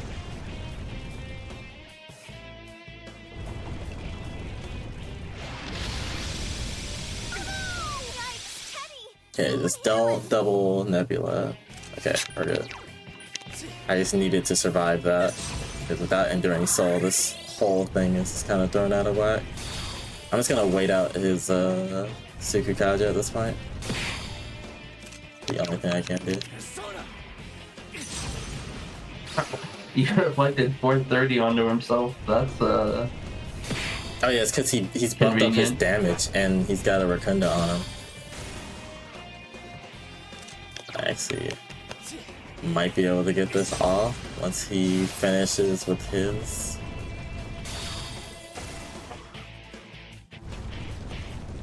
really liking God's Judgment right now, which isn't great, but it's not, you know, the worst. Okay, that works. Basically neutral. Alright, nice. Got a powerful House of Toby off. Okay. This one I can do res everyone and then it's gonna kill, assuming he doesn't just dodge it. Because yeah, it's possible to miss a giant eyeball for sure.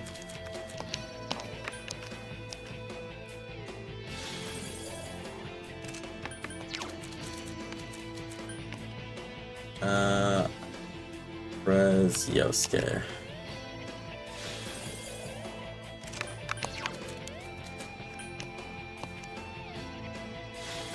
Well, you still have the water, don't you? Yeah, I still have the water. I never used it.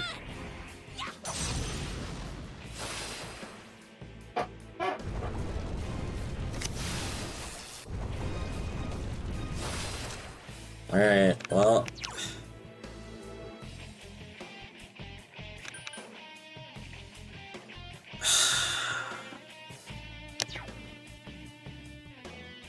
I'm gonna guard. I know that goes against the strat, but I really don't want him to just dodge this somehow at the lowest possible percentage chance and just kill me, because I can see it. I can see it happening. Like, he's gonna get rid of my buffs, but I don't even need a power charge for Toby, or I don't need a fully buffed one in order to kill him. So I'm just gonna go with the safe route here and just not even risk it. I've had enough bad things happen up until this point.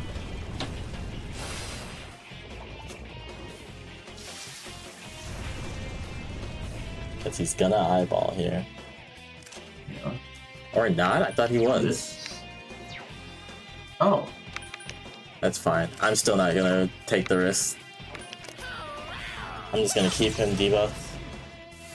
I could have sworn he normally lasers after that, but I'm Maybe after a second fog he doesn't. I don't know. It probably I'm is not after familiar second one. enough with this fight. Either way, I'm just gonna be safe here and not take any more risks.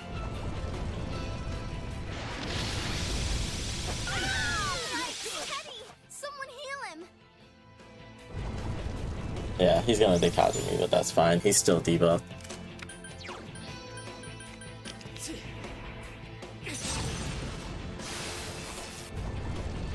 Alright, he Dekundus as well. Even then, he's got so little health. I'm not even worried. That's the only thing that I don't like. And now he can just start throwing out Megidolas.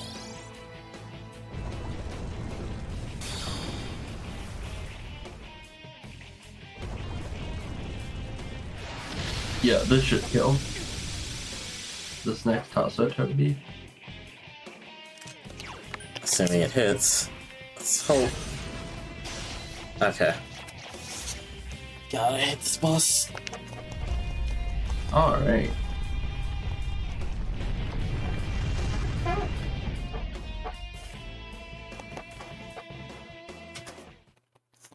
He's not even hard. The only reason why that went as poorly as it did is because Adachi took away my Enduring Soul. If it wasn't for that, that would have been so much easier and I wouldn't have had to make up strats on the fly.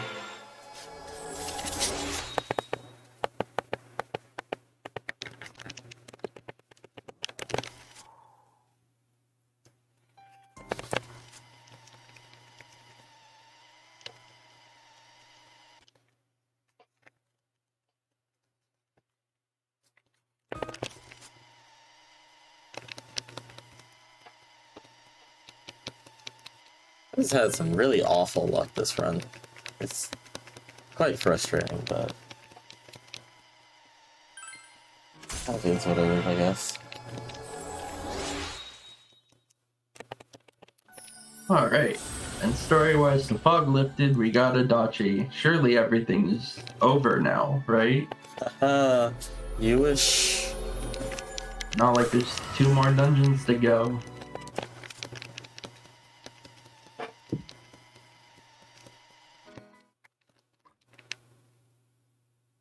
Um,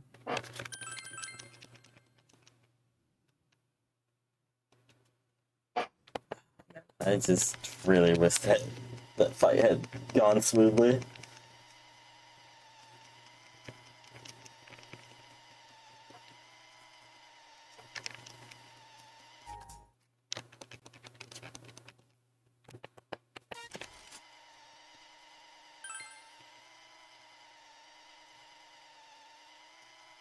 I don't know, I've kind of flopped back and forth between being really lucky and really unlucky all at the same time. I've just been on both extremes of the spectrum, and I'm not a fan.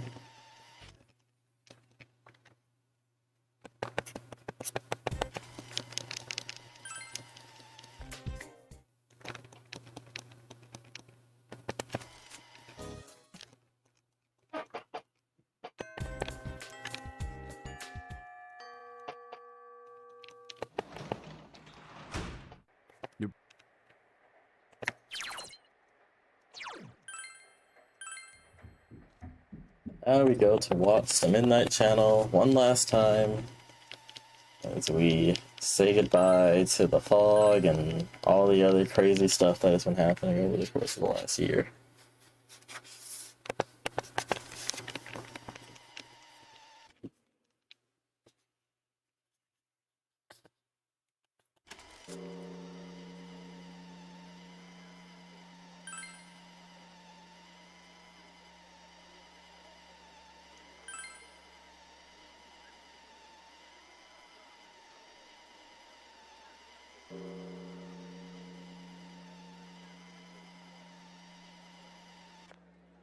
so here we have some more Scooby-Doo. They're at the New Year's festival. Yep, and this is getting into the golden exclusive stuff, because normally the game just kind of skips forward to like the very end at this point, but now it's time to show off all the golden exclusive content.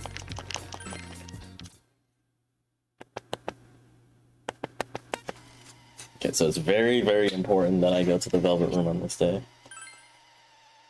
Because if I don't, then I literally can't get the golden ending. Because you have one day where you can go to the Velvet Room, otherwise everything is just thrown out of whack. It's really dumb. Yeah, that's probably the biggest problem with this game as a casual game, is getting the true ending without a guide is kind of not really feasible.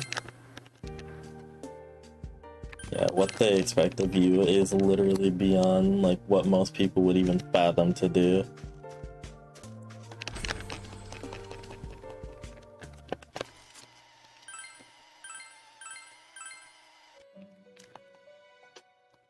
So now that we went to the Velvet Room, we come to find out that Maria's gone missing, but Margaret will be on the lookout for her.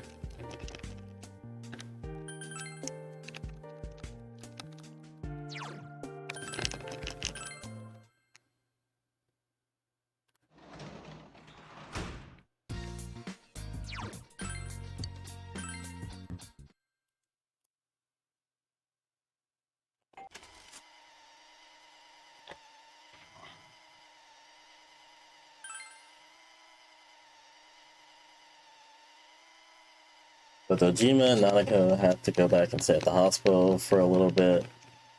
So Teddy pretty much volunteers to stay over and keep you company in the time while they're gone.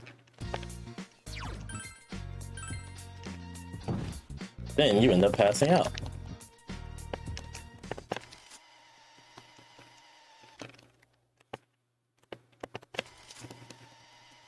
And then Maria appears in your dreams, basically telling you that she's going away.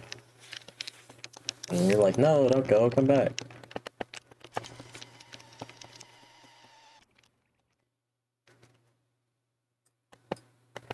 And then you stay bedridden for like several days. Almost like a week, I think.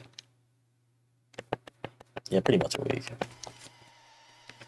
But Teddy's been taking care of you the whole time, and Margaret was still searching for Marie in the meantime.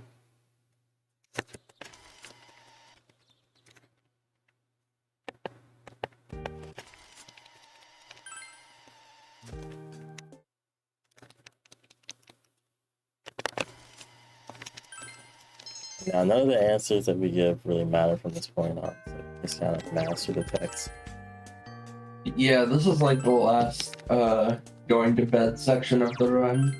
So if you want to do any, I would say now is probably a good time for any last plugs Sure thing. for the donations. I know.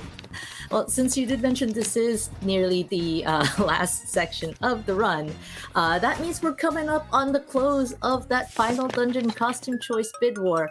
Halloween is still far out and away in the lead, but you still have time to get Christmas in if that's what you're going for. That's $78 to $10. Any donation can help make Christmas take the lead there. Yeah, and all the donations go towards lead. It's a great cause. I don't have the lead blurb up, but I mean, I can definitely yeah, go ahead if you wanna tell us more about lead, now would be a great time before we go into the next dungeon. Sure thing. So, LEAD is a substance use prevention organization that believes young people are capable of making good decisions. The core reason LEAD exists is actually to reduce drinking, drug use, and other risky behavior by youth while they work to eliminate the root causes of these issues in the future. So, they are one of the few organizations. In fact, they have the Text for Help hotline, which is the only youth-focused mental health crisis text hotline in the US that is available 24/7. It's fully anonymous, and it's staffed by licensed mental health counselors. So they're really doing a lot of good stuff out there for youth, for teens who just need someone to turn to. So you can find out more by going to linkingefforts.com.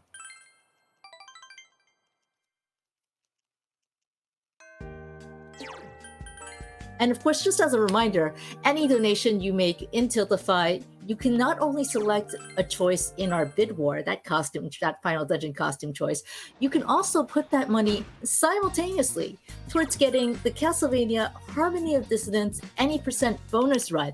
And this is great timing, actually, because I believe, Brooke, you're doing that run. Yes, and I mentioned this at the very beginning of this run, but I'll repeat now because there were probably a lot of people who weren't here back then. I have decided that if the incentive gets met this time around, I am going to go for a rather risky any percent route as opposed to the safe conservative route that I normally go for in any percent marathon runs. So it'll be exciting. So if you want to see that, definitely donate to get towards getting that met. We've been promised some hardly seen strats here. So yes, that incentive is currently at $33 out of $150. We're a fifth of the way there. That's over 20%. And that run is coming up in, I believe, like 3-4 hours from now. So you've got time. Get those donations in. ! Donate in chat will get you that link.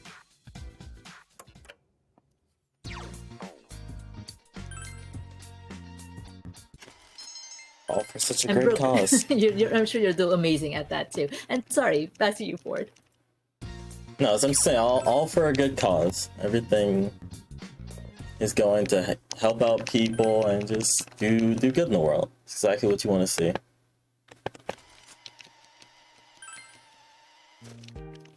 It really is. I mean, yeah, we're not really preventing people from being thrown into televisions, but we're doing something better than that. Yeah, exactly. It's all about making an impact. Wait, did you buy Book of the Void?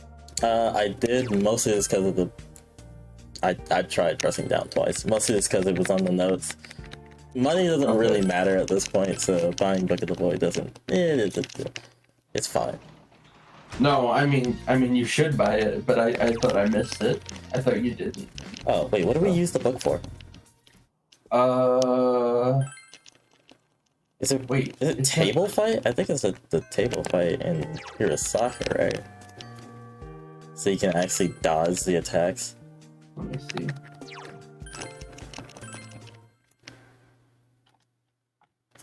I actually don't know, but we use it for something.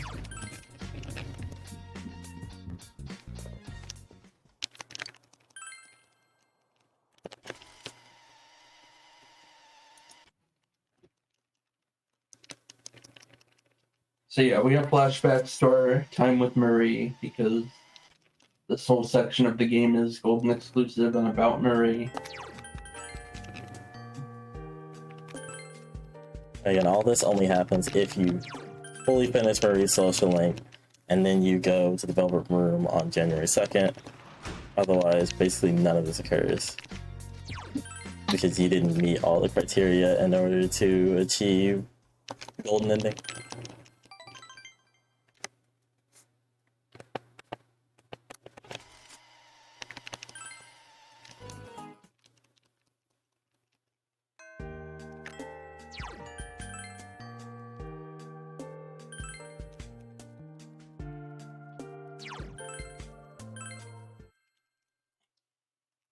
Okay, so I think there's one more buy that we have to do, and it's going to be the last armor that we're going to need, which is the Sonodori wear. This is going to be the strongest armor that we can get in the run. Which we're going to need it to not take a ton of damage for these last few bosses.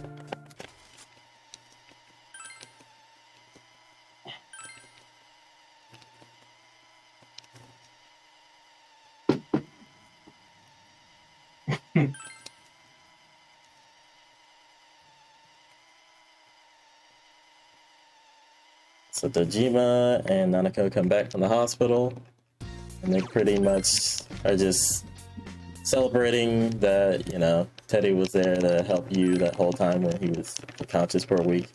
So they reward him with some sushi. So that was awful nice of them.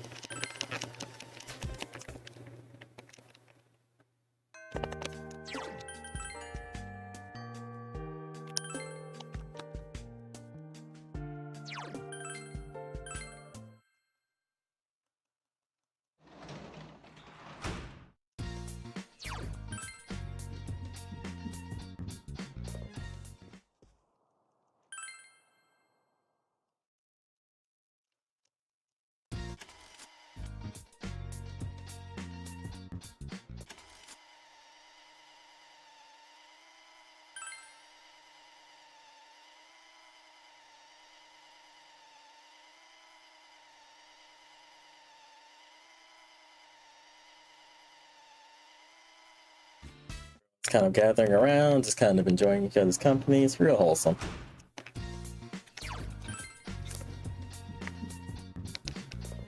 Yeah, this part of the game is really like nice and happy, but it does have like a sad undertone because everyone knows that the main character is gonna head back home to the big city in a couple months.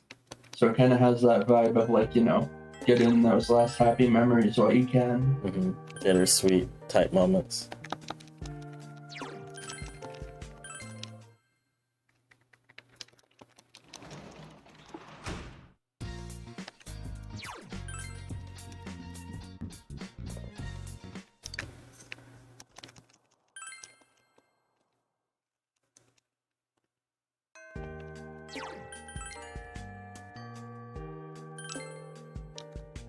Also, the overworld has a nice little new, like, kind of like wintry theme to go along with the change of seasons. It's a really nice song. It's called Snowflakes, if you want to look it up. We don't hear the full song in the run because we go to bed, obviously. But yeah, there are actually lyrics to it as well, so it's a real nice song. You should definitely look it up. So Margaret is getting closer and closer to finding Marie, so she's basically just letting us know.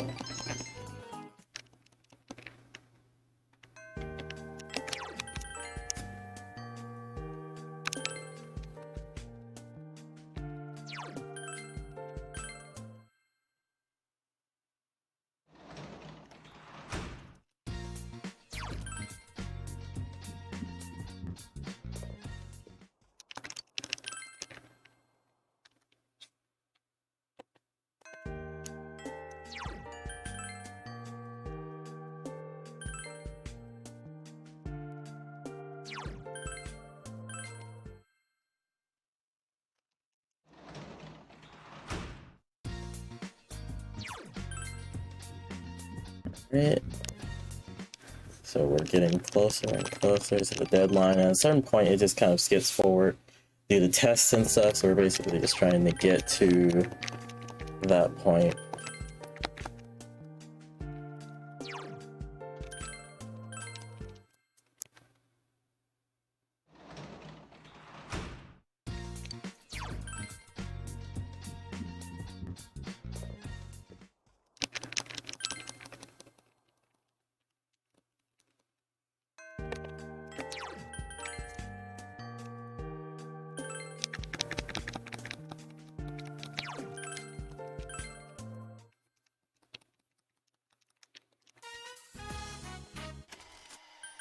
Say no to helping Nanika with her homework because, again, it's slower.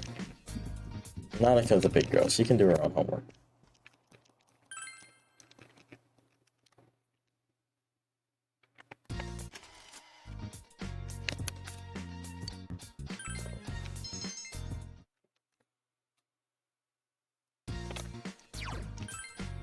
Basically, it would just add like an additional cutscene at the end of each night before you go to sleep, which is, used to say, not fast.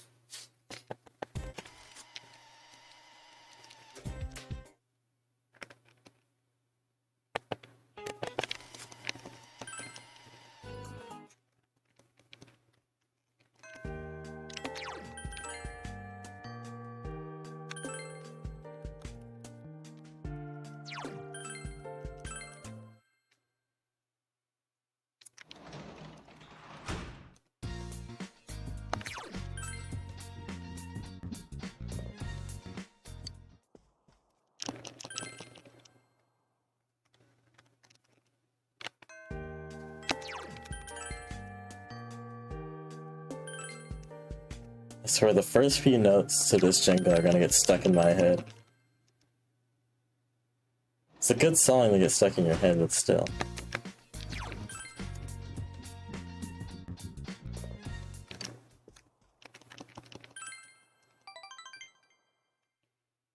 In a couple days, I'm going to buy the armor from Tanaka.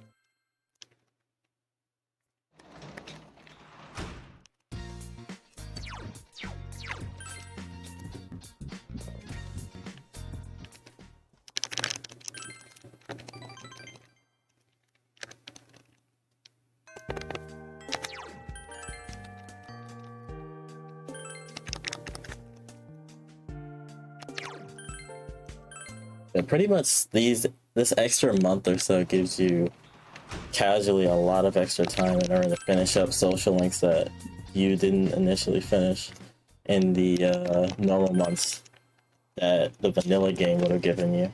So it's really nice for kind of just wrapping up anything that any sort of loose ends. And on top of that, there are also additional social links, like a rank 11 social link for all your party members who normally go only up to rank 10, that allow them to get an additional evolution to their personas that unlocks an additional special ability unique to them.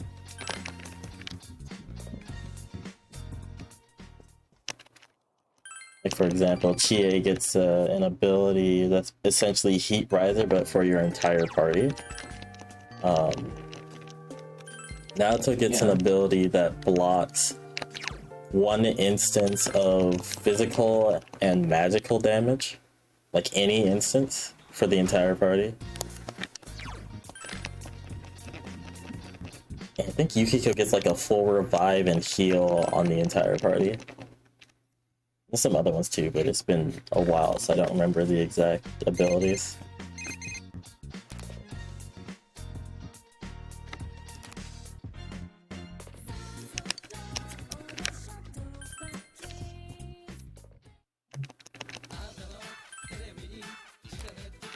Okay, we got the Son of Dory wear. wonder if studying will skip us to the end of the day. It just might. No, it didn't. But it was worth a shot.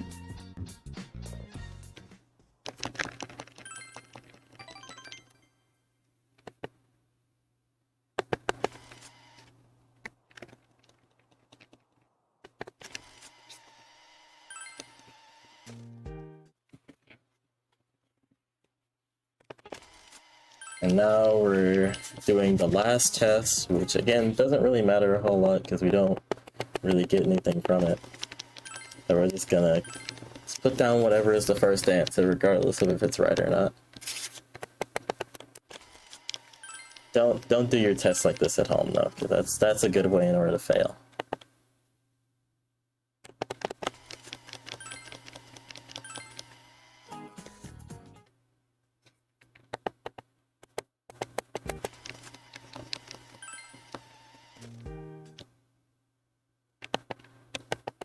Let's see, pretty much this whole time, everyone's been planning a ski trip as a sort of last send-off, little fun adventure thing for everybody to do with Narukami, so everyone's really excited for this, and they're all getting hyped up for it.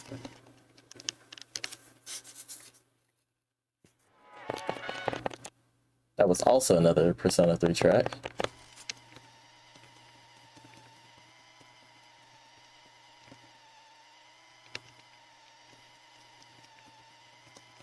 Who are you gonna get lost with? I always just mash it, so it's usually end up being Risei. Oh no, it's Chie. Oh, it's reset. Yeah, I was gonna say, is reset with the top option? I think it's Chie, actually. Yeah.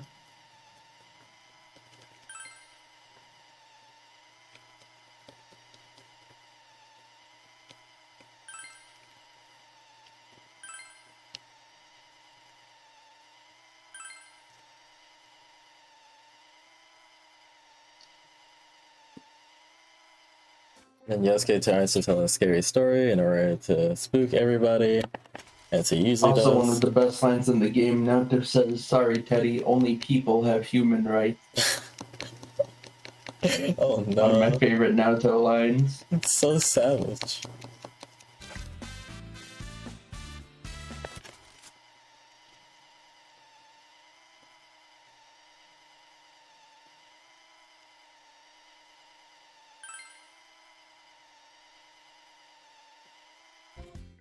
So Naoto doesn't know how to ski, so she's just trying to kind of figure everything out as far as that's concerned. Okay, it is Chie. Yeah, and now we're gonna end up getting lost with Chie into some cabin in the woods. Because the snowstorm just kind of appears out of nowhere.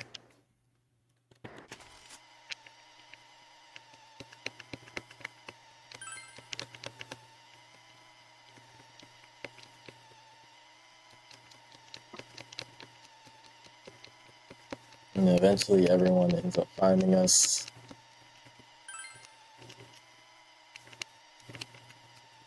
And lo and behold, there's a TV in here.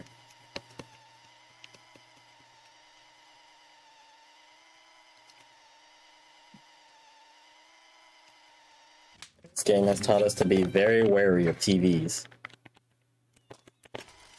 And Margaret's here. This is actually the first time that your party is meeting the Velvet Room attendant for this game. Because most of the time, only the main character can enter the Velvet Room. So they don't even really know that the Velvet Room attendants or Igor exist.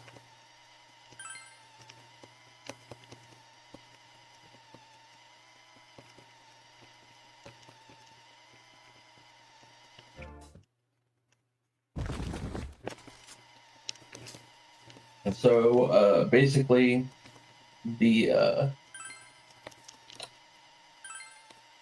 gist of what's happening is we have one day to save Marie. Because she's stuck herself in the Hollow Forest for reasons I will get into later. So we have 1 day to save our friend, which we've been saving people in 1 day up until this point, so that should be no real challenge for us.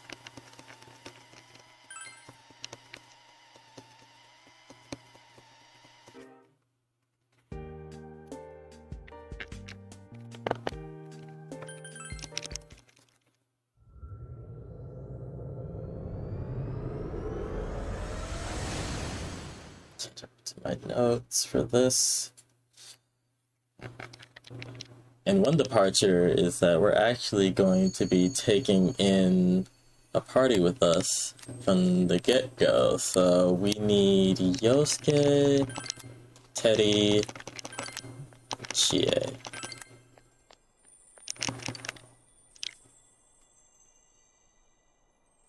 Yeah, the Hollow Forest thing, also a banger, even if it's like a sad banger. A banger nonetheless. So the gimmick of the Hollow Forest is that after every fight, your SP will be halved, and all your items are also taken away. Yep.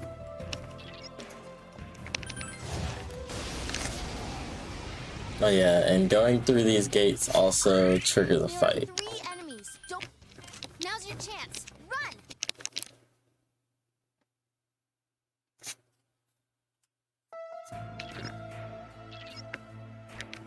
So as you can see, our energy's been sapped every single time that we enter a fight, regardless of whether or not we use it.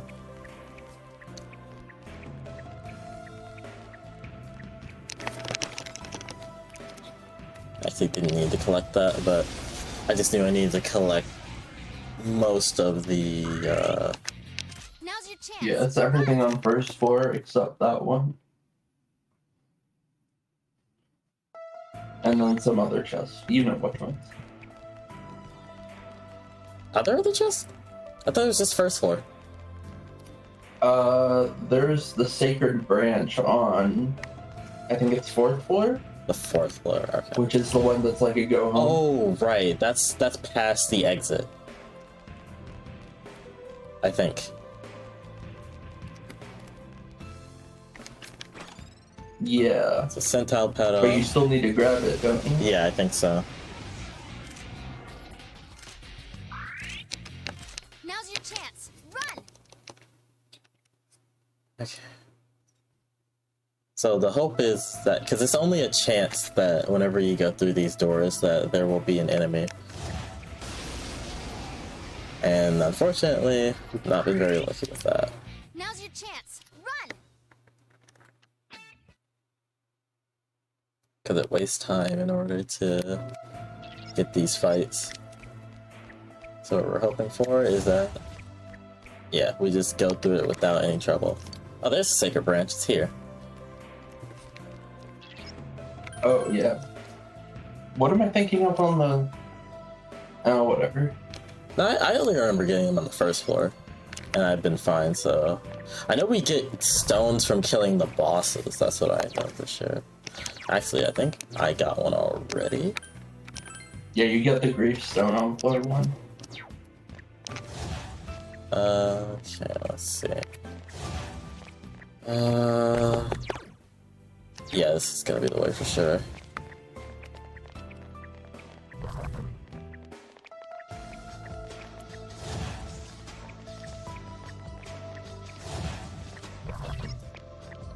And this is not.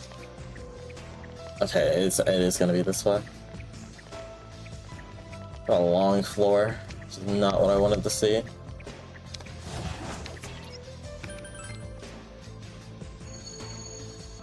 Okay, and on Memories of Sorrow, that's whenever. That's the boss floor. Yeah.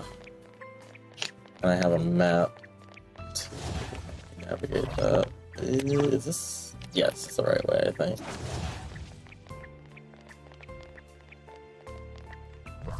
Please don't. Okay.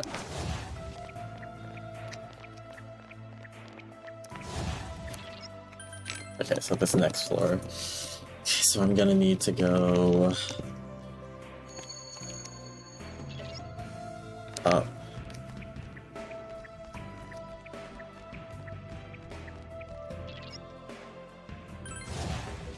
here. Now's your chance. Run!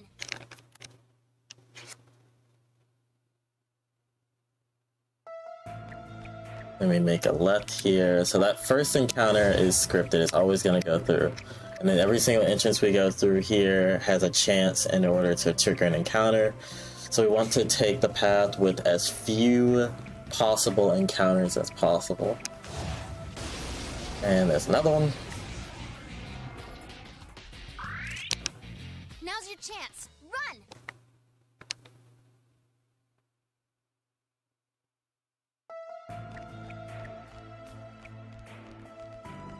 Okay, and then we go to the very end here.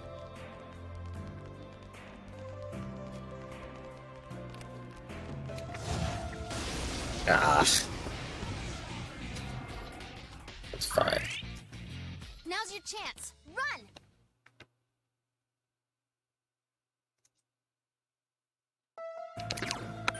Then we're going to equip Shiki OG. And also we're going to use the Centile Pedal to give us some SP. Now we're gonna fight the Gorgeous King. Yeah, this is a really unique fight. We haven't done many all-out attacks this run, but this fight kind of makes up for it. Because... oh, I hate. is that normal? You know, I'll take it, but it definitely could be a lot better. Careful, guys. Teddy's health is pretty low. Normally, we're supposed to just Mahama and Mind Charge up turn 1, but it could be worse.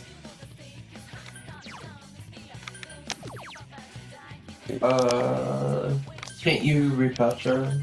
Or no? Apache doesn't work. Energy Shower might. No, that's innovation. Yeah, I'm just gonna have to wait for him to You can win this. stop being mad. Yeah, him attacking MCS is really bad luck, but we're on Shikioji, so we can't really do anything. That's fine. That's like the best person that he could have hit with that. Tetrakarn is annoying. That's not what you want to see. Okay. So now what we do is go to Mithra. Yeah, we kept Mithra in our party for a reason. Yep. So all of these guys are weak to light except for the king. You're on a roll. So we can get rid of them instantly. Defeated. And we get a once more. It's allowed us So to mind normally charge. you would Yosuke Senpai's persona is sealed. physical attack him, Last which one. always, Go for it. yeah, Should be Is everyone ready? Get set. which always knocks him down, so you can do an all-out attack. So we had to sack Teddy there Yosuke because he had the Senpai's persona is Tetrakarn up. Yep. A worthy sacrifice. Your death was not in vain, Teddy. Or are the all-out attacks doing less because we don't have Teddy? Yeah, I believe they do, which sucks, but it is what it is. Can't really do anything about it. And now that we have Mind Charge up, we're gonna Megidola, and it's gonna do huge damage. You're on a roll, Senpai. 2 defeated. And he has Dodge Physical, so that makes it a lot more annoying. What? More of them? Gee. I believe these are still weak to light. 3 enemies left. You can win this.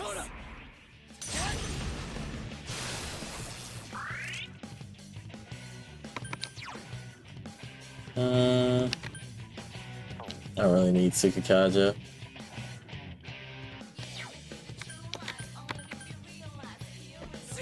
Get that off of him.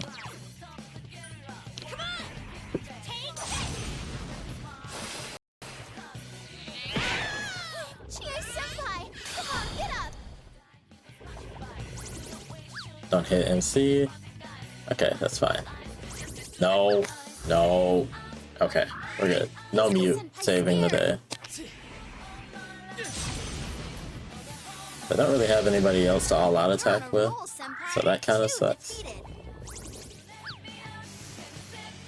What, more of them? I think one of those is actually weak to ice, but both the people who would be able to use ice are dead right now, so...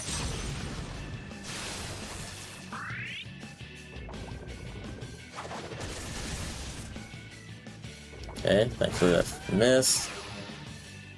And that enemy's gonna die soon anyway, so... of course he hits me with exhaustion. At least he can't silence me now. Well, actually he couldn't at all. I'm gonna lose SP because of the exhaustion, but... it's fine. Senpai, you rock.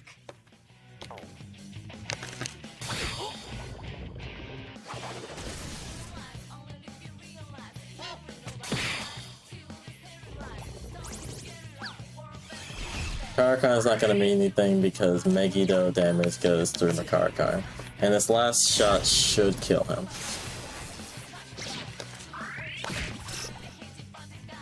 Okay. Yeah, this is a very annoying mini boss. Yeah. The exhaustion definitely isn't helping. Spirit Drain. Oh, yeah. I have just enough. Lower your guard now. There we go. Great, Senpai. You really get me going. Yeah, oh, that thing's still alive. Oops. You can probably just bash it. But, okay, that works too. It keeps Medea using Medea on itself. I'm pretty sure like the weapons also aren't particularly strong. This is the main reason why I was trying not to use that, so I'm just gonna go overkill on this. That probably wasn't necessary, but it was the best thing to make sure that it died because it wasn't really taking damage. For me. Alright, Yosuke leveled up. I forgot that he's like level 12 still because he never survived any fights. Alright. I can barely move. Do something. Oh yeah, and this is the part where they start complaining because their health is low. Is it this item? I don't think I had to pick this up. I'm gonna pick it up just in case. That's another Centile pedal, which I guess I can use it on the next fight. It's not really necessary, but it is helpful. I can't walk anymore. Oh my god, I'm all this... tired out. yeah. And I didn't swap back to Yoshitsune either, so... 3 enemies. They got the drop oh, on you. great. Teddy's dead. It's Teddy. Someone heal him. Oh wow, that's annoying. Here, Senpai. This is just wasting my time at this point. Woo, you're up. Time for a counterattack. Now's your chance. Run.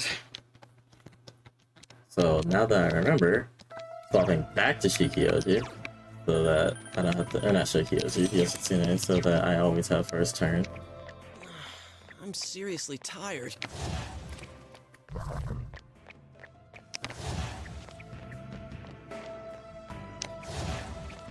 To the right.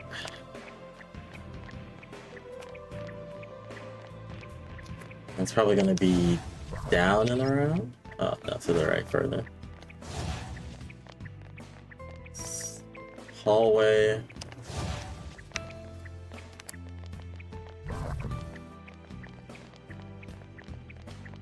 And this is the exit.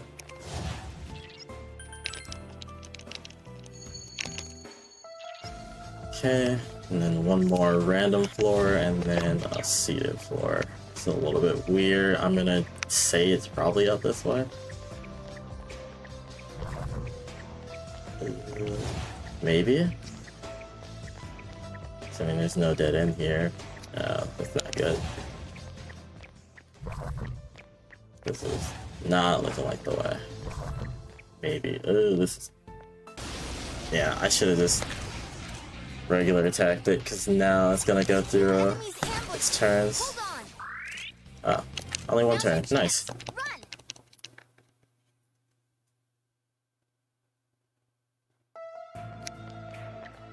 I can barely move. Do something. Okay, this was the exit. Oh, there was another way to the exit that was faster. I'm so sad. The map.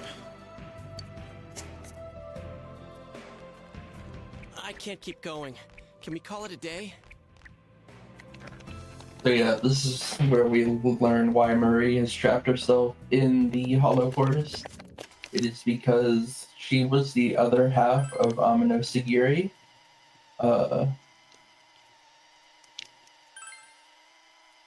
She was basically sent by someone to spy on humans. And she's really like sad at herself because she like doesn't like the fact that she did that.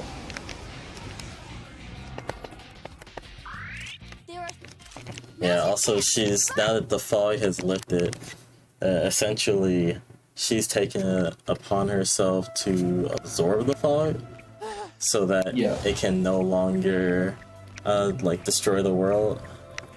And as a result of this, in order for the fog to disappear forever, I'm going the wrong way, I think, she has to like essentially disappear. Yeah. And take the fog with her. Now's your chance. Run!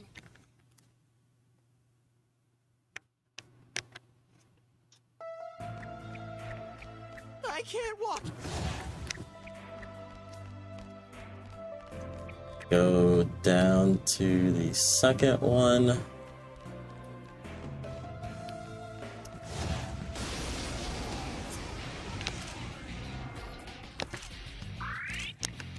Now's your chance. Run!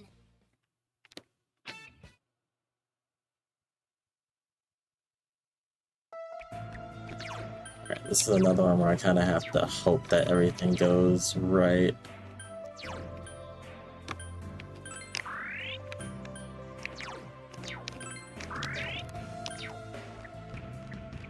I'm seriously hurting here. Heal me already.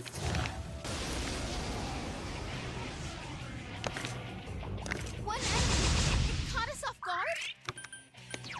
Okay, so we're going to power charge.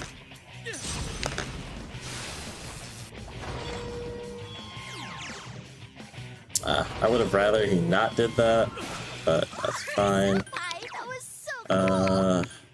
Rakunda.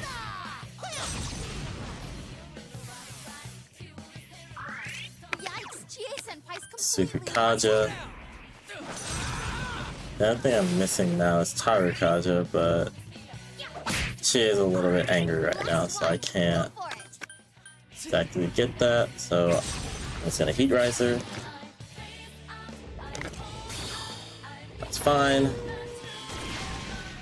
Him dying is fine. This is bad. Careful, guys. Teddy's help is In case things don't go right, just gonna throw one more Marakunda. one enemy to go. Keep it up. Come on. And hopefully the fight ends on this turn. If this is how it's we picked. And it did. So one turn fight, essentially.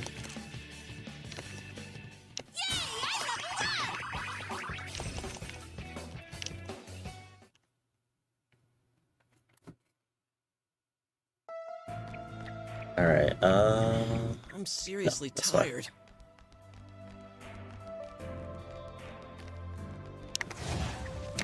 I'm actually going to equip the stone that we got from that fight. Imitation stone. I think that's the highest tier stone you can get. So that's actually really good RNG.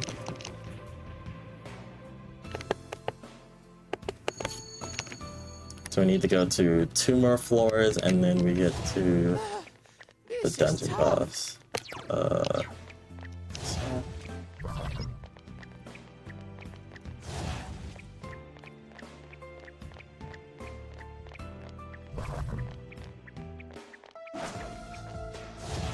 Okay, we can go up here and looks like that's the exit. So one more floor. Yeah, one more floor, and then we're gonna swap out Yosuke. Yeah, Yosuke swaps out for Yukiko. And we also are going to refill our SP with the Fox. Not really sure how the Fox got here, to be honest with you. Like, I'm thinking about it. Why is the Fox here? Did they just bring the Fox along on the train or something? Like, I don't... That doesn't really make a whole lot of sense. Good question. I think if you wanted to play it risky, you could also refill MP with the mystical scarabs in the, after you leave the dungeon. Oh, yeah. But just talk to the Fox. You have money for it. Yeah, like, it's just faster. Okay, and then Yosuke goes... Yukiko's in... Yeah. And then...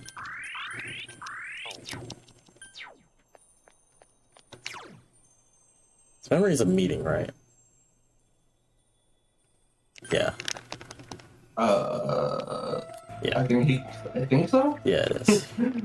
I always like second guess myself even though I know it's the top option, but I just get worried. Okay, make sure I'm starting on Yosune. Okay, so this fight coming up is essentially pretty much scripted all the way through. Yeah. It's a long... Also, sorry. No, go ahead. I was just gonna say, like, incredible boss music. It's a remix of I'll Face Myself with, like, violins and horns and stuff. Mm-hmm. And it's just probably the best song in this game, full of incredible songs. Yeah, I think it's called I'll Face Myself Reincarnation. Yeah.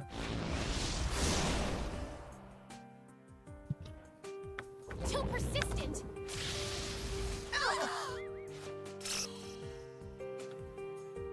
So this attack, Hot Lightning, is actually almighty, I believe. Yeah. Despite being, you know, lightning.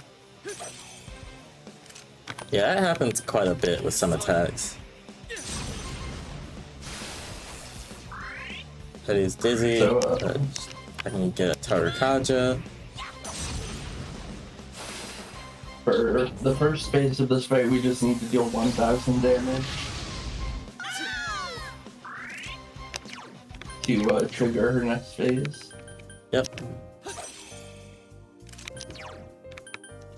So, This is also where our boy Hachiman comes in. Because keep in mind he has fire boost and fire amp, so his fire attacks do a ton of damage. yep, so one mind charge. Oh, she's like literally like 70 damage off. Yeah, you can probably do one more uncharged. Yeah, and then she stops attacking here. Leave me alone. Now, Shell Denial is pretty much going to prevent you from attacking anymore, so we're just not going to.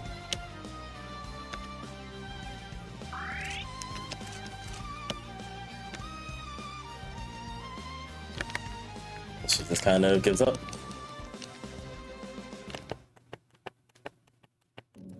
That's not the end of it, though. Don't be mistaken. That was only the first phase.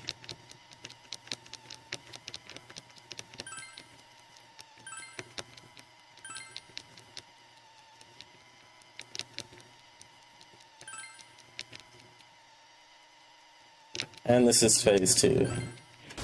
Kusumi no Okami.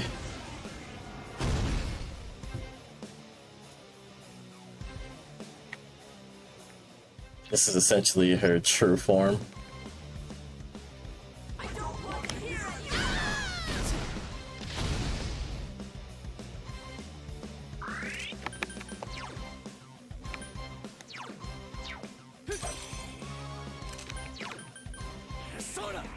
Charge. Karm on Yukiko.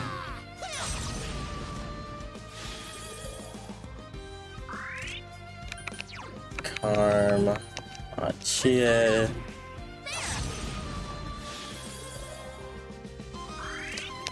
Kaja. The main character. Yeah, so this fight is scripted into like 3 different branches depending on what Kasumi no Okumi does on its first phase. Ichiko.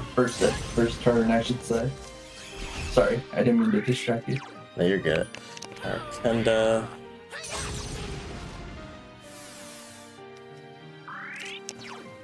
Fire Break. So there's the fire break that we needed Yukiko to be at level 34. Tarkaja.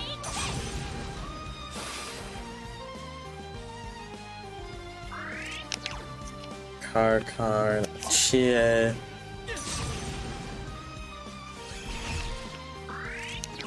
Rakunda.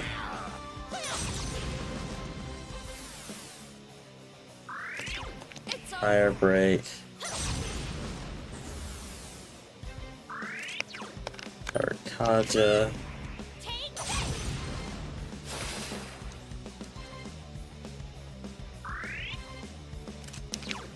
And Agadine.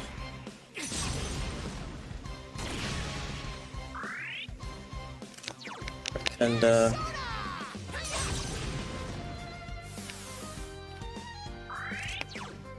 Fire Break.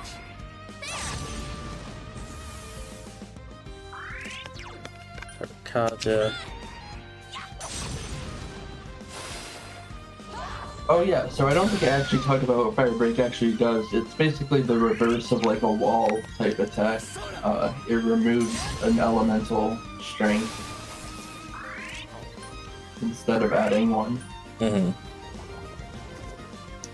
So if something nulls fire, this would make it so that it becomes neutral to it again, essentially.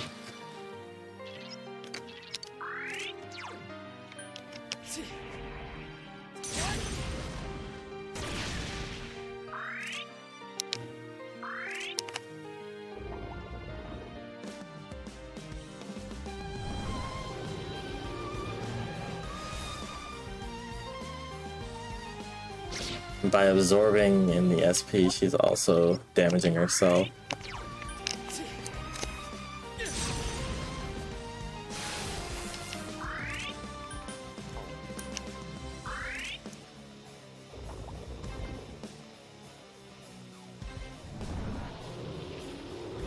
So she never actually attacks us with anything but this because of how we manipulate the fight. Mm-hmm. It's a really smart strategy. Like, I really can't. I talked about this a bit near the beginning of the run, but I really can't overstate like how many. Oh my gosh, she's so close to being dead. I really can't overstate how many like smart routing and strategy went into this run.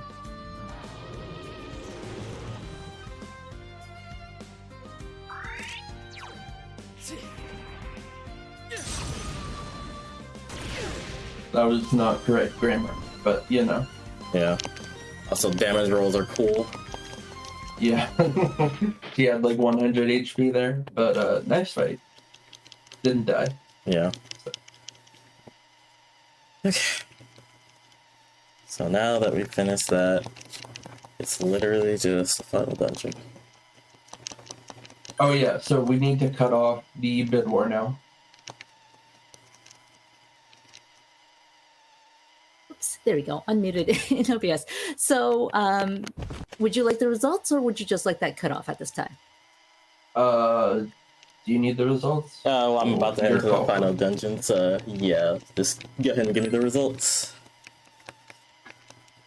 Well, Halloween takes it away by a huge lead.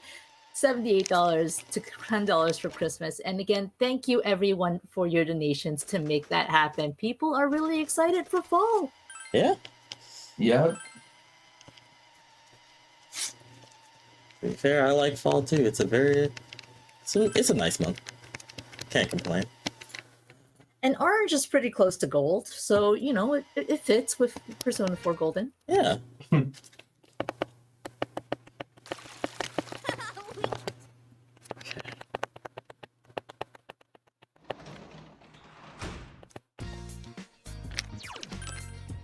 so now that we've saved Marie,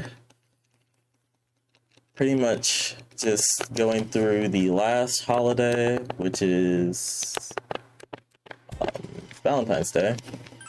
Yep. And this is where if we romance someone, we would get a bunch of extra text. Yeah. So, And you would get the chance. in retrospect, it was a good thing we did not romance Murray. Yeah. Because then you end up having the extra scenes where you spend time with that person, and instead it just does a few cutscenes where you talks with some of his friends. I think he ends up just spending Valentine's Day with Yosuke and Kanji at the end of the day. With the boys. With the boys.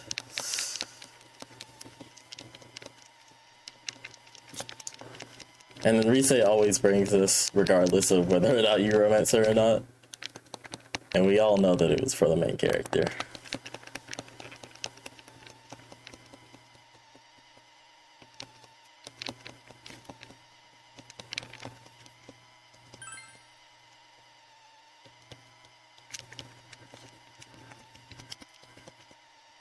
I forget where he gets that Teddy doll from. I think he might have made it himself. Yeah, Teddy makes it and gives it. He gives one to Nanako and I guess one to Kanji there. Mm. And Teddy's a good friend. Like I said, that's the reason why I like Teddy. He's cool.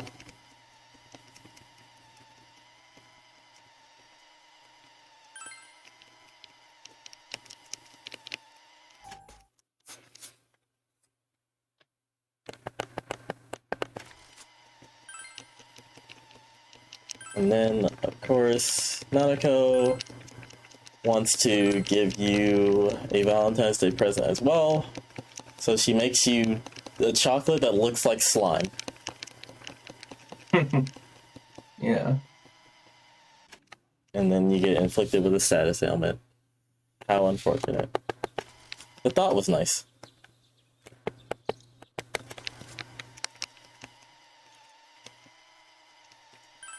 This is the last day that they all spend together. Until it skips forward. Whoa, time skip. Yep. It's like a month. Yeah. So I forgot to turn VSync back off. So I'll be able to do it in a second at least.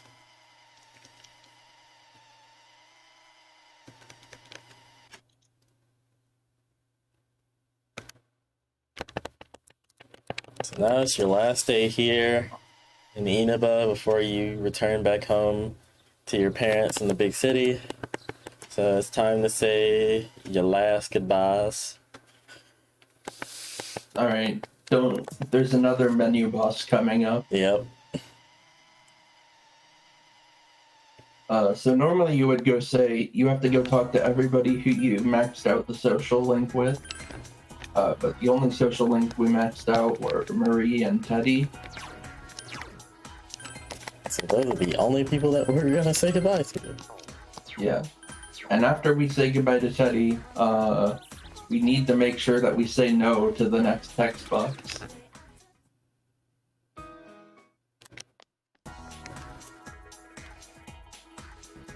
Or I guess after Marie? Yeah, because she's further Yeah. away.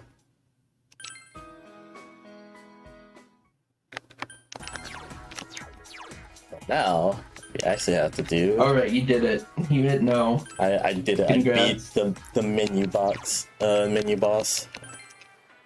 So now we go back to Junes and go to the food court and find out that the main character actually got a letter from Adachi. Of all people. Yeah.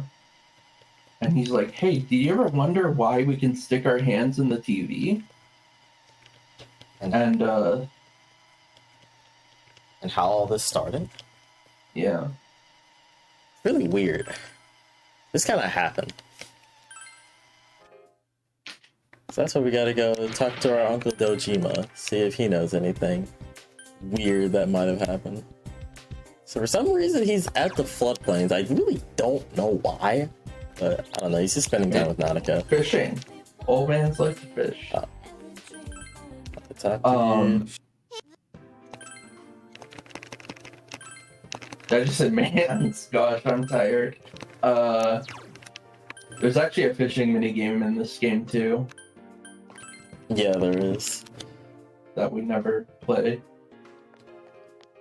And you can actually use it in order to catch the, what is it, the grand fish? It's some type of name, I can't remember. Yeah. Now we have to return to the Velvet Room, and basically Igor is going to give us the key to the truth.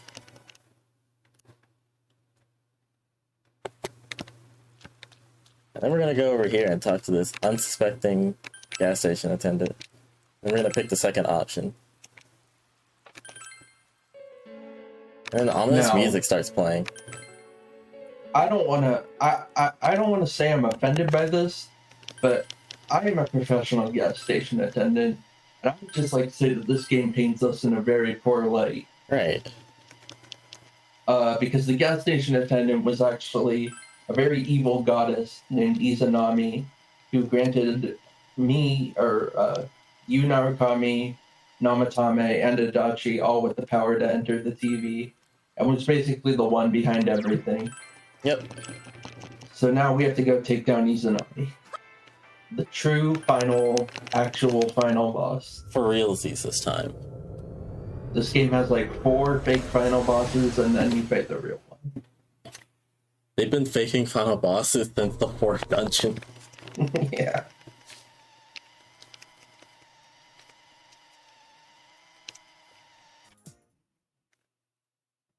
Don't forget to put on the costume. Yep. So now we're gonna go ahead and equip everybody with the Halloween costumes since Halloween went out, and all the people that will be appearing in it are going to be Kie, Teddy, Kanji, and did I actually put it on Yukiko? I think I did. No. It only appears on those characters either way. And then equip the Son of Doriware.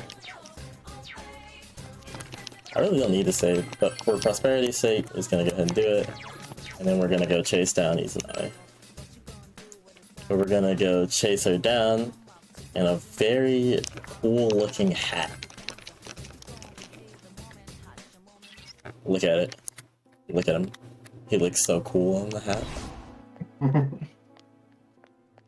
There's no better outfit to chase down and defeat a god in than a magician's outfit.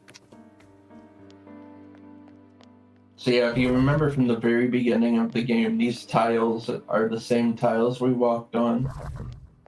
Yep. So you essentially went to the final dungeon at the start of the game.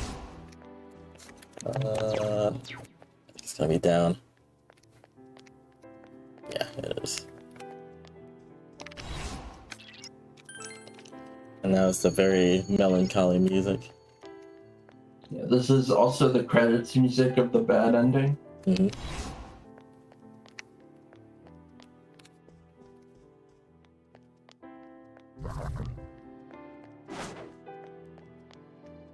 That's a dead end. Cool.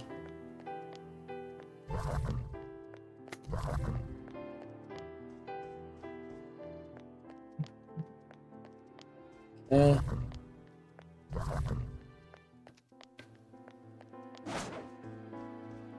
That's another room, which is not where we need to go. And okay, this is gonna be the exit.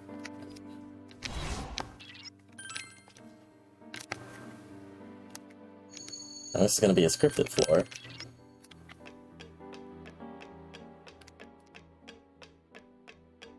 Just need to head directly towards the mini boss.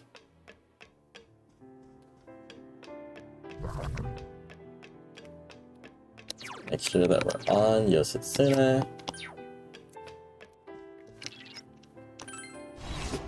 Alright, so we're going to employ a very similar strategy to one that we used earlier. But this time much quicker.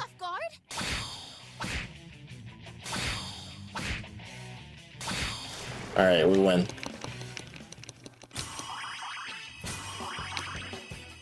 that Halloween animation is awesome. Yeah, it also changes their victory animations, which is pretty cool. there's an entire like other set that's kind of based off of the whole like Super Sentai Power Rangers type theme called the Phoenix Featherman R set, but that one requires a bit more effort in order to get. I think you actually just need to be able to enter Yokina City to get it. I can't quite remember. I don't know. It takes a bit more effort than just accepting Yosuke's request on the 30th, so that's why this was the one that was chosen. But all the unique costumes are pretty cool, and there's ones. And thank you for donating for the bid war. Yeah, we really appreciate it. Yeah. And it's all going towards a good cause and helping people, and honestly, that's what matters the most.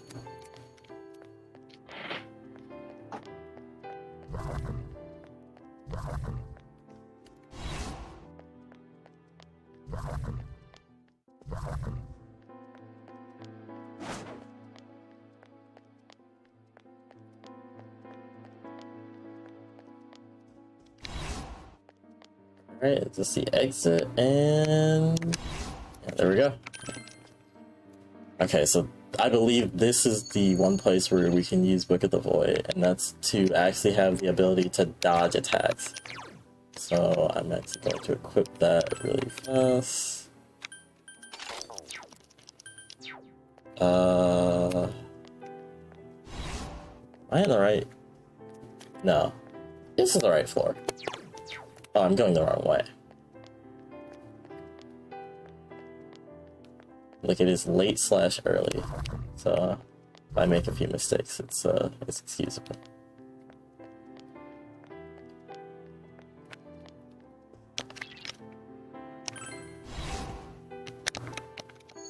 All right, this is sleeping table. He's a bit more complex, One enemy. and he likes to spam Megiddo. Senpai, that was so cool. Heat riser.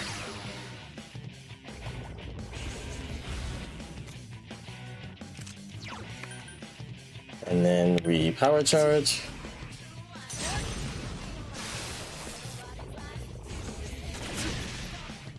Last one. Go for it. And this should kill. Okay, it puts it at half health. Senpai, that was so cool.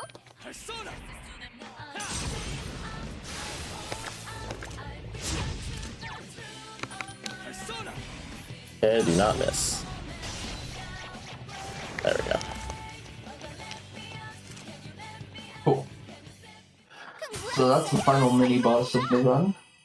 Now all that's left is the final boss.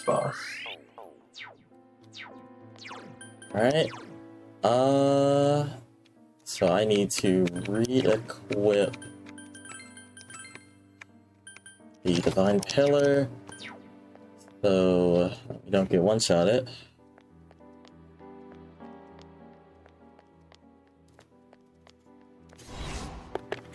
Okay, so I believe this is right.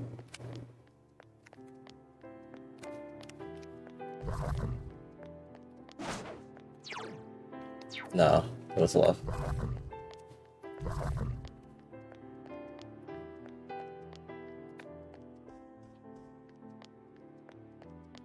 No, wait, it was right. I'm losing my mind. Oh, I remember now. It's right, but you have to go further down.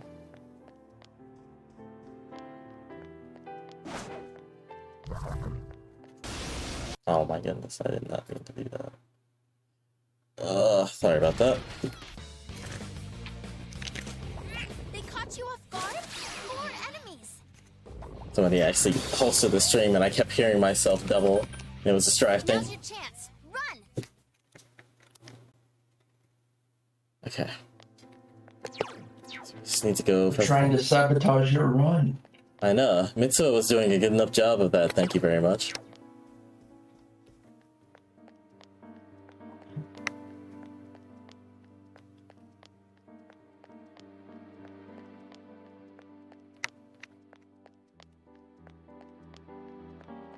Okay, it's definitely this way. think. I genuinely cannot remember right now which way is the one that leads to the exit. I feel like I'm losing my mind. This is a loop. Which way leads to the exit? I'm getting lost on a floor that has a dedicated exit.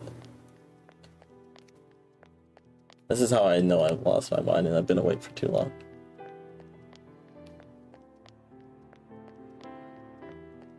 Okay, I just wanted to provide more time for Yu Narukami in the magician's outfit. It's to the right, isn't it? No, it can't be. It has to be up. There's no way. It was further this way.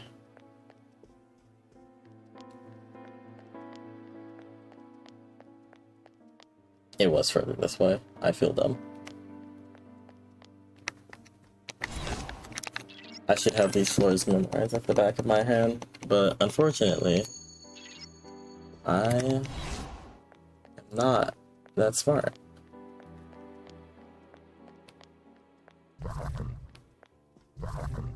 Okay, so I think it's 2 more floors, and then we have to go home to bring the rest of the party in.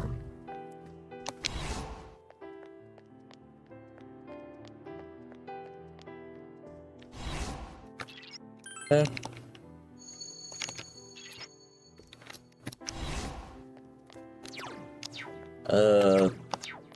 I'm not feeling good about that way. Yeah, lots of treasure down that way, which we haven't really talked about it, but treasure, like, you generally want to go where treasure isn't, because the exit and treasure are the genuine. Oh, that was silly. But the treasure and the exit are generally in different spots. Yeah. Also, that was ridiculous because I could not see that shadow there. Yeah, that was quite unlucky, or unfortunate, I guess. Also, it actually was this way, so I definitely got baited into thinking wrong here. It looked wrong. I kind of just went with my gut. Yeah, I don't blame you for going that way, but yeah, unlucky. Like, I feel like a lot of people who, like, play this would have thought the exact same thing about the direction I was headed. Okay. So now we go home and we collect the rest of our party. Put my notes back up. So we need Teddy. Kanji's making his glorious return, and of course Chie, a staple of the party. Use the rest of those.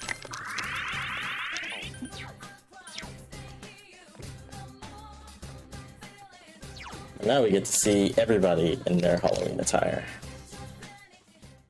Look at them. They have... Well, you'll see it better once the fight starts. Oh. Pumpkin Teddy is pretty god tier. Pumpkin Teddy is pretty great. Cannot lie. Unfortunately, they don't change outfits during the cutscenes, but you take what you can get.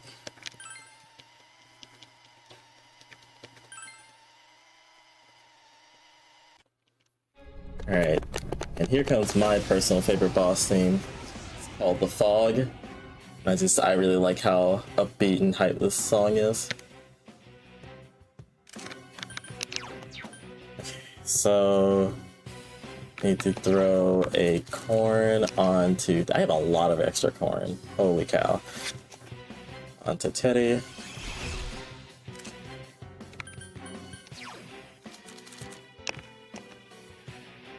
And then Kanji apparently is Frankenstein.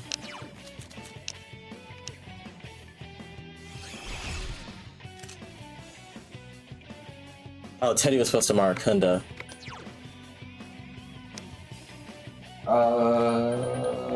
That's not that big of a deal. It just means I lose out on damage.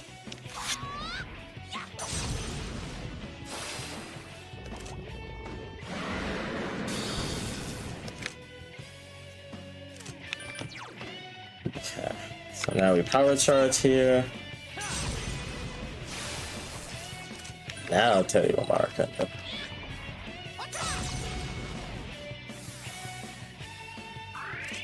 And then we're actually gonna Rakukaja the main character here, just because she does a lot of damage, even though we have all this extra defensive stuff.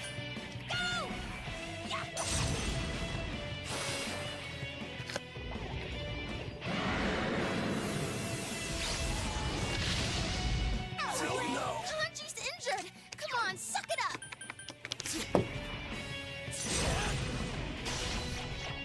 Okay, big damage, big damage. Careful, guys. Teddy's health is pretty low.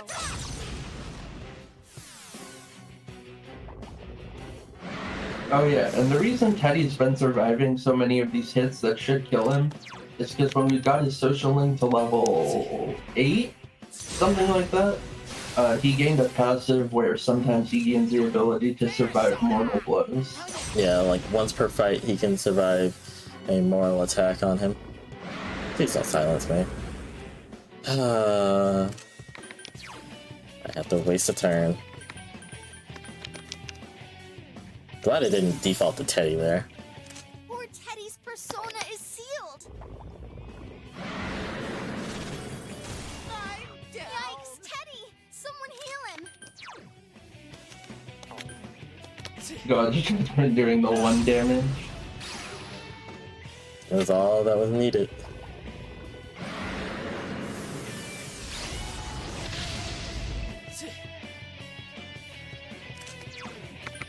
Alright.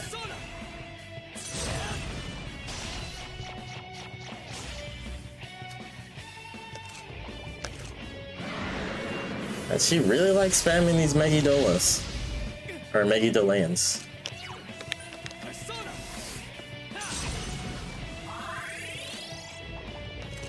And Megarodons, all the stuff I can't reflect. Like, lady, please cooperate with me here.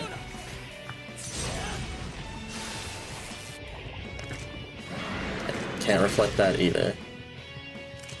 But that's fine, I guess.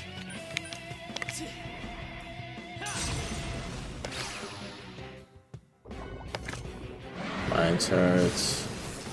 I don't know what she's gonna hit me with, but Hopefully it's Zeodine. if it's Zeodine, that'd be Zeodine. great.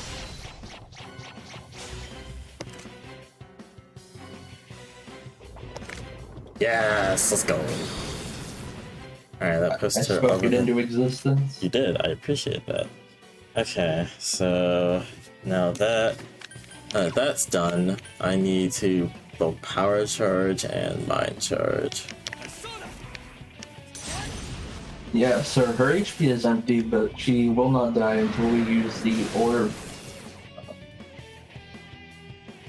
Like the orb So of we're truth actually going to thing. take advantage of this I need to get up a mind charge and power charge for phase 2. still need the mind charge.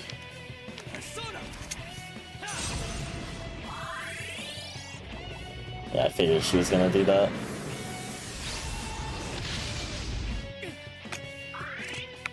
Okay, Hachiman, so I can get my power charge up. She should do the Ignorant Mortals line now. Yep, there it is. Senpai, are you okay? Now we switch back over to Suiki. We have both Senpai, you're our low on health. buffs Be up. careful. So that's exactly what we wanted. She's going to do one more action and then we need to res Teddy on the next turn. That's fine.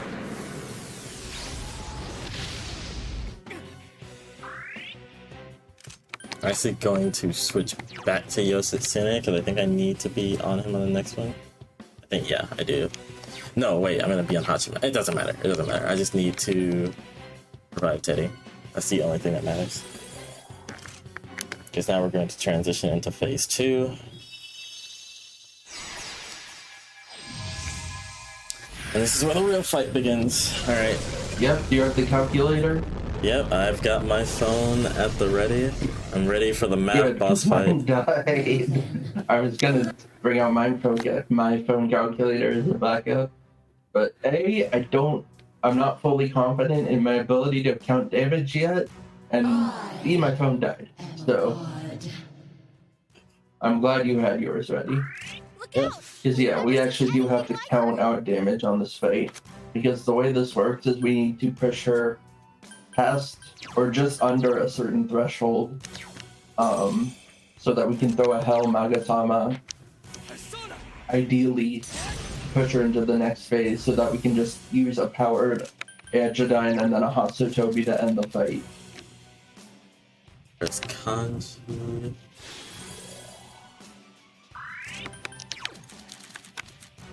There's Chie.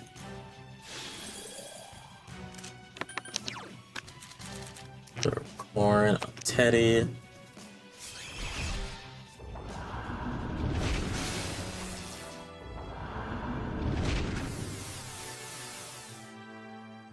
Kanji, your defense has been lowered. Swap to Yoshitsune. Heat Riser, not on Teddy. Love of God, not on Teddy. Markunda. Kanji, your defense has been lowered. Corn. Alright, here we go. I'm actually going to 8 Yeah, you have so much corn that you can, yeah. was it 881 The stage is already set for 881 881 that was 916, was that it? 916. Yeah, it was 916 on the final hit. What was the third one? I don't know, I'm sorry. Can someone clip? There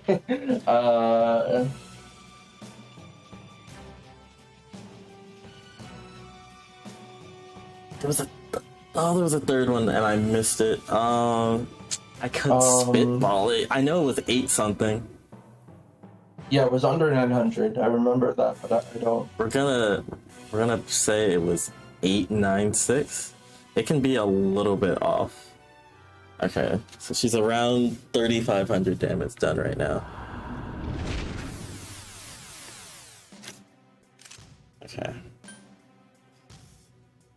So let's see. We need to Agadine next. Kanji, your agility has been lowered.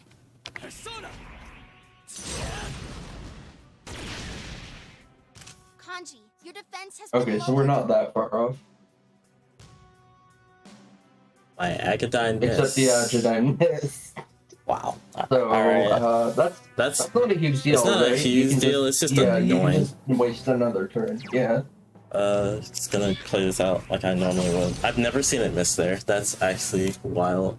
Because I think I'm like neutral, because No, she debuffed your... She debuffed, but I was neutral because of it. Like that's... Oh yeah, you're right, you were neutral. Yes, you were buffed, and then she debuffed. She really likes to spam debuffs. That's like her number 1 thing. Yeah, Debilitate Your defense is down. a very cool ability. So I need... Where is it? Supersonic. She's going to kill one of my party members. Oh wait, no she's not, because I didn't hit the threshold. Someone heal it. Okay, so the fight plays out slightly differently now. But it's pretty much the same idea of pushing towards the threshold. Okay, so this is one I'm definitely going to pause buffer the hit so I can see how much damage I'm dealing to her. Just because that first hit did not work out like it was supposed to. Okay, so that's 119. Okay.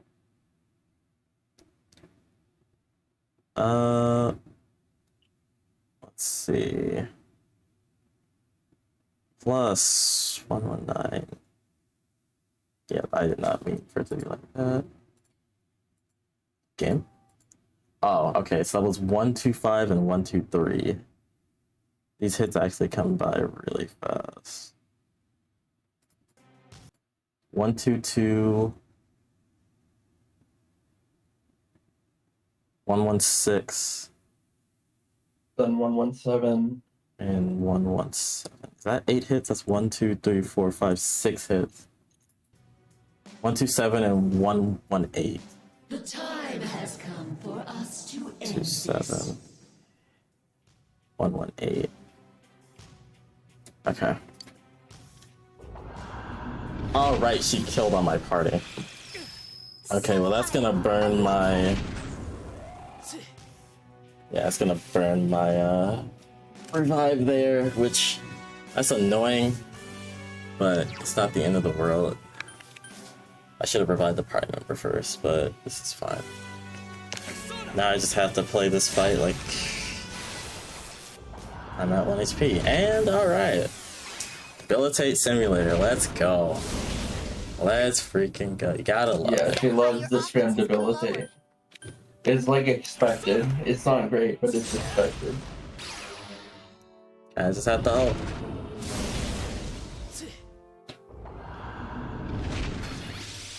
Alright.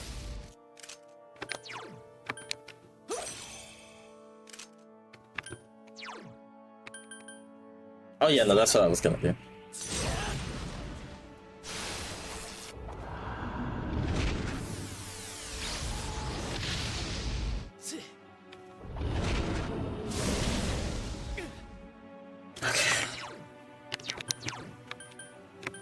Okay. Mind charged.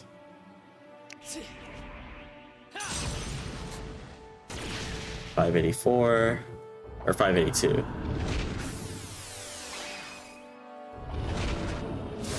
So where are you on damage? Sorry, I was 5,000. distracted by something. 5,123. So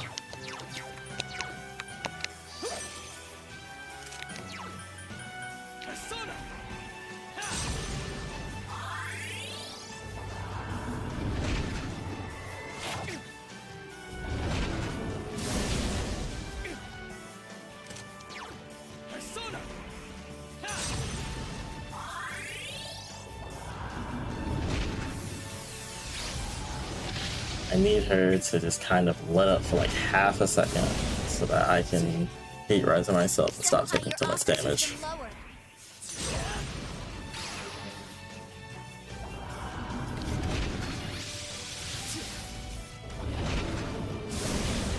This Kuro Ikazuchi attack is also almighty, despite it looking like lightning. Yep, they really love doing that.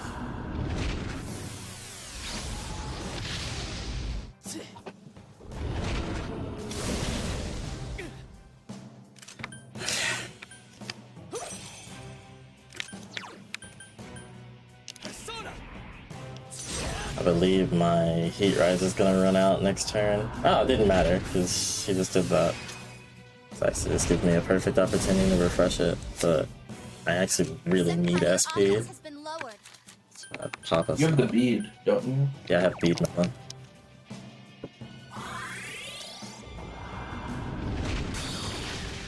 Okay, 246.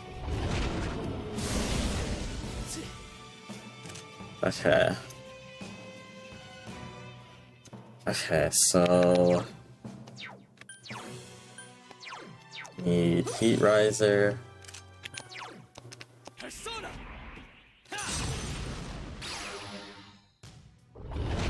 I'll basically be at the threshold. This next Agadine.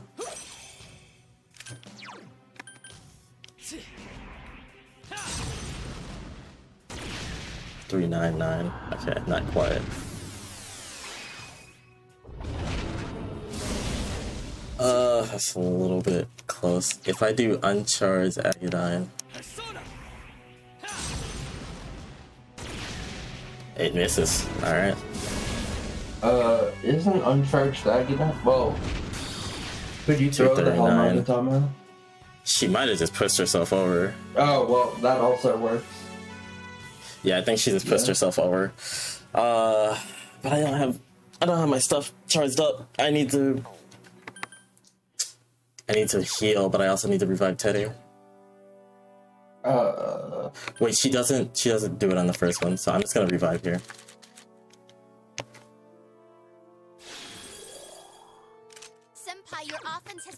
forward.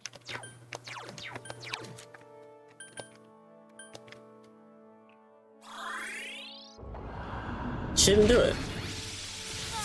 I thought for sure she would have pushed herself over with that. I think my math might be slightly off. Okay, that's actually fine then, because do I still have... Yeah, that gives you time to charge. Okay, that's already in effect. And a heat riser. I want to try and get 2 heat risers up. Yeah, so basically what we're doing now, in case you haven't figured it out, is we need to be fully charged so we can basically do one final hit of damage to basically skip over a phase. That's why we've been counting out damage. Of course she does that.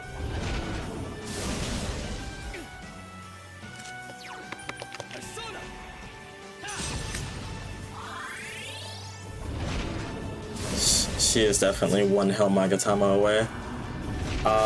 I need her to not reflect a physical attack on herself, actually.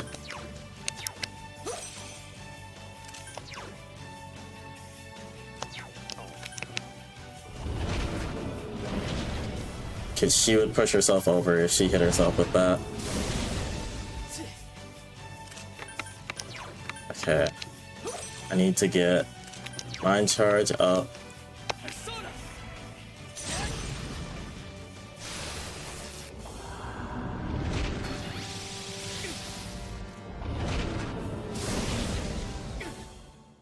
Okay, I've got both buffs up. I just need to get at least 2 heat risers up. Then I can revive Teddy. I just need her to not randomly debilitate me. That would be a good start. Senpai, your offense has been lowered. So that's gonna put me in neutral.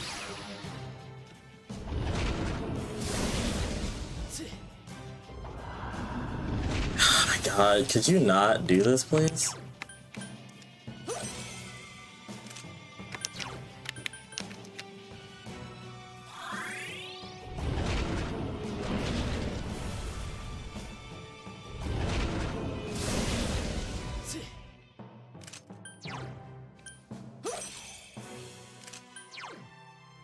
Okay.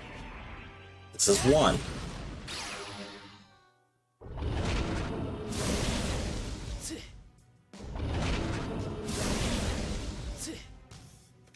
Okay. This is cool. 2. Double Fury, but also got me good. Please don't debilitate. That's fine. I'm gonna have to heal after this, but that's fine. Now just don't debilitate for 1 more turn.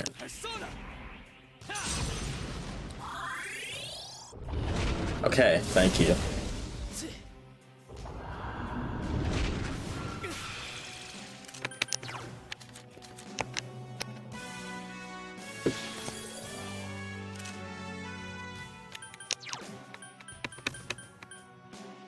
Okay, so this is where we throw the Helmagatama.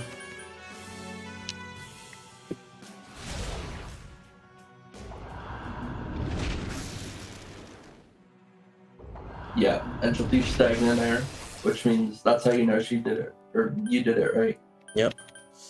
And I'm gonna have to guard this because of the fact that I don't have my revive anymore, but it's fine.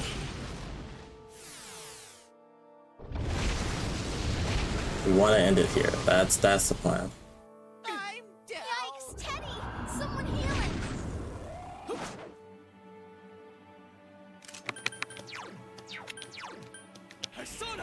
Please do not miss.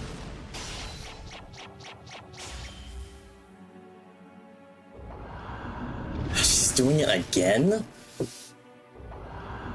I have to guard. I can't attack right now because she's just gonna kill me. If I take a status effect, I die.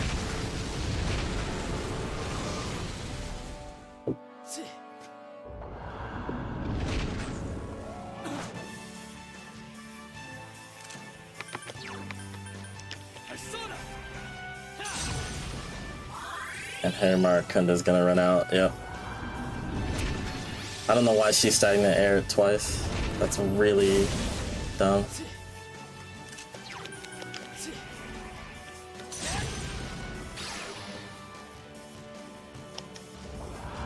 And then, of course, she does that immediately afterwards. Might be the worst design boss in history.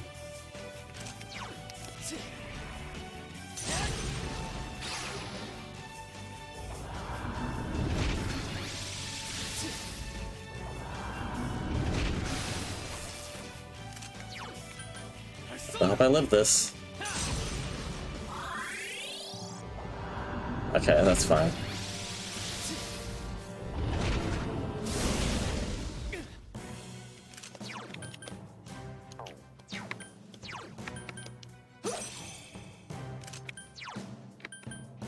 Persona!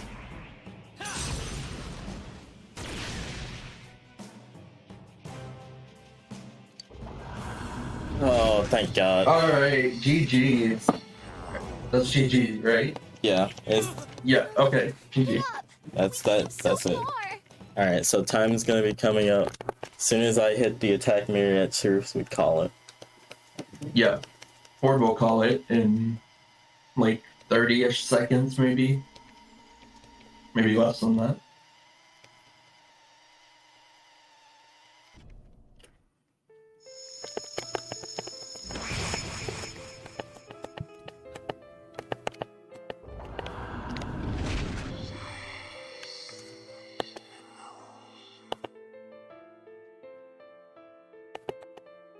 That was a really intense tsunami fight. Yeah. But you pulled through. I just hate I lost my revive so early on. So that just kind of throws everything out of whack, but I mean, you just gotta make do, I guess. That's kind of what I've been doing this entire run. It was awful. Yeah. Well, it's been a journey, and I'm glad I got to... Time. Alright. That was a great run. We had our ups and downs, but thank you for having me on commentary. Yeah, I appreciate you being here for me throughout this entire adventure, because this is a lot. Yeah, that wasn't that bad. Izanami trolled, and then the Shed and Meat Door stuff happened, but other than that, this was a pretty good run.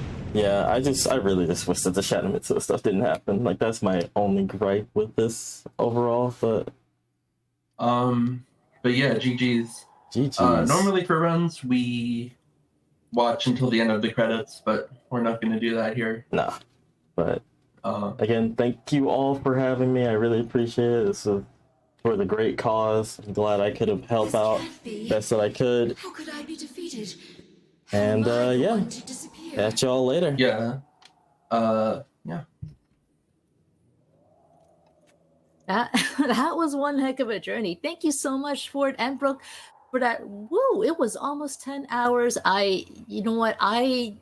It has taken me far, far longer than that to finish even one run of Persona, and to know that much about the game, despite boss trolling. I'm amazed. So thank you both so much. Real quick, just in case, where can people find you if they want to? I don't really stream as Or much. Hugo. I don't really stream as much anymore, but my username is on Twitch is the same as it is on the stream, Ford373. I usually, if I do the occasional Persona run, so hopefully ones with less death in them. So that's me. That's pretty much where you'll find me. As for me, you can find me at Brooks Speedruns on Twitter and Twitch. I'm going to be playing this game a lot in the upcoming months on PC, and then hopefully PS4 is a good version and we can switch to that because PC does have its issues. So yeah, expect a lot of runs from me of this in the future. I also play Castlevania, which I'm doing in 3 hours? God. I did the math a little wrong on that. Okay, 6 hours? Cool, I can take a nap then.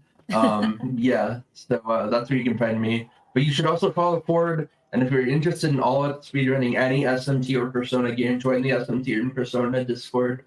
Everyone's super nice. I asked the stupidest questions when I was learning, and everyone was still super nice about answering them. So yeah. Right, well, once again, thank you so much to Ford and Brooke. And if you're just tuning in for day 2 of Speed Stuff for Charity 9, benefiting lead.